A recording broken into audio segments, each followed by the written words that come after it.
It was an ordinary and calm day in the city, where nothing new was happening. From the supermarket, surprisingly, it was filled with shoppers, and in the background, a television was playing the news. A guy takes a bag of chips from the shelf, but it looks like it's defective, and the news says the sky is covered in dust and smog due to recent sandstorms. A little girl next to him says that he is a thief because he steals food that he hasn't even paid for yet, but he denies it. Suddenly, breaking news is broadcast on television that an earthquake has suddenly occurred in the vicinity, but since it was not very strong, there were no casualties. And then they add that this earthquake is starting to gain strength, so it is advisable to protect yourself. There's still something being said on TV, but no one is watching it anymore because something much more interesting is happening outside. Suddenly the ground shook violently and rose up, as if something unusual had crawled out of it. In this place, as if from under the ground, a very strange and tall tower rises at a dizzying speed. All this is very frightening for people. No one understands what is happening here, especially a frightened little child. The whole store is shaking. People around are asking if everything is okay, if no one was hurt. The guy picks up the child and protects her from falling.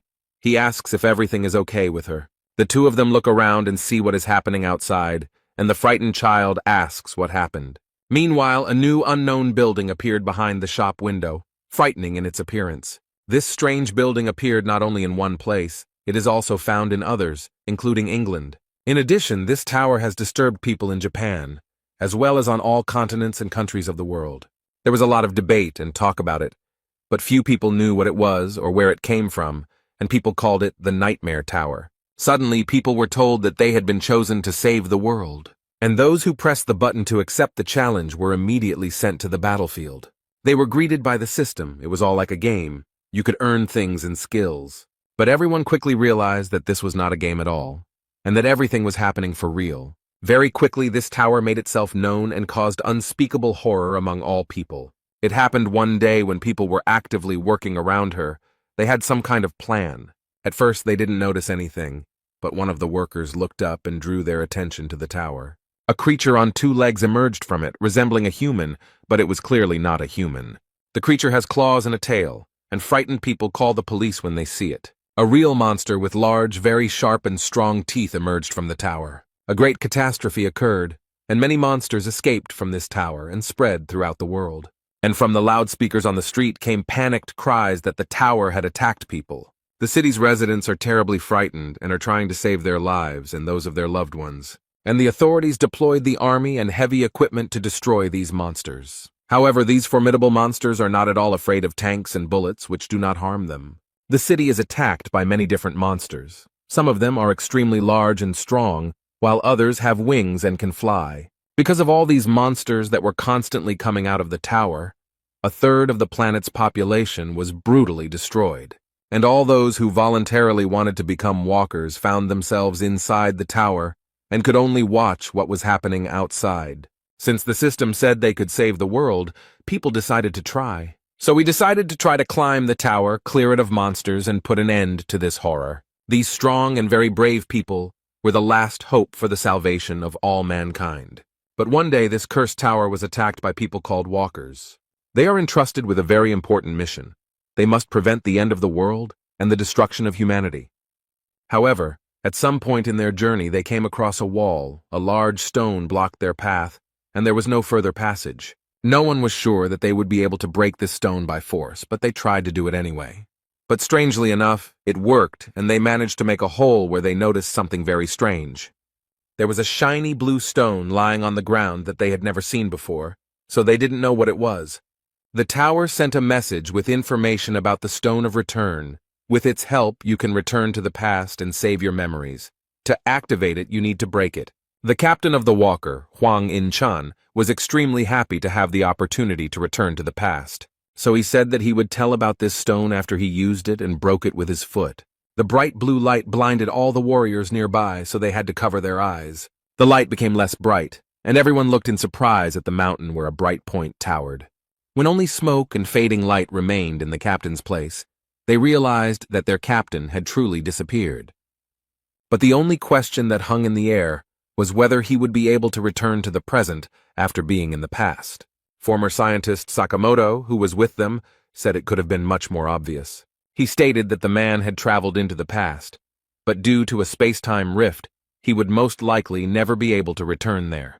He explained everything that was happening based on scientific theories, such as the theory of the multiverse or the theory of parallel worlds. The man stated that there was a rift in time and space, meaning that the Huang In-chan who had traveled to the past was no longer the same Huang In-chan they knew here. Upon hearing this, the men were extremely surprised and found this information very strange and even frightening. Samatoko is sure that Huang In-chan ended up in a completely different time-space, so his trip to the past will not change the present in any way. As far as he knew, all these items from the tower never lied, their descriptions were absolutely truthful. The stone will send them into a time rift, but that's just his theory, and it's entirely possible that using the stone will land them in this very world. But ultimately, the impact of the objects in this tower goes beyond the human mind. And then the clouds thickened in the sky, huge lightning bolts appeared, and one of them struck the tower hard. All the monsters in the tower became active, as if they had been given a sign. A huge number of monsters flew out from all the cracks of this tower. They are ready to attack people again. And before the end of the world comes, the walkers must find a solution, use the Hearthstone, and go back in time. Or they can stay in the tower and try to deal with all these monsters. Then they will most likely die. A huge monster with a terrifying mouth emerged from the wall they had made a hole in. He mercilessly destroyed everyone in his path, and many suffered from this. All those who remain understand with despair that this is the end. They no longer have a choice. Poor people hold these stones in their hands and understand that their life in this world is over. Almost all the walkers decided to use the stone to save themselves from the ugly monster. There are 2 of them left, and one of them asks for forgiveness because they have no hope left. It immediately disappears, but the last warrior is still standing. He has no desire to use this stone. The poor fellow falls to his knees in despair and no longer tries to fight.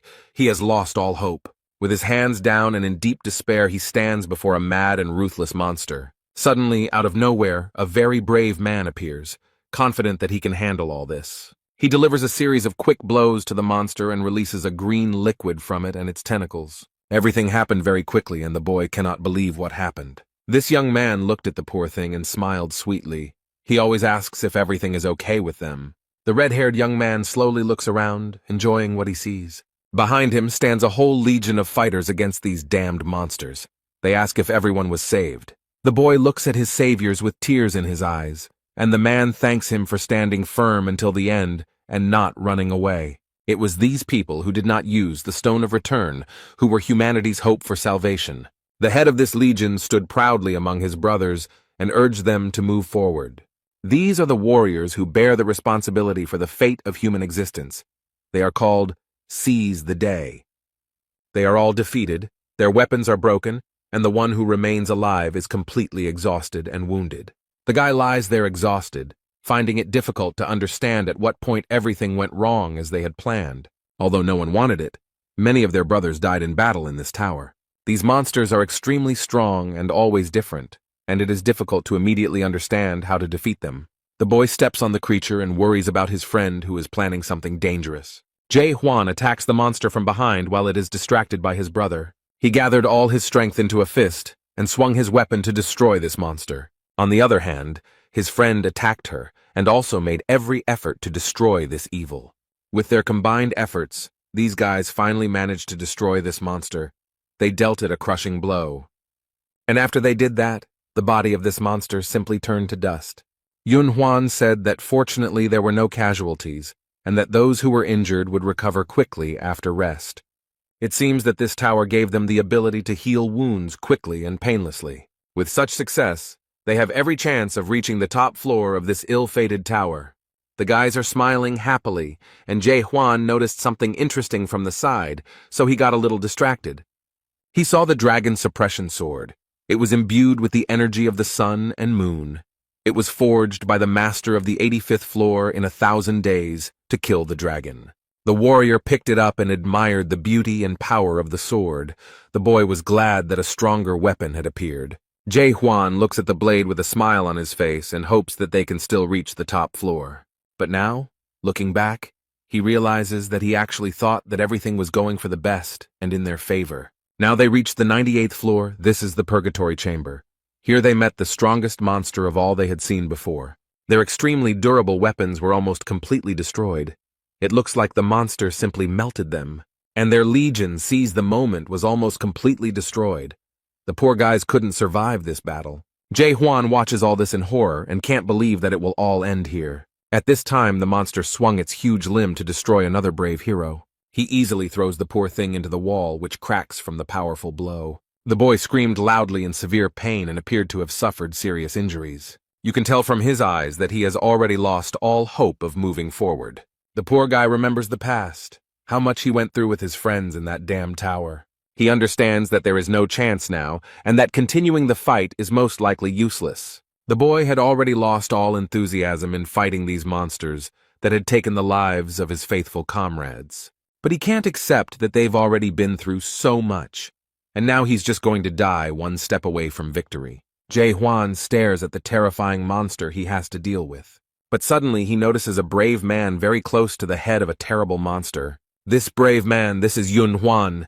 He gathered all his strength to finally destroy this monster. The Seize the Moment Legion warrior is very strong as he manages to pierce the monster's armor. He inflicts a lot of injuries, and does not give this creature the opportunity to destroy even one more person. Yun-hwan calls his friend and asks Jae-hwan to finally pull himself together. The guy tries to hold out as long as possible and inflict great damage on this monster that has taken many lives.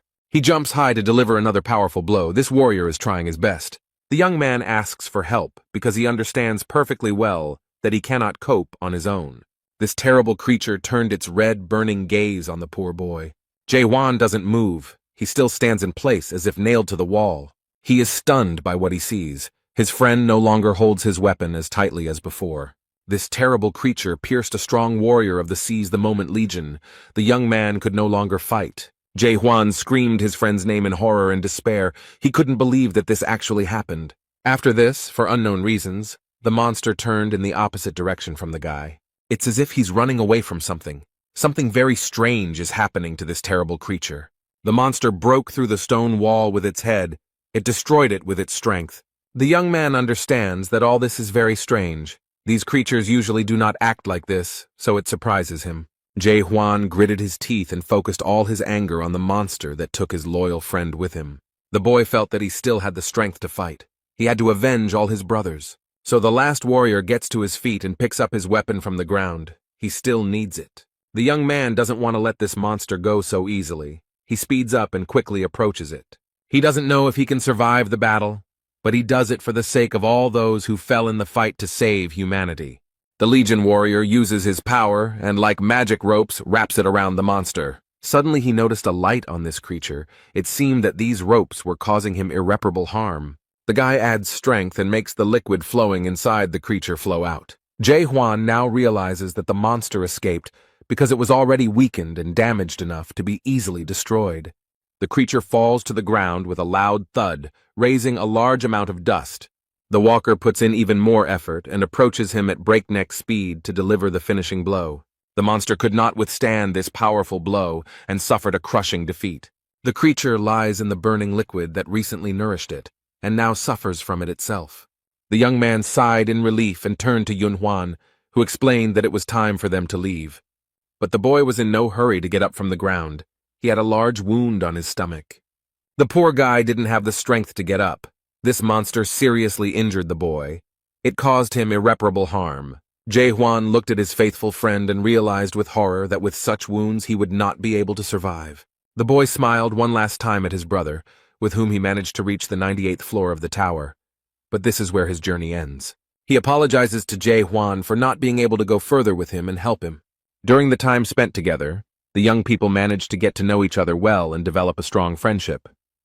Kim Yun-hwan's smile never left his face, and it always warmed the hearts of those around him. Even that terrible tower couldn't take that away from him, so the walkers began to call him the Knight of the Smile. But at that moment, perhaps for the first time, a smile appeared on his face. The boy understood his end. Jae-hwan's heart was breaking, but he turned away from his friend and asked him to leave. He doesn't want this brave and strong warrior to leave him, so he goes another way. The young man looks down and walks away from Yun-hwan with a heavy burden on his heart, leaving behind only the memories of his sincere and kind smile. The guy stood up with difficulty. He knew that his friend had noticed everything and clearly understood what needed to be done. This stone was in too bad a condition to be used, and Jae Hwan realized this. The young man can barely move. He climbs the steps with difficulty and thinks about his friend. In fact, Jae Hwan turned out to be much stronger than he previously thought. The guy reached his goal and sat down to gather his courage and do what he had to do. He thought that it was Jae Hwan who gave him the confidence that reaching the summit was indeed possible. Yun Hwan gave this world his last smile. He is sincerely glad that his friend stayed here and will be able to finish his work. Then he pushed off the floor with his foot slightly, and what was supposed to happen happened. He disappeared from this world, and now his smile will not be able to warm the heart as before. Jae Hwan will miss him very much. This guy made this world at least a little kinder and better. He will miss Yun Hwan very much and will try to go all the way to the end for him. And his friend will continue to live in the boy's memories until he himself dies. But now he has no time to grieve for his friend. He needs to move on. He must continue on his way because now the fate of all mankind is his responsibility. The young man opened the door to the next level, and a bright blue light shone from there.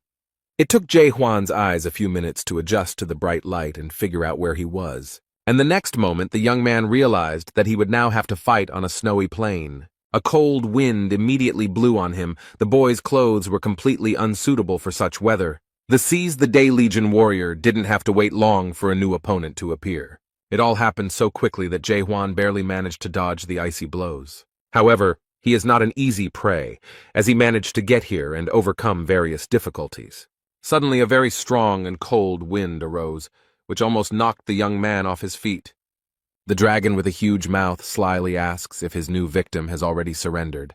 The boy's hand was covered in ice. Apparently, this creature still managed to harm the young man. But that doesn't stop him. Jae Hwan confidently declared that he will never give up, and the ice dragon took his words as a challenge and struck on the spot. The walker hid from this terrible creature to buy time and try to do something with his hand. The dragon tried his best to find his opponent. Apparently, people don't come here often. The boy sits quietly in his hiding place. He can't let this creature find him any sooner than necessary. This monster has been sitting here for 10 years. He uses some kind of potion to heal his injured arm, the monster's blows causing him great pain. At level 98, Jae Hwan had faced many difficult challenges, but what awaited him here was far more difficult than what he had already experienced. The boss of the 99th floor of this cursed tower is the ice dragon Velhisus. He inspires fear with his strength. The breath of this dragon from the Forgotten Lands is difficult to withstand, even if you have a high level of cold resistance. The young man understood that if it weren't for the weapons and supplies of the dead walkers, he would have no chance of winning. On the 85th floor, he received the dragon suppression sword, and from Yun Hwan, the ice demon armor. The boy sadly bowed his head and remembered his faithful friends, for whom he came here. He gently touched the Fire King's bracelet and remembered from whom he received this artifact. This is from Han Shiel. He suffered so many losses, lost so many friends because of these damn monsters. He was extremely sorry that such wonderful people had to die such a horrible death. An image of a beautiful girl with a warm and gentle look appeared before his eyes. He regrets that he was not stronger and could not save her from death. She did not deserve it. No one deserves it. He remembers with horror how Han Shiel died, unable to survive a fight with another monster, and Jae Hwan couldn't save her or prevent her death, and it breaks his heart. The young man remembered another incident when he was sitting at the table and calmly drinking tea. The man asked him if he wanted to try again, and the young man replied without hesitation that he definitely wanted to do so. Then the warrior boldly and confidently declared that he believed that this time he would definitely succeed. The Atopos blacksmith, whose name was Jae, looked at the young man with interest and was glad that Jae Hwan did not give up. Adipose City was the last one to be recaptured after defeating the 50th floor boss, Alniminus. People did not lose hope. Even when wounded or dead walkers were brought in every day, the priests founded a rescue squad to save wounded soldiers. In this city, blacksmiths worked to ensure that warriors had weapons and armor so that they could fight to save humanity. The guy thought for a moment and decided to note with sadness that Jae now seemed special to him, since he is the last blacksmith of Atopos. But the man asks not to remind him of this. However, he added that Jae Hwan was the only person he worked so hard for, and noted that weapons from the lower floors were no longer being returned.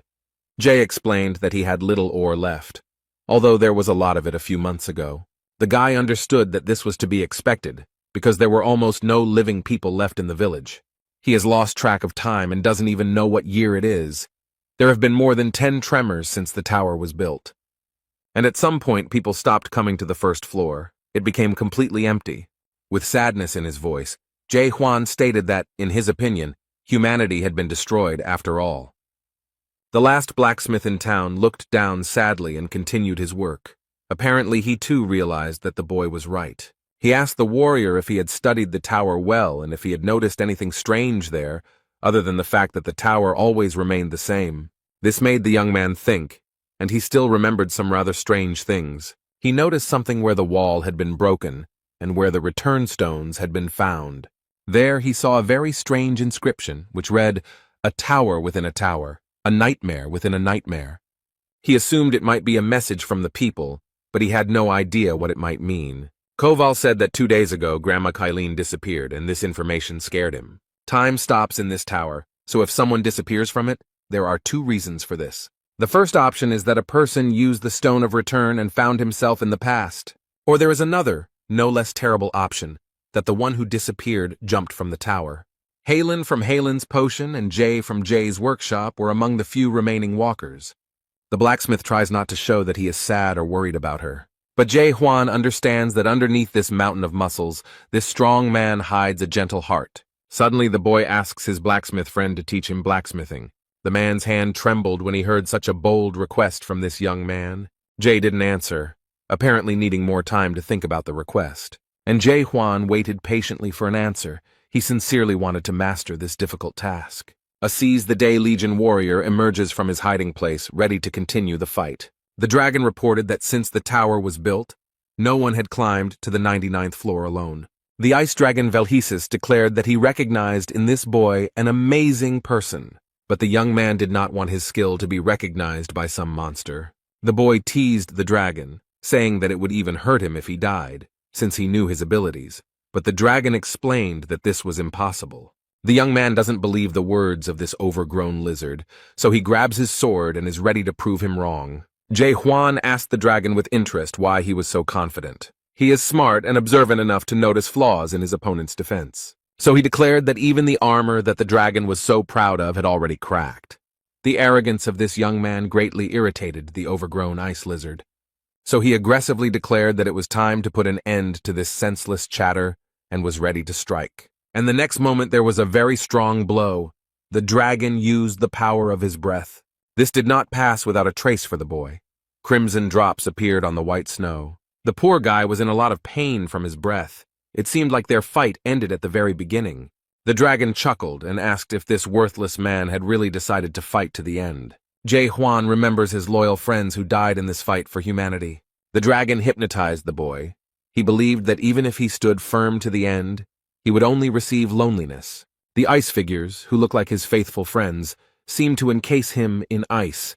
They do this at the will of the monster. This lizard-like echidna watches as the boy slowly dies in her clutches. The brave boy sighed heavily and declared that the dragon had been sticking out his tongue for too long. And then he put in a lot of effort and managed to free himself from the captivity of these ice sculptures. The dragon aggressively asks if this little man has decided to attack him again. He calls on the walker to surrender because he himself will never be able to defeat such a large and strong dragon. Jae Hwan went to the tower later than everyone else, so he missed out on a lot of different skills and hidden abilities. That's why he decided to give up all skills and focus on just one thing. His only skill was to attack the enemy, and he did it over and over again. Thanks to this lunge, he managed to kill over 50 million monsters, and his brothers gave him the second name, Lunge. Over time, the guy realized that his skills were changing. He was becoming faster, more accurate, and stronger, and as a result, he gained such strength that he became more effective than any hidden skills. This technique was not a skill that took away strength, so the boy did not get tired in battle. But despite this, it was still difficult for him. Jae Hwan had already made 100 attacks, but he had only managed to make one small dent in this dragon's armor. It was clear that this creature would not tolerate such a thing. The dragon immediately prepared for his powerful icy breath. The walker realized with despair that he had no time to evade. But suddenly, at the last moment, he noticed something very interesting, and it gave him hope.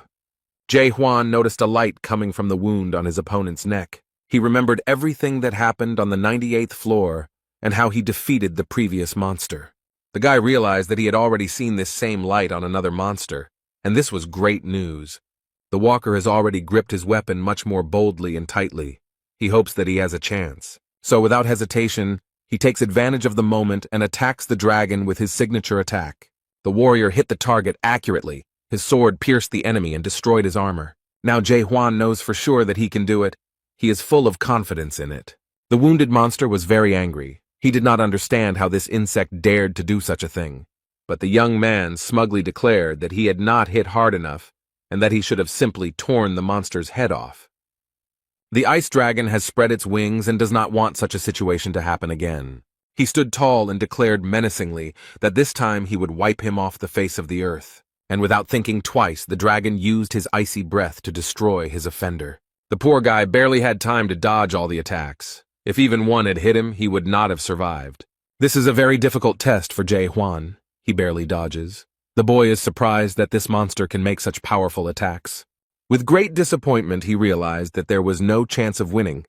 The dragon has cornered him, and he won't be able to defeat this creature. But the monster looks pitiful, its jaw hanging open after being wounded. He explains that if at least 10 pedestrians had come here, they would have dealt with him. And he added that if people had not been deceived by the Dream Demon Stone, everything would have been completely different. The boy doesn't understand what stone the dragon is talking about, so he asks him what he means. However, it is clear that he will not explain anything, but will immediately attack the guy.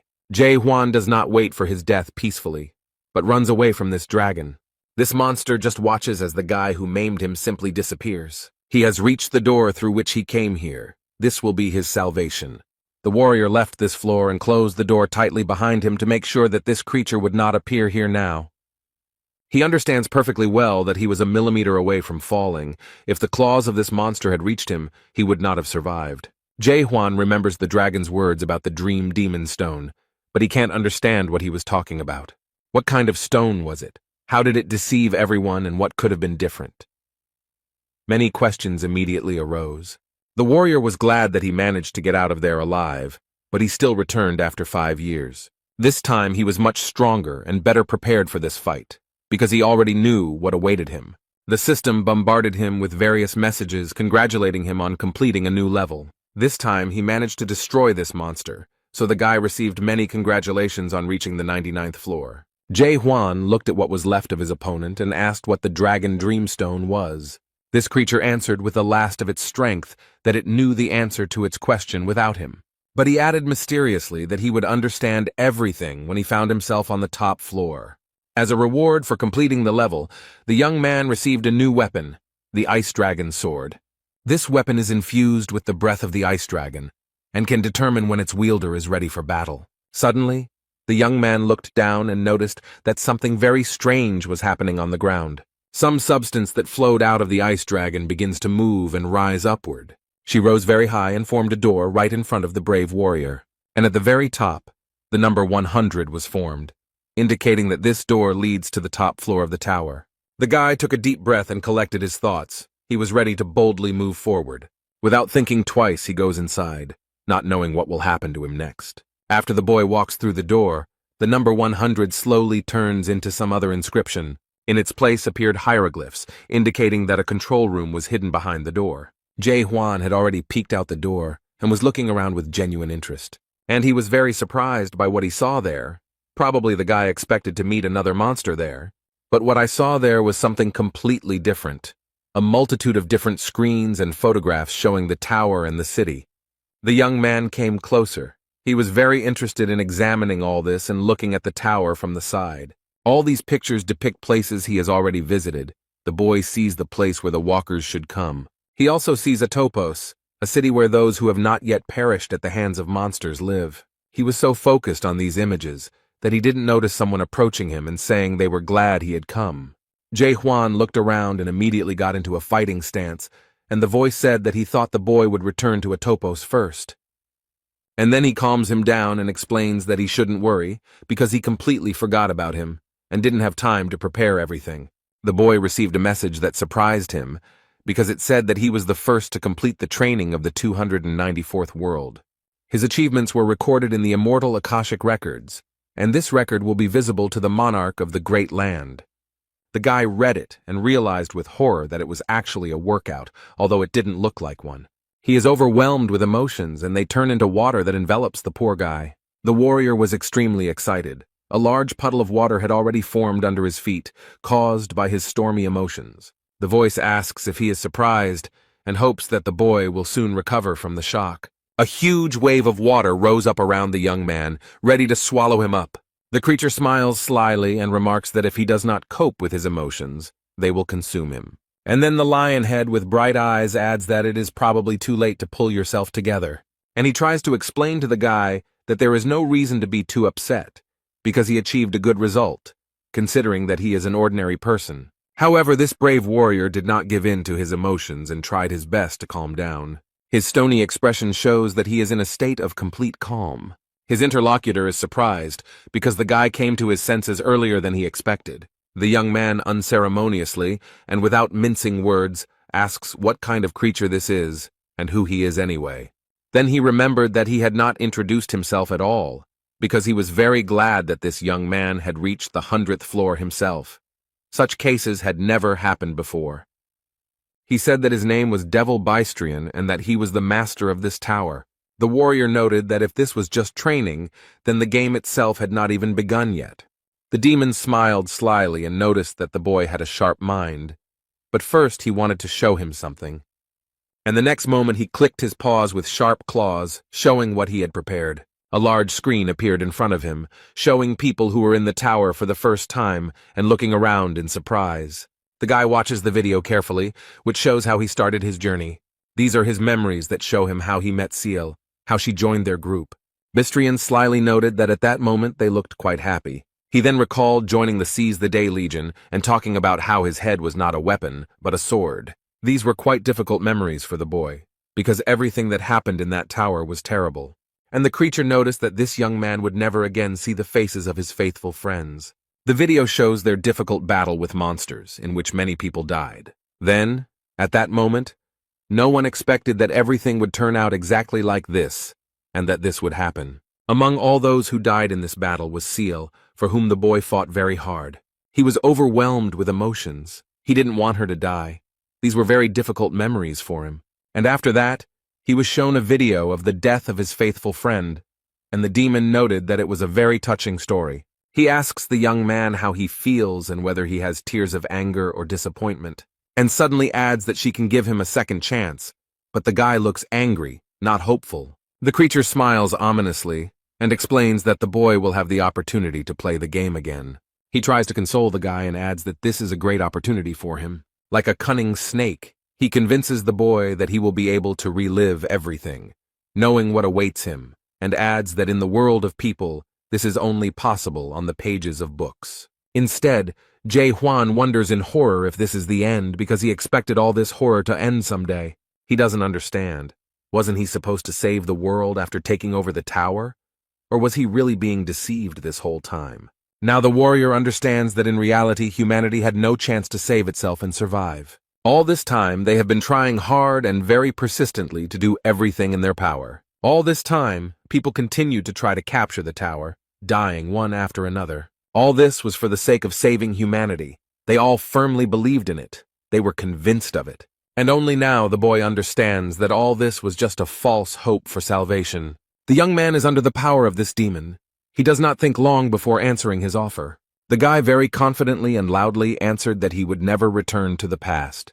This answer from this, as it seemed to him, pitifully worthy man somewhat surprised the owner of the tower. But suddenly he began to bare his sharp teeth and mock this young man with a grin. And this laughter turned into a loud and crazy laughter that filled the entire room. In fact, he was very amused by the boy's idea that he could go back in time. So he decided to explain one very important thing to this brave warrior. The demon stated that no object or artifact could send him back in time, and there was nothing powerful enough to turn back time. But Huang doesn't understand how this can be true since he himself saw the stone of return. And immediately after these words he understands what the ice dragon meant. The dragon's words echoed in his head, saying that people had been deceived by the dream demon stone. The guy remembers this stone and the description that the system gave him, and with horror he realizes that it was a lie.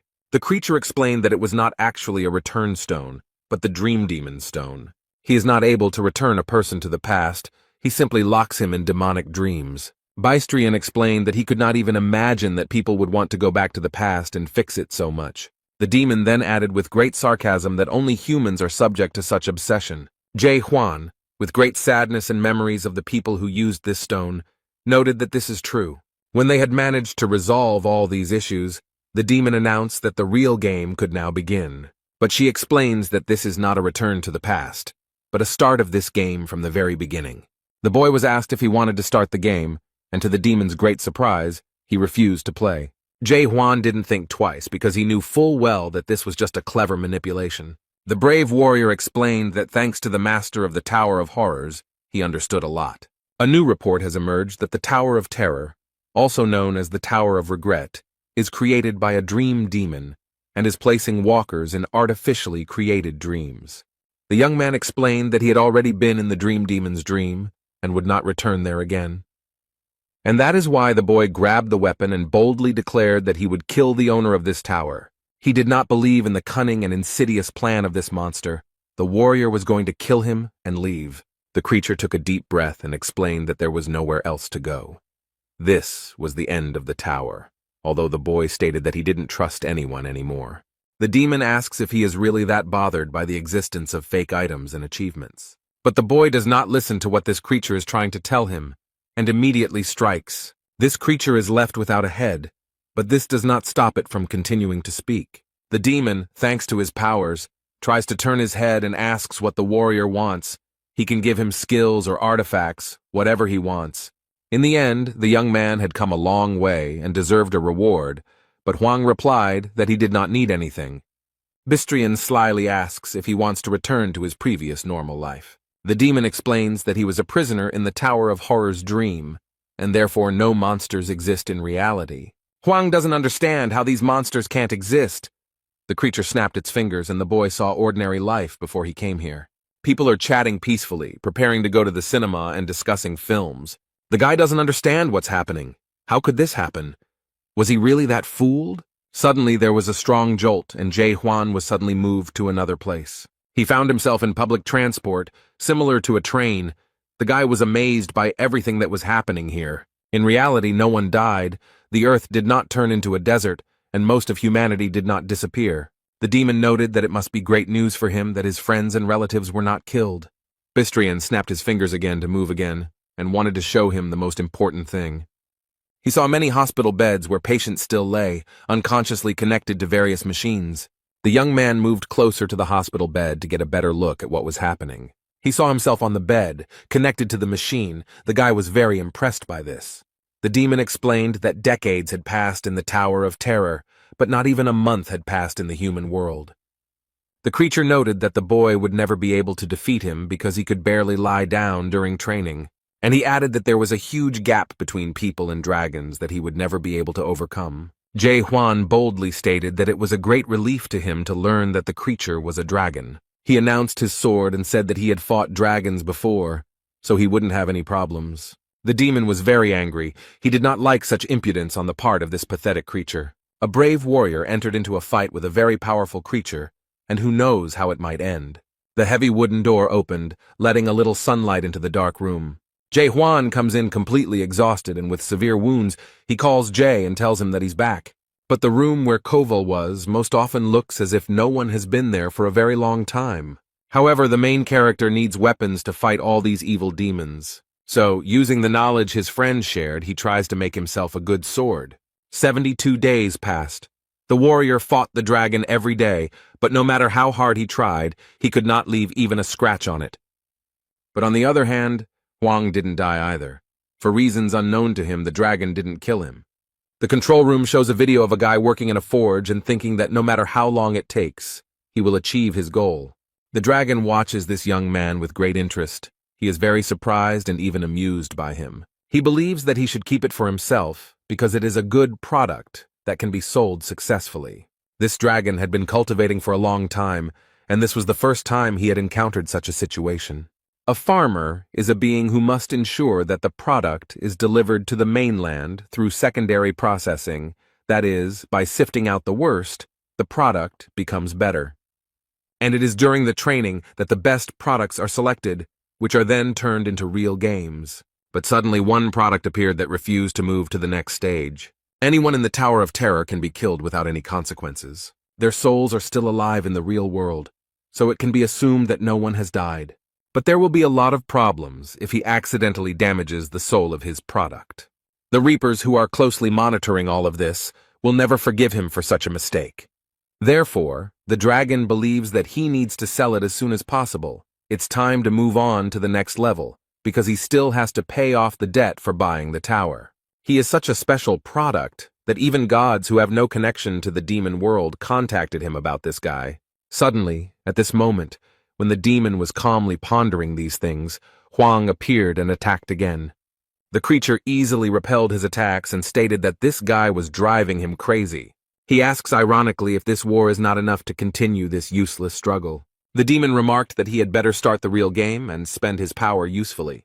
The next moment he repeated his signature finger gesture and was ready to show off his tricks. Literally a second later, he disappeared from the boy's field of vision, and he does not understand how this happened and where the dragon went. Suddenly a mirror appeared in front of him, in which he saw his reflection, and behind him, a dragon. The guy doesn't stop fighting. He swings his sword and is ready to strike again, even if it is useless. The poor guy is trying his best. He is definitely not the kind of warrior who gives up easily. The next moment, this block, which served as a mirror, shatters into pieces from a strong impact. Huang was injured, his head was damaged, and he has difficulty coughing. The angry dragon grabs the boy by the neck and asks what he wants and why he continues to insist on his own. The guy explains that he will kill the dragon and move on, which even disappoints Bystrina a little, and he asks what he needs to do to make him agree to the game. Huang chuckled. He saw that the creature was already on the verge of fainting, and quietly praised himself for being able to hold out for so long, and explained that he wanted to ask for something. The dragon is already sitting calmly and explaining to the boy that the universe does not consist of only one dimension, but he calmly replied that he knew about it, and added that he also knew about parallel incarnations and the multiverse. But the demon wants to clarify something and says that there is one main dimension, the almighty Earth. And then he explained that it was from this great land that many different alternatives branched off. The Earth is a small planet in a large dimensional system consisting of a large number of alternatives, and they called these actions the 294th world. In the Tower of Terror, walkers can gain skills, obtain various items, and level up. In this way, they will be able to adapt to the structure of the mainland and thus have a chance to enter another world. And various evil demons like him have the ability to control this game. But the guy doesn't understand at all why he's doing this, why the demon needs it. The dragon noted that it was a good question, but he didn't think it was something he really cared about. Bystrina snapped his fingers in his usual gesture, and it seemed like the tricks were about to start again. But they find themselves in a ruined city and ask a question that really interests the guy. So he wants to explain why, out of all the alternate worlds, the Tower of Terror ended up on Earth. The dragon asked if this was not what interested the young man most, why he and his family were forced to face this, and then he gave a very short and quick answer that their world was chosen at random. But this guy said that he was asking about something completely different. He was interested in why he was running this tower. The demon was very surprised, and the young man continued to ask what benefit this tower would bring him. His interlocutor thought for a moment and explained that it was something like his passion or even hobby. And then I realized that this guy didn't seem to really believe his own words and didn't understand that demons also have hobbies. He then explained that among them, there are those who simply enjoy watching outstanding walkers, and there is also a place called Paradise where monsters and demons live alongside humans. And to make his point completely convincing, he showed the bishop's message, which said that the boy should not be killed. And then he smiles slyly and asks if he believes him now. Huang didn't answer, he just watched because he thought it was all complete nonsense. The walker found himself on the 99th floor, where he had already defeated the ice dragon and received a message that he had reached the maximum level of 100 and all his stats were at maximum.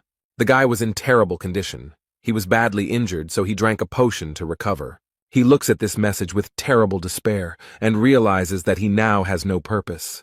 But he still can't tame this monster, the master of the Tower of Horrors, although he really wants to do it. The warrior lay down on the cold ground in despair, wondering what to do next and how to understand what is real and what is not. Jae-hwan ponders whether humanity can truly be destroyed and how he will know. Perhaps everything in this world is destroyed, but some alternative version continues to live peacefully. And at that moment, the boy felt something very strange. He had never experienced anything like it before. This alarmed him, and Hwang thought that something very strange had happened inside.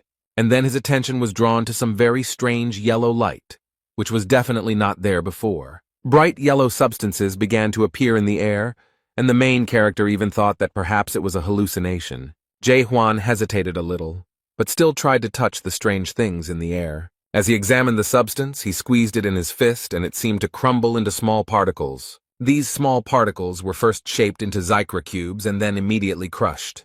The guy believes that these particles are the components of the world, and it doesn't matter what shape they have. Then he remembered the bishop's inscription that the demon had shown him, and he began to gradually understand what was happening. The warrior frowned and realized that he was just entertainment for the stronger life forms in this universe. Suddenly, a demon appears in front of him, and the boy asks who the monarch is and if he is the one in charge. And he tried to explain briefly and clearly that monarchs are observers of a large country. Those who manage to complete the game are sent to the mainland and receive the support of the monarch. Jae-hwan didn't quite understand what this meant, so he asked again to get a more precise explanation. The dragon stated that the boy's future could change dramatically depending on the monarch chosen. And then he promised that if the boy obeyed him, Bistrian would use all his strength to help him get to the great monarch. But the demon noted that this would only happen if the young man agreed to play the entire game to the end. Jae-hwan noticed that the creature now spoke like an annoying store clerk. And the next moment the guy agrees to join the game, but will do so only after 10 days. 9 days have passed, and the boy is still training with the sword to be in top shape before the game. The demon sits calmly in his control room and watches all the actions of the young man. But he is looking forward to it. There is very little time left, and he remembers that he bought this tower because he was deceived. These memories made him angry because he remembered how false they were. He was told that the tower had been built by the Lord himself, and that it was so old that its value could hardly be overestimated, so it would definitely be a good buy. But he regrets that there is no function to voluntarily exit the game while keeping all your achievements. And now he himself is trapped in the tower, unable to exit the game because Hwang refuses to move on to the next level. He sat there in despair for so long and had already resigned himself to his unhappy fate. But finally, all this will end tomorrow when Hwang starts the real game. The warrior received a message asking if he wanted to return to World 294 without losing his memory and start the game. The dragon is looking forward to the moment when the guy confirms the application.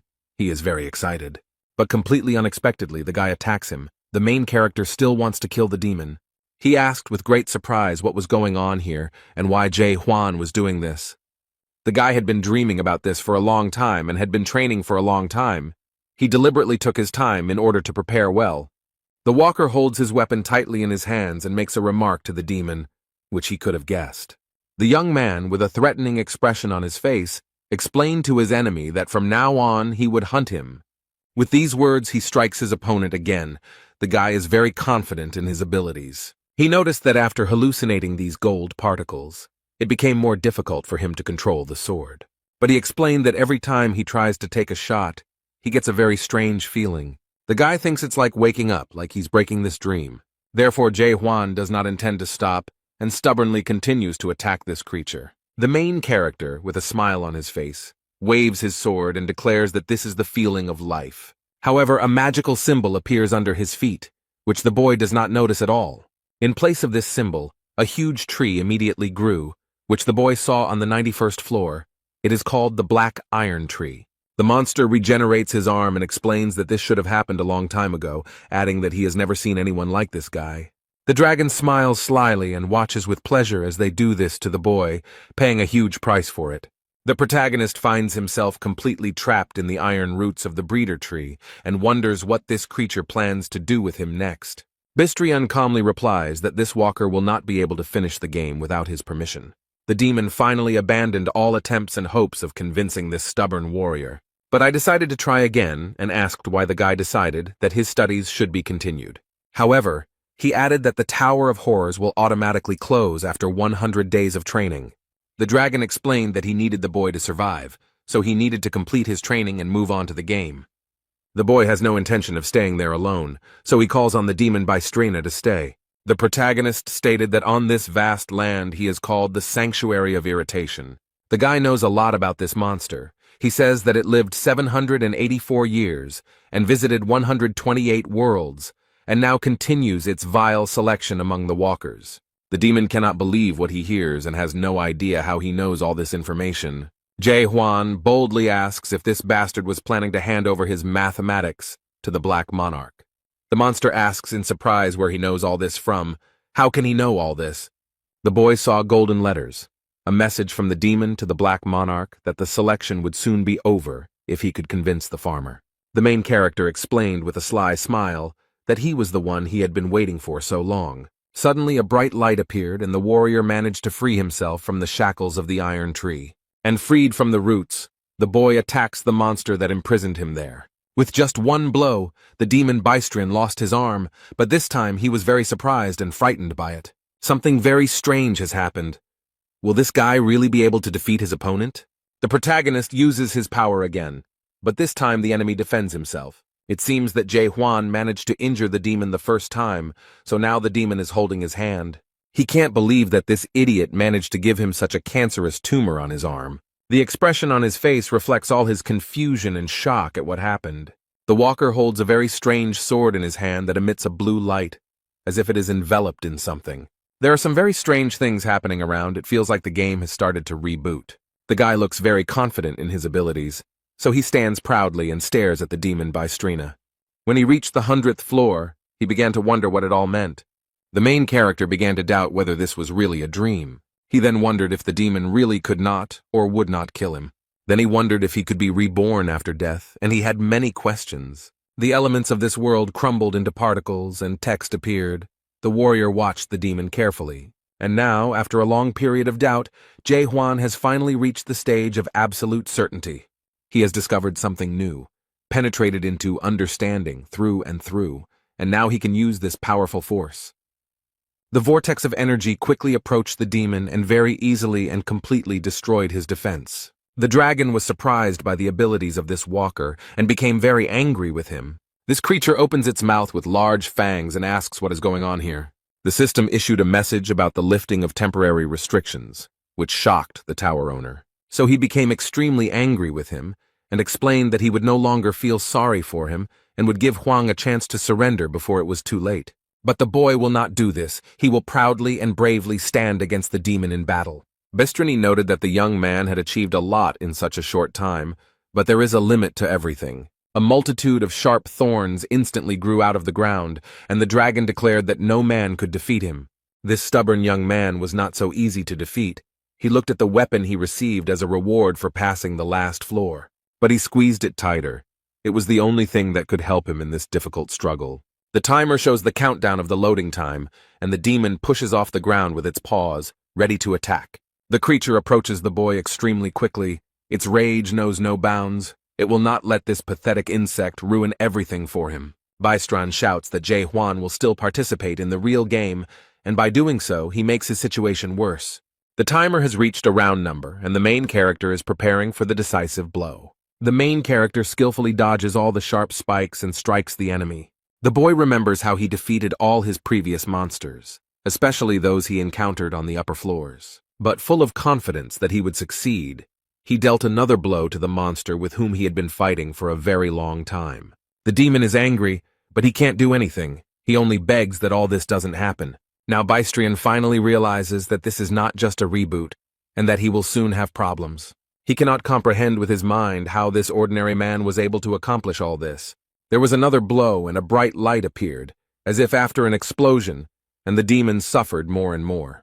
The main character does not stop for a minute. He continues to attack to destroy the enemy. The dragon screams wildly from pity and severe pain, opening its wide mouth full of fangs. Jae-hwan stands proudly and holds his weapon at the ready, but first he wants to clear up a few things. The guy wants this unearthly being to know that people are not just a commodity to be sold. But he added that they were not so useless that they could be digitized in some game at the behest of some demon. People were not things that could be given a price tag. Bystrina turned into a small creature. Hwang poked him with his sword and explained that he would no longer obey his plan.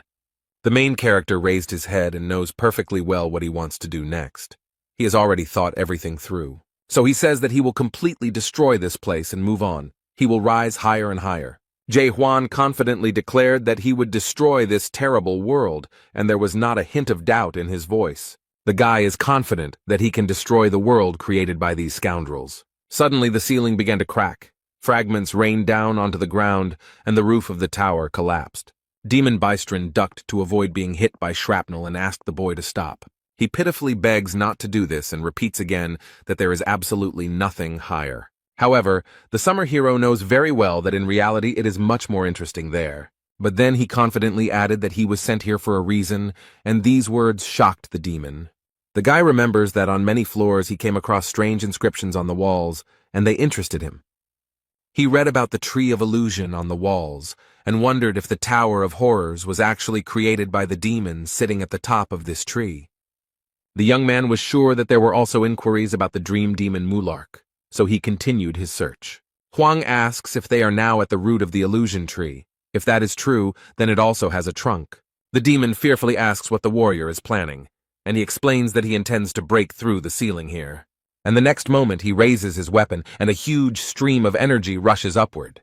The system indicated that an unknown error occurred during loading, and then showed that training was complete. Now the guy is in a completely different place, but the poor guy looks very tired. But despite this, Jae-hwan is happy that he finally found exactly what he was looking for. He wanted to be here. This place is not as quiet and calm as it seemed at first glance. It seems that scary monsters live there. The creatures with large mouths sensed the presence of strangers in their territory and were ready to attack. These giant wolves surrounded the main character, but he is not at all scared. He is alone, and there are more than 10 of them, and these creatures do not plan to leave him alive, so they immediately attack. The wolf quickly approaches the boy, his eyes blazing with fury and his huge fangs terrifying. Jae-hwan is not afraid of any of these creatures. He makes a light lunge at it and immediately inflicts serious injury on it. He then looks back and sees another evil monster approaching him. This creature is extremely close to him, but this fact does not frighten the warrior at all. He can cope with it. The creature looks very bloodthirsty and evil, as if this creature was specially created to destroy everyone around it. The protagonist holds his weapon tightly and is ready to defeat this creature. He does not seem to consider it very strong. But against this huge wolf, he uses a medium lunge that literally cuts the monster in two. On the monster's head is a large horn, which is enveloped in a magical yellow glow, looking magical. The boy became curious and decided to take the thing for himself. Huang easily pulled it out of the creature's flesh. He put the horns of these creatures in the backpack on his back and noted that the monsters here were not very strong. Jae-hwan heard the noise and looked around to see what was going on. Suddenly, some strange creatures appeared and shouted aggressively, "How dare this man do this?" One of them points his finger at the backpack and shouts something, but it is difficult to understand what he wants. The warrior looked at them all carefully, but could not make out what this creature was saying. And then he realized that they were pointing to the horns behind him, so the young man offered to make a deal. He would give up all these things, and in exchange he would want information about what this place was. But the monsters didn't seem to even listen to him, and it was unknown if they understood him at all. They went on the offensive. One of these green monsters immediately dealt a strong blow, apparently thinking that this would be enough for victory. The young man got angry and said that now he would have to kill these scoundrels with bulging eyes. He is ready and willing to proceed with his promise. He does not mince words. Jae-hwan didn't have to spend much time and effort to neutralize them all, since all of his stats were at their maximum levels. Now he is trying to get at least some information from this monster.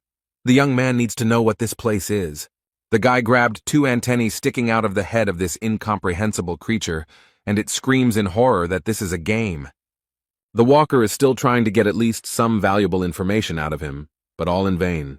The creature uttered a few words incoherently, which were understandable. They said, "Human, kill, now." And the next moment he bit his tongue, and it looked very strange and incomprehensible. The boy tore off the antenna and the creature died. At first they seemed weak to him, but now he thought they were not so simple. Huang looked at what was left in his hands with surprise and interest, trying to understand what function these things performed. But he decided not to think long and left the antennas on the ground, and went to explore the area.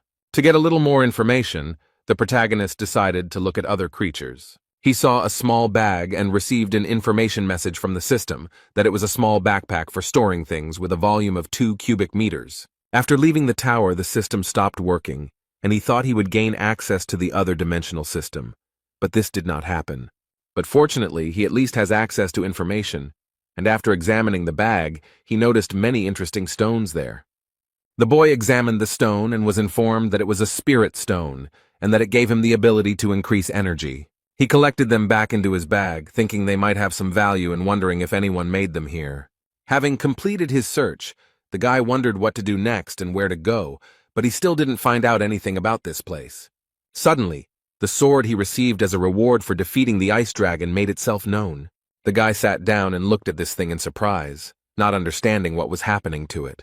And the next moment, the dragon's mouth appeared, as if a ghost was trying to get out of there, or it was a hallucination. It all ended as suddenly as it began. Nothing else happened, and everything just disappeared. The main character props his head up with his hand and tries to understand what just happened. After sitting like that for a minute, he was able to examine everything more closely, and noticing the crumpled paper, he suggested that it might be a map. The guy opened it and saw there a tree of illusions, as well as some other castles, possibly a settlement, and a strange inscription, Chaos. He remembered that the idiot in the tower hadn't told him about this place, so he would have to try to find out for himself. At first, this forest seemed like a very quiet and peaceful place, but these palm trees and greenery create a deceptive impression. A little further away from Jae-hwan, wolf-like monsters angrily open their mouths, ready to attack. Their opponents move towards these creatures fearlessly, quickly, and energetically. It is unclear what they are, but they look very human and seem to know what to do. The girl with red hair looks at the spores with confidence, but her eyes are unusually bright. She threw the blade, probably intending to hit one of the monsters, but something went wrong. Because she stepped on some guy's foot and apologizes, explains that it happened by accident, and promises to change her hunting location. He smiled at her, and when she turned around, it was clear that the man was angry, and thinking about how badly she must be handling the weapon that had accidentally hit him in the knee. The other boys looked in horror at what awaited them ahead and screamed in fear. A terribly angry bighorn, also known as a bighorn, is quickly approaching them. This terribly evil creature with huge fangs and an open mouth runs towards the girl, who does not seem to be scared at all. All this happens near a high cliff, and the people below are trying to prepare for a difficult fight. Hwang watches them from above and comes to the conclusion that this girl looks much stronger than the others, but they don't seem to be very friendly. At this rate, they'll all just die. I wonder how they even got out of the tower with those skills. The man has gathered his strength and is ready to join the battle. He uses his skill, Breath of the Fire King. The girl screams that she will help him and immediately hits him hard on the cheek. She then smiles cheerfully and apologizes again, although this time the guy calls her a whore. The red-haired girl noted that it was very rude to call her that, because she just wanted to help. Hung-nim doesn't notice the monster approaching him with its mouth wide open while he argues with the girl. It seems that the protagonist realized that they would not be able to cope with this creature, especially if they were so careless, so he decided to help. Jumping down from the mountain, Jae-hwan used his sword, made a medium lunge, and easily defeated the monster with one blow. Han-nim seemed to be too close to the monster, so he got slapped quite a bit and he didn't like it very much. There was a lot of smoke, so no one immediately noticed the stranger, only his powerful weapon was visible. Jae-hwan wields a strong and large sword that emits a beautiful blue light. The main character stands proudly on his prey and carefully looks at everyone present. He didn't seem very impressed by what he saw here. These people didn't look particularly strong or smart. They discuss whether everything that happened here was legal and whether they can take Bighorn's body. The man tries to wipe the dirt from his face, and the girl watches the stranger with interest. Someone said that it would take at least 10 people to defeat this creature, and Hwang thought about the fact that the previous creature had 5 horns, so the more horns, the stronger the beast. The girl is still awake, mysteriously and intently looking at the man who so easily dealt with the monster. She doesn't know who he is, so she plucks up courage and decides to approach him. The girl comes up from behind and threateningly asks who he is. The guy didn't expect such a reaction. She then explained that chaos is not a simple world, and no one can defeat Bighorn with just one attack. She asks again who he is and where he is from, but the young man only looks at her with interest. He remembered seeing the word on the map and not being able to figure out what it meant, but now he had a chance to get more answers. Huang turns around. They are standing too close. He stares at the girl and asks what chaos means. The red-haired girl was a little confused, finding herself so close to the stranger. After that moment, they all calmly moved together to new territories for Huang. Hyung Nim asks the stranger again and again. He asks if he is here for long. The guy answers in the affirmative. And then, surprised, he asks if he knows the local language, and the guy replies that he does. The man said, as if to himself, but out loud, that this kind of thing doesn't happen here often, and he found it all a little suspicious. The girl asked if they could really take the body of this monster, and the boy calmly replied that he had no rights to it. She finds him very suspicious because the whole situation is extremely strange. Even though he says he came here through the passage, he killed that monster himself without using any skills. The girl tried to use her abilities on him, but the system gave her an error and indicated that the skill could not be used. She was a little surprised that even her strength couldn't help her stop this guy somehow. The system noted that verification was impossible, and the girl assumed that the guy was probably outside the system. She is very concerned about who this man is and why he came here, so she has several questions for him. So I decided to explain that chaos is not such a simple place, and no one can kill this monster with a simple attack. Then she bombarded the guy with questions, and he looked around with surprise and great interest. But of all these questions and explanations from the girl, only one word, chaos, interested the creator. However, this made the girl very angry, and she asked if he was serious or just joking. And then she decided that maybe he didn't understand what she was saying because she asked who he was. Was it really that hard for him to understand? But the main character explains that he understands everything perfectly and hears perfectly well what she asks him about. The boy remembers his life on Earth, his family and friends, and realizes that his whole life on Earth has lost its meaning after the appearance of the Great Tower. And then, during his life in the Tower of Terror, he made new friends and loved ones. He had many wonderful and very touching memories associated with these people, but after completing his studies, they disappeared like a mirage. All of these people are still alive somewhere on Earth, and he could retain all of their memories if he started the game over. But they won't remember him or their adventures, so this venture will most likely be useless, and they will have a hard time coping with the loss. The guy decided not to tell this whole long and complicated story, and decided to say that he simply didn't remember anything.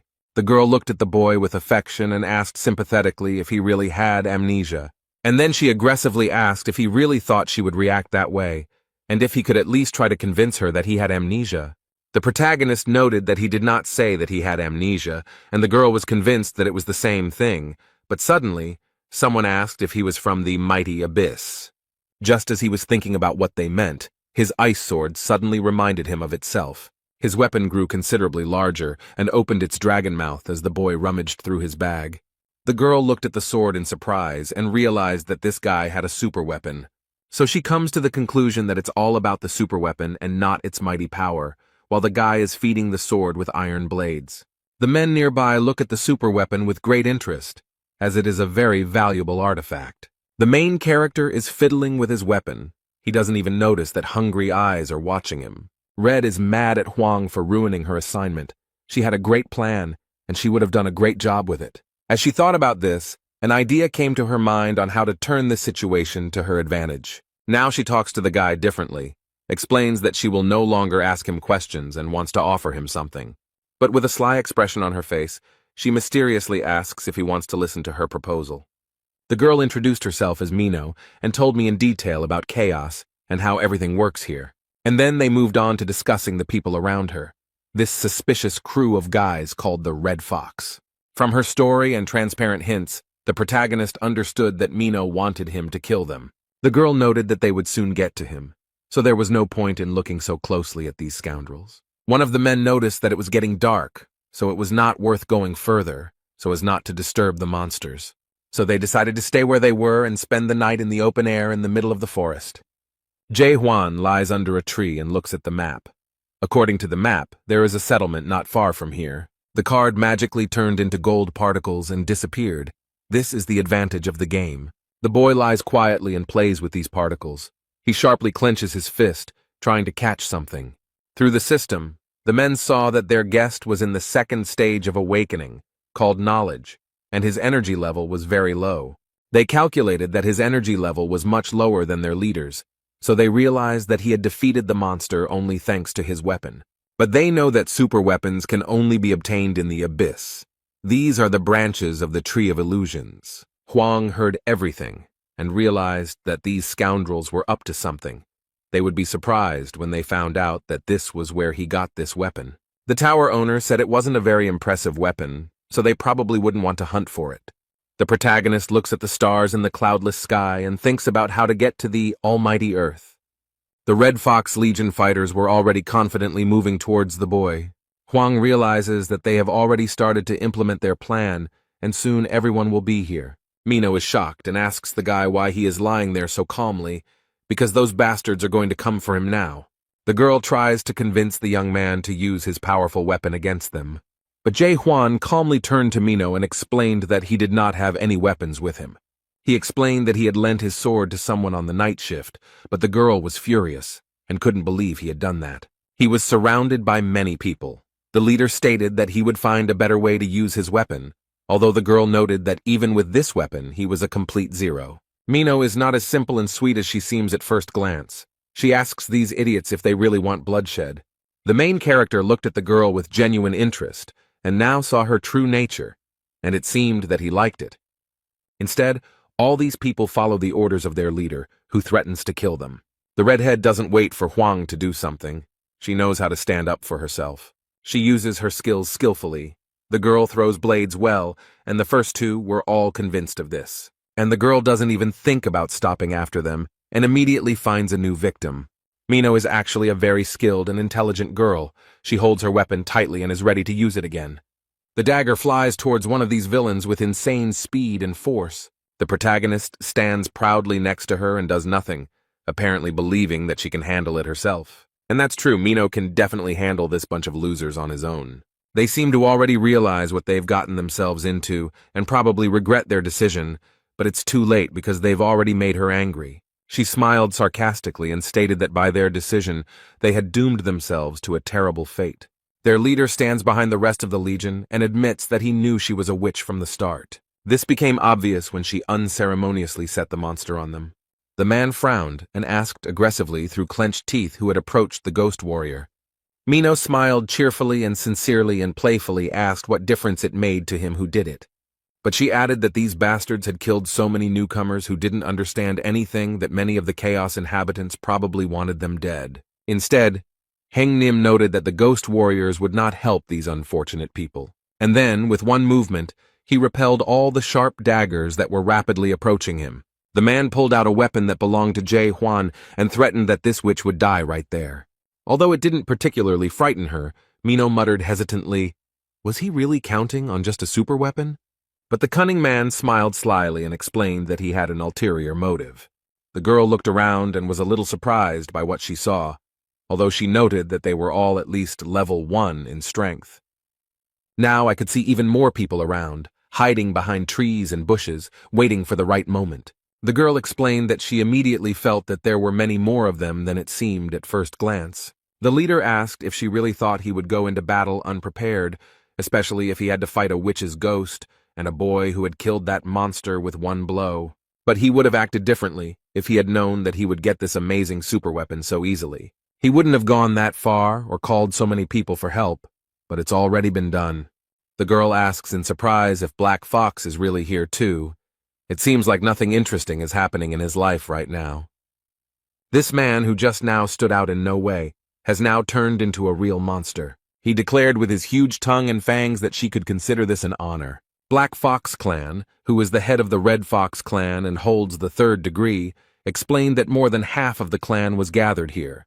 She is not very pleased with the honor done to her and asks them to wait a little, as they still have so much time to gather here.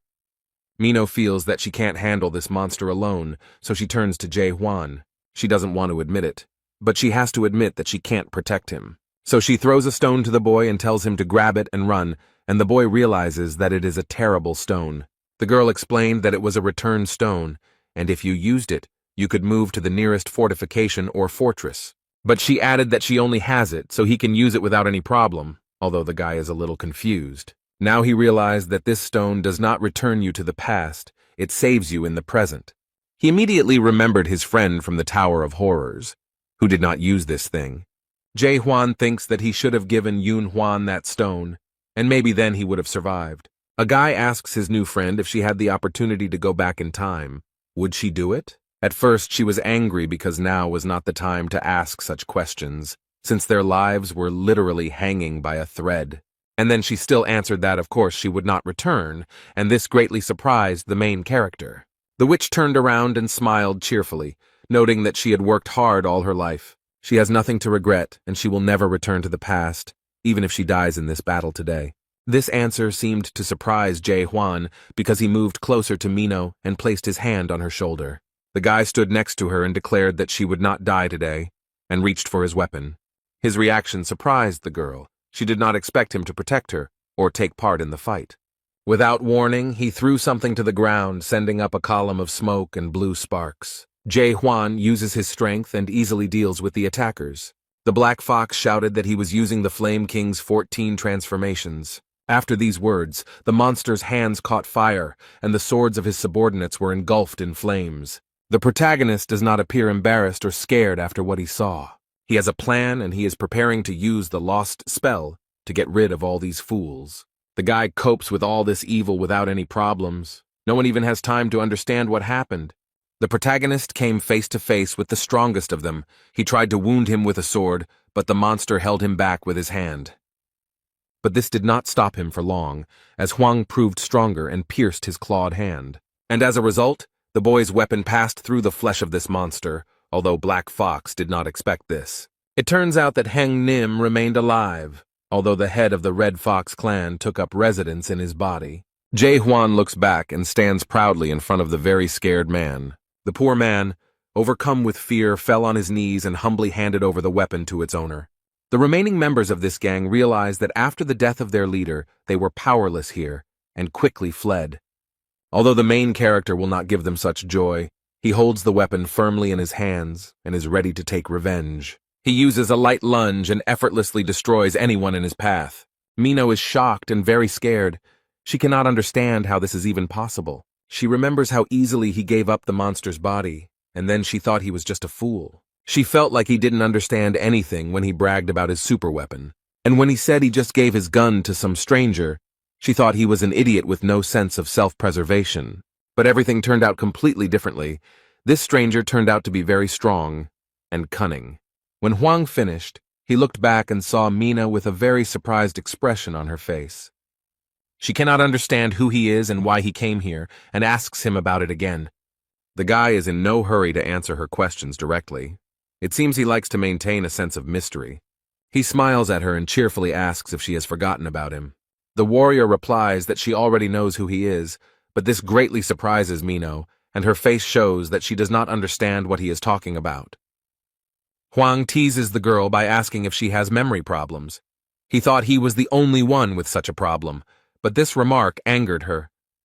However, Mino decided not to discuss it further and asked him to return the stone to her, but he admitted that he had lost it. The poor thing is seething with rage and cannot believe that he could lose such a precious thing.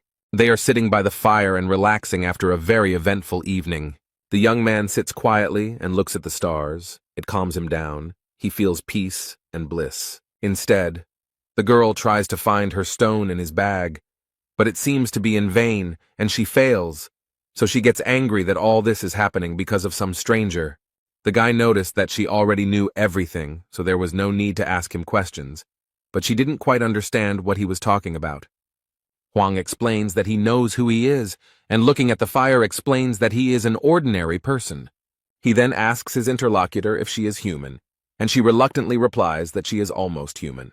Then the boy thought of something, clenched his fist tightly and replied that it was good. This seemed a little strange to her, so the girl wondered what he was thinking about now, and then, realizing that the guy wouldn't say anything else, she turned away and thought about something of her own. She wondered if it really was necessary to be just a human to become so strong and skilled. The girl asks if he has really forgotten everything that happened to him on Almighty Earth, and Hwang confirms that he does not remember anything. Then she bowed her head sadly and remarked that he was very lucky that he had forgotten everything. Most people here would envy him. And she added that it was obvious how they all ended up there and why.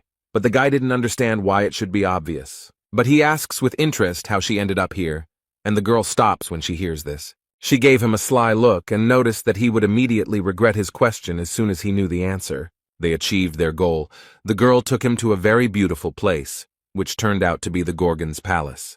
They approach the building and Mino notices that they have arrived at their destination. Huang carefully examines the entire new territory and tries to understand what kind of place this is.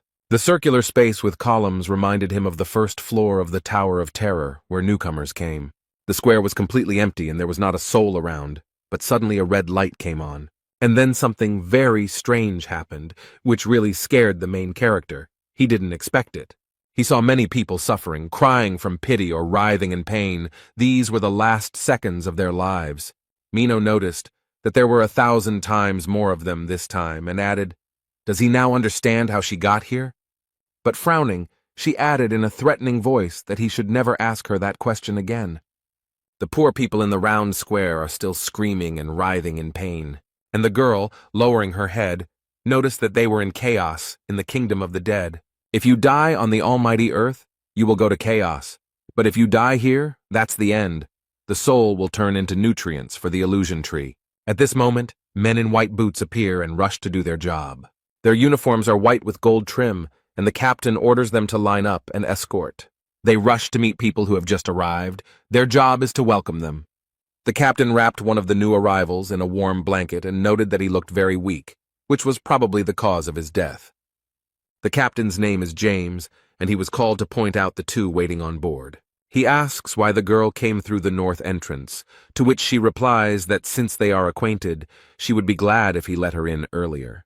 The captain apologizes, but things have changed, and now everyone who enters the fortress must have their documents checked. Mino looks back and asks if Huang has an older brother card, but the boy shakes his head, indicating that he doesn't have one. The girl understood everything, and looked at her new acquaintance with suspicion. She turned to James and tried to explain in a flattering manner that she had forgotten her ID. Then she handed him a bighorn horn and asked if this one would suit him. It worked. The captain picked up the phone and basically stated that he checked the paperwork and everything was fine. The man asks Huang to show him his documents, but he explains that he has no identification and asks what he should do. Mino looked at her friend and said that if he asked her for help, she would resolve this situation. Instead, James reiterated that entry into the fort without identification was strictly prohibited. Huang briefly replied that he understood them, and the girl looked at him in horror and asked what he was going to do. She thought he would kill all the guards to get inside. The girl knows that he is not quite normal, and seems to have some mental problems, but she doubts that he will ever get to this point. But this picture of him killing everyone appears very clearly before her eyes, like a terrible dream, so she thinks he's still capable of doing stupid things like that, and that scares her a lot. Mino tries to prevent this from happening, so he suddenly stands in front of the guy and tries to somehow convince James. Suddenly a voice comes from the fortress. Someone asks what is going on here. This really scares the man in uniform.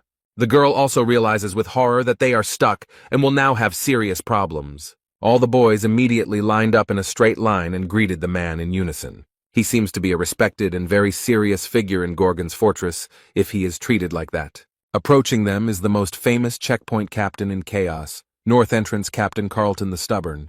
He approaches James and asks him sharply what is going on, and James meekly tells him. The captain rubs his beard and thinks about what to do if this man wants to enter without permission. And then he categorically states that it is impossible.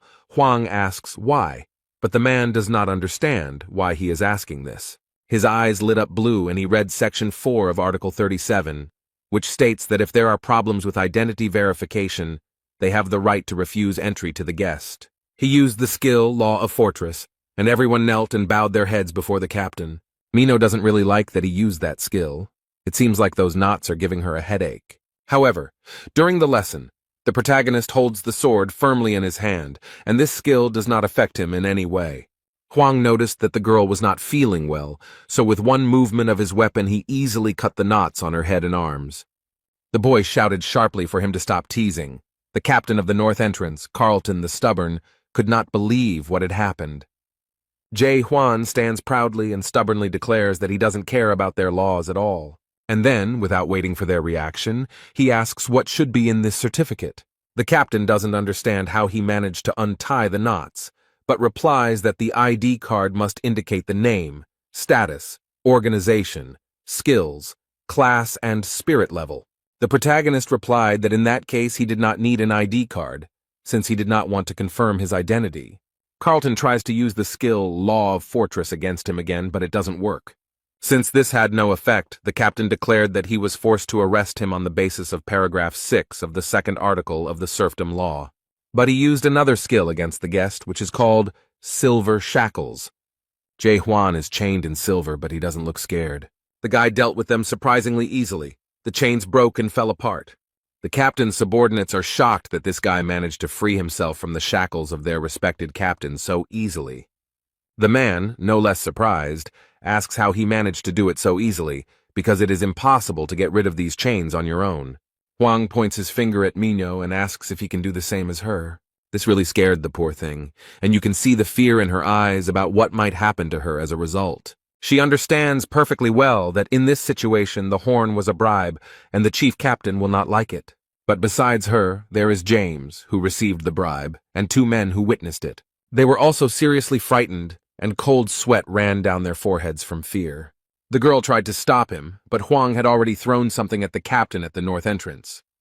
He caught the object in his hand easily and casually, and seemed a little surprised that the boy had done so. The man looks at something in his hand with interest and attention, and Hwang gestures for him to take it and throw it. James is incredibly angry, he shouts how this bastard dared to bribe the captain. However, the man stopped his subordinate and asked the boy if his name was Jae Hwan, and the young man answered in the affirmative. And then he looked him straight in the eye, called him a gossip monger, and said that he had been waiting for him. Minho was scanned by some device and told that her soul was more than 15% destroyed, so she needed to take medicine. The captain explains that her soul has been affected, so he assumes that she knows what to do in this situation. Hwang asks with interest what this destruction of the soul is, and the girl, having taken the medicine, asks if he really doesn't know or understand anything. Soul corruption is a chronic condition quite common among the inhabitants of the house. The soul of everyone who resides here gradually deteriorates and is eventually completely absorbed into the place. That's why the horn of this animal is so valuable, and in the meantime James reports that they have escorted all the newcomers to the village. The bighorn horn is the only thing that can prevent the soul from being destroyed, so this man was happy to receive it. The girl also remembered that thanks to him she received such a valuable horn for free. North Entrance Captain Carlton Stubborn pointed the device at the boy and explained that he would now test him too. It's like some kind of eye-shaped camera that scans a person's face and gives out all the information known about him. The protagonist stands obediently and waits for this thing to tell him something about himself. However, after scanning, she found some error. It seems that this device does not provide any information. The system only showed that the process of destruction of this guy's soul went unnoticed. James and the captain are shocked by this information, as everyone in this city is suffering from soul destruction. And this thing shows 0% destruction, and it makes them wonder who he is. Carlton thought for a second, then smiled slightly and said he understood. The man takes the boy by the hand and explains that he has checked his stone and can now take it back. Hwang asks in surprise if they really don't need this thing, since it seems quite valuable. He addresses him as a messenger of gossip, and explains that the spirit stone is not something to be given to just anyone, but the guy ignores the fact that he is some sort of messenger. But the captain didn't explain anything. He just smiled slightly, and noted that he knew about it. 2 guests entered the fortress, and the captain was asked if they could be let in. Instead, the man asked James if he knew what a spirit stone was, and he explained that it was something that increased spiritual energy. Carlton noted that this was not the only thing worth knowing about this stone, and showed his subordinate something quite shocking. When he took off his white glove, his hand was in a terrible state, and his subordinate asked if it was because of the stone. The captain explained that no one except the messenger of gossip has power over this stone, and only he can bypass the destruction of the soul. Although he doesn't think that this guy is actually the messenger of the gossip, he somehow managed to control the stone. James asks if they can really trust this guy, but the captain explains that he does, deep down. Carlton recalls how he was measuring the level of destruction of his soul, and his subordinate remarked that the device must have broken. But as far as the manager knows, the device is fully functional and can only show this in one case. This can only happen when his soul is the purest of all that exist in chaos. But James does not understand how this is possible.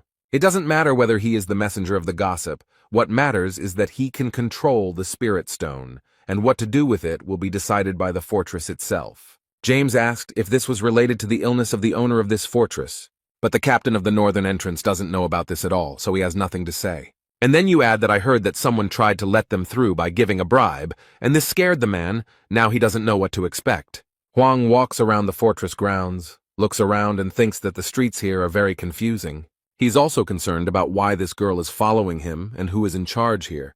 The captain punished her for not showing her ID and for offering a bribe to a security guard. However, Jae Hwan asked to let her go, so the man complied with this request and let her go, wishing her a good day. The guy doesn't know anything about this city, so he decided to just ask out loud if anyone here knew a good blacksmith. He continues asking questions, shows his sword, and asks if he knows anyone who could help him. Instead, a cunning man appeared who seemed to want to profit from the fool. The walk through the city dragged on, and it seemed they had entered some dark alley.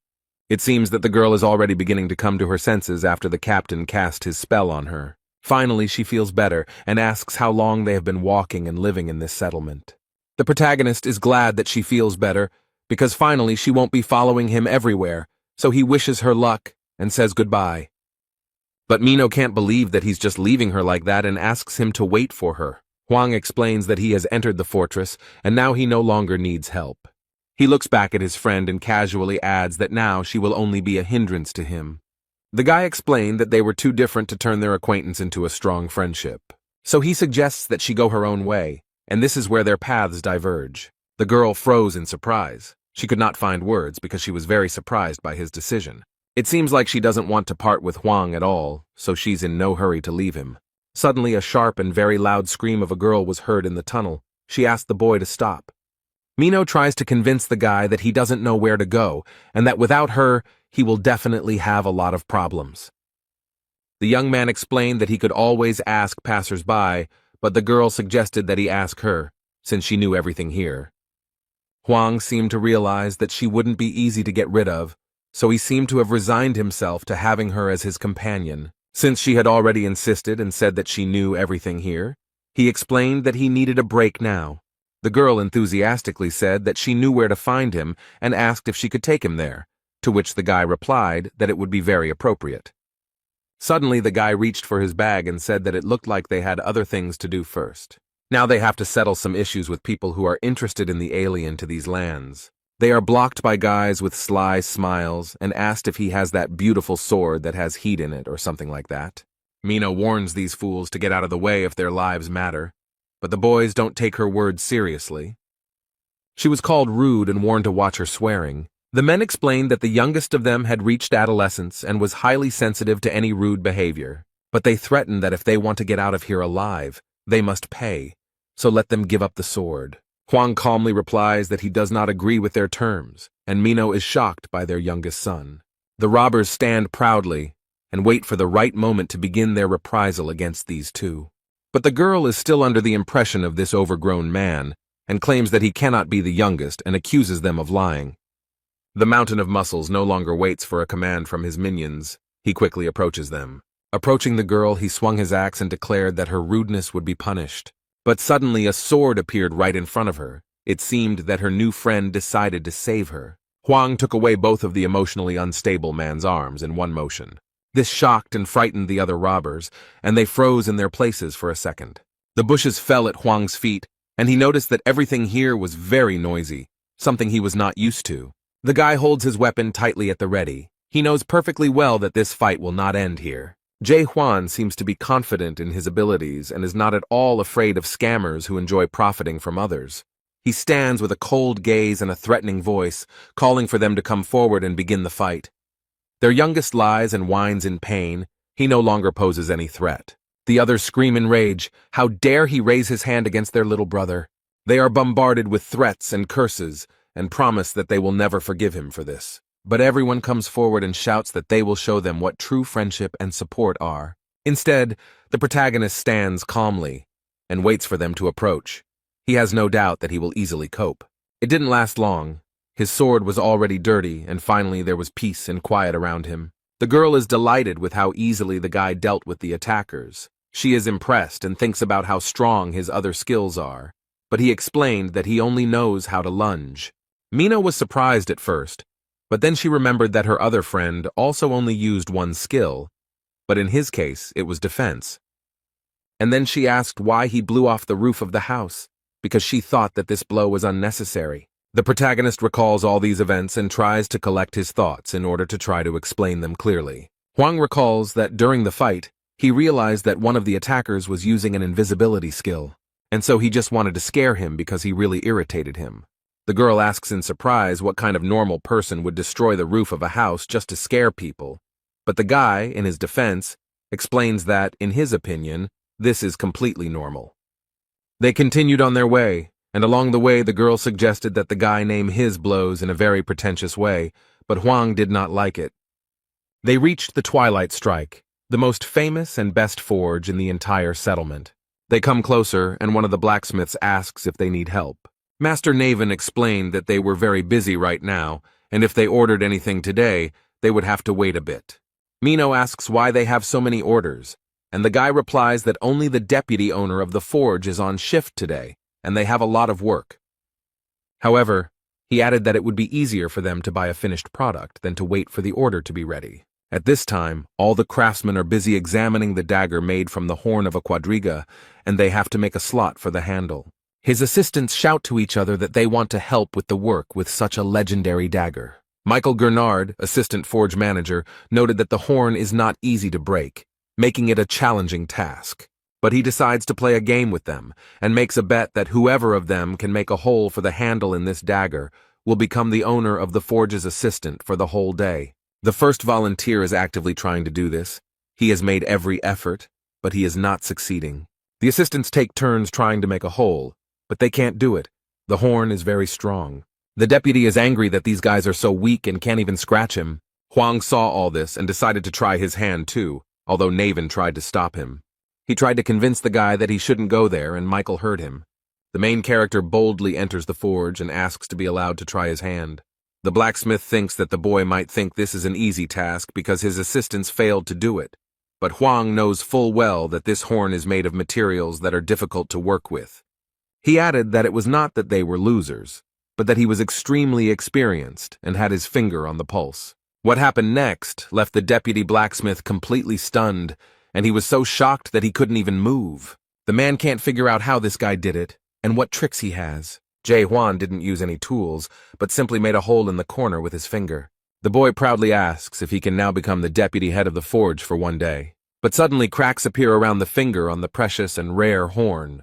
The blacksmiths watch in shock, wondering if he could really destroy such a strong material with just one finger. Michael Gernard is furious. He can't believe this idiot broke this thing. He is ready to tear the guy to pieces and shouts that this is a very expensive thing, and how dare he break it.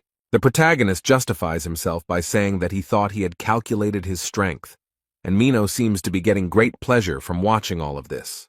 Now the guy understands that it is easy to break it, but difficult to make a hole in a certain part, and he replies that he is sorry. The blacksmith was still terribly angry. He asked if he really thought his apology would help them in any way. He tries to explain that it is a very expensive thing, and now he doesn't know what to tell his client. Hwang promised to compensate for his loss with an even better horn, but Michael finds it hard to believe. The guy put his hand in his bag and tries to find exactly what he needs now. He pulled out the real horn and handed it to the blacksmith, who was shocked to see it. But he explained that it was a horn with 5 horns, and as far as he knew, it was a little better than what they had. The man holds this amazing thing in his hands and realizes that it is a real horn of the 5-horned harnick. The protagonist asks if this is enough and explains that he doesn't have another horn right now. The blacksmith is shocked by all this and remarks that this would be quite suitable. The boy sighed with relief and asked if he could stay in their forge for a while. Blacksmith Michael looked at him menacingly and ordered his assistants to close the front door. The young men, still shocked by what they saw, unanimously declare that they will immediately fulfill his request. Jae Hwan continues on his way, where he is led by the deputy head of the Twilight Attack Forge. There's a sign on the door that their forge is closed, and Mino wasn't invited inside, so she'll have to go somewhere alone. This forge is considered the best in Gorgon's fortress, and since the boy is currently acting as deputy, he can use any tools and materials. The guy modestly thanked him, and Michael asked with interest where he got this horn. The protagonist, preparing to start work in the forge, briefly replied that he had received it. The man asked if he had managed to destroy the pentagram on his own, and the young man confirmed that he had. Huang asked for help, and explained that he needed a sheath for his sword, while the blacksmith thought about how rare it was to meet such a young man. The blacksmith very carefully placed the extremely rare and expensive horn on the table, but he was shocked, and asked if this guy was really going to use Harnack's horn for his vagina. The protagonist pulled a sword out of his bag, and the blacksmith, at first surprised, exclaimed that this was such a weapon. And when he picked it up, he assumed that it was a copy of the Ice Dragon's sword, and added that it was very beautiful and rare. After thinking for a while, the man explained that making a sheath for such a powerful weapon would be quite difficult, and that it would be better to make a new sword out of this horn. Suddenly, completely unexpectedly for Michael, the sword opened its mouth and swallowed the very precious and rare five-horned horn. This is the second time today that such a horn is destroyed before his eyes, and he justifies himself because he did not think it was a spiritual weapon. But he is so fascinated by this amazing weapon that he has no time to grieve over what is lost. After looking around for a bit, he realized that this sword had evolved, and due to the great evolution, it was changing its shape, after which Huang had to give it a new name. Because after a great evolution, every spiritual weapon loses its original name. Michael regrets that the horn swallowed the sword, but the guy calms him down and explains that it doesn't matter because he still has the sword, and he calls the sword a pig's snout. Not even a few minutes had passed when Cavalia took the horn in his hands again, and shocked, asked how this was possible. But the guy noticed that this monster had 5 horns and added that it was obvious. Having come to his senses a little, Koval asked how he could help, and the main character explained that he wanted to see how he worked on this material. He was ready to start work, and asked if his client had already thought about the form. Huang explained that since Michael is the best master here, he can solve this problem himself. He trusts him. The man is impressed by such trust and is ready to show everything he is capable of and do his job in the best possible way. The action takes place in the main building of this place, in the powerful and very beautiful Gorgon Fountain. There is a very calm atmosphere. The man is enjoying warm and aromatic tea. As he sipped his drink, his subordinate told him regretfully that he was very sorry. The man knelt down in front of the owner and told him that they had beaten up all the bandits, and then he lost sight of his target. Gorgon Fortress Minister Jurgen Jaeber thought for a moment about this guy's words, but he is interested in how he lost them. The man replies that it is difficult for him to say specifically. He only knows that he lost consciousness, and when he came to, he found himself on the roof. The minister asked in surprise if the target had been able to detect or somehow sense his presence. The man thought for a moment, since he was able to experience a high-level 3 invisibility skill, then he himself must be at least level 5. Jurgen Saber ordered his subordinate to gather as many people as possible and search the entire territory of the fortress. The man left the office, leaving the minister alone with his thoughts. Suddenly he felt a severe headache, frowned, and clenched his teeth.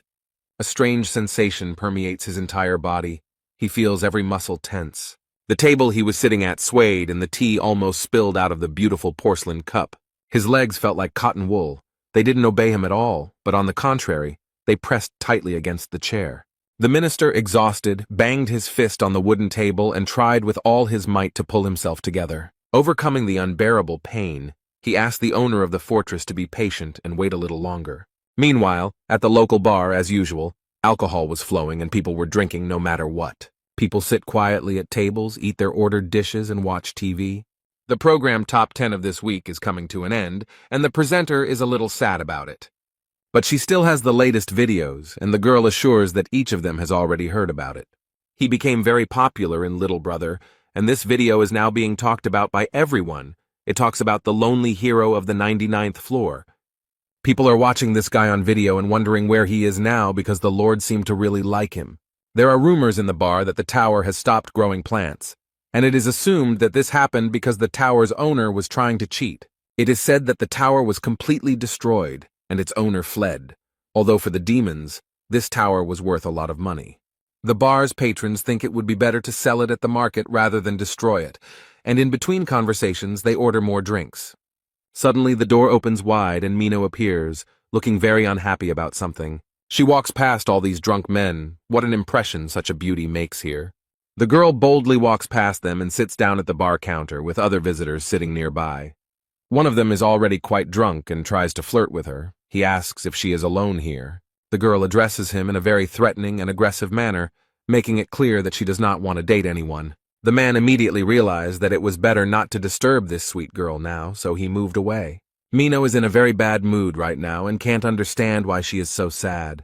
She takes out the money, gives it to the bartender, and orders herself a liqueur, hoping that it will lift her spirits and make her feel a little better. The girl asks the bartender for more.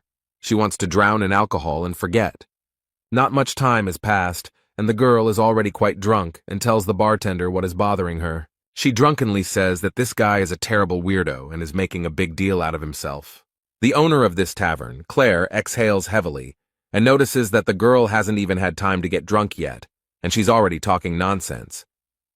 The woman explained that there were many good men around and asked why she was so attached to him. The girl lowered her head, but the only explanation she had was that he was starting to really irritate her. She remembered him from fights and explained that this guy destroys absolutely everything in his path.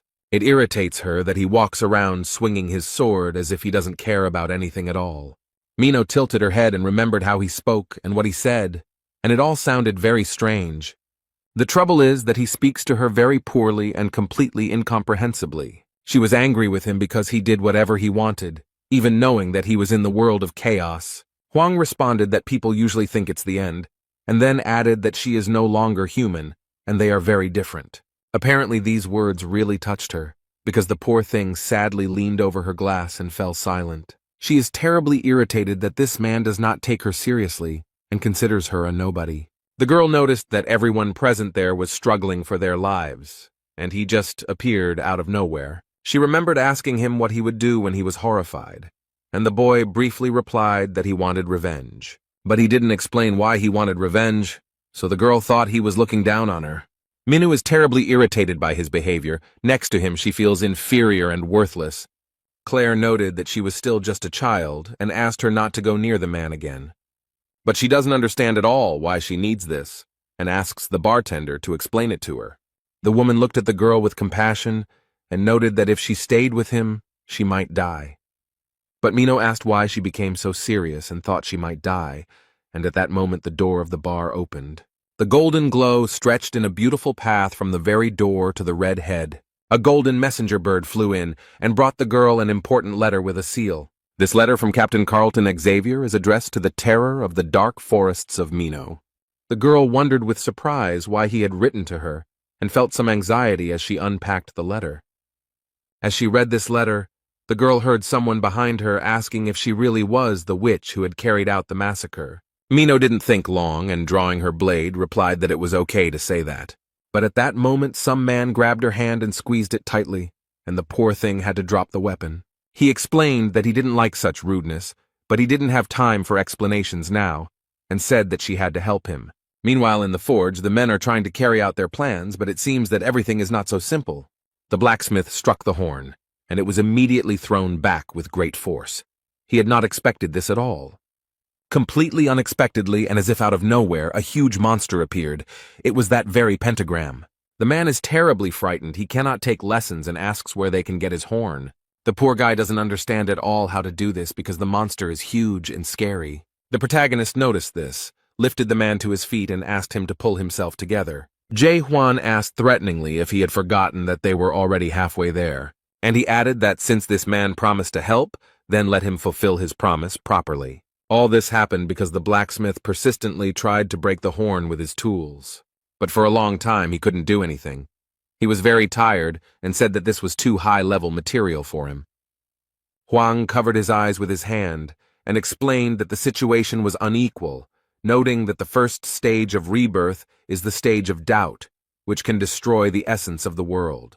The second stage of rebirth is the stage of understanding, that is, the ability to recognize and accept the destroyed world. The blacksmith seemed to discover a strange, secret vision within himself, and looked in amazement at the horn on the table.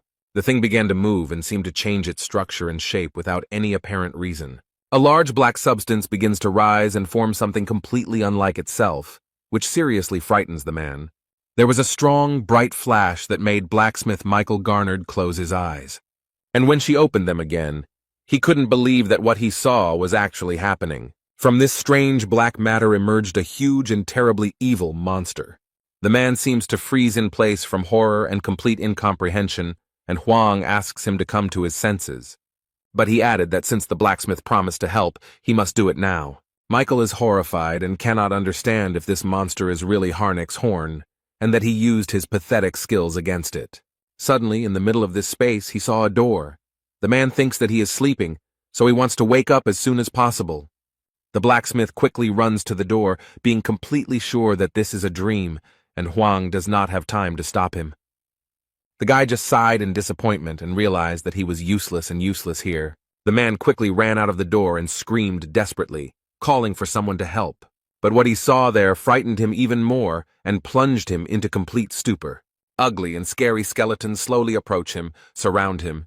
In fact, it is his assistants in the forge who ask if he has finished his work yet. The man is so overcome with fear that he cannot understand what is happening to him. Suddenly, Michael heard a voice telling him that this fool had no right to be here. The poor guy can't do anything. His forehead is covered in beads of cold sweat, and his whole body begins to shake.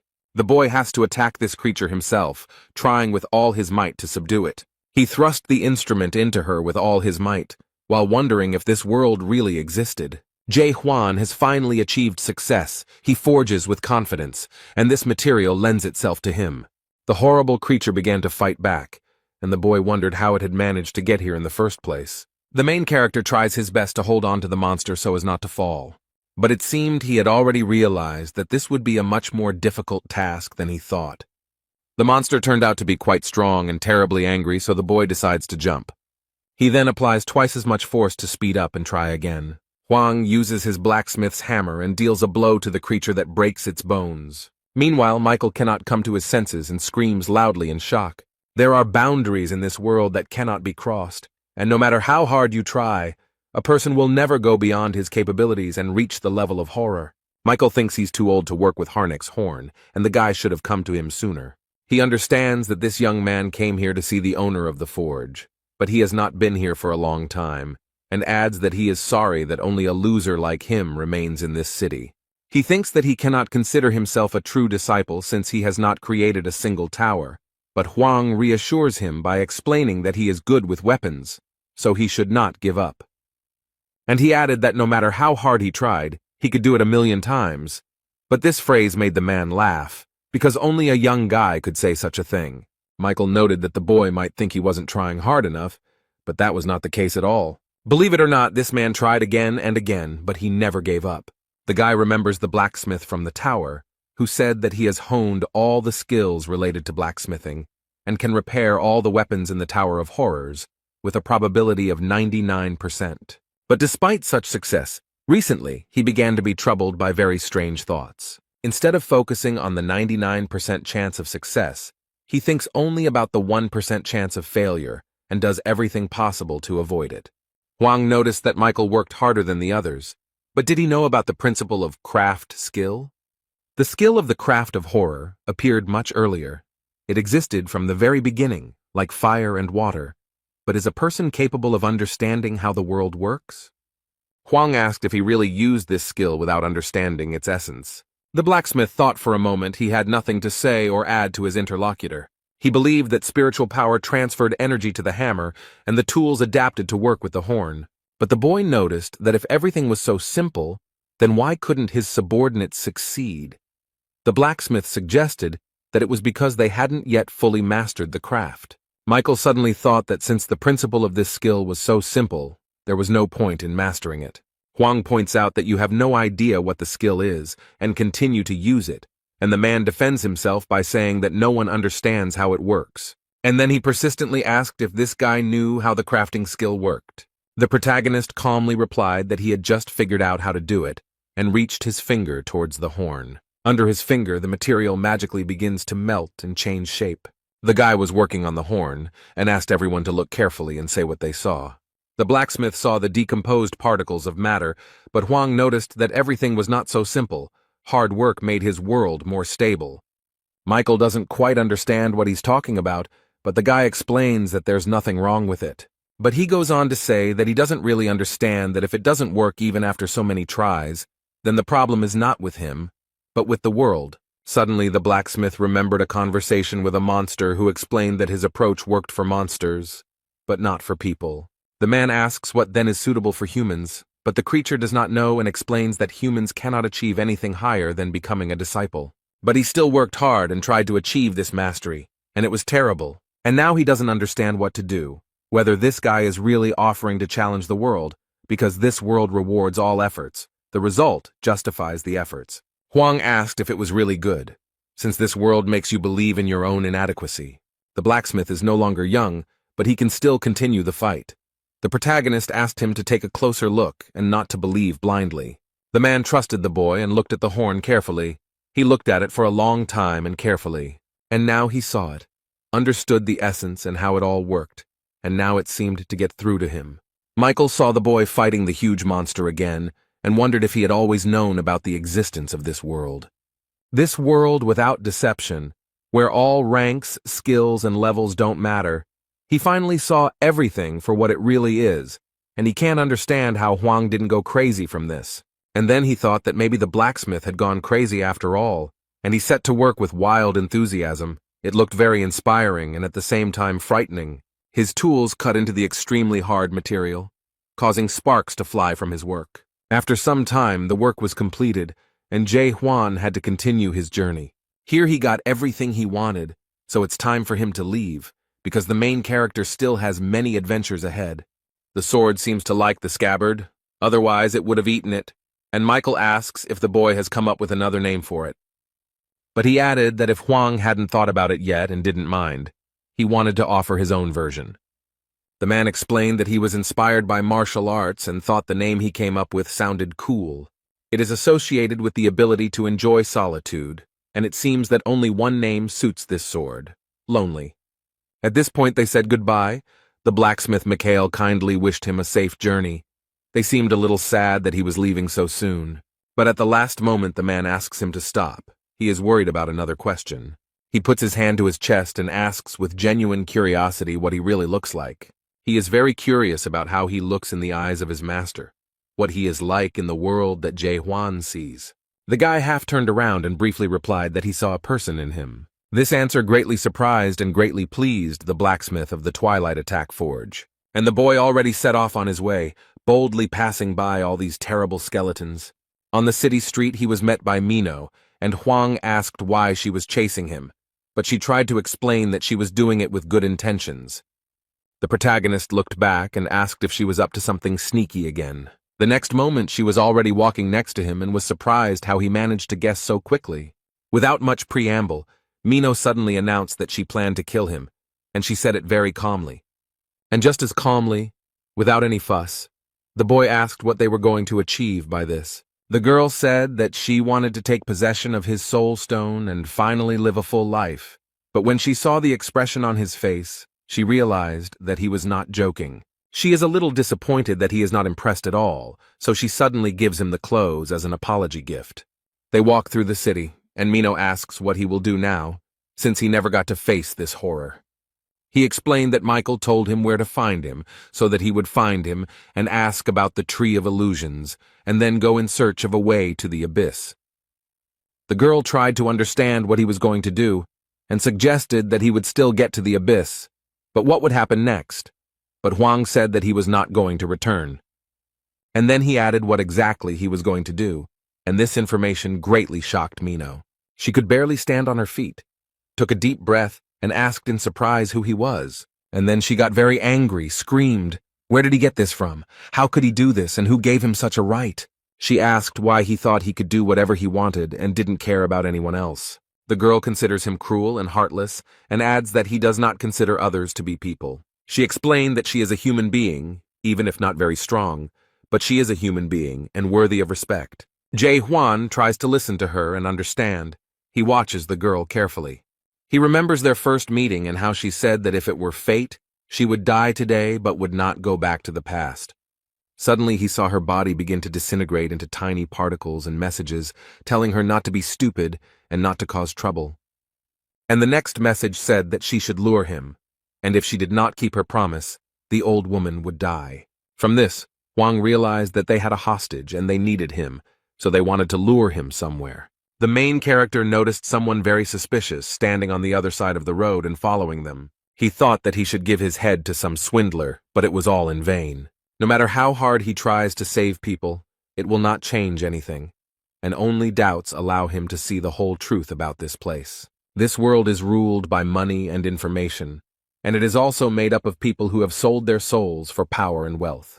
The guy decides to get rid of them and go in search of horrors, while Mino explains that you don't need a big dream to be happy, you just need to appreciate every day you live. She gets terribly angry and thinks that from this point of view he is not a person, and grabs him by the clothes. The girl boldly declared that she did not want to stay with him as long as he had such goals. When she broke up with her boyfriend, she said she hoped to never meet him again. But at the moment when she was saying all this, the guy saw something very strange. Now she begins to look like an ordinary person. He does not understand why this happened. Huang noticed a message that the witch had betrayed them, and all their plans of horror had collapsed. Meanwhile, the girl headed to the bar where she had recently been drinking and sharing her problems. She walked to the door and thought sadly about how this could have happened. She opened the door, apologized to her aunt, and asked if she had kept her waiting. However, the institution looks in a very terrible state. Everything is broken and scattered. This is the work of Maluzga. There's a man standing in the middle of the establishment with a huge sword and his henchmen around him, and the barmaid remarks that she should have stopped her earlier, and she added that this time she would really die because of her. And the man holding Claire threateningly demanded that she shut up. The eldest of the Kim Chinbang brothers, Jenya, asked why the witch killer came alone, since they had an agreement. But she said he was very naive to think that the witch could keep her promise. She prepared her daggers and explained that he would not come because he had gone to destroy the world. And after these words, she abruptly released her weapon to hit as many opponents as possible. This evil man smiled slyly and noticed that this girl had completely gone crazy. But he immediately cast a shadow on her, and in the forests, she was nicknamed the Witch Killer because of her ability to lure creatures. Jenny is very curious to see how she will cope with these shadows he casts on her. It looks like he wants to see an interesting show. Meanwhile, Mino is doing well. She has learned to avoid the shadows and not give in to any of these creatures. These creatures are no match for such a strong witch. The girl does a somersault and throws her daggers. The man realized that if he wanted to win her over, he would have to put in some effort. So he decided to use his powerful weapon and made several powerful attacks with it. His movements formed a powerful cross, which was now rapidly approaching the poor girl. It's as if he has Mino chained up and she's trying her best to break free. Meanwhile, this man was preparing to approach the witch who had caused the massacre and believed that he had already won. The girl has freed herself from his power, but it is as if she has burned herself, and she regrets that this is happening far from the fortress. The eldest of the Kim Chinbang brothers noted that the soundproofing was good here, so there was no point in shouting. But she had one last chance to bring the boy here. But she is not going to do this, and threatens that the dark forest will take revenge on them for her. The man said that by the time the fort found out what they were doing there, they would both be dead. Mino used her skill, Akaram's 7 swords, and added ice defense. Such skill impressed her opponent, so he noticed that she looked good, and he didn't expect her to be so strong. But these skills mean almost nothing to him, and the man promises to tear his opponent apart with his bare hands. The poor thing can't resist his strength. She's in pain, and it's hard for her to keep from falling. The girl holds on with all her might, her eyes almost closing. She wants this to be the end. And the last thought that came to her mind was the question of whether she would go back in time if she had the opportunity. And only now did she realize that she wanted to return so as not to leave Huang again. She stood before her assailant, who was ready to take her life, and wondered if she would witness the decline of this world. As soon as the man raised his weapon, his sword was reflected in the blue light of the ice sword. Jenny's followers are surprised by what happened and did not expect anyone to stop them from doing their dirty work.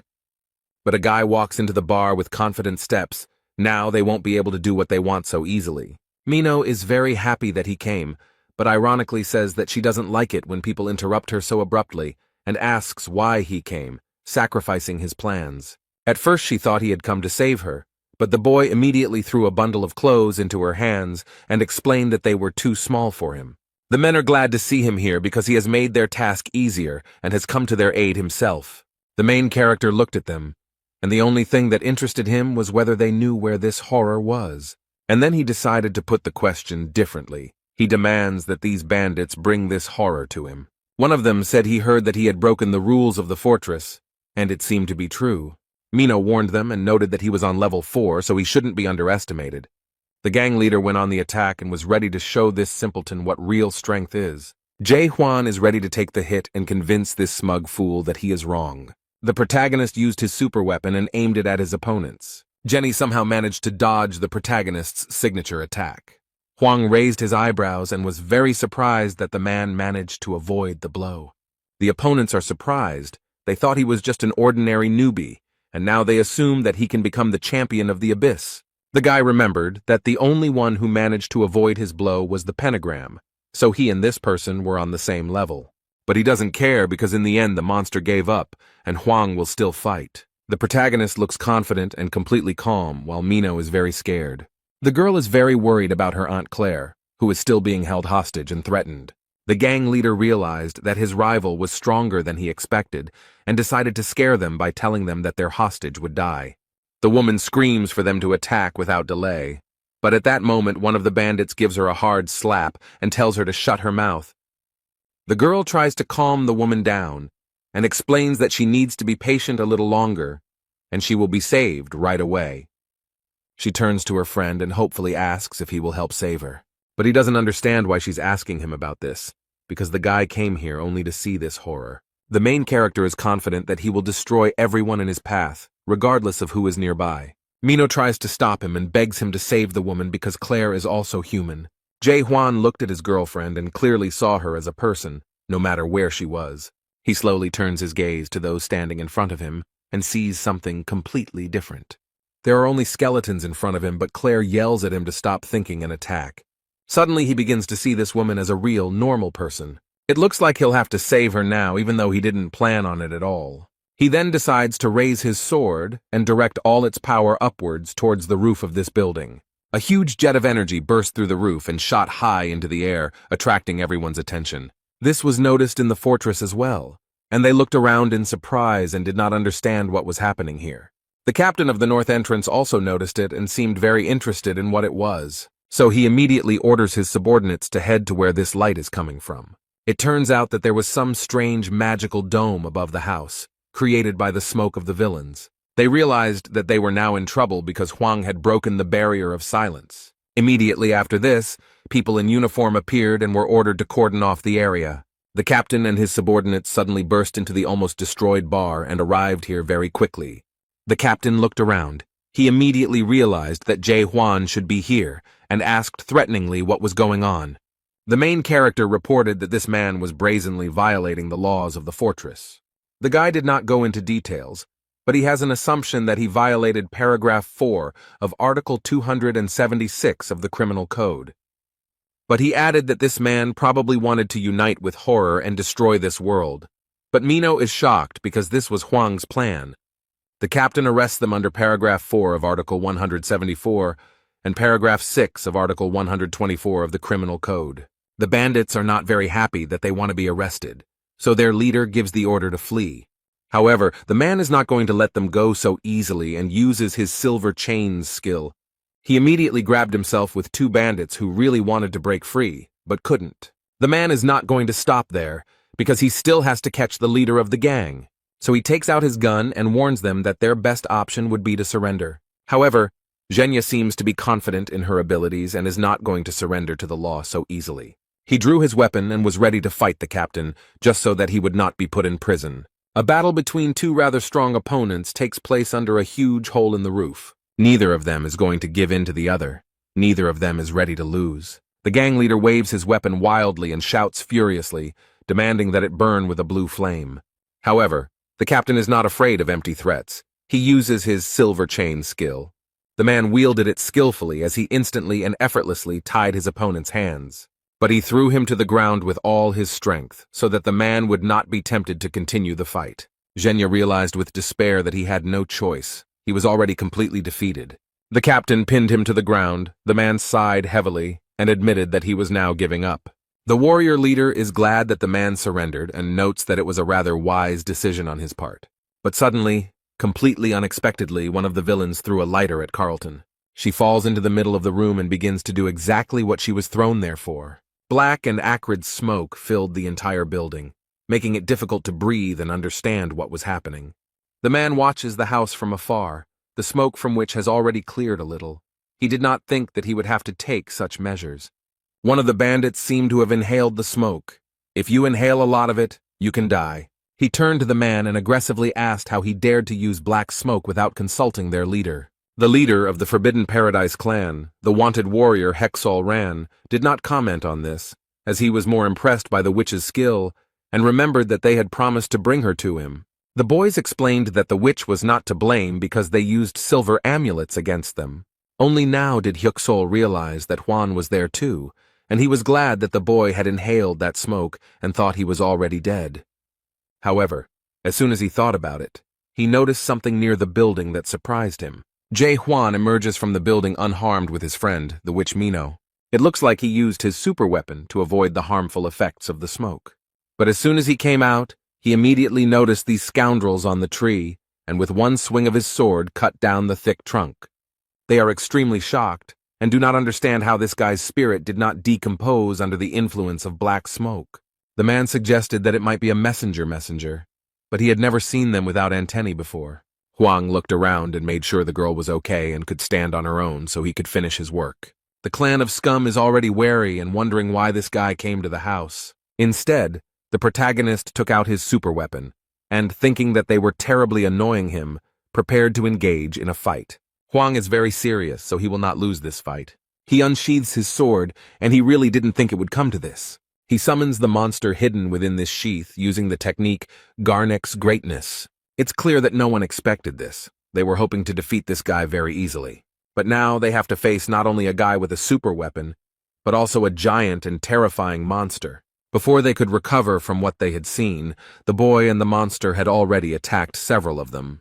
The protagonist calmly walks past the lifeless bodies lying in his path. He looks very menacing and scary, and his weapon radiates terrible fury and ruthlessness. The head of the Forbidden Paradise clan, Hyuksiol Ran, looks at the boy with fear and cannot understand what kind of monster this is. And then he probably realized that this creature was much stronger than him, and he didn't want to deal with it, so he just ran away. Zhenya realized that he was left practically alone with a guy he didn't even know anything about. Zhang Man and Zhang Meng were unable to withstand Huang's strength and so lost the battle. The man immediately lost 2 of his subordinates and friends. He cannot believe that everything turned out this way. The protagonist approached him and explained that he had a chance to save his life. He just needs information about where they are hiding this horror, and then he will let him go. The man knows that if he tells everything now, his life will lose all meaning, because if he finds out about the betrayal, he won't just let it go. Jae Hwan became very curious about who Zhenya was referring to, and who would take revenge on him for this. The bastard took another look at all his comrades who had just died and realized that there was no other way out. He already understood everything perfectly well. He knows that in any case he is destined to die. So the man boldly takes the blue stone out of his pocket and eats it. The guy recognized this stone. He is 100% sure that it is a soul stone. At first glance, it may seem that all people living in chaos are attached to some objects. But these are not drugs. As it may seem at first glance, they must be taken to prevent the complete destruction of the soul. After all, no one wants to die. That's the point of this place, and this man risked everything he had. After he did this, he was overcome with unbearable pain, and his eyes seemed to grow larger. Strange long shoots, similar to tree roots, begin to emerge from the body. The man's body has completely changed. It is getting bigger. Something is happening that is completely different from what he expected. The city's residents are terribly frightened. They have never seen anything like this. Instead of dying, he turned into a huge monster. This creature is very frightening to those around him. The creature is very angry, and there is absolutely nothing left of Jenny. Now he will be like this. His rage knows no bounds. The monster mercilessly grabs everyone he sees in his path. And after him, only lifeless bodies remain, scattered throughout the streets of the Gorgon fortress. The frightened residents run away in horror. They do not want to be left without their souls, which they value so much. And Zhenya finally sees the true essence of this world. Now he knows that there is nothing good here, so he does not need to be afraid to die and give up his soul. Now he knows that he held on to all this in vain, but he could be truly free. This being is now satisfied. Now it has no fear because it has nothing to lose. The monster didn't see where Jae-hwan was, but now he finally found him and promised to destroy him. The boy stands boldly and proudly before the monster, and it is already stretching out its limbs towards him. Now he can see the world as it really is, and the boy in this world looks like an ordinary person, not like a skeleton.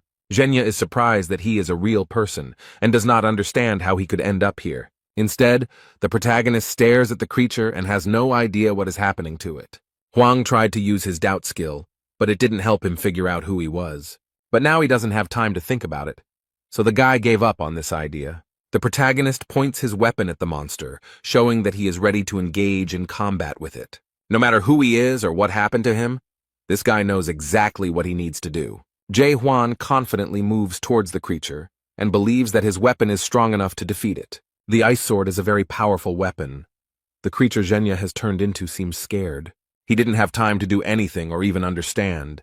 His end came unexpectedly quickly. Thanks to the sharp blade, the head was separated from the body, and now he will not be able to scare anyone. It seems that this man's soul is dying irrevocably.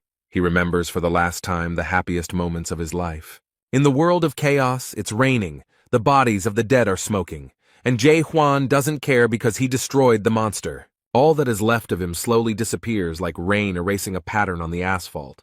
And in an instant, nothing remained of Jen, the great swindler and criminal, but smoke. The protagonist realized that this creature had disappeared and would never return or recover, so he calmly hid his weapon. He pauses for a moment and looks at the place where his opponent was and thinks about his own existence. But he is still haunted by thoughts of horror. He is sure that he will definitely find someone here who will tell him about it. After that, he goes on a search. His mission is not yet complete. He has not done everything here yet. Mina never regained consciousness after inhaling black smoke. Hwang did not leave the girl. He returned to her, and in the meantime, his subordinates were worried about the condition of their captain. Carlton is also feeling unwell, but he manages to explain that they need to warn the fortress. He approaches the girl. She is very sick. Mino believes that she cannot be saved in any way, so she asks him to kill her while she is conscious. The guy is surprised to see the girl in human form. He doesn't know why this is happening to him. He sat down next to her and looked at her with sympathy. Perhaps he had some feelings for her. The young man tries, but cannot use the skill doubt against her. This worries him a lot. Why can't he see her as she used to be? There are so many questions, so many unknowns in this city. But he is ready to accept Mino's last will and do as she asks, so the guy reached for the weapon. He understands that good emotions cannot exist in this terrible world. There is simply no place for them here. But suddenly, very abruptly, someone grabs his arm and tells him to stop and not do it. Claire convinces her that there is still a chance. The girl needs to be taken to the hospital as soon as possible, where she will be taken care of. You just need to hold on a little longer, and the chance for recovery will definitely appear. The hospital in these parts looks like a field hospital, with wards instead of wards. Mino lies motionless on the bed, while someone explains to her that if the grinding process does not stop, she will have no chance of survival. Suddenly there was a very sharp and unpleasant sound, signaling some kind of warning. Announcements appeared all over the fortress that the dead had appeared on their territory. In order to save themselves, the leadership asks all residents to immediately leave the fortress, which causes great panic. One young man, in a panic, tried to get at least some information from the guard and asked where they should run. But when the guard turned to him, it turned out to be a terrible monster, from which everyone ran away. The poor thing has no chance to escape. It's too late. The creature has stretched out its limbs towards him. On the territory of this world, there is real devastation and anarchy, and a mad scream is heard. People are trying their best to save themselves. They all want to live. That's how this world works. And now they have very little chance of survival while such monsters roam the streets. Suddenly, as if from nowhere, warriors appeared, destroying these monsters one after another with one blow. They finished their work quickly, so now they look as proud as possible. Hwang calmly watches these events from the room where his girlfriend is located. Claire remembers everything Mino told her about him and asks if he really decided to go against all the rules of chaos. She believes that this person judges the world by himself and decides for himself who has the right to be called a good person. She understands him very well, because when you get here, you adapt not because you are stupid, but because there is no other choice. The guy suggests that people here simply don't have the courage to change anything. But Claire was skeptical of his words and asked what all this courage was for. Huang tries to convince the boy that it takes courage to step outside the box. Only with courage can one break accepted laws and rules to see a new path. The woman noticed that he was one of those people who always strived for something. Perhaps he was right, but she could not understand him because he had such courage. Claire raised her head, looked at Huang intently, and stated that she knew one thing for sure. She understands perfectly well that this guy is dangerous, so it is better to stay away from such people. Mino hopes he won't leave now, but Claire has made it clear that she wants him to leave. And this is not because of her personal dislike or desire, but because he gives people hope. And then he drives people to despair. It's terrible and very cruel. It's better for him to leave. The woman is angry with him. Before his arrival, everything was relatively fine, but now everything is going wrong. Instead, Mino asks Huang not to give up with a sweet smile on his face. The main character is lost in his thoughts. He looks at the poor girl and feels sorry for her. Most of the doctors and guards surrounded the captain. They found that most of the medicine had been used for the master of the fortress, so now they had little left. James shouts out an order to immediately bring all the medicines that are in the fortress. Jae Hwan watches all their actions carefully and thinks about how to help Mino. He noticed that the monster's horn was crushed in the bowl. Now it became clear how they used it. They tried to give it to their master, but even the horn of the cocked hat could not correct the situation. Huang asked if they could bring him back to life after he turned into a corpse. The man is very irritated by this question because he does not know the answer to it, so he answers like this. The protagonist grabs the captain by the shirt and lifts him up to shake him slightly. He slaps him and asks him to wake up, while his subordinates complain how he can behave like this to their master. However, the method seemed to work, as their attention shifted from the boy to the captain. He barely opened his eyes and said Jae Hwan's name, a little unclearly and very slowly. He holds his hand tenderly and has only one request. He wants the young man to kill him. But the boy asked incredulously, "Don't people usually ask for salvation?" The captain explained that according to Article 4, Section 1 of the Gorgon Fortress Law, this was exactly what should be done in this situation. The boy bowed his head over the man and looked at him with compassion. This man was so dedicated to his work. If he had had at least a few people like that around him, he wouldn't have been stuck in the tower for 40 years. Suddenly, the system reacted and reported that the captain's soul destruction level had reached 94%. This is already a very large percentage, and it seems that there is no chance of salvation at all, because the decomposition process will soon begin. There is some noise in the street, and all the guards are ordered to step aside and make way for him. The same man who, a few minutes ago, destroyed the dead monster that was wandering the city streets, enters the tent. James realizes with fear that this is the captain of the demonic extermination squad, Jahir, who has the 5th degree.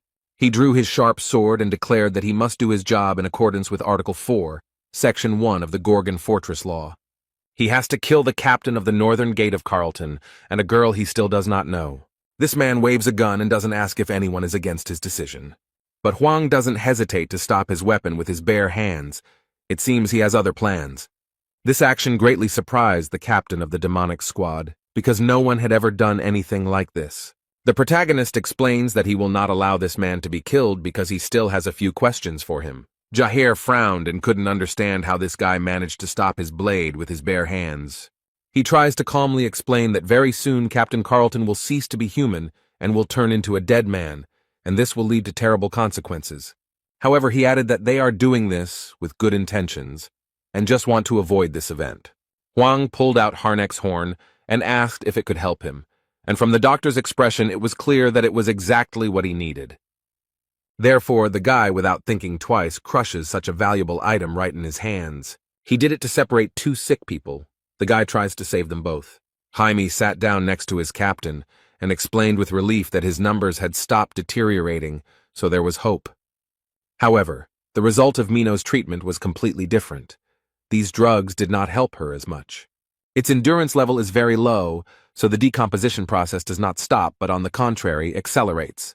The level of destruction of her soul has reached 90%. It seems that they can no longer help her. However, Claire is still trying to save the girl. She asks to call Chan Ho, because he knows how to do dead man's strike. She insisted for a long time and explained that this blow could stop the destruction of the soul. The captain explained that they could not call upon the divine physician for such trivial matters. But after that, he calmly approaches the bed where the girl lies to finally do what he came for. However, Huang blocked his way. The captain politely explained that he did not want any arguments and asked him to disperse peacefully. The main character doesn't seem to be planning to do this. He has a very confident expression on his face.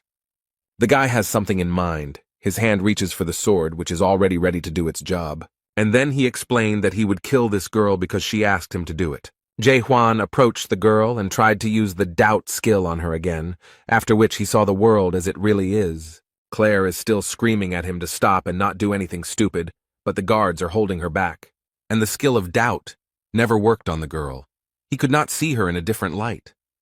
The main character, with great sadness in his eyes, fulfills Mino's last request, to which he is not indifferent.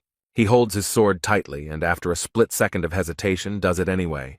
However, instead of what usually flows through the veins, silver drops drip onto the ground. Suddenly, very strange things happen, and Hwang himself does not understand what is happening here. He is blinded by a bright white light.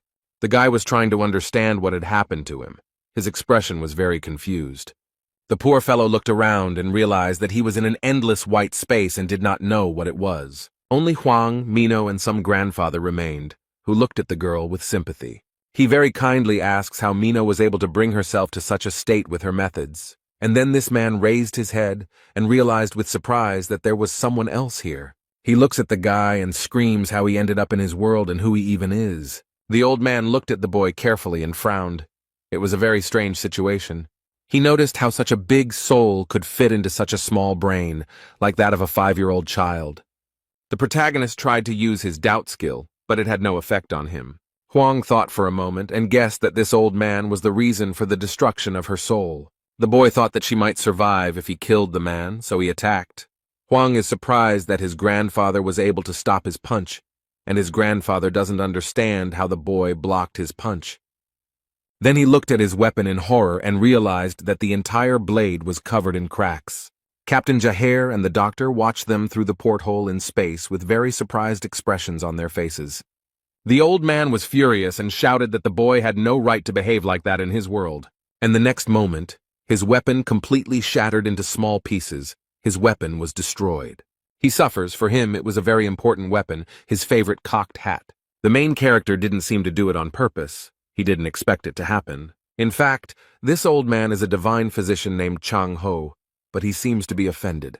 The captain asked what he was doing there if he needed to treat the owner of the fortress.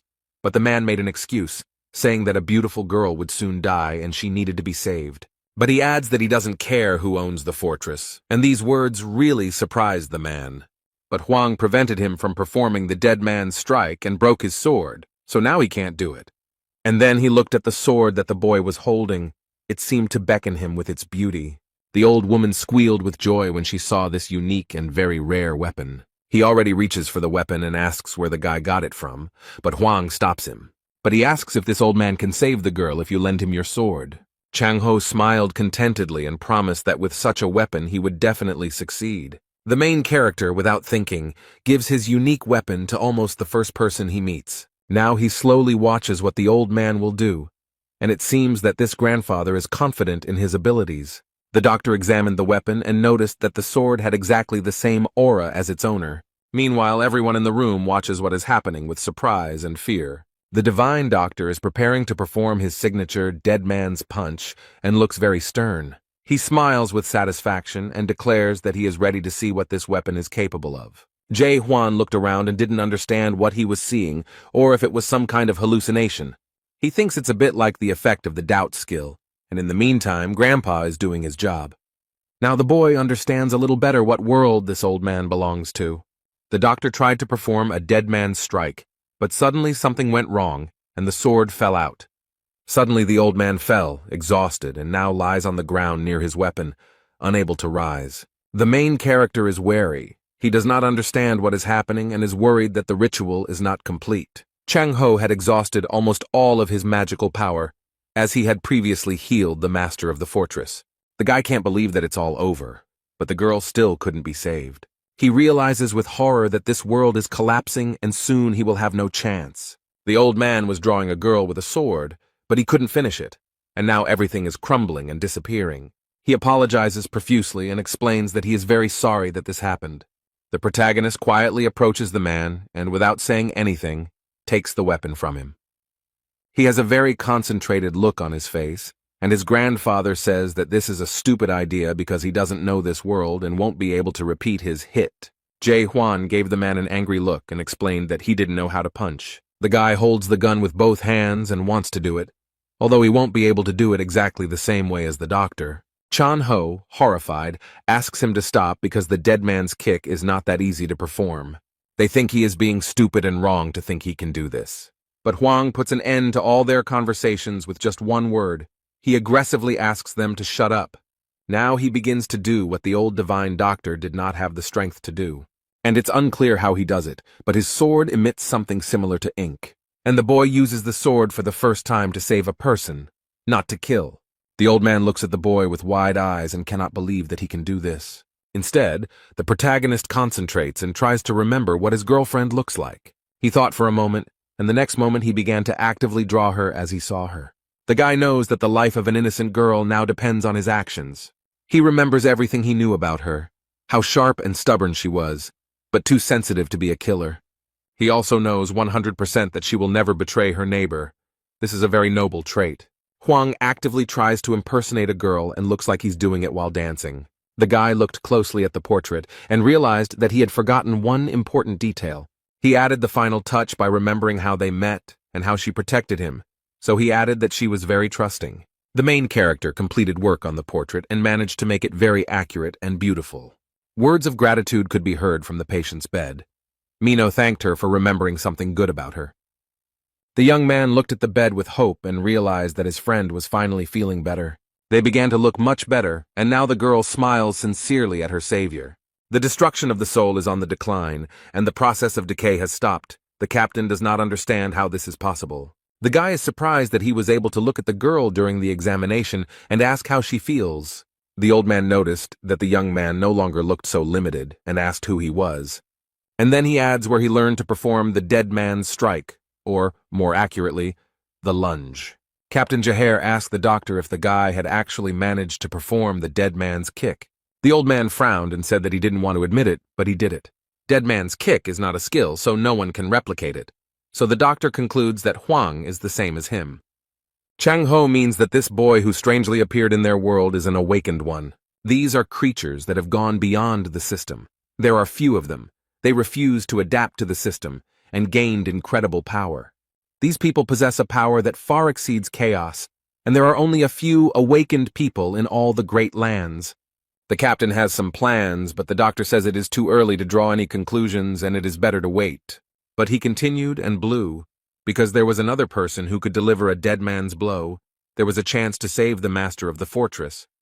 But he turns to the divine physician, declaring that there is nothing more important than the master of the fortress. Someone tries to enter the cell and explains to the guards that he received permission from the fortress. Several people enter wearing long cloaks, and with their faces covered. This is a squad of shadows. They are responsible for internal security and are led by a 5th-rank captain, although they do not understand what these people have forgotten, because the shadow squad has nothing to do with the dead. The captain approached Jae Hwan, knelt down before him and expressed his respects to the envoy. But they politely ask him to go with them to the fortress, and only then do they notice the divine doctor and the destruction squad. They are surprised and ask if this is true, and if he is really the messenger of the messenger, but Hwang also doesn't seem to quite understand what they are talking about. But I still came with them to the fortress, and many issues will be resolved there. The office is quiet and calm, the sun's rays pleasantly illuminate the room, and it's time to drink some warm tea. Jae Hwan and all the important people who were with him in the hall were also invited there. The man offers to introduce himself before getting down to business, so that he can understand who is in front of him. This is Jürgen Cheever. He handles the internal affairs of Gorgon Fortress, and the man said this with a very wide smile. The man remarks that this is exactly how the divine physician described him, and then asks him directly if he is the messenger of the messenger. Hwang replies that he is not a messenger. The shadow captain is surprised by this, but Jürgen guessed. The elder explained that the soul stone is capable of not only increasing spiritual energy, but also establishing affiliation with the clan of messengers. He added that if he didn't belong to that clan, then where did he get that stone and why didn't his soul break when he held it? But Hwang briefly replied that he found it. He was asked what happened to the owner of the stone, and he replied that he died. But the captain asked who dared to kill one of the 5 squads of the Great Land. The main character does not hide anything and calmly admits that he did it, but this really irritates the man. Jurgen asks him to calm down and explains that the guy probably had a good reason for doing what he did. Hwang said that they attacked him first and wanted to steal the horns he had gotten himself, so he simply gave up. This man knows that messengers of messengers can be very greedy when it comes to materials. And then he asks Jae Hwan to tell him in detail how he ended up in chaos with them. The main character honestly told everything as it happened, and Jurgen Cheever wants to sum up everything that was said. So this young man claims that he ended up in chaos by accident and accidentally received the Soul Stone. Then, just as by chance, he entered into a fight with the divine physician and managed to repeat the dead man's blow that he had seen for the first time in his life. The young man listened to all this and did not make a single comment or excuse because everything was really so. Chang-ho looked at the leader with wild amazement and could not understand why he believed his words. The man tries to explain that in order to win someone's trust, you need to learn to trust yourself. He then turns to the boy and asks if he can ask him one more question. He asks if Hwang is human, which greatly surprises and even scares the protagonist a little. Then he raised his head and looked into Jurgen's eyes, but it was clear that the boy was worried. He did not enter the game but left the world and destroyed the tower, and therefore his soul has no form. There is a high probability that the Tree of Illusions mistook him for dead and sent him to chaos, but his body is still somewhere on Earth. However, it remains a mystery to the boy how this man realized that he was alive. He explains that no one in chaos would call their death an accidental fall into chaos. He then asked if he wanted to reveal his identity because he was afraid of threats, but Hwang did not give a clear answer. The man thought for a bit and decided to confess and apologize for something. He said that for the last 4 days his people had been closely watching him and reporting everything to him. But this is nothing new to Jae Hwan. He knows all about it and easily exposed that guy on the roof. He explained that the young man was much stronger than they thought, so it was very difficult to keep track of him. Despite everything, they managed to obtain some information and open the data files. It reads, Danger level 55, power level not determined, damage caused is approximately 380 million horins. He managed to do all this here in just a few days, and Jurgen Cheever is extremely unhappy about it. This greatly surprised the divine physician. It was impossible to determine whether he was a hero or a villain. They shout into the room that he is simply crazy, and Jurgen calmly replies that they can call him different things. But he explains that it is precisely people like this young man that he calls the main hero, who will have to overcome a large number of obstacles. Such heroes have special values, so they are usually famous. But Jae Hwan is not very famous. It seems like someone is trying to hide him from the public. And it seems that this creature is hostile. If it weren't for him, then Hwan wouldn't have had problems with the documents. So he is the main character, pursued by an incredible force that cannot be controlled. That's why he accidentally ended up in chaos. And all this made him think. He is not 100% sure, but it is safe to assume that the monarch is behind all this. One of the 12 monarchs of the Great Lands, a young man ponders how powerful this creature could be. The man in the chair explained that he would not ask who he was or demand compensation for damages, and promised that he would be protected. Is the Gorgon fortress so strong that it can withstand the onslaught of 12 monarchs of the Great Lands? Jurgen Cheever asks if the boy is being pursued by monarchs, and explains that there is a possibility that he is one of them. This turned out to be good news, since monarchs have no right to interfere in the affairs of chaos. The protagonist is not a stupid guy, and understands that such things do not happen for free, so he asks what they want in return. Everything happened exactly as he suspected. They wanted Jae Hwan to do them one favor, save the owner of the fortress. 2 hours later, the boy is led through dark corridors without windows or lighting. Meanwhile, the North Gate captain and the girl are still recovering in the hospital. He is being taken to the training field, instead of being able to rest peacefully in the guest room. Old Jong-ho noticed that he had a lunge and a punch, so he wanted to test his strength. And then he adds that this guy also cleaned the master's tower, and these words really surprise the guy. He asks what this old man knows, but he calmly replies that he knows a lot. They walked along long corridors, went down the stairs, and found themselves in front of a large and strong door. They enter the room and the man explains that if Jae Hwan wins, he will answer any questions. And then he adds threateningly that it is impossible to defeat him. But such words only fuel the boy's desire to fight. Some time had passed since their fight, and some things in the training room had gotten a little damaged.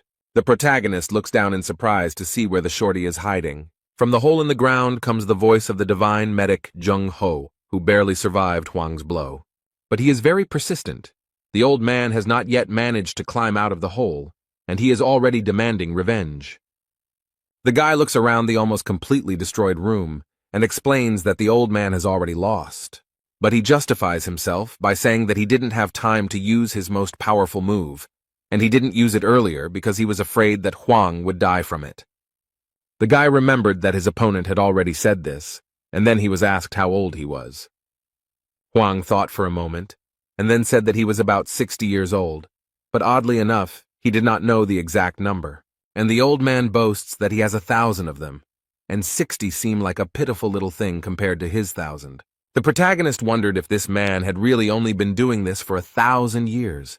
He replied that it was true, and the young man remarked that it did not seem true, but rather that he had been doing this for about 10 years. This certainly hurt his opponent's immense pride, so he became very angry. That's why he immediately and very abruptly climbed out of the hole into which Jae Hwan had shamelessly pushed him. It turns out that he still has the strength to fight and call the boy a fool. He is ready to give him the strongest blow, and the old man wonders what this guy will say about it. The old man had lived in the afterlife for so long, but he had never been defeated like this. He doesn't want to give up because he can't believe that anyone can be stronger. Jae Hwan has no choice but to enter the battle and try to defeat Jung Ho again. Their struggle continued, and who knows how much time they spent in the training hall. But they continue to fight with stubbornness and stupid obstinacy, and it seems that it will never stop.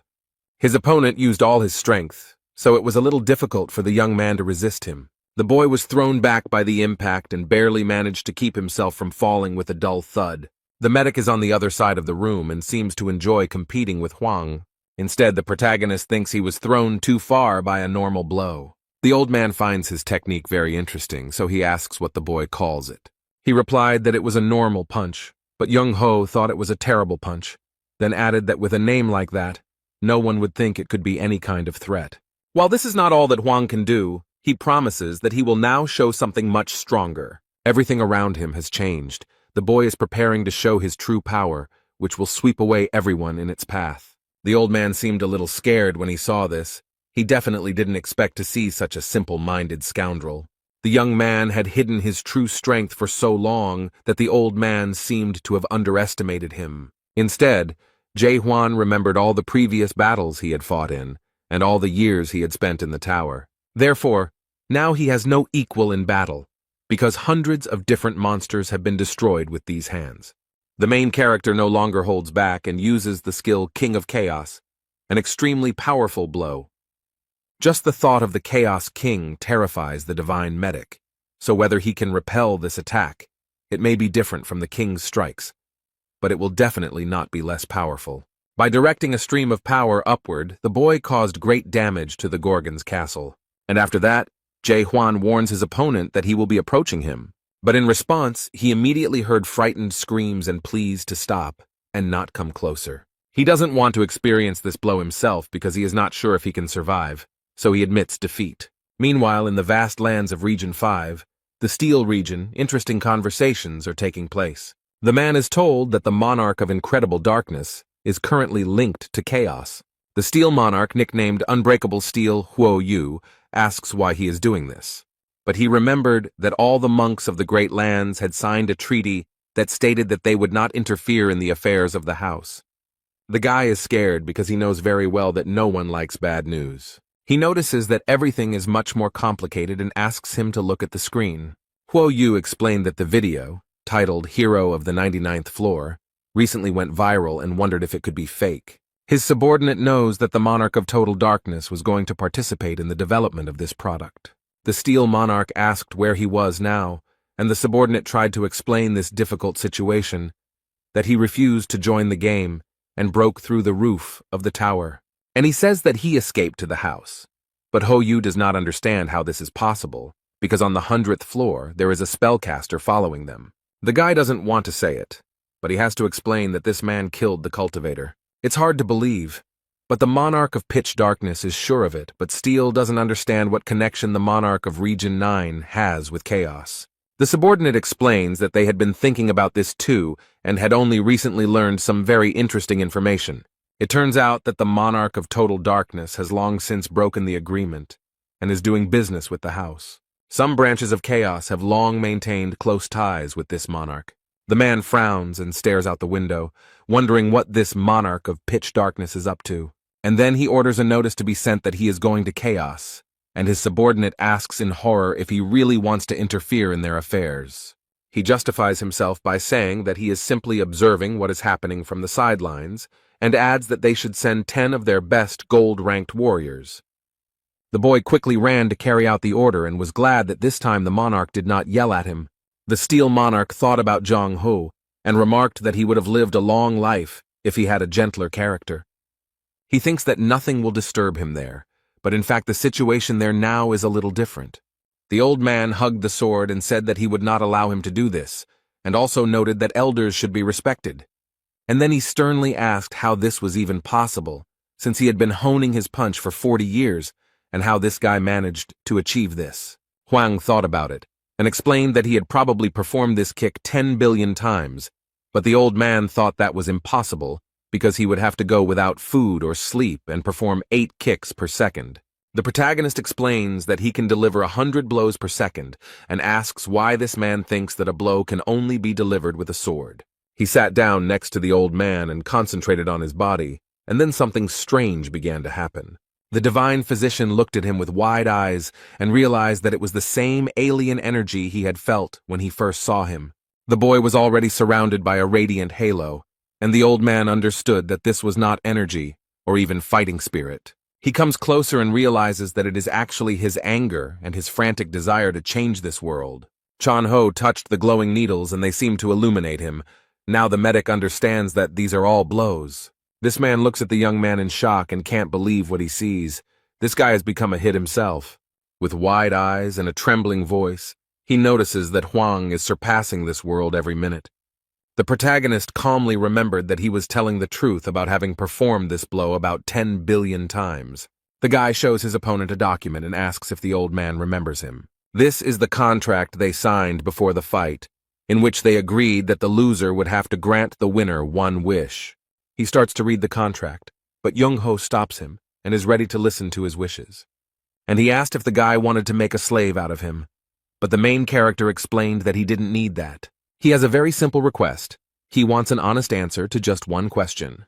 Although the man finds this a little strange, he agrees but suggests taking a walk first. The young man asked who owned the tower because he knew it was made by horrors, so he was curious about how it worked. Towers are rated from F to S, but there are some horrors that don't care about that. A master is someone who has already built an S-rank tower while still an apprentice and has become an exemplary master. But if a tower is built by a master, it does not mean that it belongs to him. Only the special tower can be considered the master's tower, which has nothing to do with cultivation, but Huang asks what these towers are for. His interlocutor does not know this, because no one can understand what the masters are thinking, but one thing is known for sure. Among those who cleared the tower, sometimes awakened people appear. The protagonist asked if this was the tower that Jung-ho was from, and he replied that he was from the 4th Melville Tower. This tower is also called the White Whale, because on the first floor, where newcomers arrive, a white whale suddenly appears. He turns everything into sheer horror and begins to hunt for frightened and defenseless people. Now this may seem like something frivolous and trivial, but at the time it was a real disaster. The man remembers with horror his past and how many soldiers died in this tower. He thinks it's some kind of miracle that he managed to reach the 100th floor and leave the tower. These creatures are extremely scary. If they don't kill you, they will leave a scar for life. Jung-ho realized that the young man was also from the master's tower and asked whose tower he had cleared. Huang remembered that his name was Mularka. This greatly surprised the divine physician, and it seemed that he knew something about him. However, he noted that it was difficult to believe that there was an awakened one who cleared Mulark's tower. The boy asked if this grandfather knew Mulark, and he replied that he knew him well because he had traveled with him. The main character did not expect to hear this at all, so this information surprised him very much. He stopped and couldn't believe it was true, so he asked if he was really traveling with him. Young-ho probably decided not to go into details, so he briefly replied that it was a long story. And then, realizing that he was standing, he looked back at the guy and invited him to walk a little further. They reached a place that was very beautifully decorated with flags and lanterns with a warm yellow light. People sit at tables, drink cold beer, and noisily discuss their affairs. A fragrant and very appetizing-looking plate of meat and vegetable kebabs was served on the table. The old man sarcastically asks Claire if she will sell on the street like this from now on. She abruptly put the beer down on the table and responded aggressively that some guy had completely destroyed her building, hinting at Huang. The man noted that after everything that had happened, she had finally found the strength to open the bar again, so she really needed the money. The main character looks worried about something. He lowered his head and stared at the table. He looks closely at the plate and everything on it, and various thoughts come to his mind. And despite it, the inhabitants of the house walk back and forth, thoughtful and perhaps a little sad. He seemed to sense that something was wrong with the place and that everything around him looked very strange. The old man drinks beer and says that everything here looks somehow bland, and why eat in a city where you don't feel hungry? The man also thought for a moment and looked at the contents of his kitchen, at what he was drinking. The divine physician considers chaos to be a blessed world for the souls of all these people. In this place, souls tired of wars in the great lands will finally have the opportunity to rest and live in a completely different way. It was here that the warriors were finally able to lay down their arms, and the musicians were able to sing not about war, but about peace. Suddenly, the main character is distracted by some kind of argument on the side. Someone calls him names and demands that this person watch where he is going.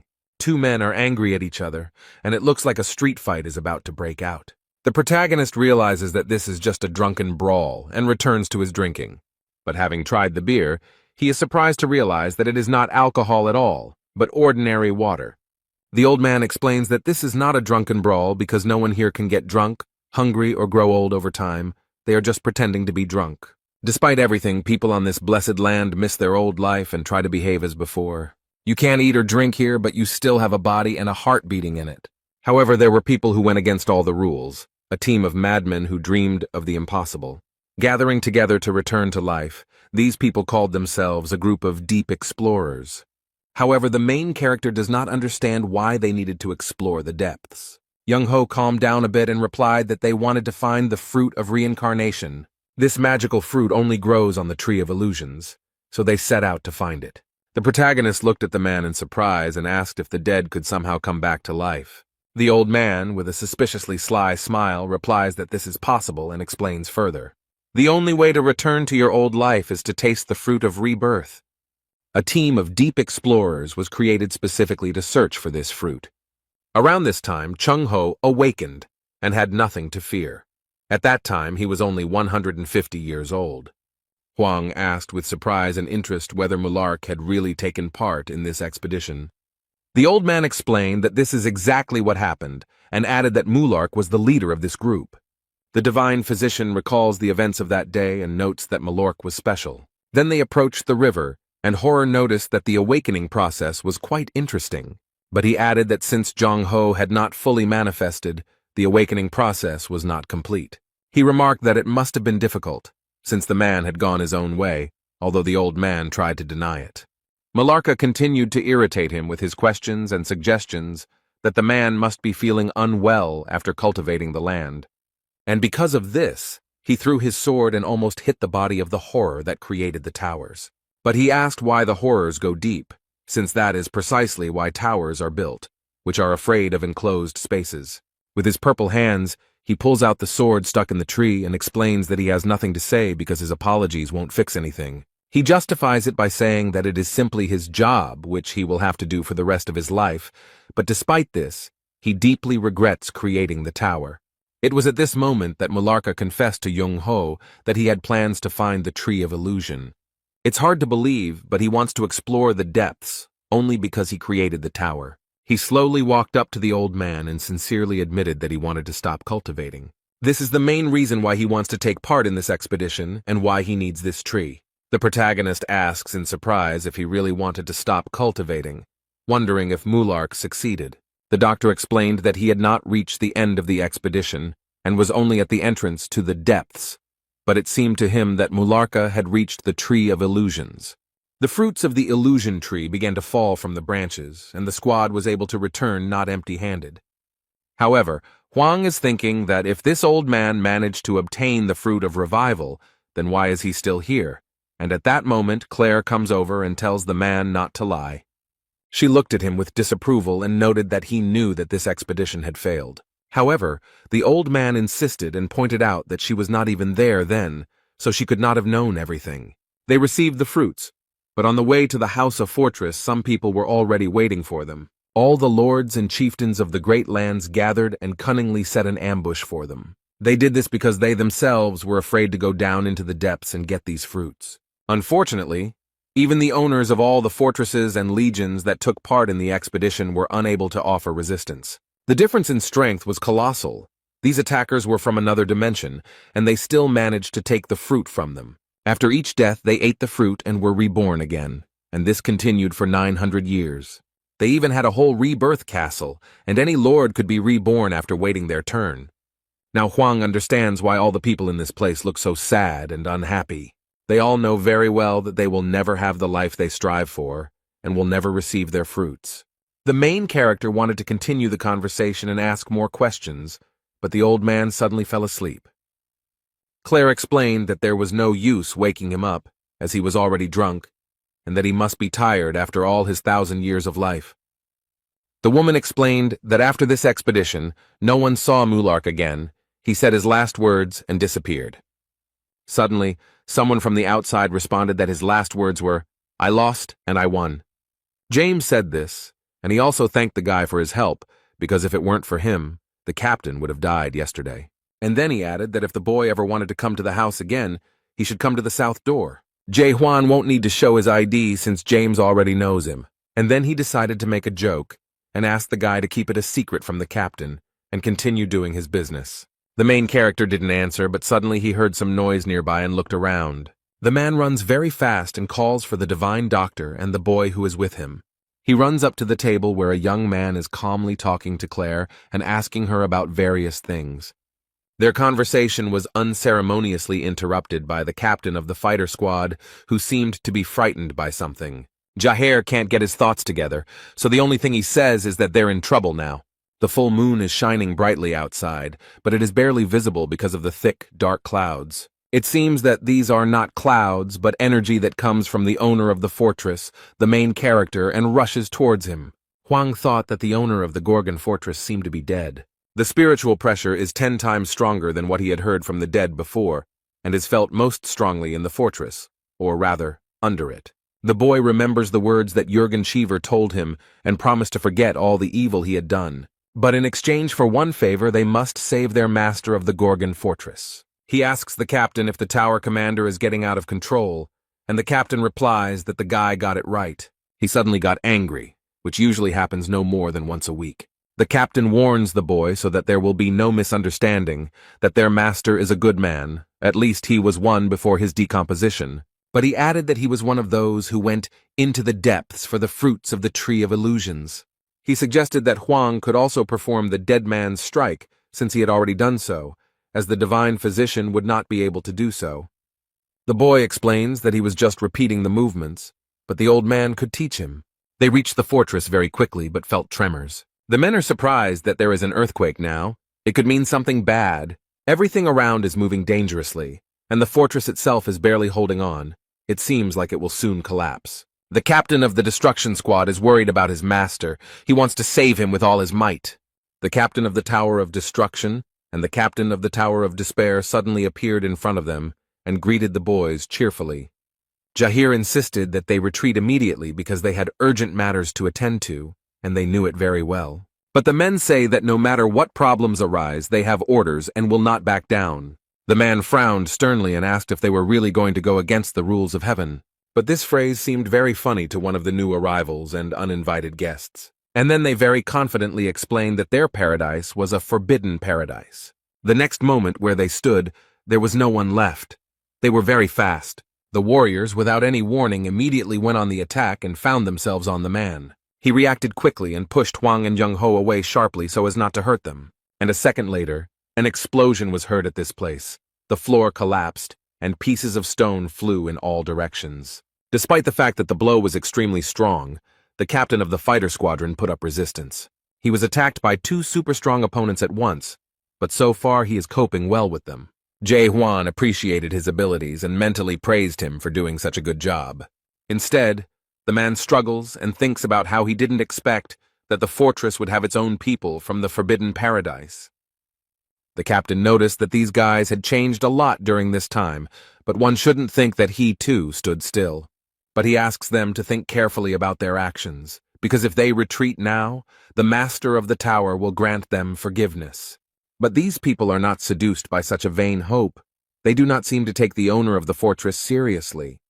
The tower captain asks contemptuously if he is talking about this coil that is underground. This man cannot control his powers, and has long since completely lost the ability to distinguish between good and evil. This man makes a great claim that they were not serving the heaven they had served before, and that much had changed. But he asks the squad captain if he really remains loyal, despite what is happening around him. But man is confident in what he believes in, and his faith is unshakable. He knows that the master will return.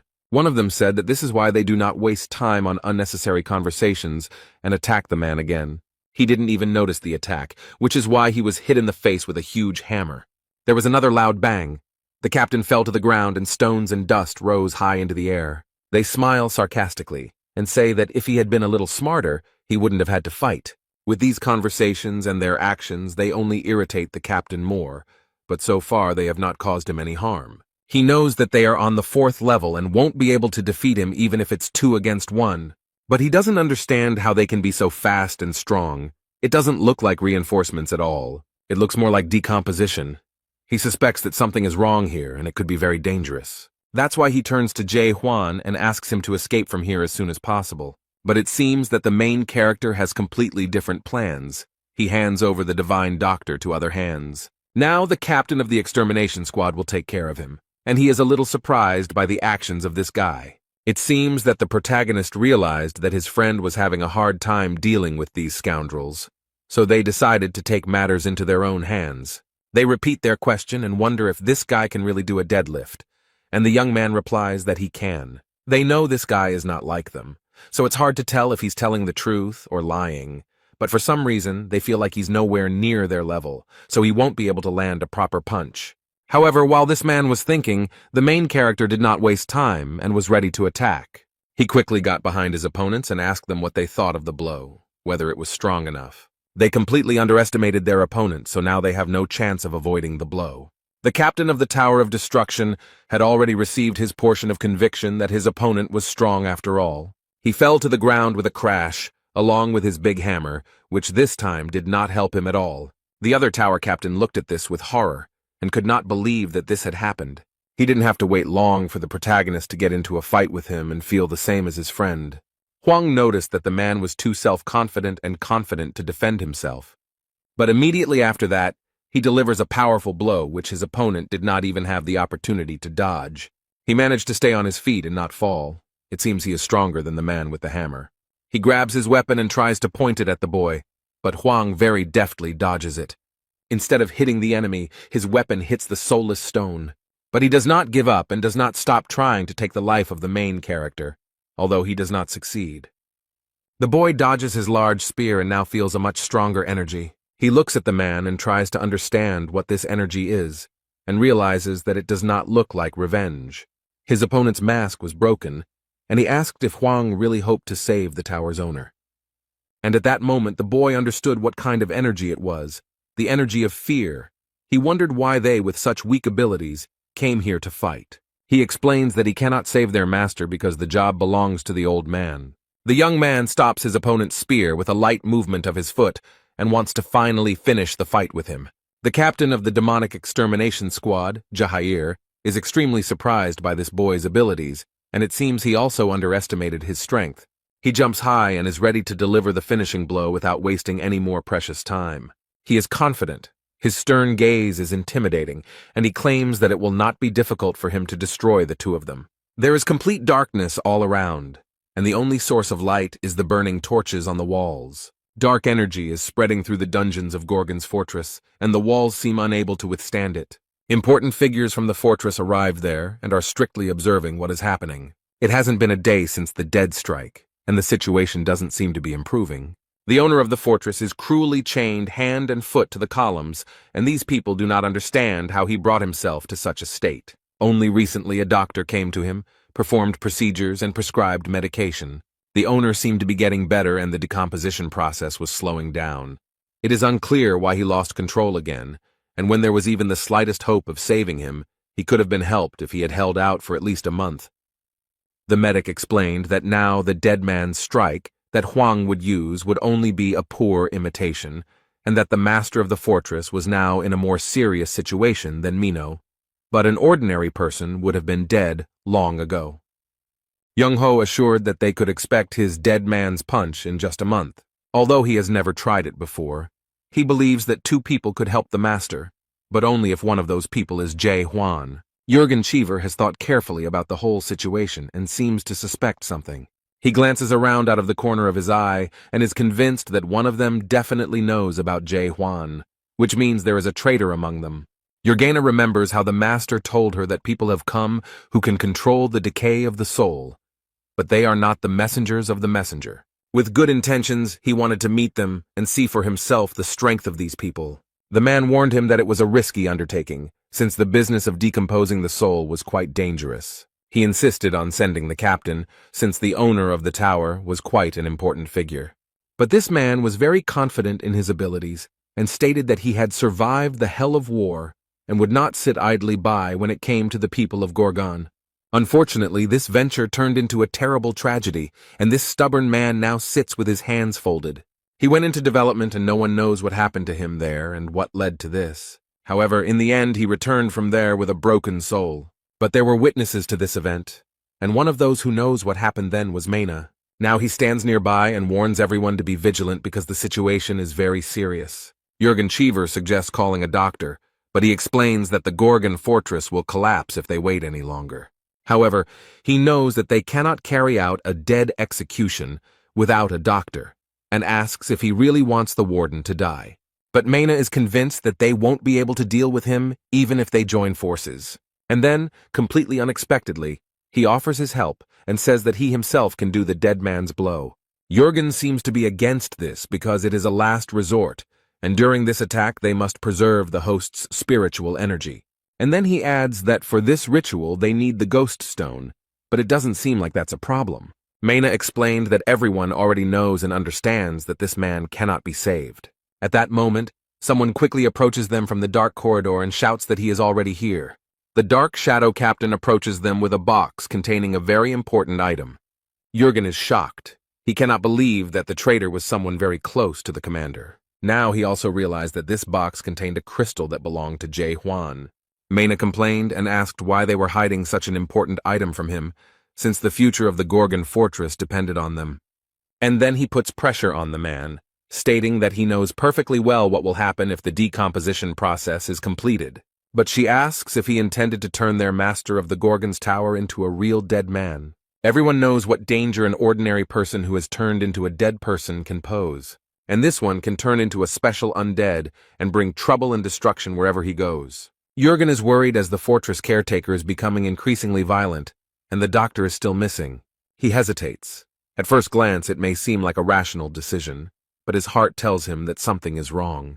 The fact that they have the crystal means nothing, because Dead Man's Strike is a special skill of the messengers, but where can they get it now? But this man seemed to have taken care of everything and assured me that there was nothing to worry about. After all, he has already found people who own this technology, but they look very suspicious. Mena explains that they are not the Forester's messengers, but they know how to strike. Jurgen Cheever can't watch all this calmly. He knows it's wrong. But this does not stop anyone. Everyone actively begins to prepare for the ritual. However, if the blow is dealt in this way, the master's spiritual energy will be trapped within the crystal. Since spiritual energy does not belong to the house, anyone can become the owner of a ghost crystal. And whoever gets the crystal will be able to possess the spiritual energy of the overseer and become the master of the fortress. But if the crystal falls into the wrong hands, the consequences will be dire, and who, other than Jae Hwan, can use the crystal? The man remembered the owner's words that people had come who could control the decay of the soul. Jurgen realized that these were the same people who had begun the process of decomposition of his master's soul. 6 months ago, his soul began to decompose, and now he has almost completely lost control, so all this was part of the commander's plans. The man finally understands everything and gives the order to everyone to stop the commander immediately, and then he looked with horror into the faces of these people and lost his last hope. Now he sees that they were all together, and only Jurgen was loyal to his ruler to the end. From this understanding and disappointment in all these people, he fell to his knees, powerless. They're all in this together, and he knows he can't do anything alone. He took one last look at the owner of the fortress and apologized for how things had turned out. Jurgen Cheever was supposed to defend Gorgon's fortress, but he failed. He sincerely regrets that he couldn't save him because he was too blind for so long. Suddenly there was a loud explosion, and a large hole appeared in the wall of the dungeon directly above them. All the walls shook, stones rained down from above, and the torches that served as light almost went out. This explosion was heard throughout the entire vicinity of the fortress, and a large fog of dust rose up around it. No one can understand what is happening here and why the ceiling suddenly collapsed above their heads. Everyone present looks up in surprise and tries to understand who did it.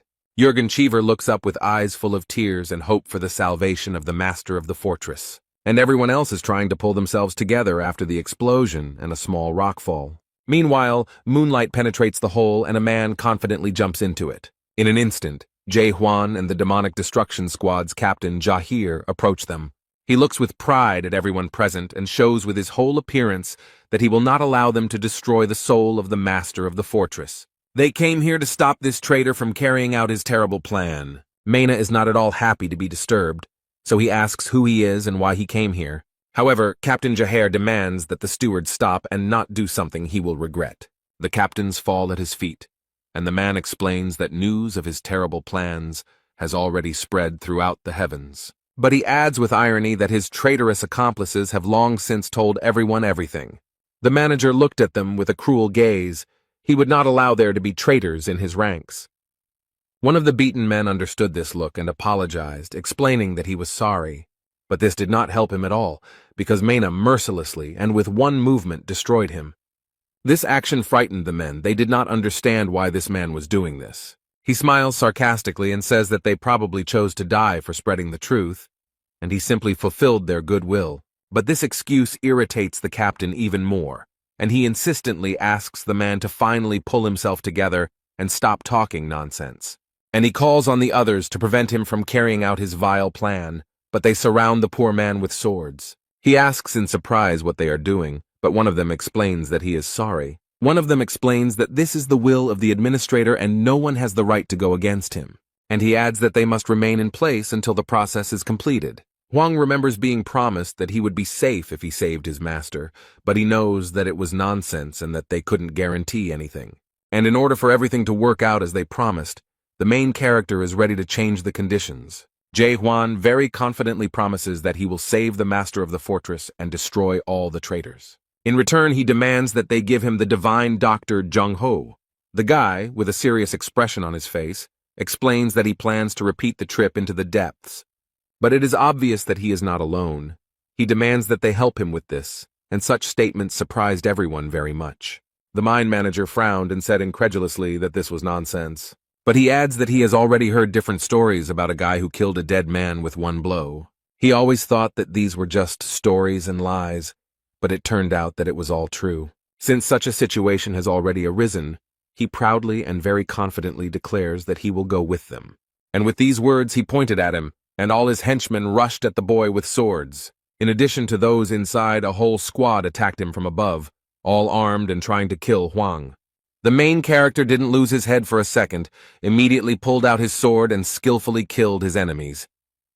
Jahir still holds the divine medic in his arms and tries to avoid these chaotic movements with his sword. The guy skillfully copes with the onslaught of carnivores and leaves them without limbs. The man looks at everything that is happening with horror and understands that he will not get out of here alive. Instead, a new group of warriors jumps down from above, hunting only one man. The guy assessed the situation and realized that it looked like an endless stream of manpower. He is alone, surrounded by hundreds of experienced and highly trained warriors who know how to kill. Huang looked around and saw that not only the pawns, but also the stronger characters in this party wanted to join the battle. He quickly approaches the protagonist and looks very confident in his abilities. The guy makes a slight lunge towards him, so that the light from his sword fills the entire room. This man has no chance of blocking the punch because it is simply impossible. The force of this attack surprised the commander. Now he realizes that he was wrong about this guy. So he didn't even try to stand in the way of this energy and quickly dodged, barely surviving. Huang crashed into the wall next to the fortress owner, who was still chained up and waiting to be rescued. This traitor Moy is surprised by such power. He did not know who he was dealing with. Now he is scared. He realizes with horror that he will certainly die if he tries to repel this blow. The captains couldn't even imagine that Huang possessed such destructive power. The warriors don't understand what to do because continuing to follow the plan is useless, so they should move on to point B. They plan to use dark smoke, and they don't care that it might cause the fortress to collapse completely. The boy looked sternly at Mian Keldergran and clearly saw how bad and cruel this man was. He approaches him and states that this man is the manager of internal affairs of the Gorgon Fortress and the foreman of the Forbidden Paradise Squad. He does not understand why this man is engaged in the destruction of souls, why he needs it, what he achieves by this. The guy takes his gun in both hands and says that he knows one thing for sure. He likes people like him. His opponent decides not to listen to this speech anymore and shouts that they must do everything possible to destroy Huang. At his command, all the warriors quickly approach the enemy, despite the fact that they have already seen what he is capable of. The protagonist raised his superweapon and enjoys this moment before the battle. He is sincerely grateful that such people exist because thanks to them, Jae-hwan will easily destroy this world. And after these words, he releases a powerful beam of energy into the sky, which creates a strong whirlwind. This energy extended far beyond the territory of the Gorgon Fortress. If he had directed this beam at the people, all of chaos would have been destroyed. The beam broke away and flew high into the sky like a comet, destroying everything in its path. And then it seemed to explode and scatter its particles all over the territory of this world. The captain stood next to Yungen and asked him to stand up and look up, and he realized that it was all-consuming hope. These particles reflect back and break rocks and people in their path. He remembers the words of the owner of the fortress, who explained that there was no hope for the people here. The master explained that strong hope will become a good support that will not be destroyed by any difficulties. The man cannot believe that the boy, in a world of destruction, sees this unshakable hope. Mine didn't survive after such a prank by the main character. He lies motionless, mortally wounded. But he still has the strength to say that Huang is a complete idiot, and perhaps it is the desire to say this that keeps him alive. And then he smiles slyly and declares that it is too late, and the Gorgon's fortress is almost destroyed. The protagonist did not plan to listen to these farewell speeches and mysterious words, so he sped up the process. Captain Jaher runs up to him with the old man on his shoulder, and strangely, he is still asleep. How much he has missed. The man is sure that nothing will be able to wake him up, since everything that just happened here could not cope with him. But Huang doesn't have time to fuss around the old man to wake him up, so he simply throws him to the ground. He immediately screamed that his back hurt, but the boy noted that he could have woken up on his own. Meanwhile, the owner of the Gorgon Fortress still sits motionless in his usual place. His hand lies on the ground, covered in signs of decay and transformation. But suddenly she moved, and the system showed that the destruction of the soul had reached 99.9%, and oppression began. Everyone is seriously scared, exactly what they have been afraid of for so long, and so much has happened. The fortress's master remains motionless on his knees while the system assesses the victim's level of danger. The system cannot determine the degree of danger, so it concludes that the victim is dead. An automatic danger warning for Gorgon's fortress was also immediately triggered. All the city's residents run away in panic and do not understand where to run to save themselves. The soldiers were ordered to evacuate everyone immediately to avoid creating further problems. James looked at the fortress with huge eyes and didn't understand what the hell was going on. What he saw could not help but frighten him, because it looked terrible, and it was scary to think what was happening in the fortress. Someone runs up to them and asks the captain of the destruction squad and the fortress caretaker to evacuate immediately. The old man takes out his new sword and asks the boy to help him escape. The guy noticed the new weapon and asked when he managed to get it, but the medic noted that they did not have time to talk. The divine physician set to work, and in the meantime the fortress in which they were located was almost destroyed. He actively does the same thing as last time. The man draws his sword. He tries to do everything right and as quickly as possible to avoid major disasters. The man is lost in his thoughts and sees his vivid memories behind the back of the owner of the fortress. Chung-ho remembered how good and fun it was for them in the bars with the owner of the fortress, and how sincere he was. Dead Man's Strike helps to bring back all the long-forgotten memories, and Grandpa noticed that Huang did the same thing when he saved Mino. But he added that such vivid memories could help avoid a bad outcome. But the next moment, Jung-ho heard a strange voice that made him very worried, and the picture before his eyes changed dramatically. He no longer saw the cheerful and smiling owner of the fortress. He sees horrific images of carnage and brutal battles, all accompanied by excruciating pain. And then there are the creature's eerie eyes, which inspire awe even to think about them, let alone see them. A man with frightened eyes and a trembling voice declares that this is not the owner of the fortress. But it was too late to do anything because the creature had come to its senses and opened its glowing eyes. Jae-hwan asked what happened, but the old man didn't explain anything, only said that something was wrong. But he repeated his words again that this was not the master of the fortress, and these words frightened the young man a little. The divine physician screams in horror that it is someone completely different, but the shackles are already broken, and this creature finally comes out unhindered, no longer hiding in someone else's body. Apparently, it has become huge because men have to raise their heads high to see anything. Now, instead of the owner of the fortress, there is a huge and terrible monster, and who knows what it can do. And so he opens his terrible eyes and sows unspeakable horror in all who see him. This huge creature is happy to finally get out of its cramped and small body. Jung-ho didn't expect this. He is very surprised and scared. It seems like he knows what kind of creature it is. His body is raised high above the ground, hovering in the air like weightless dandelion fluff. This creature carefully studies those around it and examines their internal state. And then he spoke and said that he could not even think that he could come into this world with the help of the body. However, he added that the owner of the body was already dead, so he probably didn't care what happened to the body. And now, when I look at the divine Dr. Jung-ho again, he says that he sees a familiar face. He bared his huge teeth in a grin as she remembered that he knew that face. The creature turns to him as if half awakened and asks why he is still in chaos. And he adds mockingly, "Didn't he find what he came to Glabina for 9 years ago? He is the master of the Fortress of the Dead, located in the center of chaos, and only he can open the gates to the depth." The protagonist tries to use his doubt skill but can't figure it out. This creature looks very much like a dead person, but it is something completely different. Huang cannot understand who it is. The master of the dead fortress waved his hand and pretentiously asked why this man was still here. But then large black rays burst out of it, absorbing everything in their path.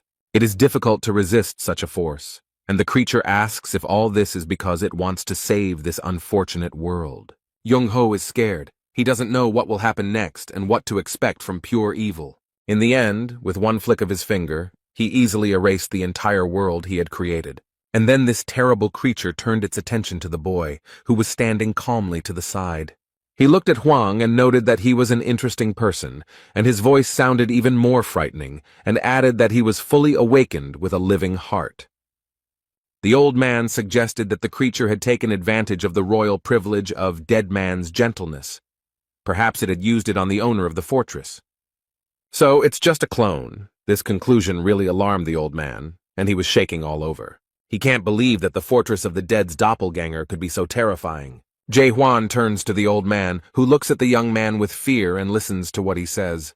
The protagonist calmly asks if he understood correctly that he failed. The guy has already pulled out his superweapon and is holding it tightly, ready to use. And then he explained that if their plan had failed miserably, then his goal was to kill this monster. But when this monster heard it, it seemed very funny and completely impossible to him. He asks again what the man is going to do and starts laughing even louder. King Catastrophe laughs madly, his voice penetrating your skin and making you tremble. Chung-ho tried to convince the young man not to do this, since he would not be able to do anything against such an opponent. But he added that even Mulark would not be able to go against him, despite the fact that he was just a brawler. It might be unrealistic. However, the protagonist is very confident in his abilities, so he insists that the old man not be afraid and convinces him that he can fight him. The old man was shocked to notice that this boy was too calm in the face of real death. And this monster laughs louder and louder, trying to scare his opponent. Jae-hwan didn't move for a moment. He had already seen many potions in his life. The Tower of Terror had hardened him greatly. The monster opened its mouth wide and the hilt of a deadly black sword protruded from it. He grabbed it with both hands and pulled it out of his throat, then demanded that he show him his best punch. He calls the boy a stupid awakened being with a living heart, but Huang doesn't respond. The creature smiles slyly, holding a giant sword in its hands, and eagerly awaits the boy's first movements. This weapon that the King of Catastrophe wields is called the Void Sword. It is a terrifying weapon. Chung Ho recalls that it was this sword that turned the entire expeditionary force into dead men. It was the most incredible combat experience for him, and now he can't believe he's seeing it again. He moved closer to the boy and seemed to grab him, but Huang restrained himself. He looks intently at the young man and declares that this look is familiar to him. He has seen it before. And he stated that Huang is aiming to get into the deep, but this shocks Jung Ho because he missed the guy's confession. He can't believe this guy is going to the depths. The old man didn't even manage to get there, but he wouldn't want to try again. The creature sarcastically stated that it seemed that there were still those here who wished to reach the end of the world. But then he adds menacingly that this guy is too weak for such a difficult journey. The monster laughs and says that the boy doesn't even reach the level of horror from 400 years ago. And then the monster stretches out its terrible and scary hands to the main character's head. The poor thing seems to be swallowed up. He tries to fight, but it is simply impossible to escape from these embraces. Huang held the sword and managed to use it skillfully, so now the bastard was left without an arm. This fight is very difficult for the guy, but he always finds a way to defeat his opponent, whoever it is. He consoles himself with the fact that he has lost his arm, and hopes that in the future he will be able to destroy it with the same success. The creature swung its dark sword and almost hit the boy, but he barely managed to dodge. Immediately after this, the monster repeated its attack, and this time wounded Huang's hand. The guy is not distracted by this and lunges, hitting right in the chest. But for the King of Disaster, this blow is not a problem at all. He acts as if nothing happened. And then he thrusts his sword into the ground, making a loud noise and raising a lot of smoke. He tried to explain to Huang that the destruction of the soul is a disease of all times. It will never go away. The main character, being at the site of the injury, already feels that the same energy is emanating from there as from the dead man. After the void sword inflicts a wound, centuries or even millennia may pass. The soul does not stand the test of time. It wears out over time and eventually breaks down. And after this destruction, a person turns into a terrible creature, the dead man. But this still doesn't stop Jae Hwan. He proudly declares that he will tear the King of Disaster to pieces. The monster taunts, saying that all he can do is cut a small piece from a dead soul, and then he emits streams of black energy, which are already absorbed by him on the way. The protagonist didn't know what he was signing up for when he threatened to kill this creature. These beams turned into many swords, turning them into dead men and pointing them at the boy. With one easy movement of his hand, he caused all these weapons to quickly approach the enemy. Young Ho covers his head with his hands and screams in fear as countless swords fly towards him. But Jae Hwan covered it with his body and used his weapon to repel all these attacks. The monster noticed that the boy didn't feel too bad, considering that he was holding an ordinary toy from a horror movie. The old man saw that the boy was wounded and screamed in fear. He was not indifferent to this boy. The protagonist is aware of his wound, but he has no time to think about it. After all, at this moment a monster is rapidly approaching him, wanting his death. They met in a duel and crossed hands at night, creating a powerful wave of energy. He is so strong that he sweeps away everything in his path, and even the divine physician cannot resist him. The monster smiles sarcastically and remarks that this guy's soul won't live long if he continues to fight like this. The main character understands that this monster is right, and at this rate he won't last long. The guy can't figure out his opponent's weaknesses even with the doubt skill, and can't concentrate because of the tiny particles flying in front of his eyes. Huang remembered how the old man told him that his world was white, and in it, he could recreate the images of all the people in his life who had died through his imagination. Each awakened person has his own unique world. This world is built from a special word, and is usually an expression of desire or emotion. In addition, strong, awakened ones can pull a rather large creature into their world. This gave the guy a little hope. It seems like he plans to make his plans come true. He wants to try to create his own world. And this hope gave him strength, thanks to which the main character managed to repel the blow of the terrible monster. Jae Hwan has distanced himself from his opponent and is preparing to put his plan into action. He focuses and plans how it should look, and I have to give him an advantage in the fight. The next moment, He is already building his own world, into which he plans to draw the enemy and play by his own rules. He created a very dark and hostile world called Moon's Eye, and now he will feel better. Chung-ho looked at it all carefully and immediately realized that it all looked very much like hell. The old man realized with horror that this boy had been living in such a terrible world all this time. It is a very scary world. The doctor cannot understand how one can exist with such a feeling in the heart.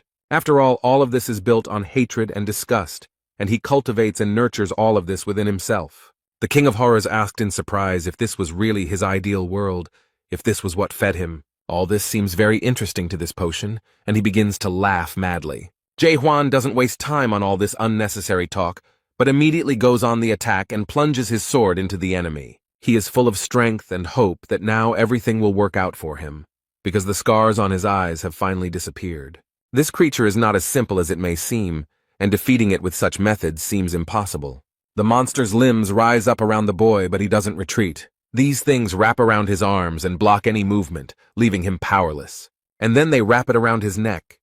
This creature claims that it is attacking him and does not even understand what to do next. After this, the King of Calamity extended his bony hand to the poor fellow.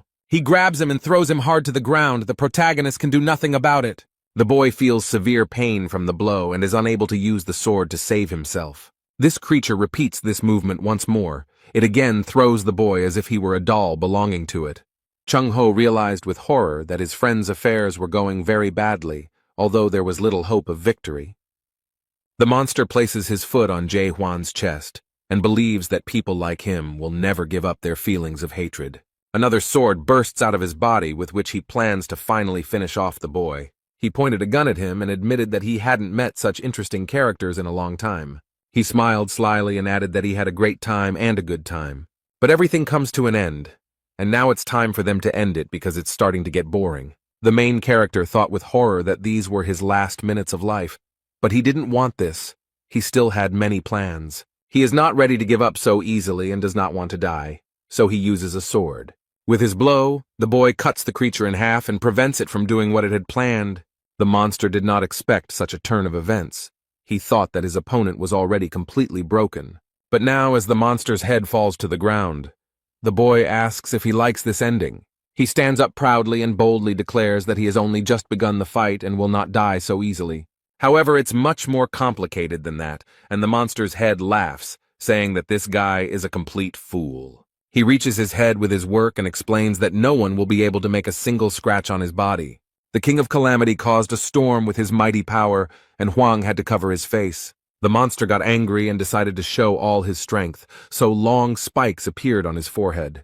The main character did not expect this. He hoped to finish the fight. This opponent is very strong. He looks at the creature in front of him and does not understand what kind of monster it is and how to fight it. The young man realized that this monster was very strong, so he needed to be faster and more cunning. In a fit of rage, he throws his black, all-consuming sword, and the protagonist barely manages to avoid the blow. Nothing stops the monster. It wants only one thing, a cruel death for its rival. The creature stretches out its arms to catch and destroy the boy who angered it so much. And then he throws him with all his might against the wall. Few people could survive such a blow. The poor guy was hit so hard that even the stones around him couldn't withstand the pressure and fell. But the main character is much stronger than it might seem at first glance. He coughed several times. The monster is not going to stop there. He wants his opponent to die in agony. But it seems he has lost count, as the protagonist follows him and moves forward. The young man picks up speed and is ready to use his sword against the king of disasters. But this terrifying creature senses him and uses its power to repel the attack. He stated that he had been observing the Mejans of this world with interest for thousands of years. Everyone tried to reach the top of the Tree of Illusions to satisfy their curiosity. The monster noticed that the boy doubted everything and asked if he was trying to find answers to questions in his world. He strikes with his black sword with all his might and asks what exactly is bothering Jae-hwan. The monster tries to solve it like a riddle and with crazy eyes screams that he understood something. The guy bravely withstands the sword attack and stands firmly on his feet. It is not so easy to defeat him. He grits his teeth and refuses to give in, but the monster taunts him and declares that Hwang's world is a matter of doubt. He wonders what his world really is and suggests that it might be destruction. Options such as destruction or complete extermination are also offered, which for the monster looks like a game. And then he bared his terrible, sharp teeth and added in a terrifying voice that this world was coming to an end. He feels like this is the only word that suits him best. This world feeds on arrogance. The monster wonders if this ordinary man would dare to question the value of the Tree of Illusion. The King of Calamity has turned into a mad and very scary monster, and asks if the boy is turning to his world to find out his destiny. But the main character does not give in to his provocations and explains that he does not understand what nonsense he is talking. The monster still asks tricky questions to distract attention, but the boy is adamant. He is already very tired. This struggle has exhausted the young man, and he does not know how much longer he can hold out. But suddenly he unexpectedly remembered something, and realized that this had already happened to him in the past. The guy remembers such a terrible monster, and he defeated it then, which means he can do it now. The main character seems to have finally figured out how to proceed and how to stay alive. He remembered how Jong-ho had said that the fortress master's body now contained a double. The young man finally knows what to do, so he prepares his weapon to strike. Now he definitely has a chance. The monster noticed that something had changed in his opponent's eyes, and that a strong blow was awaiting him. Hwang exerted all his strength, and his blow was so powerful that no creature could resist it.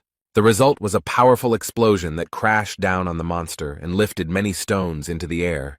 But this creature is still alive. It is so difficult to defeat, and she noticed that its arrogance knows no bounds. He declares in a terrifying voice that this fool will never be able to defeat him.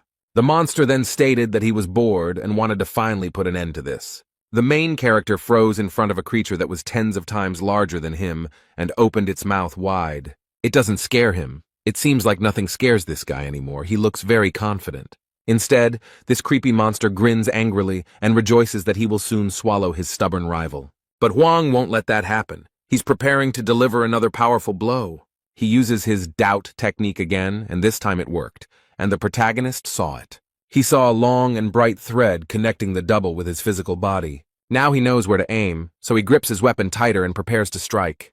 Jae-hwan quickly approaches the monster, completely ignoring all of its wounds. He doesn't have the opportunity to think about it because the only thing he needs right now is to defeat the King of Calamity. The last blow caused damage to the double, as the young man used the decomposition technique. The main character does not stop fighting and increases his attacks in order to eventually win. The monster stated that the boy lived for the end and added that he would wait for him in the depths. This was his defeat.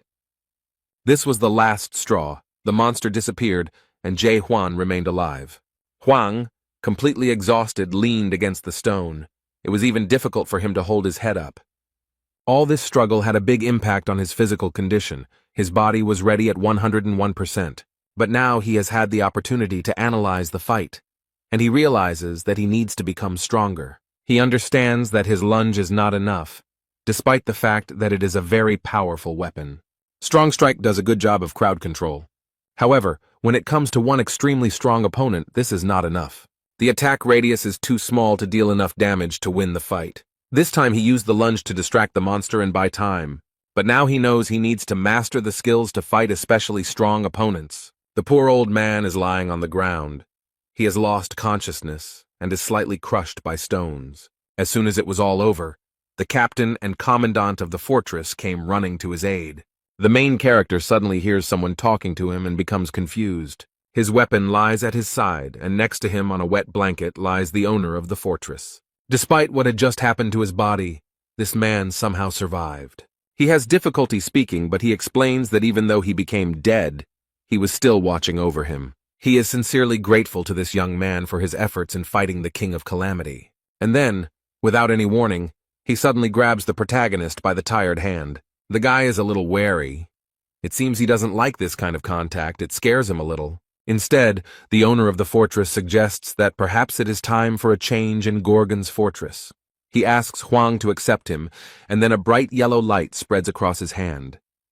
The owner of the fortress sighed with relief and noticed that the young man reminded him of someone.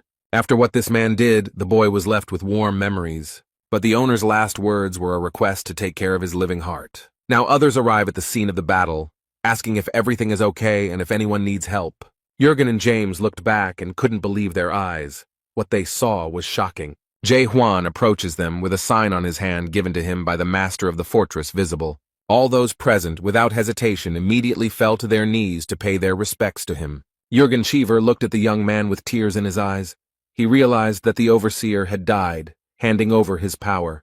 He submits to the will of his master, and if he wanted it, no one would object. Jürgen dropped to one knee and greeted the new overseer and master of Gorgon's Keep. And now the main character understood what this seal on his hand meant, and it shocked him. 2 days have passed. The fortress is gradually being restored. Active construction work is underway. Huang is sitting at the table, and Jürgen approaches him and addresses him as the owner.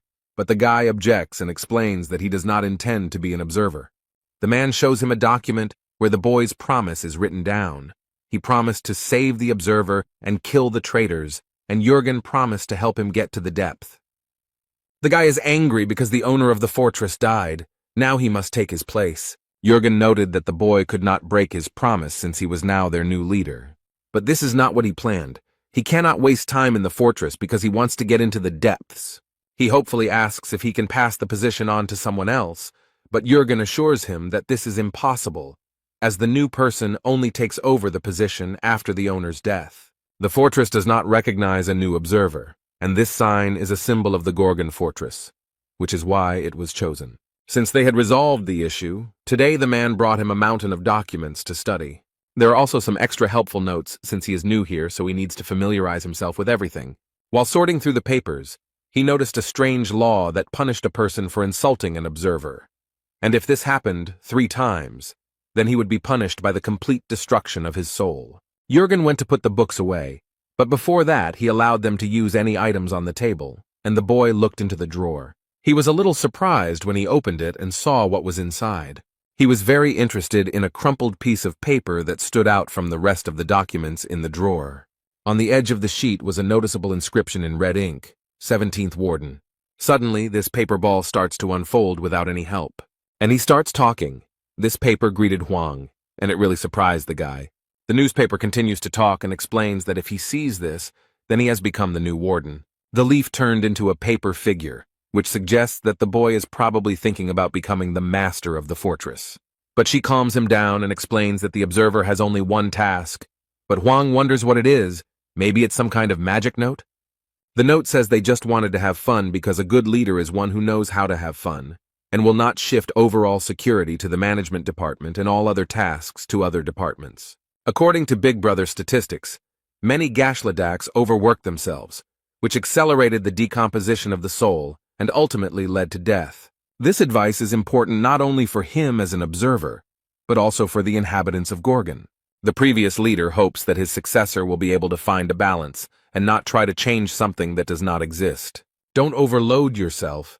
Everyone in this world already knows that nothing can be changed. The inhabitants of chaos do not need change, but a long and peaceful life, so there is no point in inventing anything. And so saving the many without changing the lives of the few would make more sense. Therefore, the former warden has only one request for his successor, not to be insatiable. After all, a good leader is one who does nothing, the note ended. And then he curled up into a ball again and fit into the box, and the boy thought about these words. After this note, he seems to begin to understand what kind of life the caretaker of the Gorgon fortress lives. If the existence of the overseer is limited only to the preservation of life, then he thereby deprives the world of the possibility of any changes for the benefit of the majority. Jürgen approached and found the boy very thoughtful, so he asked him what he was thinking about so persistently. The young man seems to have come up with something and wants to tell this person about his plans. He confidently states that he will abolish the position of the caretaker of the Gorgon's fortress, although this will be an ambitious request. Jürgen Cheever doesn't understand how this is even possible, so he asks what it is supposed to mean. The guy decided to start over and asked what a lock was. The man thought the question was strange. A castle is a fortress, and a fortress is a military structure designed to protect against enemies. And suddenly the guy makes a very bold assumption. There are no more enemies. But he asked the man what would happen if there were no more people willing to attack the castle. In this case, the existence of the fortress would lose its meaning, and the guard would no longer be needed. However, this all sounds very false. Jürgen is convinced that it is simply impossible. But the main character is firmly convinced of the opposite, and insists that this is quite real and possible. Jae Hwan proudly and very confidently states that this will happen because he is going to unite chaos. In chaos, people are not buried, but a soul flight ceremony is held to mourn the soul lost forever. During the ceremony, the soul is forgotten. During the ceremony, the life of the deceased is spoken over and over again until it is completely erased from the memory of chaos. This is the last thing the world of chaos can give to those who leave it, recalls Jürgen Emil Groschek. He is no longer there, so eternal memories will become fertilizer for the tree of illusions. This whole ceremony will last a whole week, and sooner or later everyone will forget about him. And during this week they will remember him and share their memories. They will talk about the dead man non-stop until there is nothing left. Huang stands there frowning, and now he knows the name of the one who so shamelessly handed him the position of fortress overseer. The protagonist overhears them discussing him.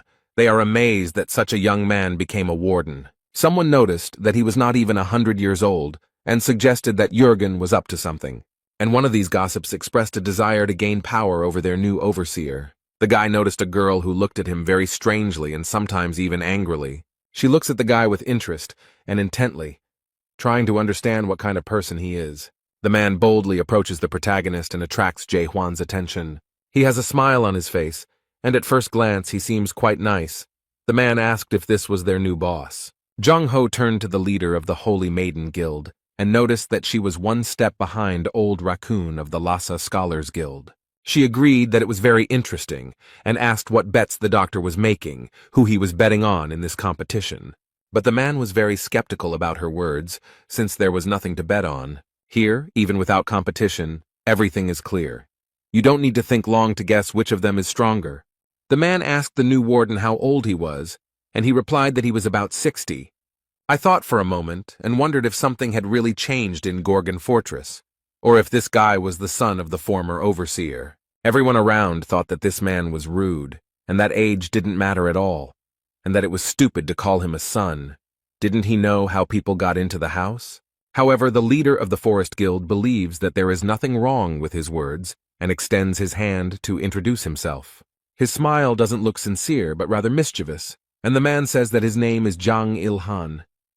And he himself thinks that he has a wonderful opportunity because their new leader is an outsider, and he will finally be able to return all the humiliation that he experienced 10 years ago. He received a request from the previous overseer for permission to establish a new office in Gorgon Fortress. He was caught by the commander trying to bribe the guards at the northern gate and arrested for attempted bribery. The former manager did not allow him to set up any representative office because he had problems with the law. He didn't like it at all. He was cruelly rejected and humiliated. But now this man is already dead, and the commander of the northern gate is in the hospital. He considers the guy inexperienced, so he is convinced that now a great opportunity has opened up for him. She shook hands, and her interlocutor used a high-level combat formation skill. The golden fibers spread very quickly from his hand to his entire body, and Huang couldn't help but take possession of them. Somehow the main character found himself in front of the 8th gates of hell. Suddenly, the huge and heavy gates open, and the young man hears heavy breathing behind him. Behind him stood a huge and very scary dragon with a huge mouth and burning eyes. He immediately began to attack the boy, and the dragon used his ability to breathe fire. Everyone around noticed that the warden looked strange, and realized that this scoundrel had used the 8 gates of hell, which was very mean. Jang Il-han smiles sarcastically, and is happy that the boy is now watching the hellfire of the red dragon Tiamat, and believes that soon he will begin to beg for mercy. But suddenly Jae Hwan came to his senses and noticed that House had a very interesting greeting. The man's hands began to shake. He definitely didn't expect this. It seemed like the guild leader had underestimated his new boss. The protagonist now knows what kind of person this is and is glad that it didn't take him long to find out. He dealt with the red dragon very quickly, and now he has to repay the debt. And now he casts the lost spell and transports this person into his world. This world scared him terribly, although he did not have to fight with a terrible dragon. In horror, he fell to his knees in front of the new overseer and shook him. People gossip and don't understand how this guy managed to break through the 8th gate so quickly and easily. Huang said he should be publicly flogged for insulting the prison chief, but today he was kind and simply asked not to do it again. The guild leader looked at the guy in surprise and wondered who he was, but Jung Ho was a little disappointed as he thought it would be a more interesting sight. The ceremony continued, and the moment came when Jae Hwan was called upon to give a public speech. Since he is the new leader, he should greet everyone. They used a sound amplifier for him and asked him to start. Young-ho is a little wary. He has a bad feeling about this welcoming speech. He starts with an introduction. The guy says his name and explains that he will now be the caretaker of the fortress. He blurted out that he didn't know Imel Groshek and didn't know what he did or how he lived. The guy doesn't know what kind of leader he is or anything at all, and these words really shocked everyone present. But he doesn't care at all, and he already knows that the inhabitants of the Gorgon fortress don't like him anymore. Huang noted that they probably thought that this inexperienced boy became the commander of the fortress by accident, and there was probably some truth to that, since he himself did not want it. The protagonist came to the conclusion that they were unhappy with the candidate, and he did not want this position. So after thinking about this question for about 30 seconds, he came up with a rather interesting solution. The guy explained that whoever beat him in a one-on-one fight would become the next warden. Whoever manages to do this first will be able to take his place and get this position. South Sea leader came and slammed his fist on the table and remarked that this guy was brave. But he added that their former boss, Imel, had chosen an incredible man to replace him. But it's not that simple. There's one small condition. They only have 1 month to do all this, but that's not all. After all, whoever loses the battle to him will be forced to do something that he can no longer refuse. The loser will be forced to join an expedition to the depths that will take place in 2 months. Jürgen still believes in Jae Hwan despite everything because he saved Gorgon Fortress. And no matter how you look at it, the former warden recognized him and handed over all power to this guy. He believes him even in spite of his stupid decrees about uniting the entire house. His faith was not shaken even by Jae Hwan's strange welcoming speech. He decided to give him a chance. The villagers are very concerned about their new leadership, but Jürgen believes that no matter how strange this guy is, he is still their overseer. Many people have gathered at the gates of the Gorgana fortress, but the guards are not letting them in. They notice that they have a chance to compete with the warden, but the guards cannot cope with such a crowd. But the captain of internal affairs still doesn't believe that this young man could do anything to harm House.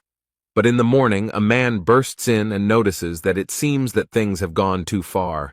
He shows a commercial featuring Chog Ho and comments that he once challenged the warden and is confident that even all of Chaos couldn't defeat him. It seemed that Jürgen was not prepared for this information, but he was not prepared for the guests either. Having received this information, he quickly ran down the corridor to resolve the issue with the prison warden. The man quickly ran to the office door and was already thinking about what he would say. The captain of internal affairs abruptly opened the door and 1,000 sheets of protocol were thrown at him. It seems that this man is in a bad mood and noticed that the manager has a lot of work accumulated. He sorts through all these stacks of documents and approaches the table where a man is sitting. He says that in such a mess one cannot sit and pretend to be active, but there is no leader at the table. Jürgen asked in surprise what Carlton was doing here since he should be in the hospital now. But despite this, he is now worried about a completely different problem, and he is not in the mood to play hide and seek. The entire fortress heard his desperate cry, and the question of where the hell the warden was now. Carlton has his own room with his statues. This man loves himself very much and admires himself. But his beautiful sculpture is very fragile, and became a target for the main character. He practices his skills on Carlton's collection. He destroyed Fallen Angel, Angry Carlton, Brooding Carlton. Young-ho asked if he realized how much this collection was worth. However, Huang reassures him and asks him not to worry as he has mastered a new skill and is demonstrating it. The doctor was impressed by the boy's posture and noticed that Huang was encouraged by his strike, judging by the movements of his sword. The old man suggests that the boy name the kick after him, and the boy asks if he wants to try doing it himself, but you seem to be against it. And all he has to do is come up with an interesting title and add that the guy does whatever he wants. But there is a limit to everything. But this does not stop the main character at all, and he prepares to strike again. Jong-ho barely managed to escape from this powerful force that was rapidly approaching him. This angered the divine doctor, and he noticed that these young people had no respect for their elders at all. But he angrily added that respect was the main law in life, and the guy should learn it.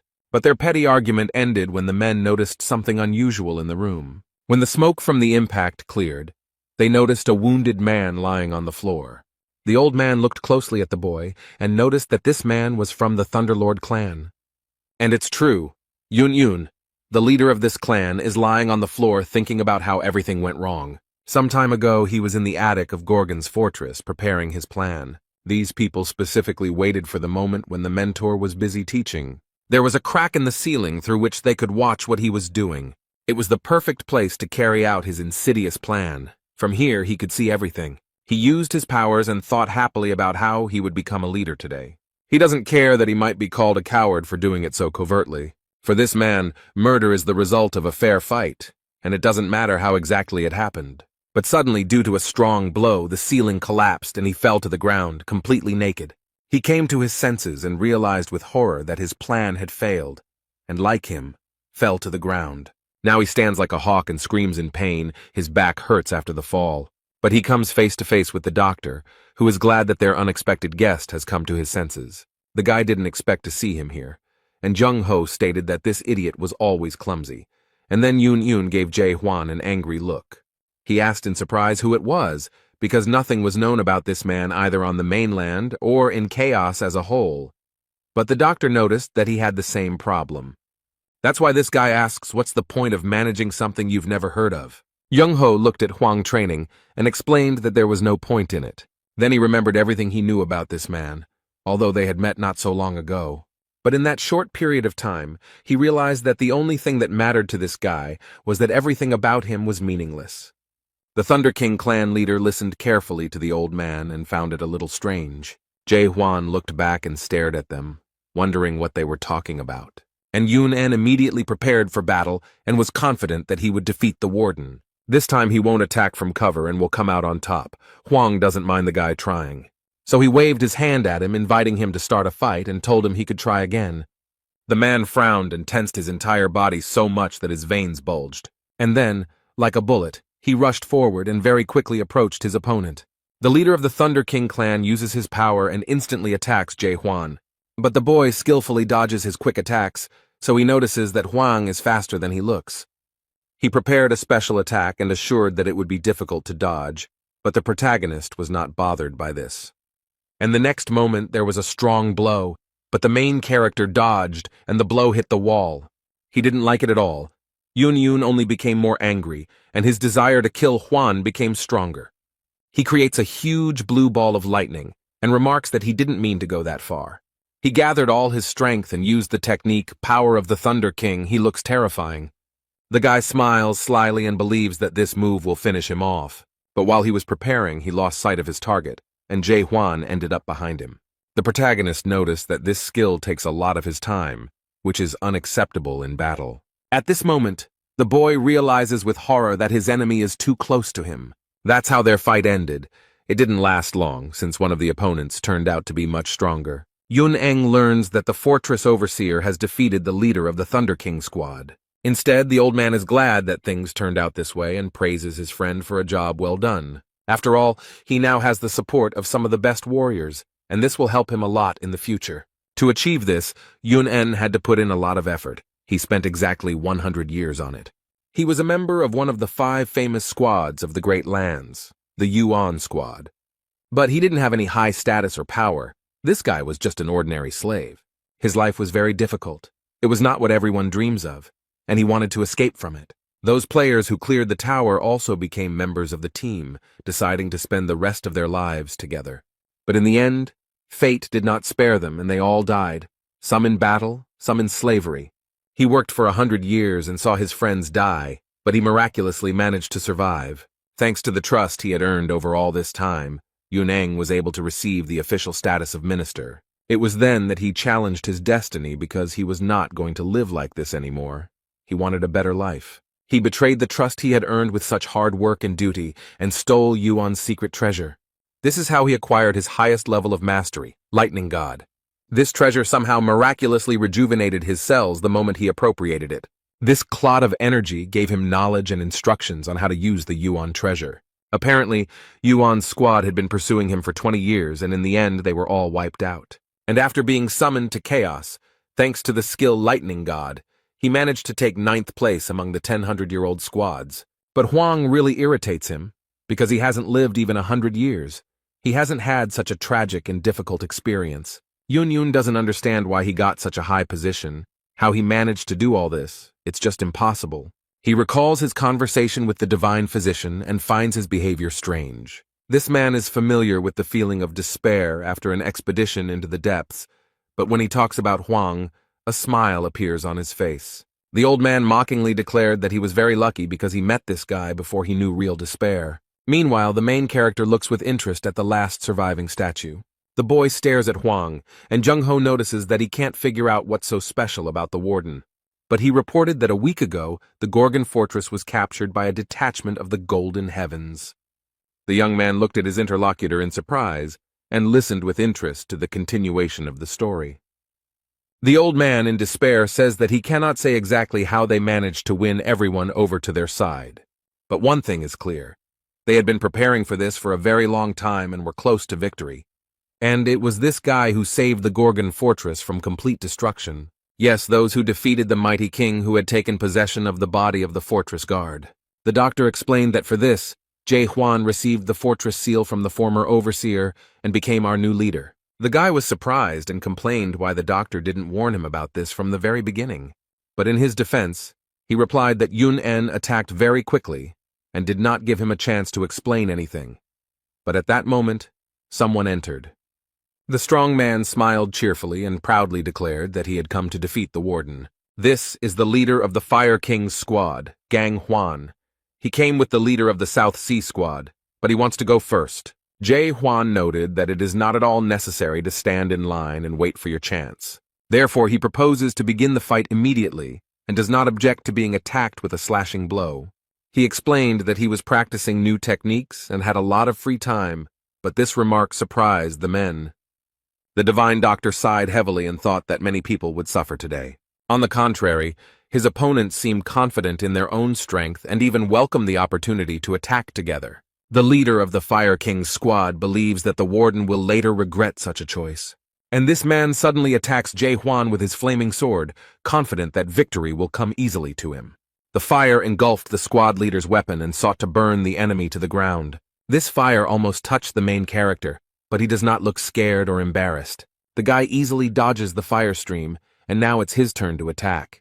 The fire spread to the wall of the house and damaged it. It doesn't look like a suitable place for a fight. Young-ho got angry and shouted as if he wanted to burn the entire hall down. But Yun-young noticed that the man in such a state probably didn't hear him. They met and crossed swords. They are quite strong opponents, but Gang Hwan still does not lose confidence in himself. He smiled smugly and noticed that the boy was afraid of his fire sword. However, Jae Hwan quickly convinces him otherwise and states that this is not true. And then he, with all his strength, with his bare hands, without any hesitation or fear, strikes with the fiery sword. Now the main character has grabbed the sword with both hands and is ready to strike again. The overseer of Gorgon Fortress is too powerful an opponent to be defeated so easily. He asks the leader of the Fire King's squad to tell him if he was scared by his blow. After these words, which slightly confused his opponent, he gets up and hits Gang Hwan hard. As a result, there was now a large hole in the wall, and the boy noted that he still found it difficult to use force. Yun-yun is shocked by what she saw, and the doctor is worried because he doesn't know how to explain all this to Jurgen. The leader of the Southern Naval Detachment struck the ground with his sword, and water appeared all around, which was very much needed here. After their fight, everything is on fire, so he decides to use his power to put out the fire. He looked at his friend and noticed that Kang Hwan was okay in case anyone was worried about that. The protagonist looked at him menacingly and repeated that he asked to attack simultaneously. In response, this man very laconically explains that he does not really like fire. And now that the leader of the Fire King's squad has been defeated, he is ready to try to win. He stands proudly and offers to fight, despite how easily Jae Hwan dealt with his predecessor. It's amazing that after everything he just saw, he still has such enthusiasm for the fight. The main character thought about how first there was white electricity, then fire, and now water, and it reminded him of Pokemon. However, upon closer inspection, this man turned out to be stronger than his previous opponents. But without further warning or prelude, Jae Hwan takes the first step towards his opponent.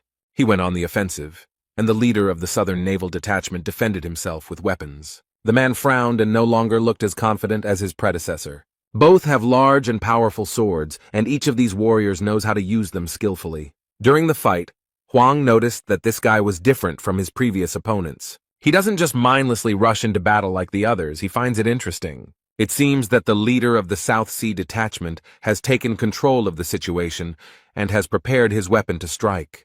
Huang was right in front of him, so the guy swung and hit, but fell to the ground. He was surprised because he had not noticed at all how the warden had managed to disappear from here. When he raised his head, he saw his opponent, which was a bad sign for him since he would be attacked from above. The protagonist gathers his strength. The golden rays of energy almost reach the squad leader. The man understands that his opponent has great strength and it is better to dodge this blow than to resist. So at the last moment he barely managed to jump back to avoid the merciless blow. It was a huge wave that destroyed the floor and scattered many stones to the sides. The squad leader looked around, assessed the whole situation, and came to the conclusion that the overseer was clearly stronger than him. He admits that if Jae-hwan had hit him, he would have been left in pieces. The guy has enough pride and strength to admit his defeat, which surprises the main character a little. Huang noticed that this young man had not yet shown all that he was capable of, but the squad leader was not going to continue the fight, because everything was already clear to him. Cayman smiles. Since he lost, he now wants to discuss the rats in detail. The Fire King squad leader is extremely angry and cannot believe that the Lightning God squad leader has lost. Instead, Young-ho asked why he was blaming that guy when he should be blaming himself for the loss. Now all three have lost, and the leader of the Lightning God squad wonders what they plan to do next. However, he added that since they had been defeated, they had to join the deep detachment of the expedition. One of them noted that this was precisely the reason he came here, to which the main character looked around in surprise. But I asked the South Sea detachment commander if he was joking, and he replied that he was absolutely serious. The leader of the Fire King's squad, Gang Hwan, looked at him very aggressively and thought that this was to be expected from him. This guy was the best friend of the former commandant of the fortress, Emil, but he was unable to join the expedition because he was still too weak at that time. Then, when the detachment returned, everyone saw their failure, became disappointed and lost hope. The people were defeated and the fruits were lost forever. It was a strong blow to the fortress of Gorgon. This guy saw with his own eyes how dangerous and scary it is to go down there, and even more dangerous to own something so valuable.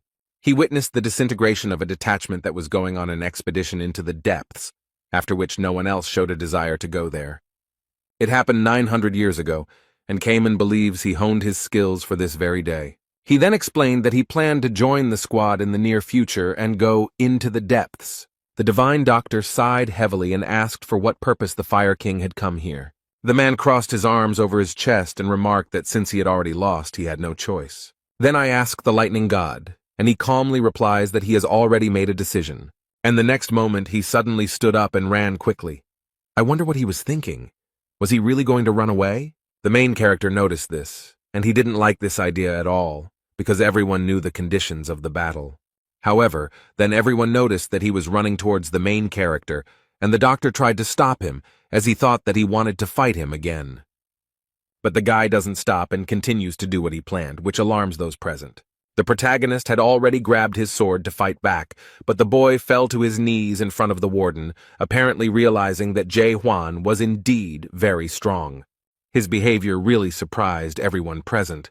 They certainly did not expect to see this. He swears that from now on he will serve him faithfully and obey his overseer. The protagonist looked at him in surprise and remarked that he should not swear allegiance. But the boy still kneels, promising him his devotion, and is even ready to die for him. However, Huang noted ironically that he would not be able to do this since he was already dead. The young man realized that he had said something stupid, and it upset him, but he was not going to back down. He begs to be accepted and is ready to become a private captain, just so that he is not rejected. No one understands what he wants, but the boy promises that he will not steal the secret treasures and begs to be accepted.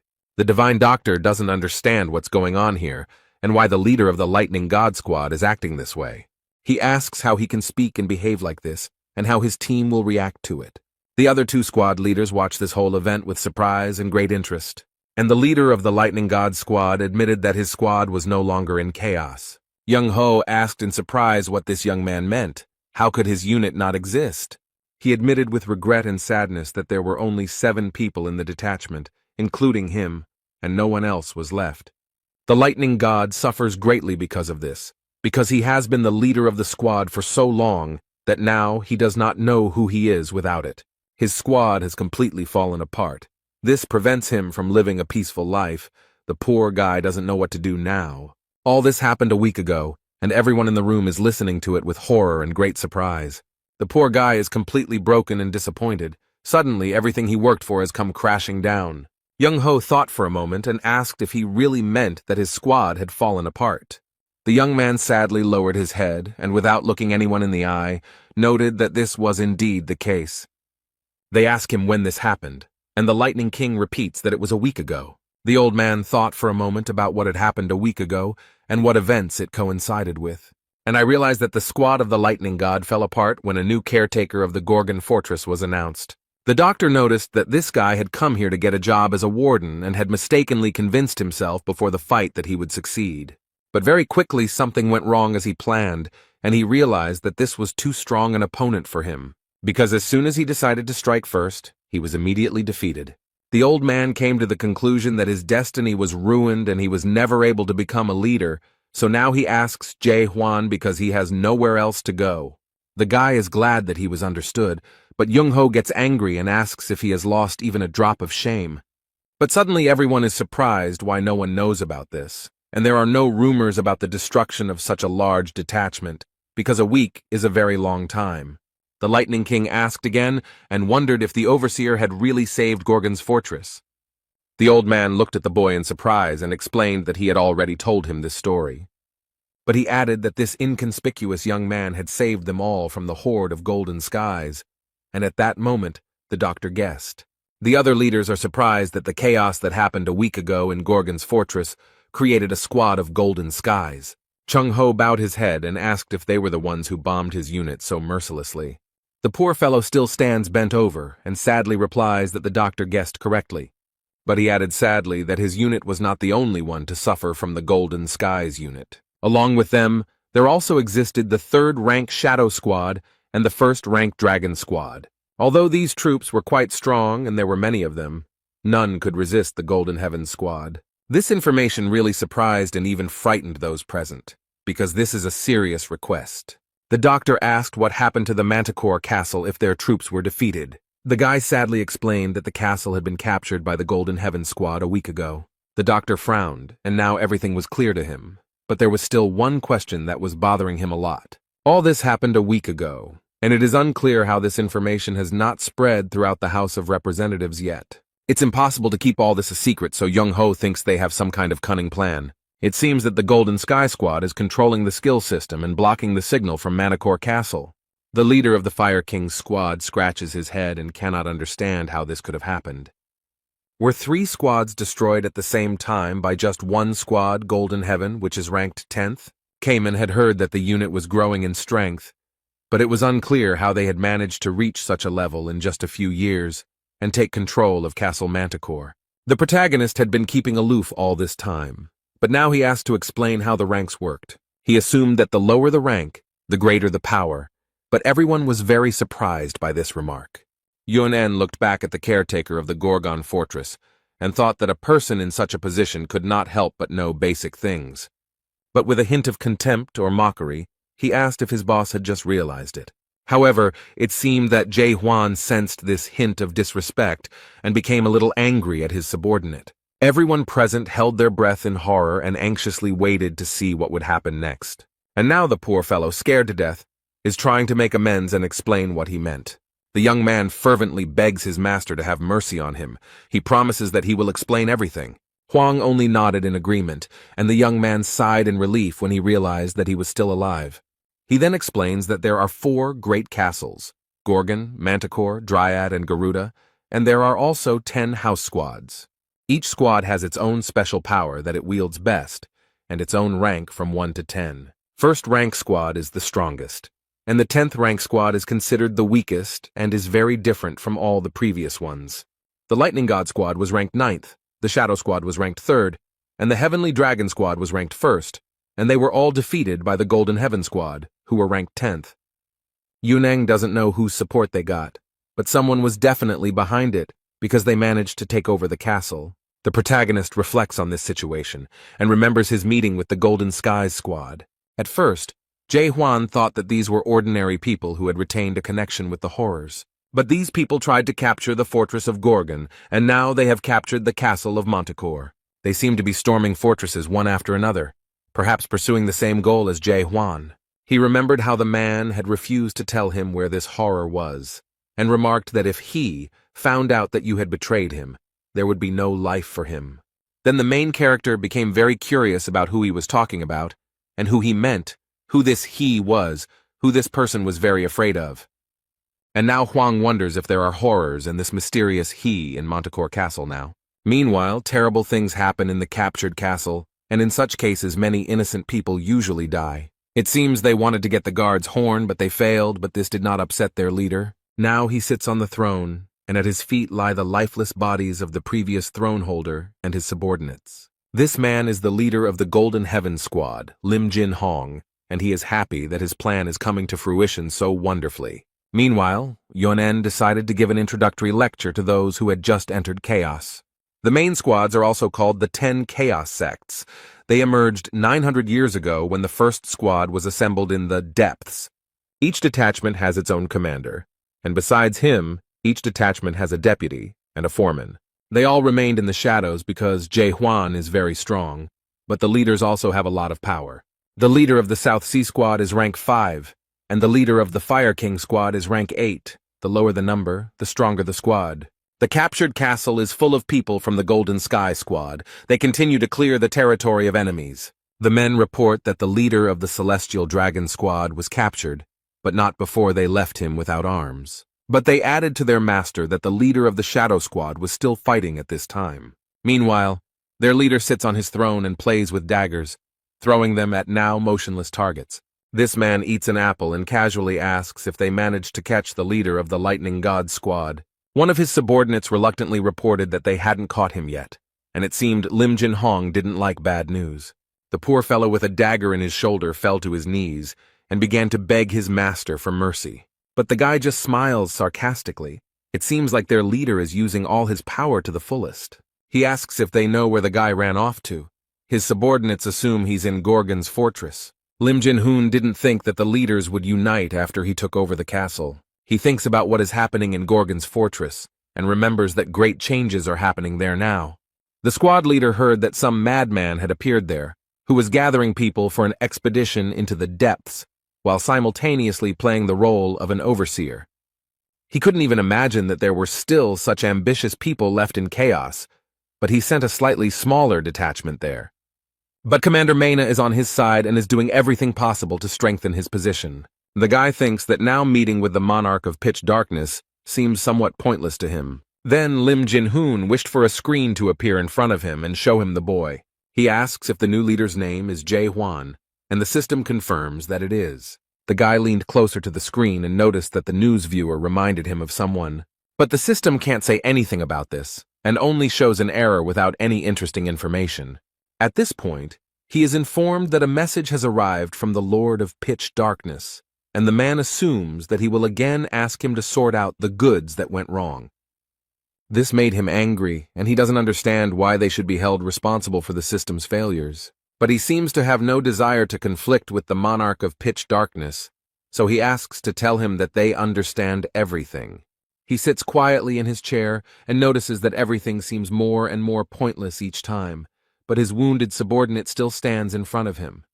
This poor guy is bleeding and struggling to hold on, and their leader doesn't seem to notice him. He discusses the guy who most likely managed to destroy the tower cultivator, and the subordinate looks at his colleague with pity, but is unable to help. He finds it completely insane that someone managed to clear out the entire tower, kill its leader, and somehow infiltrate the house. And after that, this heartless man shot the wounded soldier straight in the head. Lim Jin-hong looks at his subordinates through the screen, but he doesn't seem at all embarrassed by what he just did. He does not comment on the death of his man, but only believes that there is no point in such actions of the product. He thinks that this is impossible and simply absurd, so he assumes that this man has simply gone crazy. They ask him what to do with the leader of the Lightning God if he escaped to the fortress of Gorgon. Their leader asks to leave this weakling. He is informed that there are rumors that the leaders of all 10 squads have begun to gather in the Gorgon fortress. This happened after they heard the news about the new prison warden and his tempting offer. The squad leader states that he will still deal with them for the sake of uniting the chamber, so it is even in his interests. The leader of the Golden Skies squad has a terrible plan. He noted that soon the Gorgon fortress will be filled with the dead. Lim Jin Hong knows that a very evil creature appeared in Gorgon fortress a week ago, and this man is 100% sure that the King of Disasters appeared in the fortress. Traces of his presence quickly disappeared, but the squad leader knows that the arrival of an evil force is not the worst thing. After all, the dead call upon their own kind, and now the inhabitants of the fortress will understand why the king is called a catastrophe. Meanwhile, in Gorgon's fortress, the overseer and squad leaders try to figure out who is supporting the Golden Skies squad. One of them boldly suggests that one of the monarchs of the Great Lands may be behind all this. Although they are prohibited from interfering in the affairs of the House of Representatives, no one else can finance such a powerful and large organization. The Fire King heard that there was a war going on in the Great Lands, so someone could easily take advantage of this situation and interfere in politics. That's why he suggests turning to the Renaissance Court, and this suggestion somewhat frightened the leader of the South Sea Squad. This is the place where the resurrection ritual is performed by the monarchs, members of the 5 noble families, and members of the organization that owns the fruits. Zhang Ho was asked if any monarch was involved in this. Does that mean he broke his oath? The old man reminded everyone that in exchange for receiving the fruits for the Court of Revival, the monarchs and members of the 5 noble families swore not to interfere in the political affairs of chaos. The Fire King is furious and believes that this issue should be raised publicly. However, it was rightly pointed out to him that none of them had direct evidence of the monarch's involvement in this. In addition, the leader of the South Sea Squad is against asking outsiders for help, but he asked what they would do if the Renaissance Court did not side with them. It seems the Divine Doctor wants to intervene in the conversation. He has a few questions. Young Ho notices that the situation looks much more serious than it seemed at first glance, so he asks the prison warden what they should do now. Eventually, Castle Manticore is captured, and 3 of the 10 squad leaders are captured by the Golden Heaven Squad. He suggests that if this continues, a major and brutal war could break out. However, their leader noted that none of this mattered, since they still remained their enemies, whom they would have to fight sooner or later. The doctor recalls being told that Jay Huan has plans to unite the house and get rid of all enemies. In this case, he will be able to leave his post, because if there are no enemies, then there is no need for security or a fortress. Now he asks the guy if he really wants to unite the house, and explains that it's not the same as capturing 4 fortresses. The doctor adds that the Renaissance Court is a much more dangerous and terrible enemy than all 10 squad leaders combined. The old man believes that the boy will not succeed with his abilities. He believes that there are many things in the world that are simply impossible to do alone, even if you are very strong. The clouds in the sky have parted, and rays of sunlight are penetrating through a hole in the ceiling. He filled the whole room with his warmth and bright light, and the boy noticed that none of it mattered. But he added that this is precisely why the old man is here, to help when needed. The main character looked at the Divine Doctor with hope and respect, because he had a lot of experience. However, it seems like he didn't like this hope at all. Young Ho looks a little shocked. The caretaker of the Gorgony fortress noted that he was quite young and did not have much experience, but this did not matter as long as they had a doctor with them. But Young Ho got angry and asked why the guy thought he would go with them too. But Jay Huan looked at him and said, "Isn't that so?" The straightforwardness and spontaneity of this young man simply amazed him. Young Ho can't believe he was so easily seduced by such a green and frivolous guy. The protagonist looked at the squad leaders and decided that it was time to tell them about his plans. It consists of several points, the first of which is the unification of chaos. But Huang does not specify how exactly this will happen. After that, he plans to destroy the Court of Rebirth that stole the fruits 900 years ago. And only after this will their expedition into the depths begin. But for this, he needs devoted people who will work for the common good. Therefore, if any of them are not confident in themselves and understand that they are not ready to sign up for all this, then it is better for them to leave now. Cayman wondered what the warden would do if everyone refused, and no one showed any interest. Jay Huan said that he would go alone then, but the squad leader pointed out that such a plan could not be carried out if you were alone. However, the main character proudly noted that he had traveled this entire path completely alone, and therefore was not afraid of anything. His interlocutors looked at him in surprise, and now they at least understood a little what their leader had to go through. Suddenly, the leader of the South Sea Squad started laughing loudly. It looks very strange. And then, cheerfully declaring that he would join Jae-hwan and noting that he would follow his leader anywhere, Yoon also confirmed his participation in his plan. After the confession, everyone looked at the Fire King and began to wait for his answer. The man rubbed his head in confusion and explained that he had not yet decided what he would do. In his defense, he stated that it was completely normal, and they were very calm about accepting an offer from a complete stranger. He explained that he was not sure that Jae-hwan would be able to lead the expeditionary force because the enemies were too strong. But he expressed his wish quite confidently. The Fire King wanted their overseer to prove his worth. The man explained to those present that there were now 6 squad leaders on the side of the Gorgon fortress. If 3 more leaders, not counting them, recognize him, then he is also ready to stand on his side. The protagonist folded his hands and agreed to these conditions, but it seems that no one expected him to agree so easily.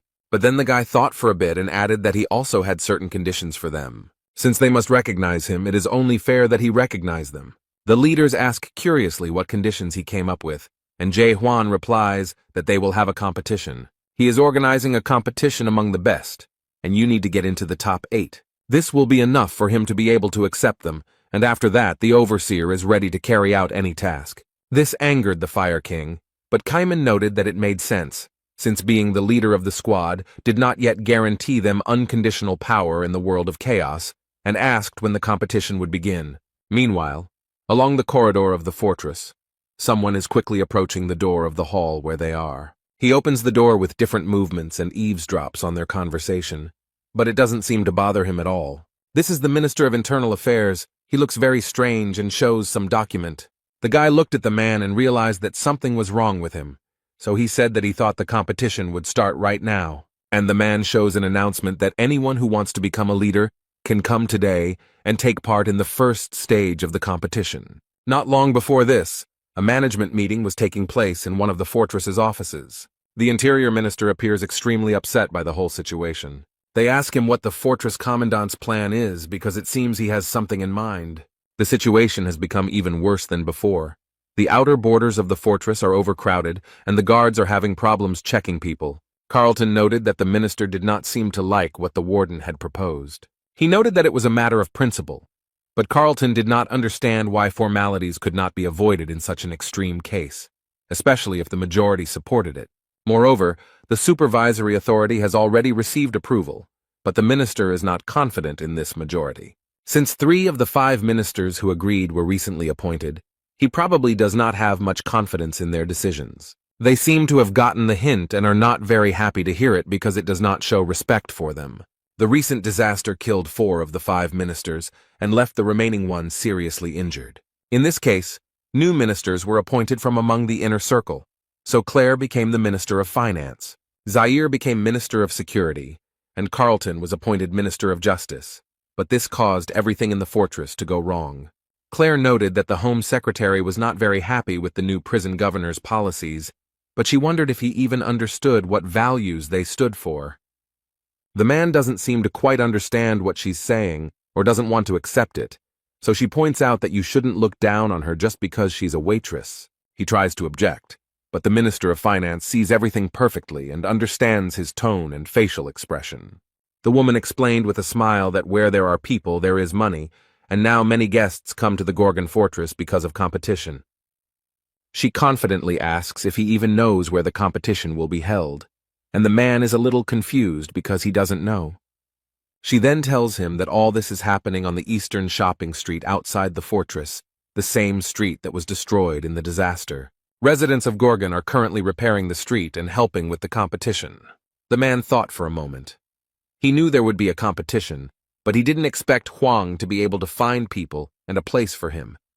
This disaster caused damages amounting to 12,787,000,000 gold units, and then asks how much he thinks they have earned so far in these 2 days of competition. The Minister of Internal Affairs tries to answer something, but says nothing concrete or significant. That's why Claire decided he didn't know anything and took matters into her own hands. The woman excitedly announced that they had already earned 13,280,000,000 gold units. These figures really impressed the minister. He does not hide that he is very surprised by such calculations. The Minister of Finance explained that it doesn't matter what world she's in, the main thing is that she's excellent at counting money. Claire calmed down a little and added that she didn't know what their new fortress caretaker was doing. Does he really want to form a war band in the depths? Or perhaps he is planning to rebel against chaos? The only thing she knows for sure is that it is time for change in chaos, and for some, it may be painful. Whether these changes will be positive or negative will become clear later. Somewhere far away, in the southern part of chaos, everything is very quiet and calm. Peace and harmony reign here. In this part there are endless sea spaces, beckoning with their purity and idol. The highest and most ancient place in these magical lands, that is, the Acropolis, is Dryad. There rises a heavenly fortress of mighty stems, growing thanks to the monster guardian plant Dryad. At the very top of this tower, a woman plays with a shoot of this plant and talks to it.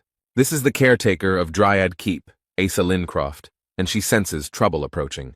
She was completely focused on using her unique skill. The observer uses an advanced clairvoyance skill and attempts to see what is hidden from the normal eye. This skill allows the Dryad Fortress Overseer to see at very long distances. She saw a terrible picture of a huge number of dead people approaching the Gorgon's fortress. But what's even more frightening is that among them is a walking Magritte, a very dangerous and powerful creature. This monster somehow realized that someone was watching it and was able to deal damage at such a distance. The woman gritted her teeth in pain and stopped using her skill. She had seen enough. It took Asa Lincroft a few minutes to recover from the contact, and now she is ready to do anything to warn the Gorgon fortress about the approaching danger. In one movement, the guard turned into a bird and headed towards the fortress before it was too late. Meanwhile, in the territory of the Gorgons, at the eastern gate, extremely interesting events are taking place. A crowd of people gathered to watch the competition between the strongest people they knew. Everyone is incredibly excited because there will be 16 fights in just 4 days.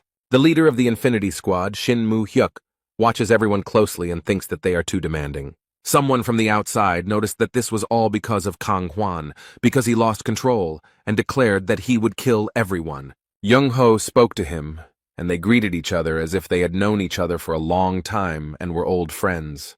But it looks like this man decided to surprise his old friend and show off his strength.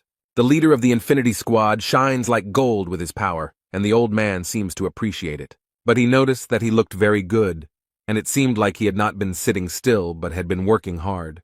The man looked closely at the divine doctor and noticed that he was also in good shape. They watch the fight and have a nice chat in the stands, which Young-ho finds quite impressive. He knows that Shin Moo-hyuk loves to fight, but he refused to participate in the tournament. The latter remarked that he liked fair fights and not meaningless ones. The old man remarked that Kang Hwan would definitely not like such a statement. Meanwhile, in the ring, the fiery king gritted his teeth and tried his best to defeat his opponent. He can't lose. It would be too much of a blow to his pride. Therefore, this man does not hesitate to release a huge wave of fire at his opponent. He smiles sarcastically and believes that he has succeeded and the warrior he fought has already been defeated. But the next moment he realizes that something is wrong and this is not the end of their fight. The man raises his head and sees above him, in addition to the clear blue sky, his opponent ready to strike. The enemy approaches Kang Hwan with all possible speed and holds his spear at the ready. After this, there was a very strong blow, as a result of which a large amount of gunpowder and even stones rose into the air. However, when the fog cleared a little, it became obvious that the leader of the Fire King's squad had no time to dodge the attack. What remained was exactly what he had feared so much. He had lost, and in front of so many witnesses. Moo-hyuk noticed that this divine law seemed very familiar to him. The doctor confirmed that this was his habit. They talk about Ha-yu, the Steel Lord of the Green Winds, and he seems very powerful. The men looked at him in surprise and did not understand what he was doing there and why he needed all this. But Jong-ho can say with certainty that many lords are interested in this tournament. The 16th round is now complete, and the long-awaited battle between the top 8 will now begin. Shin Moo-hyuk noticed that everything was happening very quickly, and the doctor explained that their new leader did not like delays. Someone confidently enters the arena, and the crowd is already going crazy with impatience. Finally, it's the turn of the leaders of the followers, and the people in the stands are happy that they've finally waited for the most interesting part. Yagello Man entered the arena. He is the leader of the followers, and is considered the best fighter in all of Chaos. Young-ho watches this man with interest and finds him very strange. Yago looked at the doctor with such contempt and arrogance that no one would have liked it. He was seething with anger, but he noticed that this guy was very arrogant and needed a good spanking to bring him down to earth a little. His interlocutor asks him to calm down a little, because he is only 400 years old, and in the meantime his opponent enters the arena. Young-ho is looking forward to the events and smiles sarcastically because he knows what awaits this idiot. He noticed that the young man was now teaching the leader of the followers a lesson in a way that made him feel almost uneasy. The protagonist stands proudly before his opponent without a drop of fear or hesitation. The man smiled slyly and said that he had heard of his plan and considered it useless. Shin Moo-hyuk leaned forward to get a better look at the new caretaker of Gorgon Fortress. He seems a little surprised to see such a young and seemingly inexperienced guy. In the arena, fighters prepare for battle and will show their true strength and courage. However, Moo-hyuk is not confident that Jae-hwan will be able to defeat Jaegyul-mang, as he is a very strong opponent. The man looked closely and thought that this guy reminded him of someone and asked if he was Young-ho's student. But the old man just smiled and decided not to explain anything for now, but to enjoy the battle. The main character takes out his weapon, which means that he is ready to start, because he does not like to delay this for too long. And the next moment, the people in the stands open their mouths in amazement and surprise. But this doesn't only apply to ordinary people.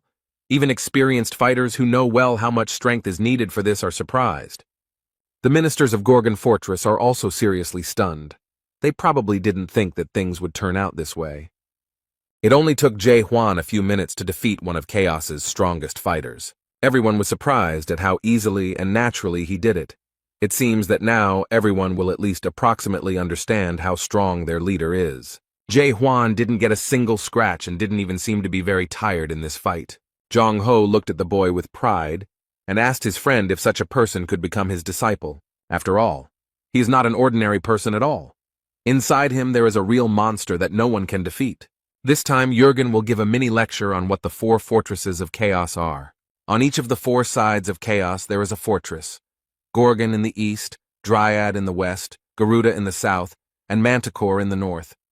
Fortresses were built to protect souls from the dead and prevent them from entering the castle.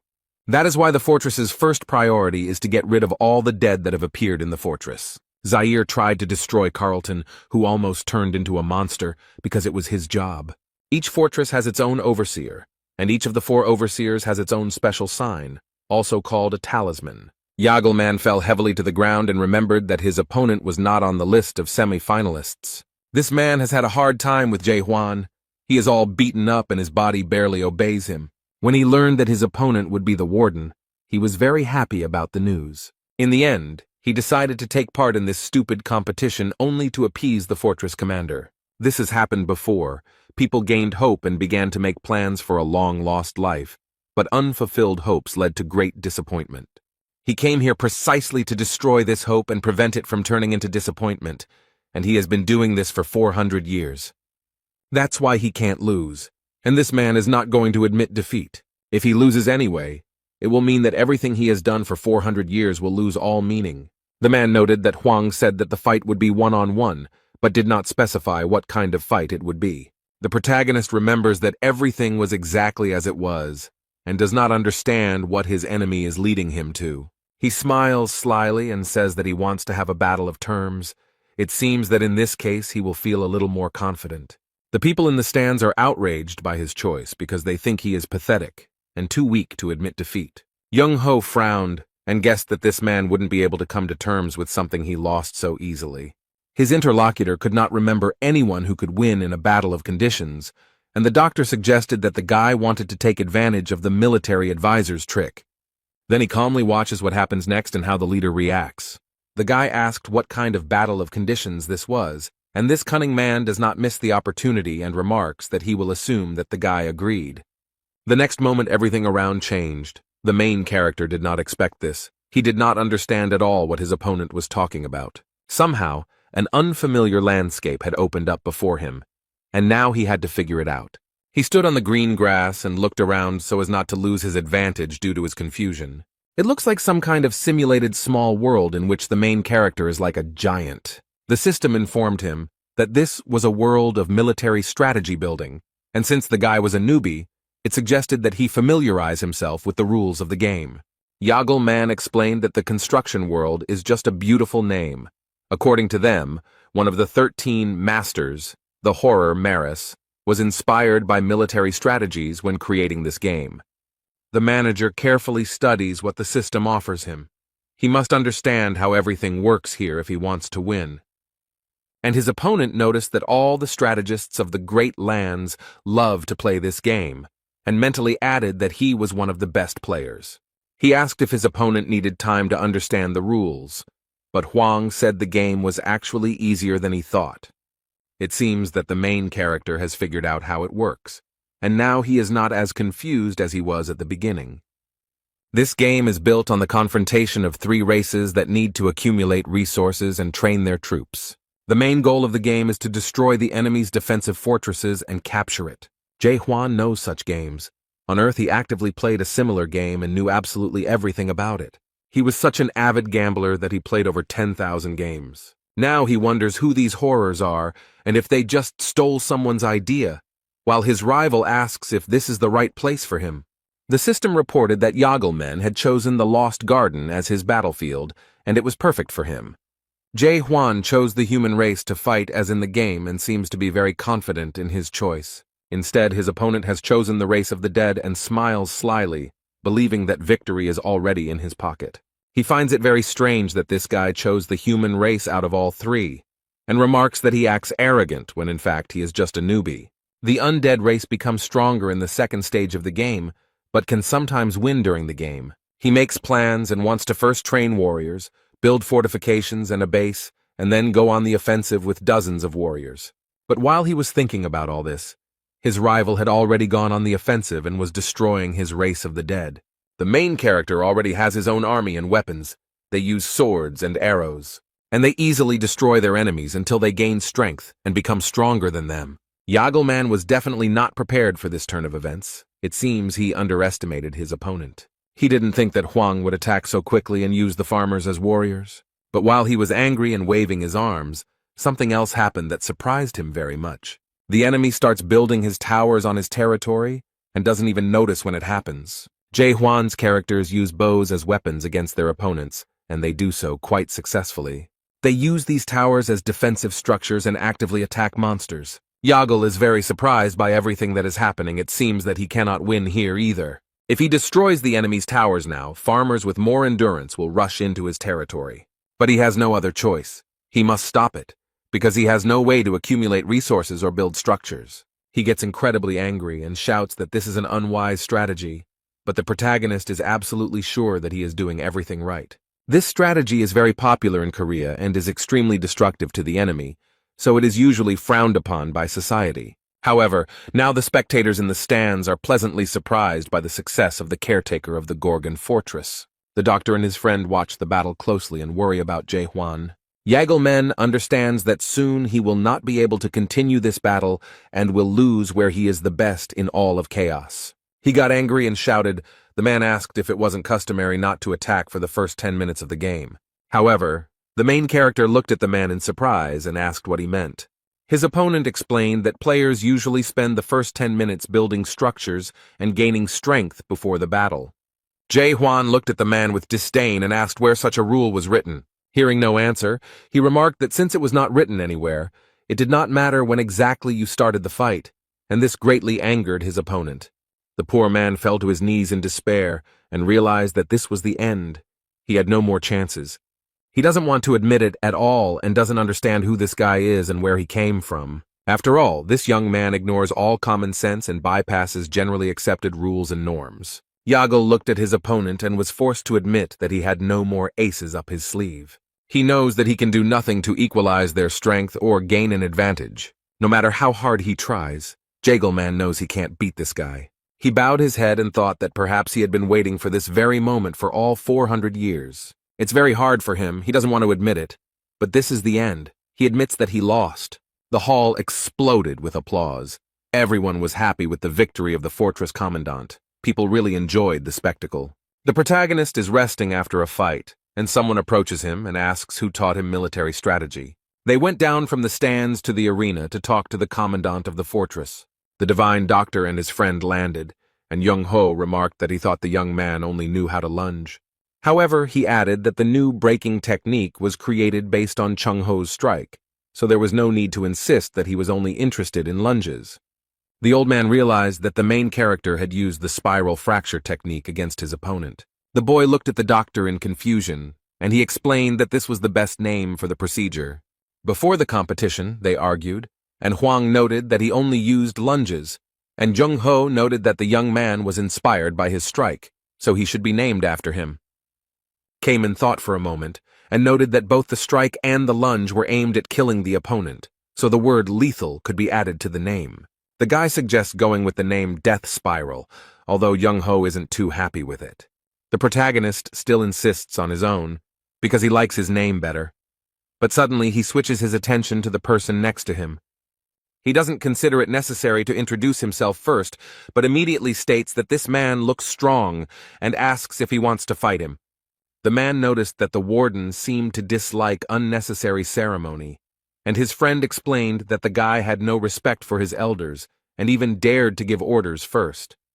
The guy exhaled and explained that experienced fighters had gathered here, so he saw no point in unnecessary ceremonies.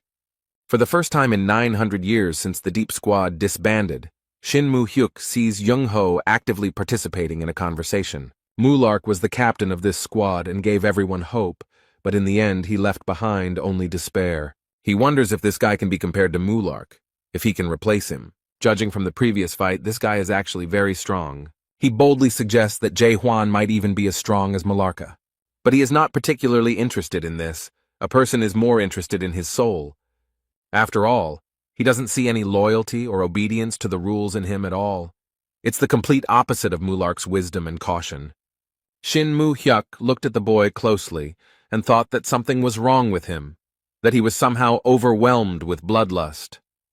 Thinking about all this, the man's eyes widened in surprise, because all this could only mean one thing, and the next moment he seemed to understand something, his mind putting all the facts together. He looks back at his friend and studies him carefully before asking a question. Moo-hyuk can't control himself and doesn't know how to ask the right question, so he decides to do it directly. He looks at Jung Ho and asks if Jae Hwan is sleeping, but the doctor doesn't answer at first. And then he breathed a sigh of relief because his friend finally noticed, and noted that Huang was fully awake. The announcer announced that the quarterfinals would now begin, and that we were in for some very interesting matches. The protagonist stood and thought for a moment, and then decided to enter the arena without an invitation. The divine doctor does not understand where the boy is heading, because his turn has not yet come. Meanwhile, Moo-hyuk looks at the boy suspiciously, still thinking about the fact that he is fully awake. He looks around and explains that he is tired of sitting and waiting for something to finally happen. So if he is fully awakened, it means he has passed the third stage of awakening. The old man looks at the boy with slight fear, because he has absolutely no idea what to expect from him. There is only one question spinning around in his head. It is impossible to predict what this young man has planned this time. He carefully studies those warriors who reached the finals. These are the strongest people of those who participated in the duel. It seems he uses his doubt skill to figure out who is who. He sees that everyone except Kaiman and Yunen look like pretty strong opponents, especially the woman with the sickle, and even his skill cannot help him understand her essence. He cannot understand who she is. Zaire was surprised and asked the warden why he was here now, since his turn had not yet come. People are going crazy. They saw that the warden came into the arena and are waiting for some words from him. Journalists got ready, turned on their cameras and microphones so as not to miss anything important. Meanwhile, the main character has taken the microphone from the presenter, and it seems that he really does have some kind of announcement. First, he raised the microphone to his mouth and greeted the spectators in the stands, asking for a moment of attention. The guard of the Gorgon fortress reported that he had already managed to assess the strength of the participants and made a conclusion about each of them. The guy noted that he was bored watching this gray mass. Such statements surprised the leaders. That's why he's trying to completely change the course of this competition, and everyone is listening to him attentively. The leader of the priest clan, Ja Hekran, stopped him and asked what he meant, but she asked who gave him the right to change everything so abruptly at the last minute, and why he makes such decisions himself. Jae Hwan stated that he wanted to abolish one-on-one fights, and Ja Gukryong asked if he suggested holding fights in squads. However, she noted that this would not work as the distribution of participants would cause many problems, and it would also be difficult to determine the winner. The main character noticed that he was not quite understood, and now he would explain how everything would look. He does not plan to separate them. There will be only one squad consisting of 6 people. This rule update really surprised all the participants. They didn't expect it. The fortress overseer declared that he alone would repel the attacks of all 6 members of the squad. But he promises to hand over the post of overseer to the first one who defeats him. Such bold statements surprise Chung-ho and his friend. The guy never ceases to amaze him. The audience will not be able to contain their emotions. They will have a real chance to see how strong the warden is. One of the soldiers laughed merrily and remarked that it would be very interesting to hear what he would come up with.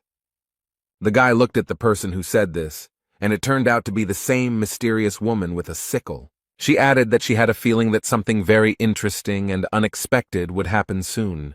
The main character, having finished his speech that stunned everyone, returned the microphone. He carefully monitors the audience's reaction and whether they like his statement. He has a plan, and in order to carry it out, the boy needs the trust of his people. Hwang remembered the comrades he cleaned the tower with. He knows that trust grows through closeness. But it takes a long time to build close relationships with people. It doesn't happen overnight. Now the main character has very little time to prepare to achieve his goal. The only way to gain trust in such a short time is to show how strong and invincible he is. The guy didn't even notice how, while he was thinking, a beautiful girl entered the arena. She stood too close to the fortress overseer to look decent. The squad leaders are so surprised by this spectacle that they cannot find words. It seems that not only the squad leaders were surprised, but also the ministers, and all the spectators in general. The girl came closer to Jae-hwan and noticed that she liked him. And she added that she would be very sorry if he died in this fight, but the guy did not react to her in any way. She did not continue the conversation, explaining that this was the end of her acquaintance with him. The girl turned on her high heels and walked away, waving her short skirt.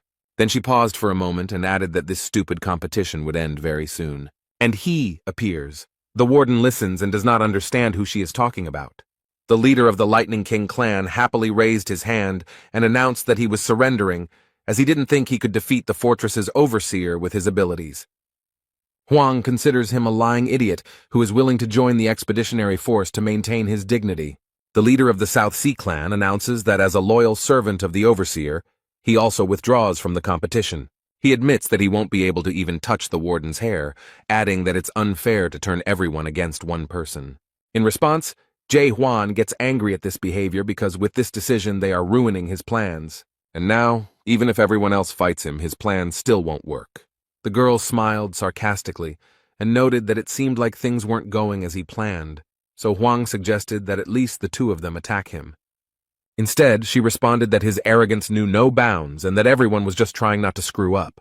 His rivals communicate secretly through the system in the hopes that Hwang won't hear, and one of them offers to show him what they can do. However, she noted that his strength didn't matter, as he wouldn't be able to repel multiple simultaneous attacks anyway. And she added that they did not come here at all to defeat the warden. However, the protagonist used his doubt skill and understood everything they secretly communicated about. And he was very surprised by the fact that they did not come here to fight him. Using this system, one of Hee-yeon's subordinates asked her what she was going to do next. One of them believes that it is necessary to observe how events will develop further, and wonders who will cover the Forbidden Paradise squad and force the Steel Overlord to make a move. Their captain noted that he could not tell everything, but they would do what they came for. Hee-yeon doesn't seem to like this very much, but she asks what she should do now. They explained to her that they first needed to understand who the warden was and what he did. The girl realized that they wanted to find out what kind of pawn he was and how he could be influenced. So she turns to the boy and remarks that they are not going to compete with the chief of the Gorgon fortress. The protagonist frowns and wonders if this means he's just giving up. However, the girl notes that this is not an entirely correct interpretation, since the unwillingness to argue and raising the white flag are slightly different things.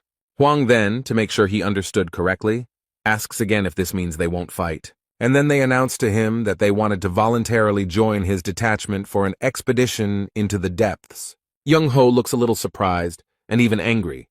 It seems like he doesn't like these guests. The squad leaders who had already sided with their boss were also surprised by his words. Quite logically and rationally, the protagonist asked what their motivation was. The girl sighed heavily and wondered what he meant by asking this strange question. But she added that they cannot have any selfish motives, but only a desire to help people who are stuck in chaos and want to return to their previous lives. Although the people in the stands were not very happy that instead of fighting, they decided to just talk. Yan suggests speaking honestly, and points out that this competition was not a game for the position of warden from the very beginning. She suggests that it was such a tempting and very cunning move for the sake of something completely different. From the very beginning, the talk was not about the position of overseer, but about recruiting people for the expedition to Gribben. The public is surprised by this turn of events, and the girl continues to note that the warden's methods impressed her a little. Since the failed attempt 900 years ago, no one has tried to do something on such a scale again. So this girl feels proud to be here and notices that everyone here should feel the same way. But he invites those present to boldly admit that they have not come for the job of overseer. It seems like this girl is up to something because she takes off the mask she's been wearing all this time. But suddenly her eyes lit up with a bright green light, as if she was using some kind of skill. She rises into the air and hovers above the arena, spreading her power around. This skill spread throughout the arena and stands, and it calls into question their true motivation for why they are all here. Thanks to this skill, the girl gets the opportunity to see the whole truth with her green eyes. Yan seemed to have cast a spell on everyone in the stands and could reach into the most distant corners of their minds. The girl seems to charm everyone and asks what really brought all these residents to the house. Is the battle the main reason, or perhaps they are concerned about the future of Gorgon's fortress? The girl used her justice skill and approached people to understand their thoughts. People start looking around and trying to understand why they actually came here. They discuss what they think about this and how they feel about the deep sea expedition. The main character looked around and realized that she was using a skill that enchanted everyone around her. Huang looked at the girl and even thought about ending it all with one blow. One of the older men raised his hand and declared his support for the Divine Ladies Squad. But he adds that he did not come here from the east to watch some ordinary competitions. This man turned out to be a wandering sword general, and his appearance here surprised everyone very much. This old man, Han Myung-gwan, is as strong as 10 troops put together. It seems like Yan was trying to achieve this because you can see the satisfaction on her face. However, the main character is not very happy with this turn of events, because he sincerely wanted a fight. Meanwhile, the main building of the Gorgon fortress is empty. It is quiet and calm here, because most people are in a completely different place. Only one person walks through the empty corridors and does not feel any danger. This man is Justice Minister Carlton, walking slowly towards his office. In complete silence, he boldly opens the door to the room. It is already late evening outside. The window in the office was open, and a bird with beautiful blue feathers flew in through it. This is Orel Visnik. No one has been in this office for a long time, so it is unclear when he arrived here. The bird obediently waits for the person who will receive the message it must convey. When the eagle realized that the message could be entrusted to the Minister of Justice, he showed it. Carlton read a message from Fortress Overseer Dryan that the dead were heading to Gorgon's fortress. Then the messenger flew away, having completed his task, and the man remained standing at the window. An expression of unspeakable horror appeared on his face. This news simply stunned the minister. Carlton wonders what will happen to the fort when they finally get here. Meanwhile, no one suspects that danger is approaching them. They are still in the arena. The sky has already darkened and is covered with black clouds, but people do not disperse and remain in the stands. The entire crowd is completely hypnotized by this woman. She calls on everyone not to fan the flames of internal conflict. But she suggests that we all sort this situation out together. It's strange that no one stopped her. Yan stated that it was time to end this competition, as they had already achieved their goal, and there were many people behind them who were willing to volunteer to go on an expedition into the depths. She understands that now everything is in her hands, and she can get down to the most important thing.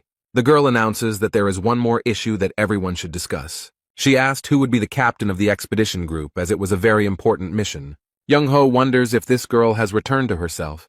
It seems like he knows her well. Hee-yoon used the skills justice and illusion against people. Now she uses her cunning tricks to deceive people.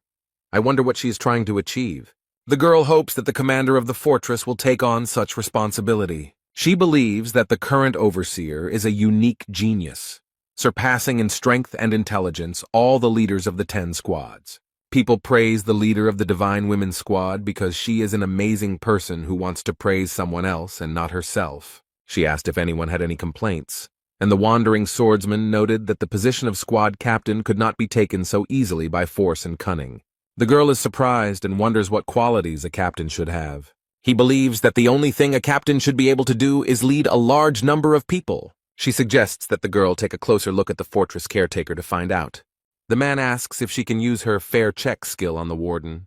That was exactly what she was trying to achieve, because a faint smile appeared on the girl's face. People are very supportive of this idea, because thanks to this, everyone will see what kind of person he is and whether he can be trusted. Zaira announces that everyone except the warden must leave the arena and asks the leader of the Divine Ladies squad to use his skill. She pretends that it is not her idea, but the desire of the majority, so she is forced to do it. The girl lightly points her hand at the boy and creates many white butterflies. They form different figures. One of them is a large arrow figure. It seems to be some kind of ritual. The guy was very surprised by this, and the squad leader asked him what he thought about it. It scares him a little. He doesn't know if it can hurt, but she keeps asking. Chung-ho realized that this girl had acted very treacherously, and this was exactly what she had been waiting for. But he noticed that she had everyone under her control, and the man explained that everyone knew about her outstanding abilities. People with a high level of adaptation undergo a fair test to make up for the missing characteristics and move to another level, although he himself has never done this. The doctor is worried about Jae-hwan because if he now brutally disperses everyone, the expedition will definitely not take place. After all, no one wants to follow a captain who can kill at any moment. But if we don't intervene now, his soul will be tested, and this is an intervention in his personality. The old man eagerly awaits what this young man will do, and the protagonist calmly agrees. This answer surprised the divine physician because he faced a very difficult choice. She asks him again if he is ready to undergo a fair test, and he repeats his answer. The girl didn't just like it. That's why she came here. She needed to find out what kind of person he was. The audience can't wait for something to finally happen. They're tired of watching these two just stand there. But immediately after that, she announced the start of an audit, and what happened next was quite surprising. Suddenly, out of nowhere, a huge wooden ship appeared with white sails raised. This ship is caught in a strong storm. The cold waves are battering it and breaking it in two. Suddenly, and for some unknown reason, Jae-hwan found himself on the ship, holding tightly to the handrails. And the squad leader announced that this time the ocean would be the location of the fair test. The main character is furious. He cannot understand what is happening here and how to get out of this illusion. Although, despite this, everything looks very real and scary, the guy does not know what to do. The girl noticed that, as everyone could see, there are cases in the ocean when a ship sinks during a storm. People find themselves in the open ocean and, trying to save themselves, climb into a boat. The girl notes that, fortunately, the lifeboat arrived in time, and people have a chance to be saved. They pulled almost all the people out of the water, leaving only one person overboard. But the boat can only hold 10 people. If they take this man on board, they will all drown together. Suddenly, one of the men grabs the captain with a wet and cold hand. Everyone looks at Jae-hwan, and one of the men holds his hand tightly. They demand that he make a decision about what to do as soon as possible, but the protagonist cannot understand how he ended up in this situation. He has two options. The first is to leave one man overboard and save everyone in the boat. The second is to take this man into the boat, and everyone will die together. It's a fair test, and the girl sarcastically asks what the fortress chief will choose. If he chooses option 1 and leaves this poor fellow in the sea, he will be accused of indifference. But if he chooses the second option, he will be short-sighted because his decision will destroy everyone. Therefore, no matter who the overseer chooses, the people will definitely doubt his candidacy for the role of expedition captain. Jae-hwan thought for a moment and suddenly announced to everyone that he would choose the third option. The girl was surprised and noticed that there were only 2 options. She did not understand what the guy was talking about. The young man explained that his goal was to save everyone and prevent the boat from sinking. The squad leader is at a loss. She finds it hard to believe that he will be able to find such a way out. This answer option will appear only when the man starts looking for his own way to solve the problem, and now the system has shown the third option, where he will save everyone and not let the marriage drown. This is the only way to save everyone and preserve humanity, but the girl did not count on this. She wanted to make him look short-sighted, and Hwang ruined her plan. But now she can't do anything about it, so she invites him to share his plans. The main character noticed that they all have problems because of the sea, so they have to fight it. He looked at the sky, covered with black clouds, and explained that he would simply part the sea. The girl is very surprised to hear this. She does not understand what he is talking about and how he is going to do it.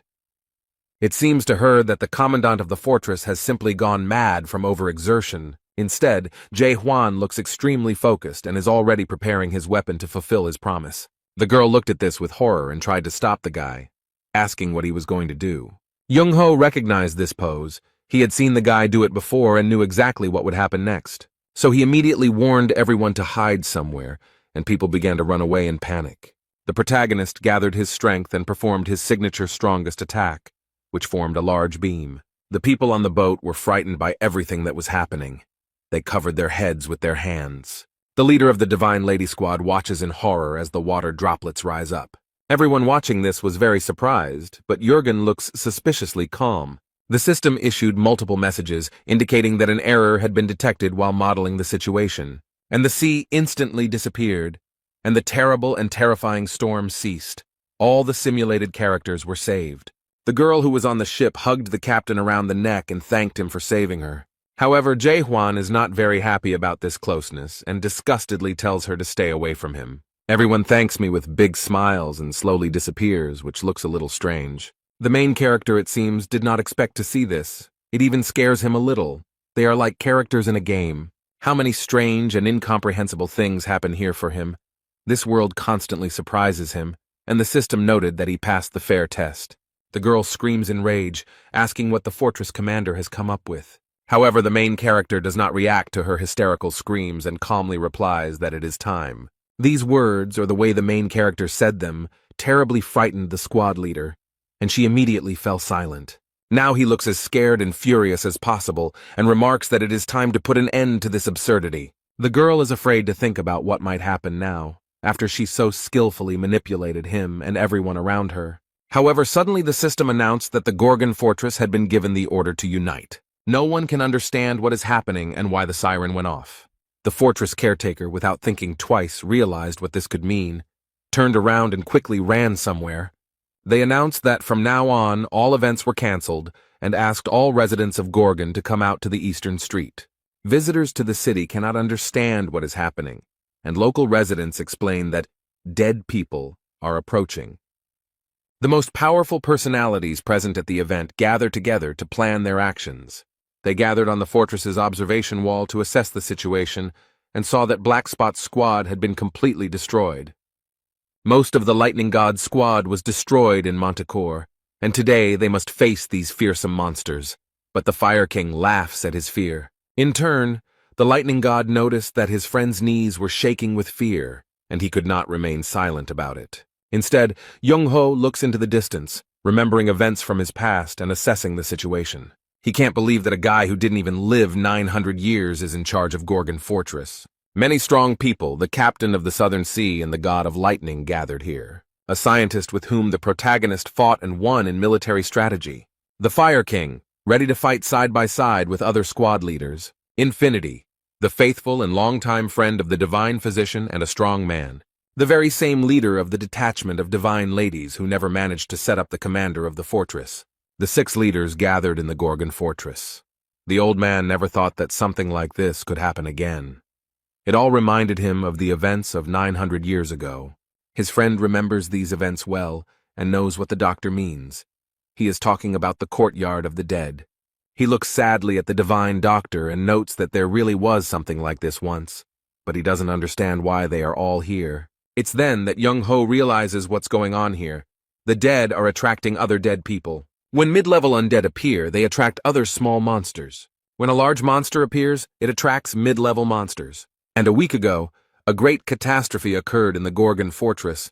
The real king of the dead appeared. This disaster forced all the fortresses to strengthen their borders and build huge walls. And now, because of this, the most terrible catastrophe is approaching chaos, devouring all living things. In addition to small and mid-level monsters, mega undead are approaching them.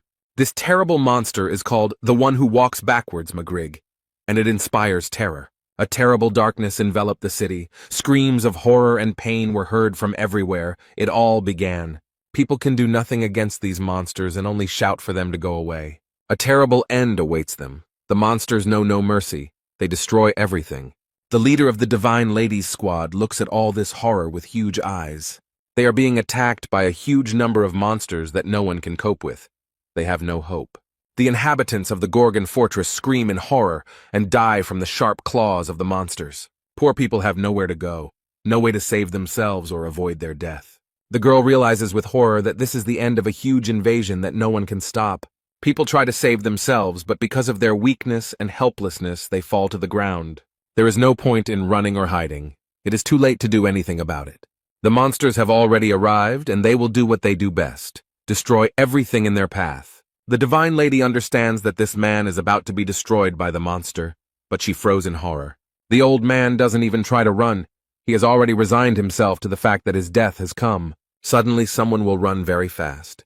Maybe he will save him, and will be able to save many more lives. This is the wandering swordsman. He is definitely very strong and will help them get rid of this trouble.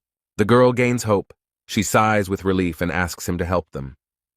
However, this man does not touch the monster. He passes it by and allows it to continue its evil deeds. He doesn't even try to do anything, but gives up and explains that even he can't fight such monsters.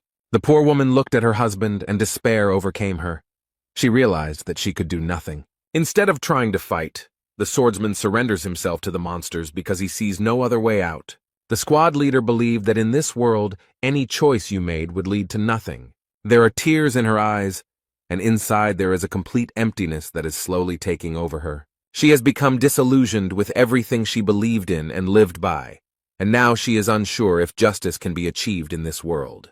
The girl stands motionless, looking at what is happening in horror, and does nothing. She looks at the monster right in front of her and realizes that there is nothing in this world but blind hope. However, suddenly someone in front of her destroyed this monster and did not allow it to kill the confused girl. The poor thing is in shock. All these events do not allow her to think clearly and perceive reality.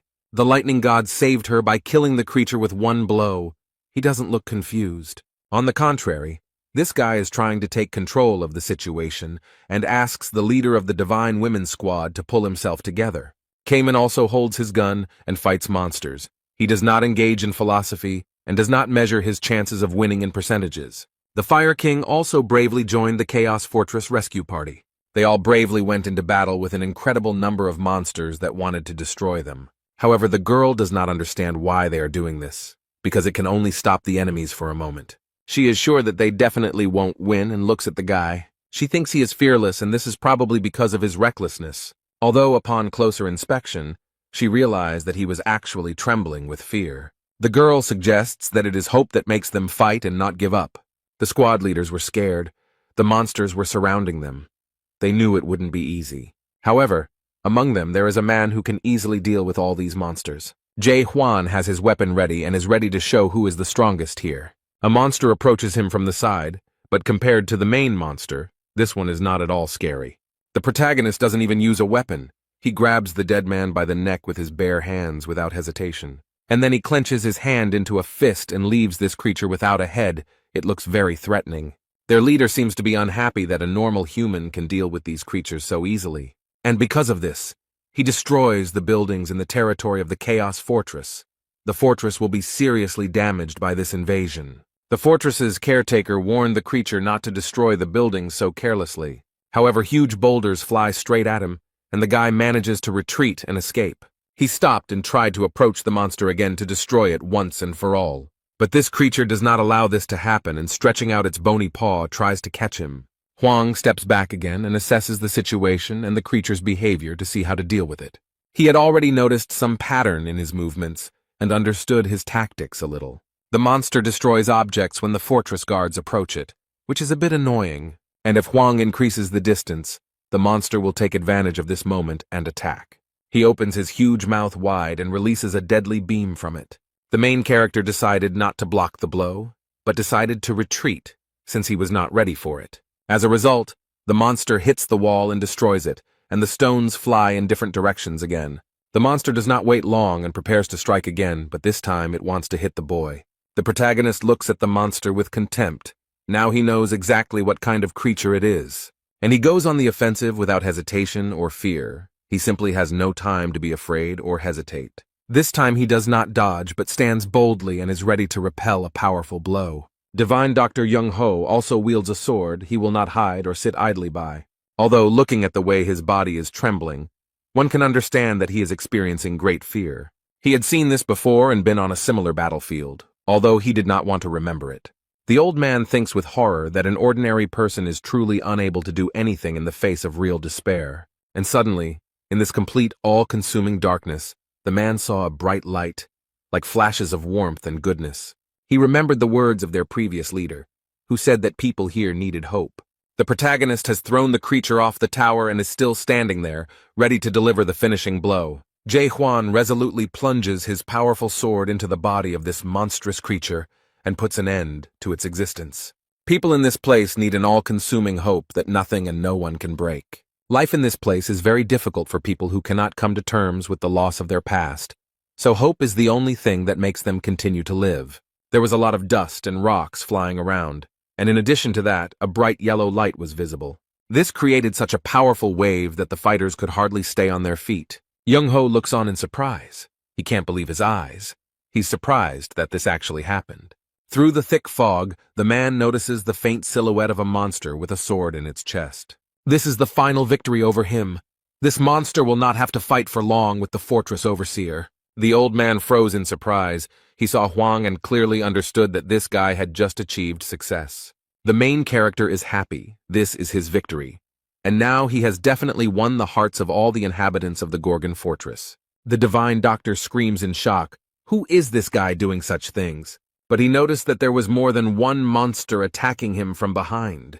These monsters were everywhere, and were not going to stop.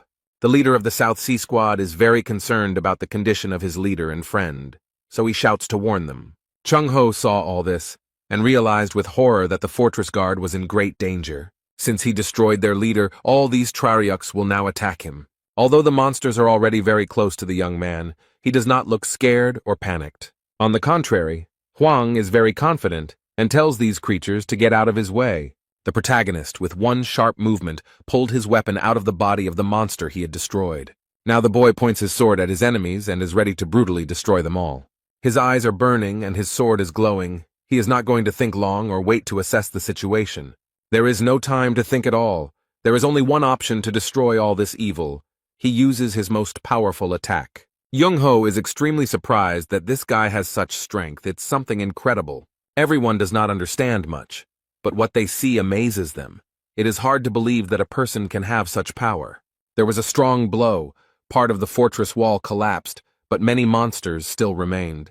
They continue to attack, and the residents are scared of everything that is happening here. The warriors look around in surprise and now understand how strong their overseer is. The warriors thought it was a bit careless, but Young-ho noted that he made the decision to protect this carefree creature. Everyone must have been impressed by Huang's strength, so they also agreed to carry out the mission of the divine physician. They are all ready to fight to the end with such a strong leader. Now they have no drop of hopelessness or despair. But they bravely enter the battle and defeat a much stronger and larger enemy. Even those who initially did not believe in Huang's strength and power join them. Now no one doubts their victory. They have hope. And now it helps them fight. The main character seems to have raised his fighting spirit. Everyone gives it their all and bravely destroys these terrible monsters that attacked them. Now these creatures have no chance to win because this team will not let them. They may seem to be full of strength and energy and can fight at this pace for a long time, but these creatures don't seem to be going away. You'd think it would last a long time. The Lightning King is doing everything he can and everything in his power to put an end to this undead. He uses his energy to destroy one monster after another, just like his friends, doing everything in his power. The guy dealt with the monster. He did a great job and he was happy about it, but not for long. The young man looked at his Fire King and realized that they were all a little tired. And these terrible creatures are getting closer and closer, and it seems that there are no fewer of them. The Fire King noticed that his movements began to slow down due to fatigue. At this rate, he would soon completely lose control of the situation, and it seemed like someone had noticed. The monster was already approaching the boy, but at that moment someone threw a stone at him. It's a girl. She did it to distract the monster and prevent it from destroying the warrior. It seems her plan worked. The creature was distracted enough to understand what happened, and when she saw the girl, she quickly went to her to take revenge on her for what she had done. The monster is already very close to the poor girl, and it seems that now she cannot escape and this is the end. But it seems that was the plan, and she screams wildly, loudly, and with tears in her eyes that now is the time to begin. And the next moment, Silver chains suddenly appear, quickly surrounding this monster. They completely entangle the monster and do not allow it to escape, which apparently means the end of it. Carlton was good at this ability, and he came to the rescue because the fortress needed him. But it was not only he who came. Other powerful inhabitants of the Gorgon fortress also appeared. The Fire King liked this very much, because fighting with support is much more enjoyable. He easily, and even with a smile, destroyed the creature, which was already bound by magical chains. After this monster has no chance to survive. He is pierced from all sides. Despite being very tired, everyone does not give up their positions and continues to fight. And also the overseer of the Gorgon fortress, who bravely fights off the invasion of monsters that destroy everything in their path. Jae-hwan hasn't shown his full strength and power yet. He still has a few aces up his sleeve. The guy uses his legendary sword and is ready to deliver a powerful blow. He thrusts the weapon into the ground with all his might, and a blue light appears around him. It spreads throughout the entire territory of the Gorgon fortress and destroys all evil spirits. It's all over. 10 days have passed since the disaster that seemed to never end. After the great deceased Magritte and his company visited here, the city turned into ruins. I wonder what the biggest changes could be in chaos after everything that has happened. The guy was told that life has become better, but he doesn't understand what he's talking about, so he asks for clarification. 6 out of 10 hunting leaders have moved to the home, so there are more resources and horned monsters, which has increased the economy. Although Naven looked around, he felt that the situation here was not so good. He sees a completely destroyed city and thinks that the situation still looks pretty dire. But on closer inspection, he noticed that the population looked quite friendly. Blacksmith Michael Gernard noted that the guy thought the situation was dire precisely because he couldn't see the path of the wave. Then the black sea of monsters that were approaching and destroying everything around seemed to dissolve with one swing of the sword. And all who were with him at that time, as if enchanted, rushed to fight the monsters with great enthusiasm. Although the blacksmith noted that the only thing the fool could say was that life in Gorgon's fortress had gotten better. This guy simply wrote that after a huge tragedy happened, people can still live in chaos. Suddenly there was a loud explosion, and this sound terribly frightened and surprised the young man. However, Koval tries to calm him down and explains that this has been happening here quite often lately, and he shouldn't worry about it. The journalist believed that such an explosion could only occur when a high-level adapter collided with soul energy. Then he looked at the tall building and remembered that from now on, the leaders of the 6 squads were here. The journalist comes to the conclusion that there is a war between clans, and Koval notes that this can be said. Suddenly, a loud sound is heard again, and a real explosion is seen in the fortress, which looks quite frightening. They both look up and see who the blow was aimed at. 5 people, along with their weapons, were thrown into the air, and now they are falling helplessly. Some of the strongest squad leaders are defeated and simply thrown out of the tower. It seems they are not as strong as they thought. The blacksmith watches this very casually and habitually, as if it were happening suddenly. And the main character sits in the fortress and notices that these people have a difficult path ahead. Meanwhile, there is unrest in the Manticore fortress. It seems that bad news has reached them. The commander of the detachment that captured the fortress cannot believe what he just heard. He was told that the great late Magritte, who had gone into chaos, had been completely destroyed. This guy is getting angrier and angrier. He knows very well that this monster is not so easy to defeat. This monster is located on level 9 in the Great Lands, and can only be defeated by a very strong opponent. It could have been a general or someone even higher up, and he doesn't understand how they managed to destroy one of House's 3 unique dead men. Therefore, the guy orders his subordinates to immediately find out everything and report to him. He is 100% sure that this is impossible, so he thinks that this is some kind of mistake. 4 days later, news of the destruction of the Eastern Forbidden Paradise detachment at Gorgon's fortress spread throughout chaos. Meanwhile, completely different events are taking place in the Gorgon fortress. The main character notices that his subordinates are very weak. He looks closely at the leaders of the squad and asks what they have been doing all these centuries. The Lightning King is disappointed to think that this guy is completely unbeatable. Suddenly, he turns to Yun, and the guy immediately replies that he is ready to listen. The protagonist notices that this guy has nothing but fast legs. Kang Hwan explained that he was strong but very slow, and Jaegyul Myung thought for too long. Divine Lady is very fast, has excellent reaction but very poor endurance. The guy explained to Cayman that he was the best here, had perfect command of the basics of combat, and had no particular weaknesses, but at the same time, he had no advantages either. Jae-hwan comes to the conclusion that they all have one problem in common. They somehow managed to achieve success without putting in much effort. Young-ho noticed that the warden had no mercy for the youth, and the protagonist was irritated that these old people had also achieved nothing, considering that they had already lived for over 1,000 years. 900 years ago, the 10 squad leaders were level 7 or higher.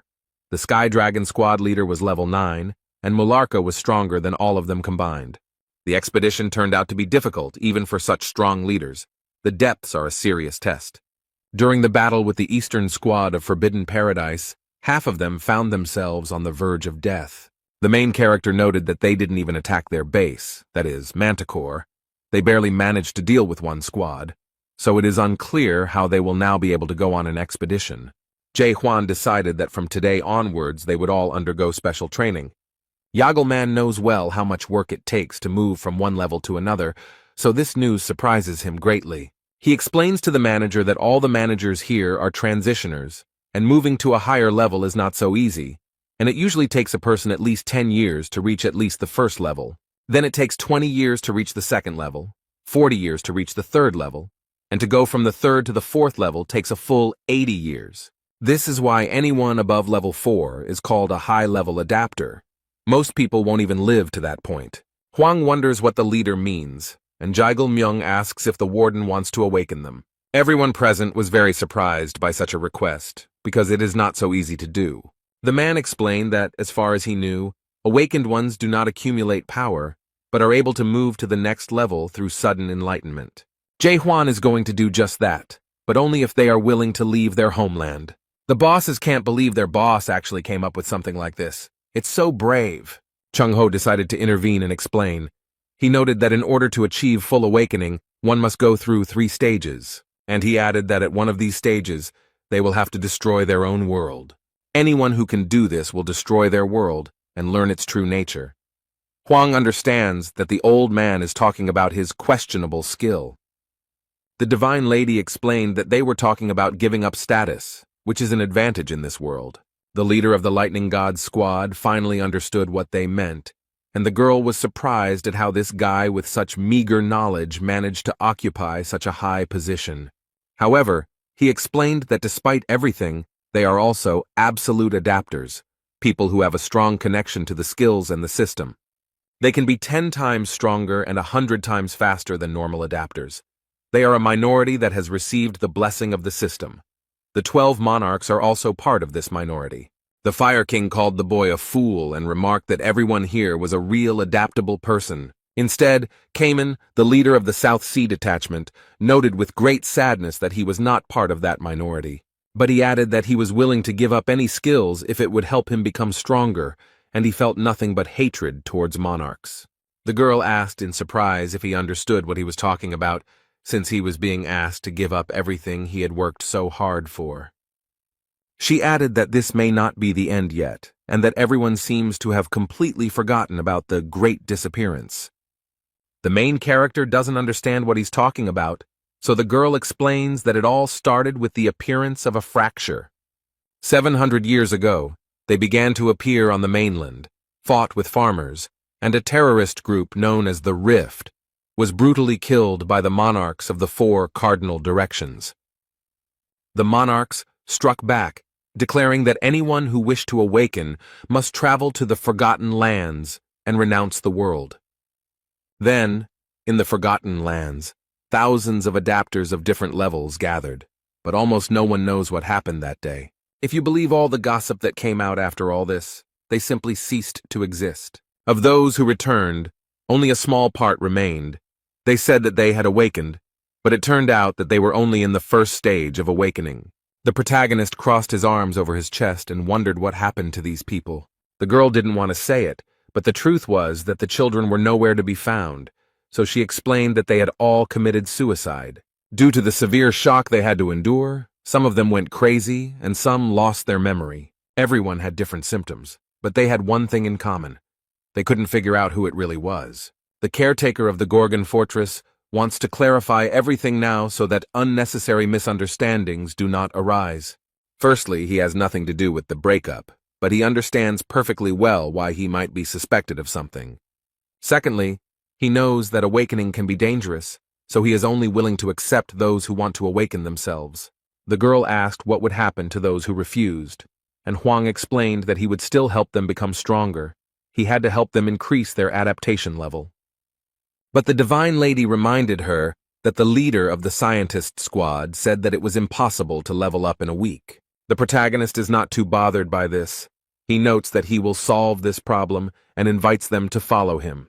They left the fortress and walked outside, following their leader, not knowing what to expect. They came to a very strange purple tower that the workers on the mountain were still finishing building. Here they meet the blacksmith Michael Garnard, who looks very stern and even a little threatening. The man greets the boss, who immediately asks if he can activate the tower now. While they were talking, the Lightning King came closer and realized that the structure was made of horns. The blacksmith agreed to activate the tower, and the building immediately seemed to light up from within. The guy was frightened by the surprise and hastened to warn everyone that he had done nothing. The leaders received a message from the system asking if they were ready to take on the Tower of Terror's challenge. Jong Ho looked at the message in surprise and couldn't believe that he was seeing the Tower of Terror again, and in chaos at that. They immediately moved to the center, and the Tower of Horrors greeted the Seize the Moment squad. Now they are all here, and Jung Ho is surprised that someone managed to create such a tower, and Kamen is very impressed with its appearance. Yagelman is excited because he is not here to gain power, but to do without it. But the lightning god is very happy to be here. Huang explained that now all their training would take place here. In this place, time flows 100 times slower than outside. That is, 1 day outside is equal to 100 days here. This means that 1 week outdoors is equal to about 700 days here, so they have about 2 years to prepare, but the rate of soul destruction is inversely proportional. Therefore, as soon as the destruction of the soul exceeds the 80% mark, an automatic disconnection from the system occurs. But he added that the monster's horns would always be there, so you wouldn't have to worry about your soul being destroyed. The boy looked at the overseer in surprise and admitted that he thought he was heartless. Now the main character wants to divide everyone into those who want to wake up and those who don't. Those who want to awaken should stand on his right, and those who only want to level up should stand on his left. But it seems that only Kamen has made a clear decision so far. Their training began. The Divine Lady attacks, but the Lightning God is very fast, so he manages to dodge the attack. The boy finds comfort in the fact that no one can catch up with him or hurt him, no matter how strong he is. But suddenly, he receives a strong fire blow, and his words no longer sound so convincing. But still, his speed helps him navigate and instantly avoid attacks. This fire was sent by the leader of the Fire King clan. It seems they have no rules for one-on-one combat. The man ironically states that speed is not so important, but destructive power is much more important. Yagelman looked at them and noticed that they all looked unhappy. He added that this was why they were not getting stronger, but no one liked these words. So now the 3 of them are attacking one arrogant guy. They won't let themselves be treated like that. These battles are closely and strictly observed by the leader of the Infinity Squad, Shin Mu-hyuk. As expected, Kamen was the only one who expressed a desire to undergo awakening. This guy was extremely confident in his decision, and despite the difficulties that awaited him, he did not change his decision. The girl is interested in how they will increase their level, because for adapters of such a high level it is not so easy. To do this, you need to achieve a certain level of knowledge or master new specialized skills to improve your qualifications. However, Jae Hwan seemed very confident in his decisions and noted that they would be easy to implement. However, the girl insists that finding a book of the highest quality is not so easy. And then she asks if he's really going to steal her from the big clan's basement. She remembers that the lightning god already stole from them. The protagonist explained that they didn't necessarily need a book. They just needed a good teacher. The Divine Lady suggested that the matron would teach them, but the boy refused. But she doesn't understand who can teach them then. But then she seems to understand what Jae Hwan means. The boy noticed the girl's confused look and smiled slightly, declaring that they would become teachers for each other. Shin Mu-hyuk thought that this was something new. The squad leaders were very proud, so they themselves would never have thought of this. Now they compete with each other for the title of the strongest. Each of them, without a doubt, considers himself the strongest and, of course, wants to prove it. The squad leaders shout that someone is stronger than the other and compete with each other. On the other hand, Jaegal Man is shocked by such competitions and considers the squad leaders to be short-sighted idiots. Shin Moo-hyuk watches this and believes that everything may well go according to the prison warden's plan. Then he wondered how Cayman was doing on the second floor, whether he was coping with his tests. He trains hard and repeats the same movement for what seems like an eternity. He had already lost count of how many times he repeated the same thing, but the guy did not calm down, but stubbornly continued. Jae-hwan watches him and orders him to speed up, and the young man tries hard to do so. And then he asks if it will help him become stronger, but his coach doesn't want to hear such questions. He explained that the guy should have already felt and understood everything himself. He just needed to listen to himself. Hwang asks if he's having a hard time because he hasn't fought other adapters, but Cayman knows that he's much weaker than the others and doesn't have much talent. Hwang explained that the guy is different from the others because his perseverance and constant work on himself made him one of the strongest, and his strength of spirit helped him not to lose himself. It is not talent, but strength of spirit that leads to awakening. Cayman doubts that he will succeed, but the warden believes in him. The protagonist repeated his words and noted that he wanted the young man to trust him. The guy was not very confident in himself and his abilities. He always considered himself worse than others. However, the coach's words instilled in him confidence in himself, and he believed that he could achieve anything. Now the fighter works on his movements with even greater persistence and achieves success. Meanwhile, outside, the night is quiet and calm, the sky is cloudless and starry, and the moon brightly illuminates everything around. A dark-haired girl drinks alcohol from a bottle and enjoys the taste. She sits all alone on the roof of the house and drinks what is in her bottle over and over again. She is surprised that the Tower of Terror was created by man to seize the moment, and believes that people are naive to think they can change anything even though several centuries have passed. But now it seems that she is addressing someone is approaching the girl, but she is not afraid at all. In the shadows, the divine Dr. Young-ho stands motionless, watching this girl intently. He doesn't seem very happy to see her and asks what Sol-ha is up to and what tricks she is using.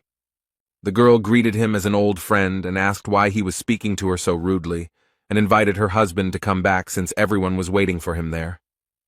However, the man noted that he had said more than once that he would not return because he did not want to be with such inhuman idiots. Young-ho explained that they were fighting for humanity, but the girl noted that her friends were the only ones who did it sincerely.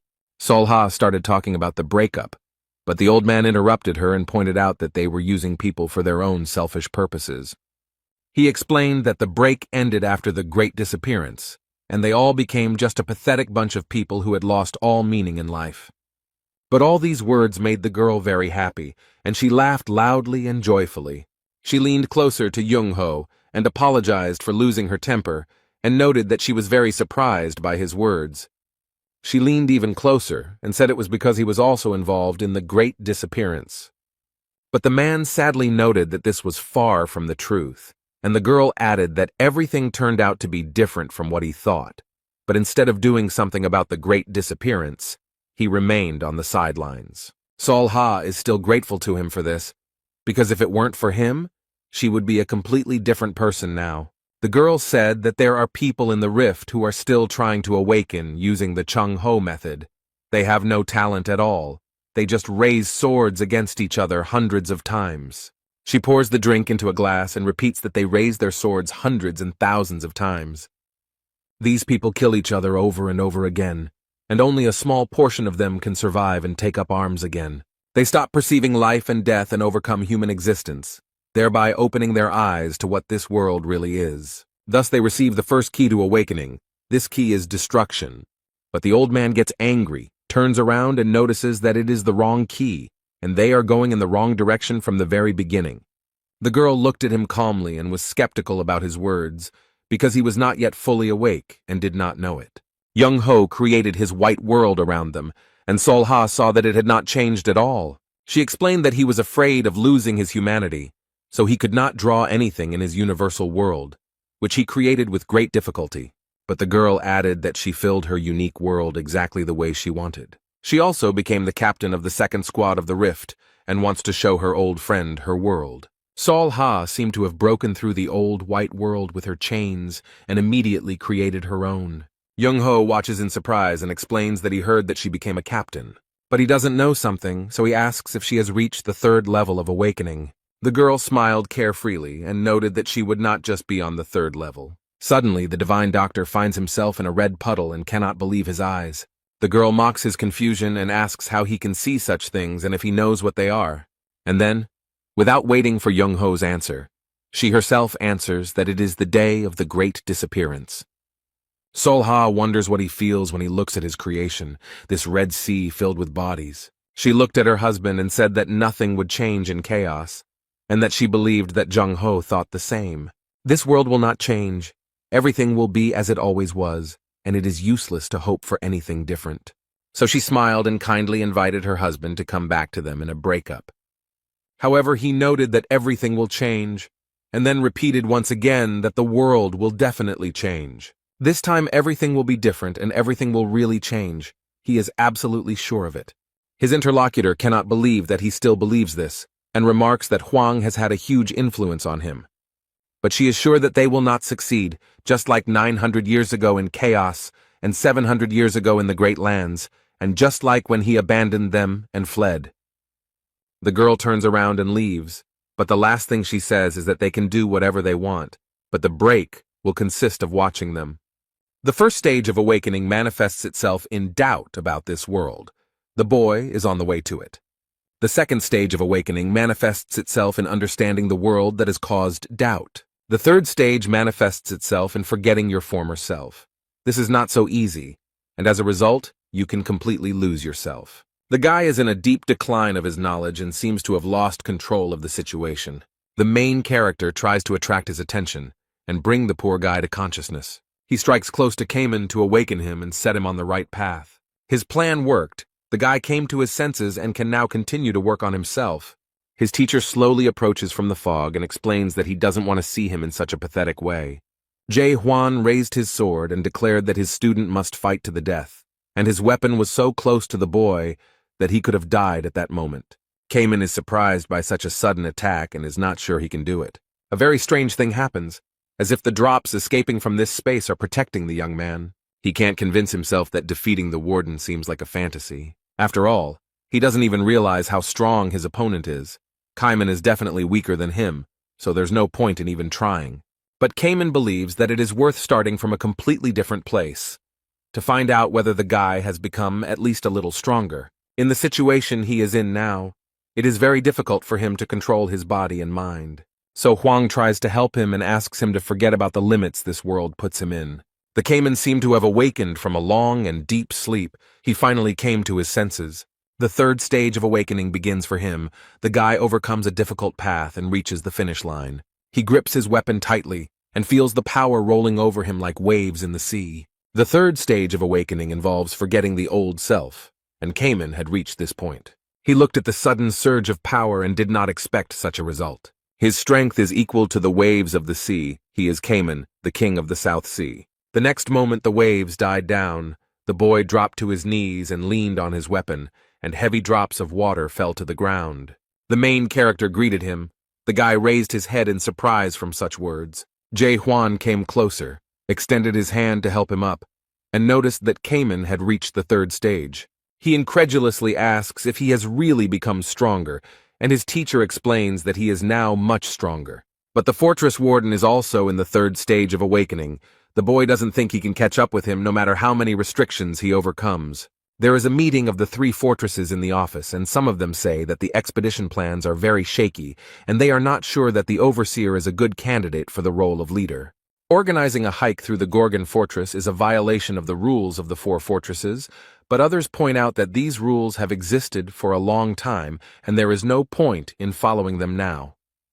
The lightning god noticed that the humans had been sitting idle before they organized the expedition into the depths, and now their judgment seemed very unfair. Jurgen tries to calm everyone down and explain that the topic of the meeting is different, and they gathered here to discuss what happened to the Forbidden Paradise squad, but everyone wants to continue discussing the expedition. The master of Garuda Fortress, the cold-blooded golden monarch Gal Huidon, took the floor.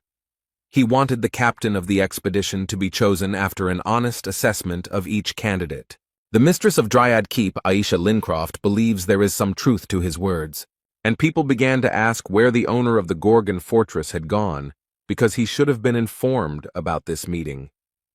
They received the news of this meeting when the warden left his place, and before they could even report the refusal, they received the news of the dispatch of the Garuda ambassador.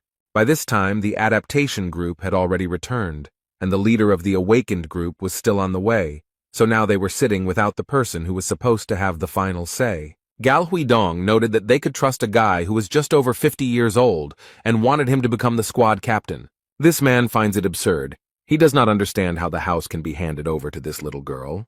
But these words did not go unnoticed by the leaders of the squads, and the owner of the Garuda fortress was surprised by what happened. The Lightning King quickly ran up to the man and prepared to protect Jae Hwan. He would not allow such insults. He put a gun to his neck and claims he is who he says he is when he does it. People look around and don't know what to do. They don't understand what's going on. The Fire King also stood up and stated that if they were planning to change the squad captain, they would have to deal with them first. Because no one has the right to change the captain, and they will stand by him like a mountain. They gathered in the arena to sort out their relationship and understand who is stronger. Gal Huidong seems to mock the boy and remarks that the lightning god is very determined. Instead, the guy in turn asks his opponent if he is afraid of losing. The master of the Garuda fortress smiled and generously allowed the boy to strike the first blow. The Lightning King runs around his opponent and adds that he was going to do it without his permission. The guy is confident in his abilities. He trained for a long time and spent a lot of time in the Tower of Terror. And now he can boldly confront such strong opponents as the master of the Garuda fortress. While Lightning Boy performs his maneuvers, his opponent simply stands and watches, doing nothing. He just smiles and remarks that this guy is pretty fast, but seems to underestimate his opponent. Suddenly, the young man disappeared completely from sight. He did all this not just for fun, but to lull his opponent's vigilance. Now the Lightning King towers over the overconfident Gal Huidong and is ready to strike his first blow. Now this man saw that the leader of the Lightning King's squad was not as simple as he thought. The guy with lightning speed and strength attacks the man. The master of Garuda Fortress has adaptation level 8, so he easily blocked this attack. Now the man realized that the boy had the 7th level of adaptation. He was surprised and did not understand when the boy managed to achieve it. But the Lightning King does not comment on his opponent's words and continues to do his job. Gal Huidong assessed the boy's abilities and admitted that his opponent was stronger than he expected. But the owner of the Garuda Fortress is confident in his strength and does not want to play with this young man anymore. He stated that no matter how hard the guy tried, he still wouldn't be able to win, even at level 7. This man wants to put an end to their fight and show who is the boss here, so he uses the Golden Meteor Chakram. Many dangerous golden discs are heading towards the Lightning King. They are very fast and sharp. The poor guy couldn't avoid it, and now these circles hurt him and leave cuts. His friends are scared, they watch this fight and are very worried about the Lightning King. The guy tries to dodge, but he's already injured, and Gal Huidong notices that the guy didn't do that bad. But he added that he considered it a victory because it was obvious to everyone that this guy had already lost. However, the young man is not going to give up so easily. He is still standing on his feet and assures that this is not all, and the fight is not over yet. The guy thinks that this person is afraid. That's why he says such nonsense and wants to show his opponent something interesting. The owner of the fortress does not seem to be very pleased with his decision and considers him too persistent. The boy used his lightning speed, and the man noticed that it was very predictable and thought that he had nothing but speed. But the Lightning King surprised him and used the skill Fire King's 18 Strikes. The golden meteorite chakram flying towards him instantly caught fire, and the discs no longer posed a threat. The man's jaw dropped. He was very surprised that the guy used the Fire King's skill. And then the guy used the skill 8 Invisible Traps. The time spent in the Tower of Horrors was not in vain. Gal Huidong knows very well that the leader of the scientist squad has this skill, and the fact that another leader does the same thing surprises him greatly. He is angry and does not understand how they can teach each other their skills. Have they completely lost their pride? However, the Lightning King does not understand why they need pride, because it only gets in the way. The squad leader quickly approaches the enemy and holds 2 sharp daggers in his hands. He managed to catch this arrogant man off guard and wound him.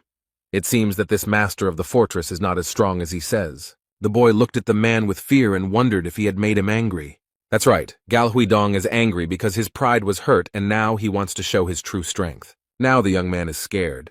He is not sure if he can stand it. A huge and very dangerous golden disc is approaching him. He has seen such before, but they were much smaller. Everyone who was in the stands is trying to get out as quickly as possible to save themselves. Even the squad leaders and Jurgen don't try to stop him, but run along with everyone else, although the commander of the Infinity Squad remains. And the owner of the fortress is very strict and angry. He wants to finally put an end to this. A giant golden disc rolls across the arena, mercilessly destroying everything in its path. The disc rotates non-stop. It is a terrible and powerful weapon that no one dares to stop. Gal Huidong used the skill Golden Sea Jug. It's a terrible cycle.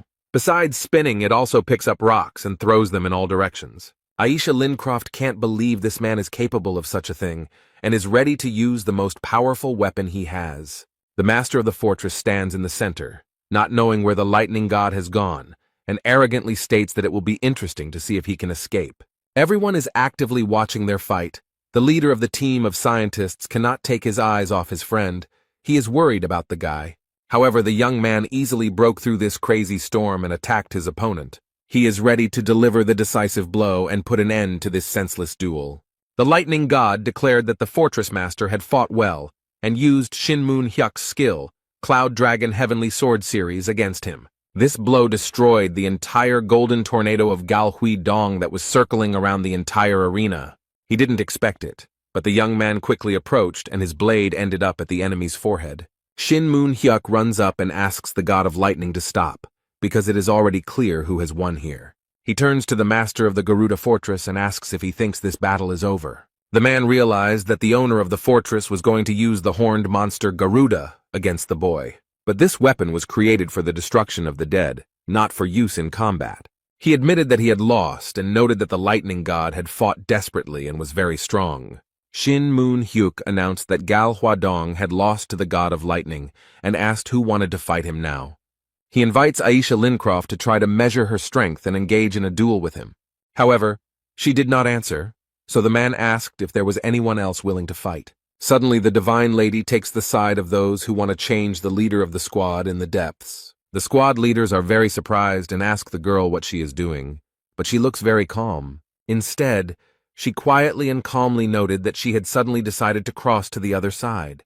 The men ask very emotionally what she is planning and why the leader of the clan of divine women is doing this. But I would like her to notice something much earlier than others, and understand that now the situation will change. And she briefly explained that, in her opinion, this team has a much better chance of winning.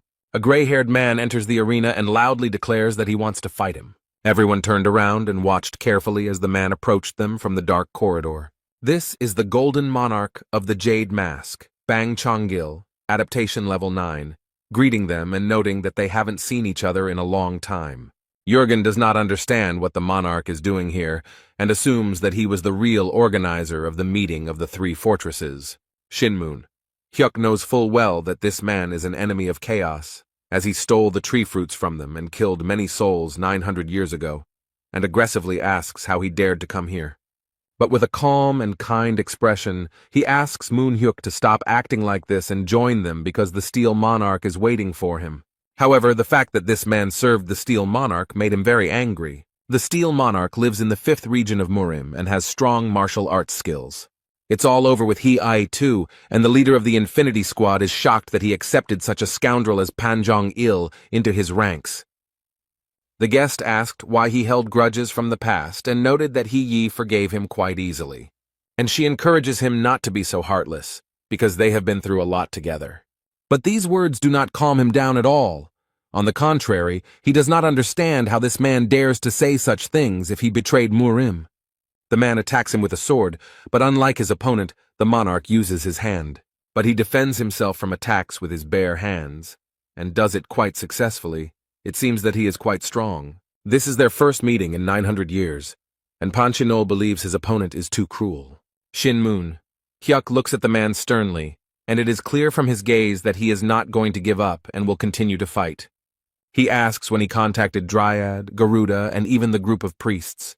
But the monarch pretends not to understand what he is talking about, and adds that he is simply giving advice so that they can make the right decision. He believes that the caretaker of the Gorgon Fortress and several others are living a dream that will never come true. Then he smiles slyly and thinks that these people will never succeed and says completely without any sympathy that he is sorry. However, His opponent is firmly convinced that they will succeed, especially if no one interferes with them.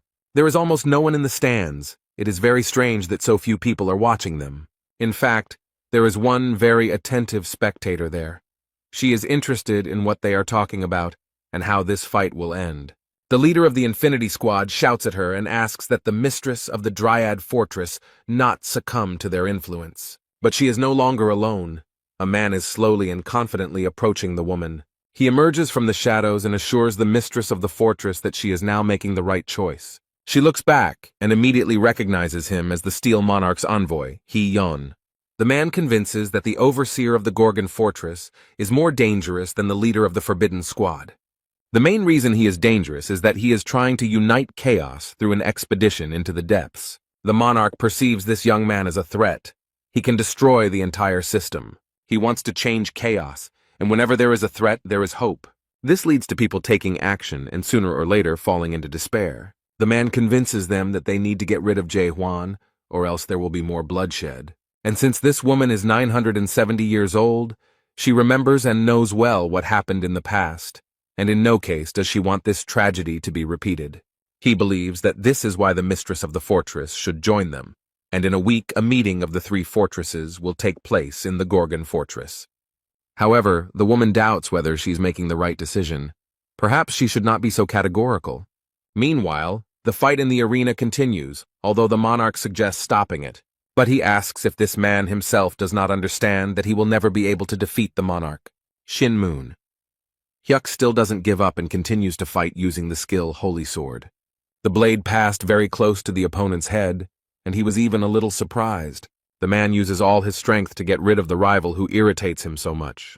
But suddenly the hand of the monarch stands in the way of his sword, and he notices that the difference in strength between the degrees of adaptation is great. And especially if it is the difference between the 8th and 9th degree of adaptation, the difference is of great importance. Moon Hyuk hoped that he could at least injure his opponent, but it looked like he wouldn't be able to. He took the man by both hands and said that he first needed to reach the 9th degree. It seemed like Ban Chenol had easily pushed away the leader of the Infinity Squad with one hand. However, he added that anyone who does not hold the title of monarch will not be able to leave even a scratch on it. The power that this man used spread throughout the arena and affected more than just him. The Divine Lady had never seen anyone with such great power. It only took him one hit to defeat Moon Hyuk, even though he is the Golden Monarch ruling the 12th region and not even a Great Monarch. Below the Great Monarch are Lieutenant and Major, but he does not have this rank either. He is the lowest in the rank of Brigadier. The girl cannot believe that they are forming a team to go deep into the country against such powerful monarchs, and believes that they will not be able to win. The monarch also reiterates that they need to give up these stupid thoughts because they will never succeed. The monarch asks if what they have achieved now is not enough for them, since in the midst of chaos they have quite a good status. However, he added that they should not even try to reach heights that they cannot reach with their hands. The poor fellow, who seemed to have been completely defeated after the last blow. However, the hope in his heart did not die. He is firmly convinced that all this was not in vain. But unexpectedly for his opponent, he carries out another attack on him, simultaneously convincing him of their uselessness. The monarch asks what this man is doing. Is he really going to continue fighting? The group's leader claims that 900 years ago, this man was defeated by the resurrected court and stole their fruits. And they lost their friends and loved ones. Moon Hyuk will never forgive him for this. He will not forgive his opponent for what he had to go through then, and adds that times are changing. The squad leader raised his sword at him, but the monarch remarked that it was very sad that he had chosen his own death. Instead, Moon Hyuk doesn't listen to him and uses the powerful skill Holy Sword Riddle. The monarch was very surprised to see such a display of strength and power from his rival. The man doesn't wait and uses his next skill, Holy Destruction, ready to finish off the intruder. It is clear that he puts in a lot of effort for this and is ready to sacrifice it. Bang Jinyol raises his right hand and says that he is very sorry to do this, but it seems he has no choice. He uses the skill Bottomless Pit and many black rays come out from his palm. Moon Hyuk is very surprised. He didn't expect this at all. His opponent is really very strong. Instead, Monarch noted that this time, the leader of the Infinity Squad failed to reach the heavens. He couldn't do it 900 years ago, and he can't do it now. His face almost completely taken over by his opponents. Mr. Chinol had already grabbed his opponent tightly, and added that this man would not be able to change anything. His friends are shocked by how this quarrel ended and rush to help. And the monarch says that you better remove the caretaker of the Gorgon fortress for creating this stupid dream. Suddenly, someone from afar apologizes to Manhwa for being late, which surprises the monarch. He slowly draws his weapon and adds that Gorgon, the overseer of the fortress, will be a little late as he is very busy. Cayman took his place and with pride and confidence declared that he was ready to join the fight. Jurgen, holding the Lightning King in his hands, is outraged that Huang did not come, because what could be more important than being here? Because the expedition into the depths will soon fail, although it has not even begun yet. However, the guy reassures the Minister of Internal Affairs and notes that now everything will be under control. Then he calmly looked at Manhwa and asked compassionately if he was okay. No matter how much the man wants it, he asks the guy to give up because he is too strong an opponent, and it is not even worth starting with him. But the guy does not respond to such a request and explains that there is nothing to worry about. Cayman asks everyone to evacuate along with the fortress's residents, but the leader of the scientific team does not understand what he is talking about. But he notes that even Manhwa couldn't defeat him, and he believes that even if they join forces, they won't be able to win. But the boy approached the monarch and declared that he would fight him one-on-one. The head of the group of scientists is horrified and begs Cayman not to do this, because he himself has just seen how strong this man is. However, the guy does not pay attention to these words. He looks closely at his opponent and notices that they have not seen each other for a long time. Instead, his opponent tries to remember where he knows him from and when they met. And then he remembered that this was the same guy who couldn't join the previous expedition because his abilities were too weak. Cayman convinces the monarch that all this is in the past and that he has now changed a lot. The man remarks that if this guy is trying to stop him, he must really have gotten stronger. The young man pointed his sword at him and asked if he really wanted to see its power for himself. The monarch accepts the challenge and wants to see what this guy can do, and the fight begins. Cayman skillfully dodges the first blow and focuses completely on his opponent. However, they are not going to fight without their unique abilities, and Banchinol is ready to use them. The guy points his sword at him and is also ready to fight. He is confident in his strength. Their fight has begun. The Caymans will boldly begin the fight against such a strong monarch. But Banchinol didn't expect this. The boy turned out to be stronger than he could have imagined. And then the young man pounced on his overconfident opponent and threw him back with his strength. However, he still smiles and asks what skill it is because it looks really good. Cayman explains that it is weaker than a strong blow, but much stronger than a normal one. He didn't lose any confidence in himself, gripping the sword tightly and proudly declaring that it was a crushing blow. The leader of the South Sea team looks closely at his opponent and notes that he will have to try hard. Because if he doesn't take this guy seriously, he could easily die at his hands. However, this man does not take his words seriously. He finds it difficult to believe that this young man is capable of such a thing. He asks if Cayman really thinks he can kill him because it sounds a bit ridiculous. And he added that this young man is just an ordinary weakling who is not capable of such things. He does not believe that such a thing can happen. And then the monarch used his power, and very strange and frightening black hands appeared around him. He shouts aggressively, "How could such a guy dare to threaten him? This is unacceptable." One of these terrible hands approached the poor fellow and attacked him, but he was not afraid. Cayman used his strength to block the blow and he succeeded. He is not as weak as people think. He threatens the attacker that his days are numbered and this will be his last fight. But Banchinol smiles happily in response to such threats, because he is a monarch, and this simple young man cannot do anything to him. He uses his power again and attacks the boy a second time, warning this arrogant young man to know his place. Cayman stands confident and ready to repel all these attacks. He has been training for a long time.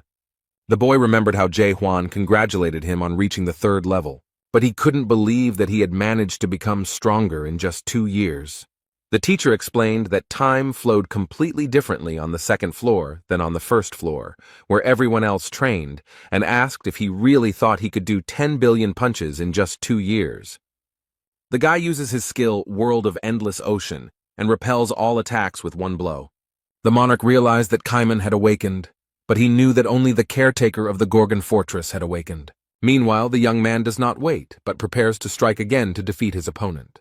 He points his sword at the monarch and uses powerful force to defeat him. Mr. Chinol noted that it was a very clever and unexpected move, as he initially underestimated his opponent. The boy released his power and potential, and created almost an entire sea with waves around himself. He is ready to finish off the enemy and focus all his strength on him. Cayman uses the skill Heavy Strike, and the entire wave of water is directed at the monarch. After the blow was struck, it became quiet, and only the sound of small raindrops falling from the sky could be heard. The awakened one thrust his sword into the ground and stopped to assess his opponent's condition. As a result of their fight, the arena received even more damage, and Bang Chenol is still standing. However, it is quite difficult for him. It seems that the guy has caused him serious harm. But the young man does not stop. He is ready to deliver his powerful blow again and finally finish off the monarch. Suddenly, the divine lady stands up for the monarch. She does not want things to end this way. Cayman is extremely surprised because she trained with them and was on their side. The girl fired many daggers at the boy to prevent him from completing his task. The young man confesses that the commandant of the fortress warned him that the divine lady almost betrayed them. Instead, she asks the leader of the Southern Sea Detachment to cease hostilities. She warns that in 2 years of training he will not be strong enough to defeat the monarch. The girl warns him not to think about the consequences of his actions. But Cayman has not trained for 2 years. The guy explains that he trained on the second floor much longer than on the first. He had been practicing his kick for 200 years, and now he gathered his strength and performed a spiral kick against Bang Chenol. His friends who were watching this were forced to take cover, as it was a powerful whirlwind. Jürgen stares with his mouth open and finds it hard to believe, because just recently this young man was much weaker. And now he has made a huge hole in the wall and defeated an extremely strong opponent. The leader of the Infinity Squad, who recently fought the monarch and failed to defeat him, is extremely surprised by Cayman's success. The keeper of the Gorgon fortress foresaw everything. He sent Cayman here because he knew that chaos would not rely on him alone, but would rise on its own. Local news reported that Cayman, the leader of the Southern Sea Detachment, had defeated the Lieutenant General of Region 5. Isa Lincroft reads the news. She is the only leader who has changed her mind. She explains to Cayman that she is here because he convinced her to come here. The woman warns that the lords are very dangerous, and asks if this boy really wants to fight them, to which the young man firmly replies that he does. Those from the Forbidden Paradise are nothing compared to those in the Ancestral Court. Although he managed to defeat the monarch Bang Chenol, he has the lowest rank of all, meaning he is the weakest. Isa warns that this means that in the future, he will have to face even stronger people. But the guy is ready for this. He explains that they escaped 900 years ago and it can't happen again. These words really surprised the woman. It seems she begins to believe in him more and more.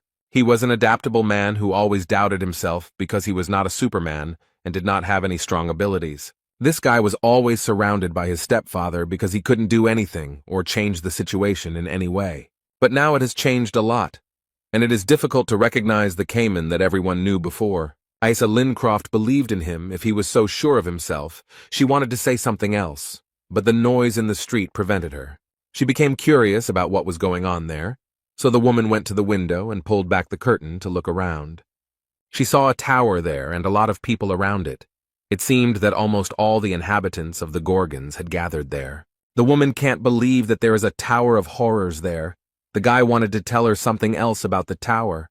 However, Isa interrupted him and asked if he had undergone cultivation there, and if he had only become stronger there. Cayman explained that it may seem that way, but in reality, no one can become a product in this tower. This was because there was not a single cultivator in this tower, and this really shocked his young girlfriend. She can't believe that this guy became so strong thanks to this strange and completely unconventional tower. The guy comes to the window and wants to explain his opinion about this whole situation. With the fighting spirit of the common people rising, chaos can now stand firmly on its feet. She noticed that even ordinary people were trying to enter the tower despite their fear. They had dreamed about this for many years and finally got the chance and the opportunity to make a choice. 900 years ago, they lost such an important freedom for everyone, and it was a terrible event. But now it all may be for naught, unless ordinary people try to get it all back on their own. Isa Lincroft looked carefully at everything that was happening outside the window, and she began to understand something. She feels like Cayman is acting this way now because he wants to believe in himself again. And then she wonders where the caretaker of the Gorgon fortress is now, because he has not been seen for a long time. He sits with the divine physician by a lake surrounded by palm trees, and reflects that the meeting of the 3 leaders of the fortress is probably over. Young-ho wonders if the guy will get into trouble for not showing up for the meeting, but Hwang is confident that Kaiman has already sorted everything out. But he adds that the boy is stronger than the old man, but the old man does not agree, because he is much wiser than all of them.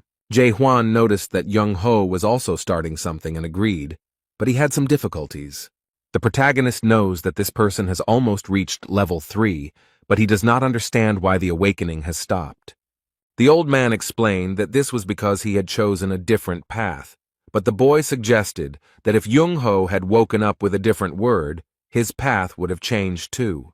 These words greatly surprised the divine doctor, because he did not even imagine that Hwang knew about this. Jae-hwan noted that he knew they had different views on the world.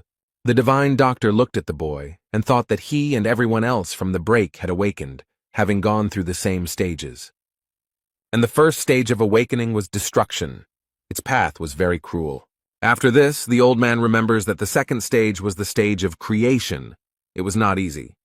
Then man approaches the third and final stage, this self-denial, the awakening that he knew was different from what Hwang knew.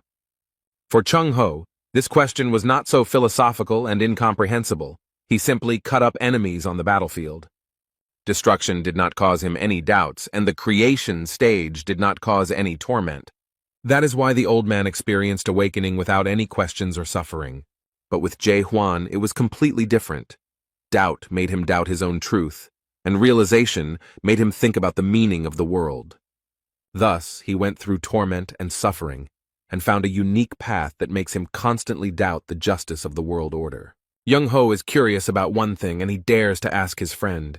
He touches the third floor of the tower. It is said that time passes 100 times faster there than on the second floor. By chaos standards, Jae-hwan was outside the second floor for 2 days. The old man suspects that the young man spent this time on the third floor of the tower and asks how long he has been training this way. The protagonist smiles slightly and briefly replies that he has been here for 2,000 years. The divine doctor's eyes widened, and he thought he was being tricked because it sounded crazy. The boy noted that he could now be considered older and should be treated with respect, but Young-ho didn't think so. However, Jae-hwan was not able to spend as much time there as he had planned. He wanted to train more. And the next moment, the guard of the Gorgon fortress rose from the sand. Apparently, their retreat was over. He looks at the man across from him and notices that it's time for them to leave. They've been sitting here for too long already. And then he jumped up. And the old man instead noted that no matter how many years he lived, for him, this guy was just an ordinary slob. They run somewhere very quickly, and Young-ho asks if the young man really wants to go to the Castle of Rebirth so much, and he firmly states that it is true. The old man warns that the Castle of Rebirth is a strong enough enemy, and they still have time to wait for help from the Gorgon's fortress. Instead, the protagonist is convinced that the Lord will not wait that long, and probably expects some action from him after meeting the awakened. That's why they should attack when the enemy least expects it, especially since Hwang doesn't plan on fighting the entire castle. The boy planned to take only the most important thing from there, to steal the fruits of the magic tree. But that's not all. He has a plan, and he's not going to stop there. He wants something more. He also wants to take away the mysterious treasure of horrors that turns a man into a lion. And he also needs a narrow gate, because if he passes through it, he might get to chaos alive. If you steal all the fruits and destroy the narrow gate, the lords will no longer be able to fall into chaos. They will only be able to do so after death. In any case, to carry out the plan, he first needs to get there, to the Acropolis of Manticore, which stands at the entrance to the Castle of Rebirth. Now Manticore is ruled by a forbidden paradise, and these guys aren't letting it go that easily. Young-ho asks in horror what Jae-hwan is going to do, but the young man sees no need to explain his plan of action. The protagonist performs a trick and destroys everything with his power, and then explains that he will do the same thing as always. Cayman will kindly tell us about the lords of the Great Lands. They have only 4 ranks. The highest level is occupied by great lords, who rule over 12 regions, followed by lords, great generals, and lesser generals. The old man didn't like this idea very much. He thought that it would be better to sneak in unnoticed than to fight the entire fortress now. Hwang repeated that he had warned them and would do everything as usual, but Jung-ho explained that they should conserve their strength. After all, Manticore is just a gate to the Castle of Rebirth. But in the meantime, a huge number of warriors are already approaching them. The guy didn't lose his composure, he was ready for this and stood calmly, preparing to strike. They are already very close. The main character has already gathered his strength and is not afraid of so many rivals. He makes a light lunge and easily scatters everyone who so obediently approaches him. Meanwhile, in Manticore Castle, a boy watches what Jae Hwan is doing with great interest and surprise. He realized that all this destruction of the southern part of the Forbidden Paradise was his work. He finds it surprising that this very product wanted to find the monarch of total darkness. The guy only regrets that he didn't meet this amazing warrior earlier. Suddenly someone appears in the empty room and notices that he seems to be deep in thought. The girl notes that she gets goosebumps just looking at this amazing guy. And she also finds it surprising that he is being chased by the dark monarch of absolute darkness. A very beautiful girl appeared in front of him, who felt completely confident and comfortable next to him. They seem to already know each other because he calls her a siren and comments that she is dressed too revealingly. He asks her to come to his house in her vulgar clothes, but the girl does not want him to comment on her appearance. Serena explains that martial artists always consider Marim to be their base. Suddenly she noticed something interesting, and what the boy was watching seemed fascinating to her. The girl is fascinated by his technique. She is simply delighted with what she sees on the screen. She clearly sees how everything in his path literally flies apart with just one blow. Instead, the man asks why she came here, whether she just wants to annoy him, to which the girl replies that she came to tell him something very interesting. This really interested the man. His eyes widened in surprise, and he waited impatiently. The girl reported that a golden jade mask monarch had been spotted in the chaos, but the young man said that he had already heard about it. But the girl continues to say that all the troops sent to Garuda were destroyed. This was done by the golden monarch of the Jade Mask. He defeated Garuda and Dryad in exchange for help. The treaty by which the monarchs promised not to interfere in the affairs of chaos was still to remain in force. But first, the monarch of pitch darkness intervened, and now her subordinates, the Steel Monarch. All this looks very strange and resembles a war between monarchs of large lands without a declaration of war. But the girl happily reports that she heard about the destruction of the golden jade mask of the monarch. The guy finds it hard to believe. He asks who could have done this, because this is a very strong opponent. Siren reports that one of the 10 leaders did it, but the boy notes that even all of them together could not have done it. She tells us that deep inside there is an expeditionary force formed by the caretaker of the Gorgon Fortress, and it was one of the members of this squad, the leader of the South Sea Cayman Islands, who did this to the monarch.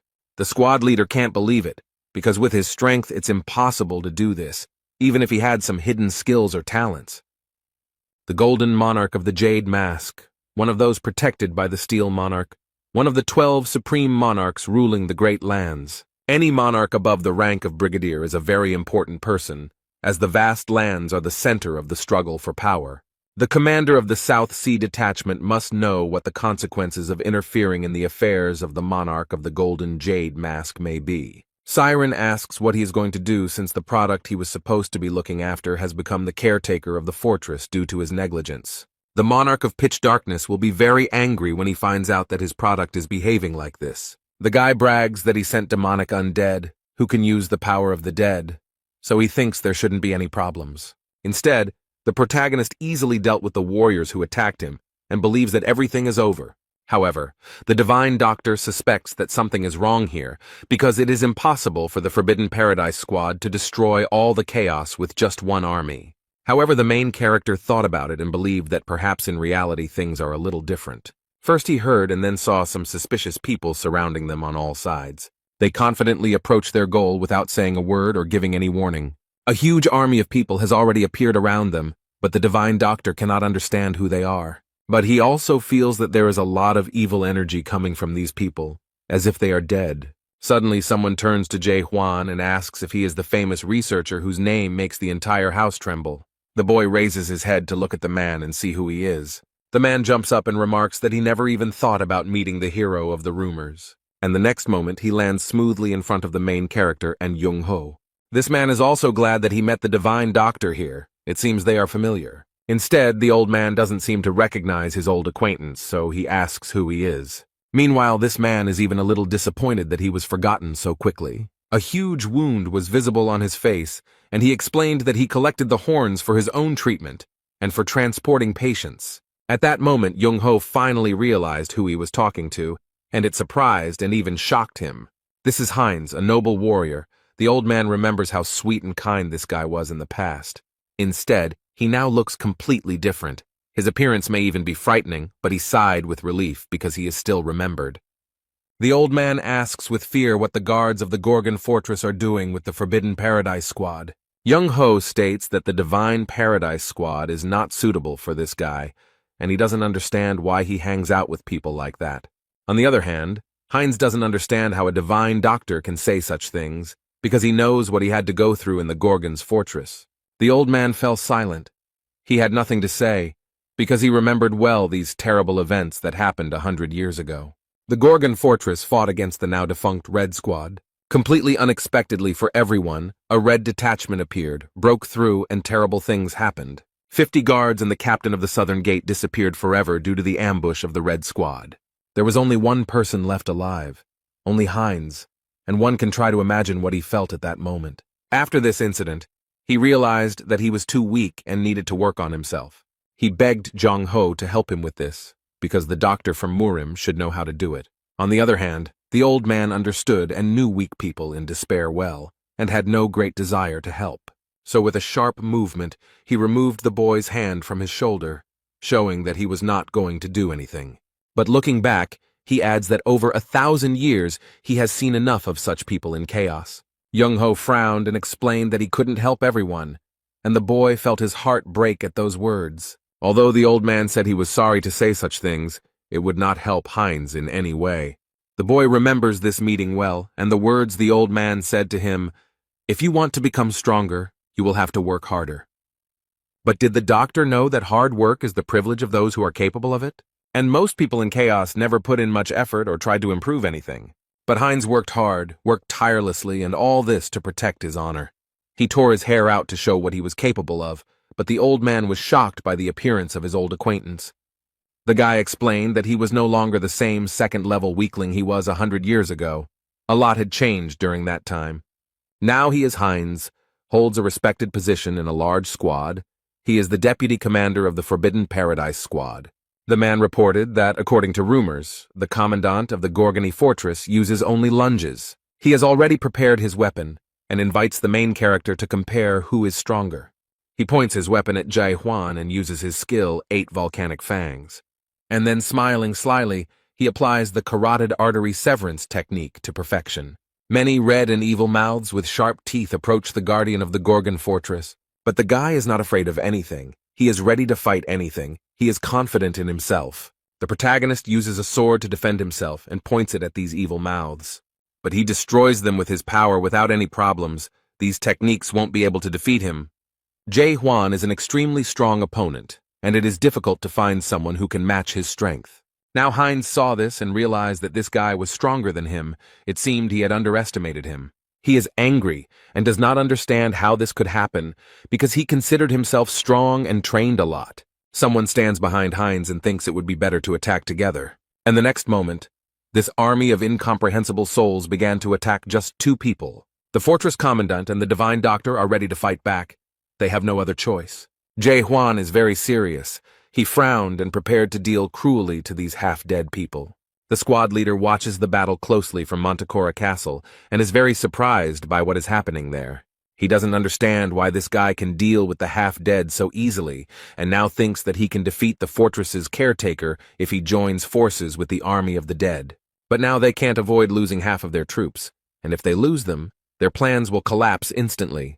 This guy turned out to be too strong. He approaches Serena, but she doesn't seem very happy to talk to him, as the guy said that she irritates him. She did everything he asked, found the soul stone, created a smog cloud, and formed half of the undead squad. He looked at the girl and realized that their plan would most likely not work.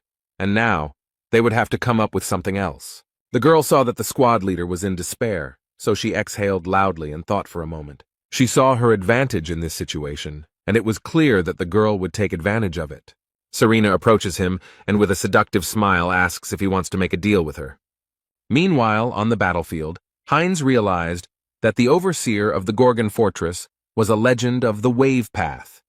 This guy standing in front of him, fighting skillfully, is a seeker of the impossible path. The half-dead man doesn't like that this guy got such a high rank in just a month, although there is nothing special about him. Instead, Heinz, even after 200 years, remains just an ordinary man, while the one who came here no more than a month ago has already become a leader.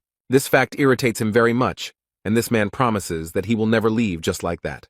Therefore, he warns the protagonist that he will now show him all his power and convince everyone that he is unworthy of his position. He quickly approached the protagonist and seemed to destroy him in an instant.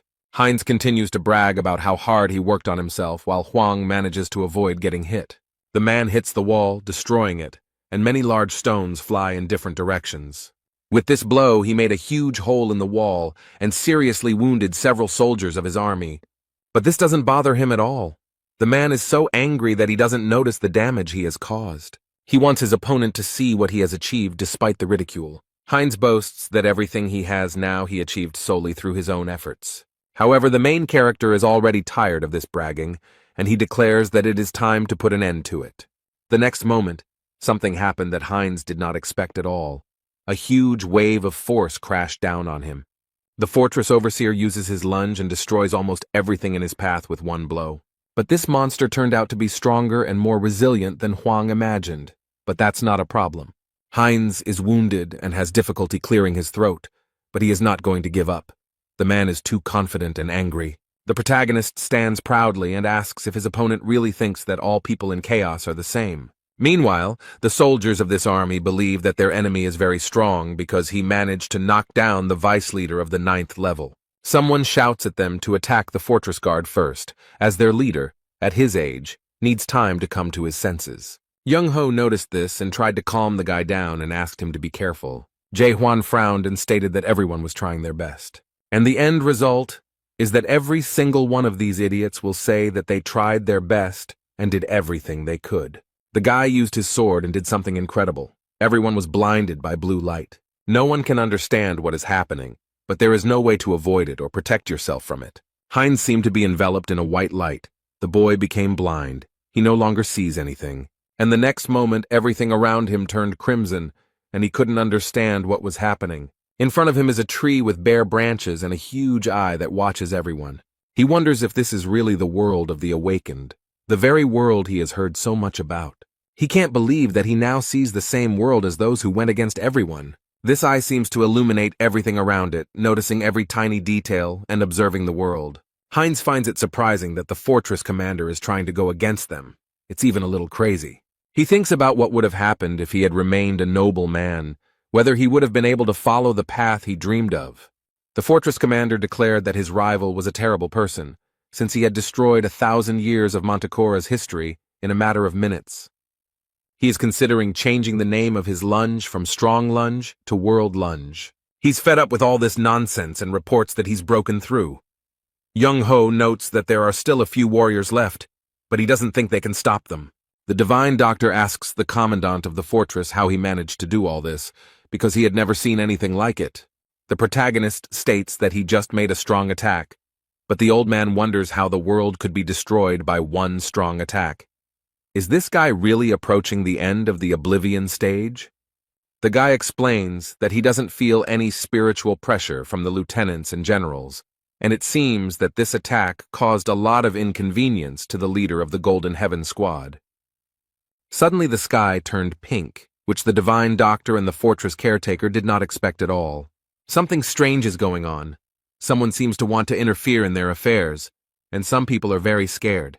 But it seems that the divine doctor has already seen this. He realizes and understands what this could be. It is the transcendental movement skill called Shift that gave birth to the girl Serena. Only one race can use this skill, and while everyone is thinking about it, the girl has already landed and is approaching them. The protagonist doesn't know this creature, so it's logical that he asks who it is. This question left her stunned, because Serena thought that all the residents of the house knew her. It's hard for her to understand why he doesn't know her, because he hasn't seen Hot 10 of the Week or Best of the Best, where she was the host. She asks if this guy has a holographic panel at home. He calmly replies that he doesn't. The old man says that this woman is a real horror, and that every soul in this chaos knows about her. Meanwhile, the girl used her power and took the divine doctor's hat. She noted that the old man didn't seem to realize that a succubus wasn't exactly a horror. She explained that all the horrors come from different races, and it was very tactless to talk to her like that. The siren throws the hat back to its owner and explains that at his age he should know about it. And then she smiles sweetly and says that her name is Siren Armelt, and adds that she is not just a horror. Huang thinks that she must be a thunderstorm from the Golden Heaven Squad, and he has many questions for her, but now is not the time, so he kindly asks her to step aside. Instead, she just as sweetly replies that she's very sorry, but she can't do that. But she still decided to explain that all this was because she received a task concerning him. Siren still sweetly replies that she was asked to stop this guy because he went too far. Well, in that case, Jae Hwan won't wait long and discuss anything, but will take action immediately. But the girl begs him to stop and asks why he is so impatient, asks him to wait another minute and asks if he wants to become a product.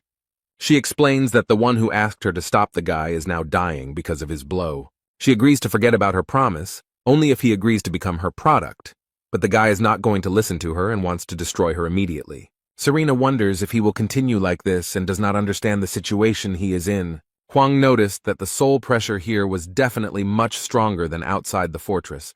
She probably had the same rank of Major General that he heard about. The girl states that the owner of the Gorgon fortress is being sought by complete darkness, and he really doesn't understand what that means, but she promises that she can help him. If he goes to her, she will make it so that no one from all 12 regions will be able to touch him with a finger. But the main character refuses such an offer. Serena wanted to resolve everything peacefully and not resort to such manipulation.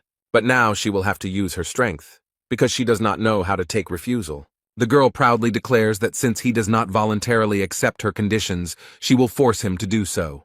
The divine doctor knows what is going on here and tries to warn his friend. He sees Siren Armelt using divine terror magic and warns the boy to be careful. Meanwhile, she claims that the guy can tell her about it at any time if he changes his mind, because she does not want to waste her energy thoughtlessly. However, the main character is not afraid and is not going to give up right away. He enters the fight. Meanwhile, Serena is watching all this through the screen and is very angry at what this guy is doing. She orders these snakes to surround them, and the divine physician believes that there will be no end to this. Although the protagonist does not lose hope, he holds his weapon tightly and is confident in his abilities. He skillfully destroys all these snakes one by one, not giving them a single chance to get to him. Huang lifts up the sand to hide in it and launch a surprise attack. The girl noticed this and said that he was quite a smart guy because I wanted to hide. Meanwhile, the main character quickly dodges all the snakes and quietly but very quickly moves towards the siren. And the next moment he is already next to her. But the girl is not at all surprised, and she wants to explain something to him. Serena says it wasn't unexpected at all because she clearly saw him on the screen. The main character did not expect this. He thought that he had outwitted this cunning woman, but she turned out to be stronger. That's why one of those sand snakes swallowed the guy very quickly and sharply, and he couldn't do anything.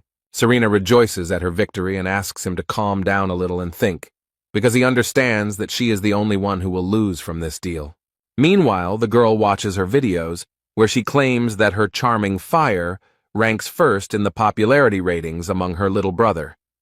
But the fortress guard, it seems, has not calmed down and is not sitting idly by, but is trying to free himself. And it seems he succeeds. Such a surprise really surprises and even shocks the girl. And literally in a split second the guy is next to her. Jae Hwan does not give up so easily. He holds out his hand to Serena, and she thinks about how he managed to materialize his image. The overseer of the Gorgon fortress has a firm grip on this treacherous girl who thought he could be defeated so easily. But he is in no hurry to destroy her, but asks if she really wants to continue. The guy feels that this horror does not feel any hostility towards him. He thinks that if he saves her life and listens to her, she will be able to help him on an expedition into the depths. He might even be able to gain information about the first horror, which is rumored to be at the top of the illusion tree, and he tries to convince her to go with him to the Gorgon's fortress. But the girl smiles slyly and asks if he really gives up. The young man is still holding the girl, but Serena asks him not to joke with her. Suddenly a sandstorm arises. Jae Hwan loses his position. He will no longer be able to dictate his rules. The girl is already far from the main character and declares that she would never do this. The next moment, when the portal opens, the guy will no longer have the opportunity to get even one answer to his many questions. Siren Armelt waves goodbye to him and asks for forgiveness because she almost got to him. Jae-hwan is disappointed to realize that she simply ran away and avoided what could have happened next. But as he watched the portal disappear into the sky, a girl suddenly appeared behind him. She grabs the boy tightly by the neck and pulls him into the portal to transport him to a completely different place. The main character finds himself in a very strange and dark place. At first, it is difficult to understand where he is.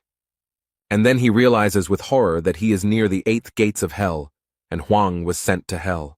He stands in front of a huge door and remembers that he has already been in front of the gates of hell. A hologram of a siren appears and cheerfully asks if he is surprised, since he has probably seen something like this before. But she explains that this is a little different from the fake gate he had before. The girl stated that the skill 8 Gates of Hell was created by horror, and therefore it evokes pity when a person uses it. She opened the gates and announced that the first gate was the storm hell that he must survive. However, the boy dealt with the first 3 gates easily. The 4th gate is a hell of black chains. The main character looks very focused and confident. He doesn't get lost for a second.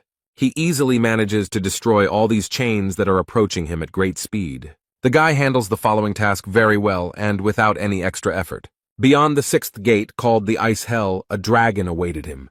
But he got off easy. All this really surprises Serena. She didn't think it would be so easy for him. She asks if he is really a man and adds that she is very surprised by his strength. The young man does not react to such words. He simply asks if she has any other knowledge. She admits he's amazing, but promises the next attack will be very, very hard. The boy looks back and sees the gates of the next hell that awaits him. It's a huge gate that is held tightly by many strong hands, and it looks a little creepy. Then these hands unclenched and slowly opened the huge and heavy gates. Some liquid began to pour out from there, and soon it approached the main character. She quickly and decisively breaks out of there and looks like she's about to knock Hwang off his feet. The liquid washed over his feet, and when the young man lowered his head, he was stunned by what he saw. The reflecting waters reflected his most painful old memories, the ones that were his heaviest burden. He definitely didn't expect this. All this really scares the guy, and he can't understand what it could mean. Serena smiles sarcastically and declares that even he will have a hard time from now on. Because since the creation of this skill, no one has been able to go beyond the 7 gates. The main character is confronted by many figures. This is himself from the past. He has to fight with himself. This turn of events scares Jae-hwan a little. He is not ready for such a fight. The 7th gate is hell itself. The young man looks closely at the figures and sees that they are all himself, just at different periods of his life. But he can't understand what's going on here and what it's all supposed to mean. All this looks very strange, but at the same time even interesting, although it is unclear what will happen next. These figures look gloomy and a little angry. It seems like they are all preparing for something. They seem to be attacking the protagonist, pointing their weapons at him. The young man noticed this, and the whole situation scared him very much, and he definitely doesn't want to take part in it. But Jae-hwan has nowhere to go. All these past versions of him are ready to attack the guy. He realizes that these figures not only look like him, but also have the same techniques as him. Besides, they can make the same decisions as Jae-hwan, and now they are studying him closely and trying to understand how strong their enemy is. He wants to make the first move to draw them into battle and compare technique and strength. One of them uses his weapon and makes a lunge, which is very familiar to him. Here everyone only knows how to lunge. It's expected and even a little disappointing that he can't do anything else. Now it's his turn. The protagonist swings his sword and wounds the attacker. Suddenly, thick purple smoke came out of his wound and spread everywhere. The guy noticed this and was very surprised. There are a lot of strange and incomprehensible things in this place. Everything has become less clear and very strange. This smoke is becoming thicker and bigger. It seems that it is not just smoke. It is actually distracting him from all these rivals who are quickly rushing towards him. Suddenly, someone appears from behind, sneaking up so quietly and unnoticed that the boy does not understand how it happened. But he has a quick reaction, so he looks around in time and doesn't think long about what to do. It seems that the protagonist hit the target straight on and destroyed it without any interference. But this number jumps high. It seems that they are not as easy to destroy as it seemed at first. The creature, falling, stares into Jae-hwan's eyes, and the boy's skin crawls from this. These deep and bright eyes inspire fear. This is the look of a man who has experienced terrible things and now carries them in his heart. When it fell, it turned into smoke, which spread very quickly and filled the entire space. The main character stands motionless. He understands little of what is happening, and the smoke has already completely enveloped him. Suddenly he sees a man in a terrible emotional state and tells Corporal Jae-hwan that he is very sorry. The boy looks at everything around him with horror and feels great hopelessness and horror. There is a man with a machine gun standing at the door, and he keeps repeating that he is very sorry that everything turned out this way. He finds it difficult to collect his thoughts and say anything, but he claims that he really tried his best. These are Jae-hwan's memories from his life before the tower, before he got into all this horror. The man put the gun to his head and thanked Corporal Jae-hwan for everything as he left. And then something inevitable happened, a moment that would forever remain in his memory. He was a loyal man, his advisor and follower, and he certainly did not deserve such an end. The unfair humiliation towards him forced this man to destroy all his predecessors and top management in the middle of the night. Jae-hwan was shocked by everything that happened then. He had difficulty controlling himself. He was the only one who survived. All the leaders, commanders, and even the battalion commander were replaced. It was a terrible tragedy. And the young man thought only about how to save his friend. The boy was sent to jail for 15 days, but all charges were dropped because the video footage clearly showed that Jae-hwan did not participate in the abuse. This must have been when he started to hate the system. It started long before he was born. He realized that he lived in a large and cruel system that did not care about each person. The boy lived in a world where a huge system suppressed individuality for the sake of an obedient mass of people. All these memories are extremely irritating to the main character. He is angry at everything he had to go through in the past. The young man actively fights all these ghosts and at the same time sees his memories. Jae-hwan doesn't like all this. He wants to end it all as soon as possible. He remembers old friends thanking him for the time they enjoyed spending together. The young man thinks about his faithful comrade from the tower, with whom they walked this entire path. He also remembers the other faithful brothers he befriended on his way to overcoming this cursed tower. In addition, he has memories of a little me, crying from hurt and regret. All of this irritates him greatly. Jae-hwan is angry at his ex, at the system, at the fact that he now has so many painful memories. The main character just destroys everything he sees. He is nervous about everything and everyone. He does not want to go through all this again. Suddenly he sees himself as a little boy, crying with fear and asking who he is. This makes him stop and think. The young man can't even move. His eyes fill with tears. It is not easy to look at this defenseless and frightened boy. But he can't stay here any longer. Jae-hwan wants to get out of here as soon as possible. So he does what he has to do. Destroys all these memories that are eating him up from the inside. Salty tears stream down the boy's cheeks, and Serena asks how he feels after passing through the 8th gate of hell. The awakened ones say that self-denial is as possible as self-forgetfulness. But the awakened ones who have undergone self-denial are even more vulnerable in the 8 gates of hell. The girl adds that even horrors would like to commit suicide because they simply cannot cope with their big egos. The divine doctor tries to shout at the boy and bring him to consciousness. Siren holds Jae-hwan unconscious and wonders if his soul will be able to return in time after his self-denial. He left all his memories in self-denial, and this place is a real hell for anyone. It is a terrible world in which he must kill himself to be able to move on. From the gate, he heard a question about who he is. The guy can't answer anything. This place fully justifies its name. It's a terrible hell. His body became heavy, and the boy could no longer see anything. He was enveloped in complete darkness. Suddenly he sees a memory of Cayman asking what awakening really is. The divine physician explains that this is the ability to see the true essence of this world, its truth. The awakened ones see the value of the true creation of the world, and the ability to recognize the particles that create this world. Adapters are able to read information that is not accessible to the normal eye and see things completely differently. This is self-denial. But the awakened one should be careful with forgetting, because when you have the opportunity to see everything in such detail, you can lose your sight forever. The protagonist realized that he was now at that stage of oblivion that the old man had spoken about. He who sees too much will certainly go blind. He who feels too much will remain without any feelings. But it is difficult for him to understand any meaning in this. The protagonist knows that he has already done a lot. No one has ever managed to go so far. But in reality, he is just going through a hard time right now. He is that same whiny and offended child. He looked up and saw the starry sky and bright falling stars. It was mesmerizing. Jae-hwan can't take his eyes off the sky. He can finally clear his mind of all these thoughts for a moment. Memories came flooding back to him again, but this time they were happy, joyful moments of his life. He stands with his head held high and again hears the same question. Who is he? He holds his powerful weapon tightly and very firmly admits that he does not know who he is. Jae-hwan raises his sword and realizes that he knows for sure that he is here. Over 2,000 years of continuous training, he had countless memories. And the link between all these memories is him. It is his personality, the personality of Jae-hwan. Now something extremely strange happens, everything seems to disappear. The main character is very surprised. Serena is shocked by what happened. She did not expect this and could not even imagine it. Essentially, there is a rollback. Everything that was here simply disappears and returns. The main character has succumbed to the elements and seems to be floating behind all this. He no longer does anything, but simply waits. He waits to see what will happen next.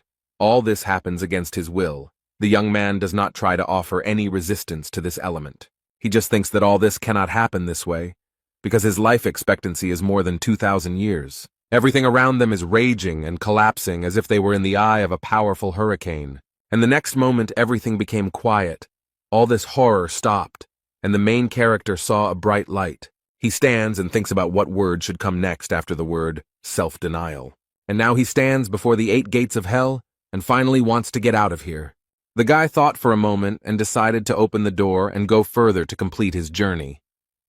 After what awaited him beyond the 7 gates of hell, Jae-hwan cannot imagine what trials may await him ahead. After the main character touched the doors and pushed them slightly, they caught fire. The door opened easily, and what the guy saw there surprised him a little. He expected something completely different. He saw an empty, very peaceful room with an endless view of stars that had a calming effect. But he was very surprised that there was nothing there, and even a little frightened that the room was completely empty. Bright stars fall on him from above, and the sky is painted in fabulous colors. All this is mesmerizing. Suddenly words begin to appear in the sky. Perhaps someone left a message for the fortress commandant. The link says that he has gone through all the gates of hell and now wants to tell the main character his story. The guy thinks that maybe these are notes left by those who created the 8 gates of hell. He then reads that the man still remembers the day the expedition team in the deep first split up.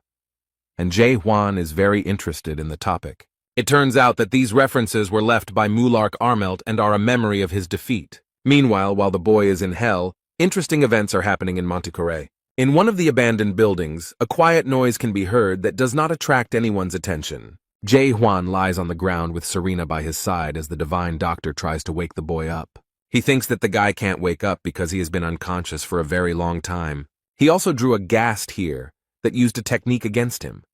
But it looks like it won't wake up anytime soon. But once the horror loses consciousness, the illusion should dissipate. But there is another problem.